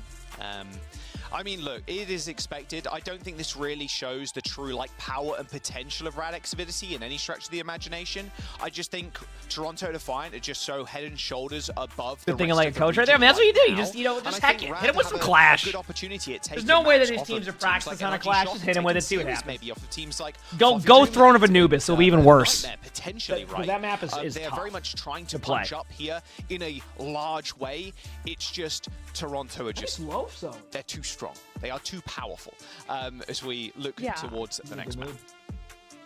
Yeah, and I was talking about all those 3 ways to approach a Winston. You know, the proactive, reactive, just hard disengage, but hard to disengage when you're in your spawn room. And then you're very limited on all the ways to get out of spawn. So the only option there left is your Tracer trying to touch point and draw them away, which that was also All right, let's see what this next match is. Once again, chat, sorry that the analytical part of this gets a little bit more difficult when the matches in this close. Prince takes in the 100 bits, can get some copy pasta. I don't know about that. We'll see. Also, the plan is, Chad, this is going to be the last match I watch of the day. I've decided I will be streaming tomorrow because we just got a last-second sponsor stream we're doing tomorrow. We're going to be playing Diablo 4. So tomorrow I'll log on probably early. I don't know if it'll be like 7 a.m. early, more like 9 a.m. Play Overwatch for a few hours, do some videos, and then we'll play some Diablo on stream, and then we'll see after that. If I end up streaming Diablo for a while, great. If I end up playing some Silent Hill also, we'll see what happens. But we are streaming tomorrow, okay? Orisa-based map for Rad. Hanaoka. Same. I see what you're seeing, JMT. Yeah, I mean, that could be... Yeah, they did it! They did it! Let's go! Something that he's not the best at. They did it! It's just something very safe to play. Yeah! And now you can that's what I'm saying. Just heck it. Why not? Shine instead of someone just running amok, because it does take a level of execution to dive. And why not go Clash? Worst case scenario, they lose in 2 minutes. I think that's, right? But like, exactly. there's no guarantee Toronto's practice on this map. They're not going to be as practiced as the other maps because it's the newest mode. Heck it. Just send it, see what happens, right? To be as happy as that small just send it and see what happens. I do think Throne of Anubis might have been a better option just for like the RNG of it. It's just a kind of a way the map plays, but let's go. Hanaoka time. Why not? I like this. I like this. Menacingly walking. WMO, actually. Unfortunately, I can't be quite as happy as that dog under the sheer weight of capitalism, but here we are. 10 seconds to go before the door opens. We're not going to get that deep. Don't worry. Don't worry. It's just right now, Toronto Defiant with quite a sizable lead in terms of kills. We'll see if Radek's Avidity can, again, come up with something a little bit different, because Clash, a very swingy game type. We've seen some very fast finishes, however, on a couple of our Clash...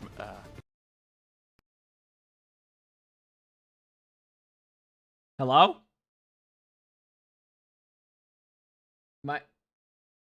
We can talk. But I will. We can talk about also the Symmetra rollout for Rad, because they did that and Toronto did not. So advance positioning. That wasn't on me. It just must have lagged out for a second. I didn't do anything. I was going to say we're on Toronto's on the high ground. POV because I can hear the Peacekeeper. Here we go. Whoop with the early pick. Good start. 4 on 5. Little micro missiles though coming through from Vega, end up scoring a kill. Wub on the point is kind of menacing here. It's kind of splitting the team. Hey, wait a second. They don't know what. They don't know. Oh, let's go. That was a bit scuffed. You get it? Because their name's Scuffed. There's a small split up yet again as Scuffed finds a kill on Sugar-Free. Radek's Avidity right now just grouping onto the point. Is Toronto Defiant try and make a retreat onto the high ground. Only to support someone alive right there we now. go. Hey! Popping extremely look at that. Wub gets booped down to the point. Took the first point. 1 point on the board, baby. Let's go. End up getting kind of rolled over there by Wub's Cass.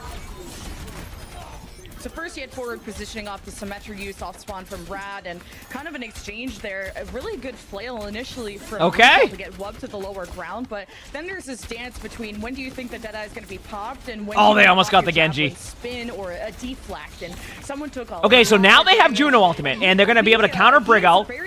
Okay, that's the exact opposite of what I was hoping with it. Okay, that was called they got too aggressive.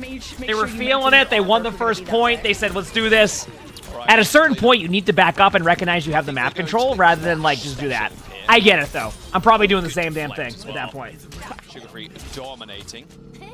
You said Clash is surely a great pick for Chiefs coming up against a better team on paper? Yeah, that's what I was saying. I was actually explaining right before how I think that they should go Clash because it's the least practiced mode by Toronto. Right? Just in general, it is. Like, there's no way they've played other stuff more than... Even if they've been scrimming nothing but Clash for the past month, every other mode would still have more practice time. So why not go Clash? It's more RNG. And allows for a little bit more of, like, some of this close gameplay, less of that Winston comp they lost to, so it all makes sense. Problem is, I think that Rad kind of gave up their advantage they had after winning the first point, and now it's looking a little bit more rough for them. But this Blade could lead to good results. They do have Blade high noon, so they can kind of maybe make it work on this retake, so... Yeah. Yeah, sugar-free, just being able to have a Blade that fight. That's deathmatchy too, yeah. Keep in mind, Toronto's great. Rad, it's not the lack of skill, right? It's just more... Toronto's been around for a long time. They're the best team in the game. But Rad Avidity is a bunch of great players. They have a great team. And I hope that no matter the result of this tournament, they keep playing together, because these teams will... Next thing you know, they're a top 3 team because they stuck together and they got better and better as a team. Good high noon. They can actually blade this and just take the point, I'll be honest with you. They might be able to blade this. Here comes the Blade as soon as they step forward. Vega using that shift to get away from the fight ASAP. Now Bud looking for Sugar-Free's kill. Ooh, I mean, good kill. Just a good play by Toronto. I mean, I'll be honest with you, I think that was actually pretty well timed by Rad Avidity. I think that was a great idea. It's just Toronto outplayed it a little bit. Launch him off the edge. Someone's taking a little bit of damage just to finish a support L charge. And it's a stagger. Juno screams for a long time when she gets booed. Yeah, Gavin's taking that feedback and letting everybody know that how much we love Orisa. Like, yeah, I got that feedback for you. I got you. Because then you relieve a lot of pressure from your backline, because Genji's going to be the primary person that can access your support. So if Bun goes 1-on-1 with Sugar-Free, that's better than nothing, honestly. But it's tough to pull up the Sugar-Free numbers of converting all of. They might get a tick here. So a tick would mean 1 point. It wouldn't mean. Yeah, this is tough. Overhealth coming through from the rally, but with Nenwai dead and someone on a mission to kill Wub. They're gonna get the first tick. Now they need to get the second tick. So Rad Avidity should spawn up a little bit quicker, but I think they staggered him too much. On match point now, and maybe even the map as well. Like I said, I don't mind the map pick, though. I think that was the correct choice by Rad Avidity, and I actually think another day at their coach, they have a coach, might be able to see this. And, when they overextended into Toronto, Toronto spawn, they kind of lost their time in it. Like, it was like they had an advantage and they gave up their advantage, and you can't do that in Clash. And a team like Toronto will punish that, and then they won't let you back into it. So that was kind of the problem I saw, was where they overextended. That was the mistake. It is what it is. You learn from it. You know, recognize they had a really good first point. They won a team fight in a neutral fight with no ultimates. It was great. After that, they hecked up a little bit, and that was the problem. So spear spinning into the back line. That's like a deflect, right? Next up is, what do you go with next? So you can't do Clash anymore. And if I'm correct, you can't do Flashpoint anymore, right? Aren't they combining Clash and Flashpoint? And like you were mentioning, Jen, if I'm correct, the follow-up is just so easy. So what map would you go here? If I'm Rad Avidity, I want to keep it with something that is familiar. So don't go Dorado, if you can even go Dorado. None of the maps that have the dive, like, they want to play on a brig comps. They will play on a brig comps. They have no problem with that. So you want to avoid going Gibraltar. You know what? We'll see if they want to go Rialto.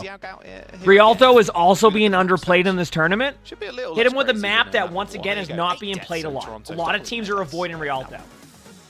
And just some micro things. Also, you just got rolled Goblin. When it comes to the Dragon Blades, like. But you found the picture. That's funny. I'll have to take a look at that in a bit here. That's great. It's just because we have the automatic link bot, so you can't. The bot just times people out, just because obviously most of the time people post links, it's not ideal. You know what I mean? They're not posting links to post something good. And then finding an enemy, and those extra couple of seconds that you're going from in the air to a target is the. If your next set of updates don't address the problems you're trying to solve, you probably consider that. I see what you're saying. saying, get away. yeah. So that's why I see Sugar what you're Free is saying. truly the master of Genji. He just knows That's how all to good. I was just execute letting you know those that's why I blades did that. That's cool, quickly that you don't have time to react. And obviously, I'm nitpicking the one blade we saw out of Bun, but those are the big moments that your team depends on. Yeah, you've got to be perfect when you're playing against Toronto Defiant. Bring your A game. And yeah, I like that you mentioned Twals too. I mean, Twals has been around for Wait, is that true about Orisa? She's one of the most played tanks in general? 2019. It's been in the scene for quite I never thought that. I always thought Ryan would be, right? Still around, of course. Or is Ryan the highest win rate come back tank? on this next map, but in all honesty, is looking. I guess I'm curious. Who is the most played tank in all of Overwatch? Handily dealing with this one. I think a lot of people, if you made like bracket predictions, you'd expect them to go all the way through to the finals. Looking like the same sort of show here. Yeah, I mean, what would you like to see out of Radix Avidity? We're going to I'm sorry, Nalt. So you're asking me if I'm gonna buy a robot like game type to do chores? Want to go to if you were them? Would you want to go to a hybrid, maybe a push or an escort? Because if you don't want to play the dive, maybe you even. Lonnie's been reading the book about that recently. So Lonnie's like, go a little Sigma action. Well, you don't want to get a robot to do your chores? And Risk any kind of Widow Duel, I don't know. Just any Orisa map looked a lot closer for Rad. I wonder but if they would he made be the comfortable robots enough or be trusted in it or trusting each other to just pull something out. They are 0-2 now in the series. It's going pretty quick. You can run away. Like we saw some funny stuff in EU, like even bringing out a Reaper, yeah, but where we heard in interviews just how strong Reaper is currently and how maybe that could be a good Winston Buster. And it worked out in EU a little bit. Some May is being used, but Rad are not a team that have really strayed away from their strengths. But gonna walk around like, strengths are not it dances, it even talks scratching the surface of the armor of Toronto Defiant. So if you're in an Yeah, we do. 0-2 spot, you might as well be wacky with it because Runasapi. Ooh, I'm gonna be honest with you, chat. All right, Runasapi is definitely a well-practiced map. This map is like the most frequent map I've seen. Love the map, but I think Toronto has a good advantage. I wouldn't say no. Speaking of the green room a minute ago with Jake, like, hey, I think Reaper's is pretty decent right now.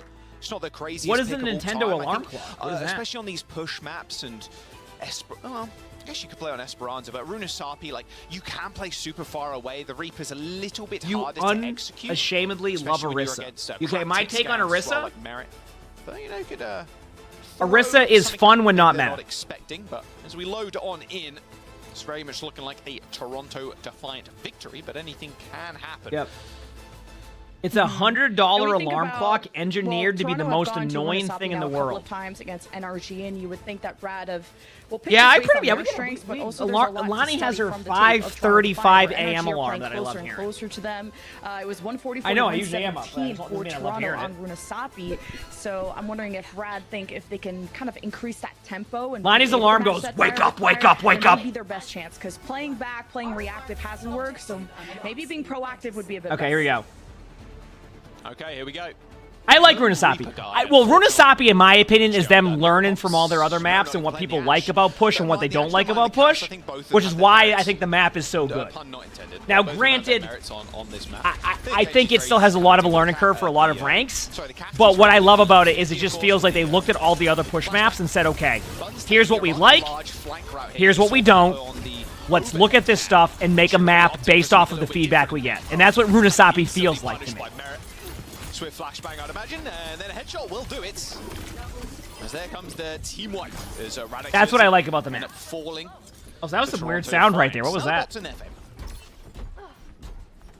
Yeah, it's a tempo that not a lot of teams can keep up with. You said your neighbor across the street has one of those? Guess how you know? They never wake up to the alarm? In order to kill a Genji that we all know in our ranked games is the ability to dash past a target and force them to turn around. It really tests your mechanics to try Runasapi's great. And look for that Genji who's going to be double jumping, who's going to have maybe a deflect. So we'll see if Gavin has nothing to do with balance. When he does go for those stats, because if they can punish Sugar Free, it's an opening that Rad can work with. Well, he's almost got 25 towards that blade. Look at that. He'll definitely meme about it though, so 40 right get memed. Went down pretty early in the fight, so you kind of expect the ult difference here. Plat going super low. Already had to pop the deflect, unfortunately, but here comes the Ray from Scuffed. Question is, when do they want to use it? Hey, good job by, and once again, chat, sorry that I can't analytically give you some, like, stuff on this map. This map is one of those stomps where it's more just about talking about random stuff. But at the same time, as I say that, really good job by Rad Avidity, so we'll get back into talking to this. So, Yeah, absolutely. The one problem with that team fight is they did have to waste their ultimate. You guys want to make sure the volume was good. They did have to waste their more damage, getting Orbital right quicker than Vega, and ultimately gives them their Juno ultimate. So Toronto will come back with their Juno ultimate and probably be able to win this.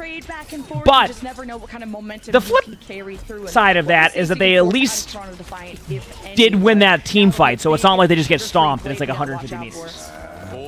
Double high noons. This is called double disengage. That's all this is. You just both hide behind walls and that's it. That's what they did. Orisa ult. I wouldn't be surprised to see them want to go with Orisa ult here and just say, heck it, let's be aggressive. Oh dear, that's one very weakened Juno. Blade's been popped. Hold out. No ults. Hold outs. Hold outs. No Orisa ult. Save it. Good job. That was about what I expected. Toronto will all in their Brig ult too to guarantee they win the team fight. Radavidity actually did a great job. They saved their Blade. They saved their Orisa ultimate. They know they don't have Brig ult on Toronto, so they have a free Blade. I say free Blade. They technically can get Orisa ulted, which they might do that. Orisa, you might see Toronto stack a little bit more now and just use Orisa ultimate as a defensive cooldown. The later you can use your support ultimate, so we'll see what happens. But it all depends on can you survive that first initial. They're trying to stop the checkpoint, as we talked. Stopping the checkpoint is super important because of the instant spawn that you guaranteed. And there's a lot of little nooks and crannies to sneak through, but Bun is just going head first into it. Someone realizes a terror surge happening, looks quickly at it as Twelves goes super low. Good job by Bun, getting an early pick on Sugar Free there with Genji. Hey, as I've said, one of limb is enough in this type of meta, and just in general in Overwatch. To be able to get that, was on the checkpoint, so yeah, so the bot doesn't move on the checkpoint. Back off, reset, and go again as the bot was in butt scratch mode. As they are going to reset into Ooh, the mid wait, after Radavidity has a Juno ult here. They can legit just pop Juno ult and then win this fight if this high noon is nothing. Uh-oh. Oh no, did you see the mistake that happened there? The javelin needed to hit the needed to hit the high noon or the high noon. But did they turn this around and win this? Don't lose anybody else. Oh, Nemwai going down is kind of bad. I don't think they're gonna get the checkpoint, but that was a pretty good push. This is a much closer match so far. Love to see it. Love to see it, honestly. Only just coming back now. Vega and RuPaul should be too far behind, but this is going to be checkpoint. Okay, so they're going to This is good. The map up 55.53 meters. I mean, you take that. You have an even game right now. You tell me 5 minutes in it's an even matchup. I'm happy with that. So this will reset to the neutral point. Orbital range. Okay, so Brig ult versus Juno ultimate. This is going to be a tough matchup. I think Radavidity needs to recognize this is what's happening here with this ult. If they can get a high noon kill here, that'd be great. But if you look, I'm pretty sure the Orisa was able to do exactly what we talked about didn't happen prior. That was a great play. Oh my goodness. So the difference there was the Orisa was able to javelin the high noon, and when you javelin the high noon, that's what you save it for when you know that play's coming. So that ended up being in a situation where the high noon couldn't get the value during the Juno ultimate when they don't have it, and then Genji pops off and just further away of Sugar Free. Sugar Free's gonna force to pay attention. Now they're gonna go for an aggressive play on high. Don't get the kill here, but definitely make them have to fall back a little bit. Yeah, they know they have the split. So while the Orisa's up on high ground, they actually managed to split them, and now they win the team fight. So, and the bot's moving during this. It's like not what they want to see. Big Ben, thanks for the 13 months of the team. Thank you. Appreciate it. Love the back and forth kind of games. I agree. Pops the rally, gets a bash, and stuns the Genji. Blade available from Bun though. She can combo it, of course, with 12's ult. It's not uncommon, but someone's trying to hold the door right now.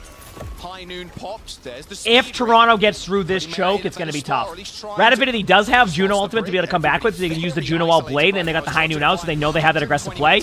Toronto's saying, no, we want to deny that. They want to make it so if they do pop their ultimates, it's scuffed as possible. Although someone will die there. Yeah, they're going to get this, I think. Good ult by Bun. Great play. That is not an easy matchup right there. That was a great job by Bun. 130 meters, 0.48. They can do it. It's gonna take a bit. One team fight at a time. But this goes back to what I was saying.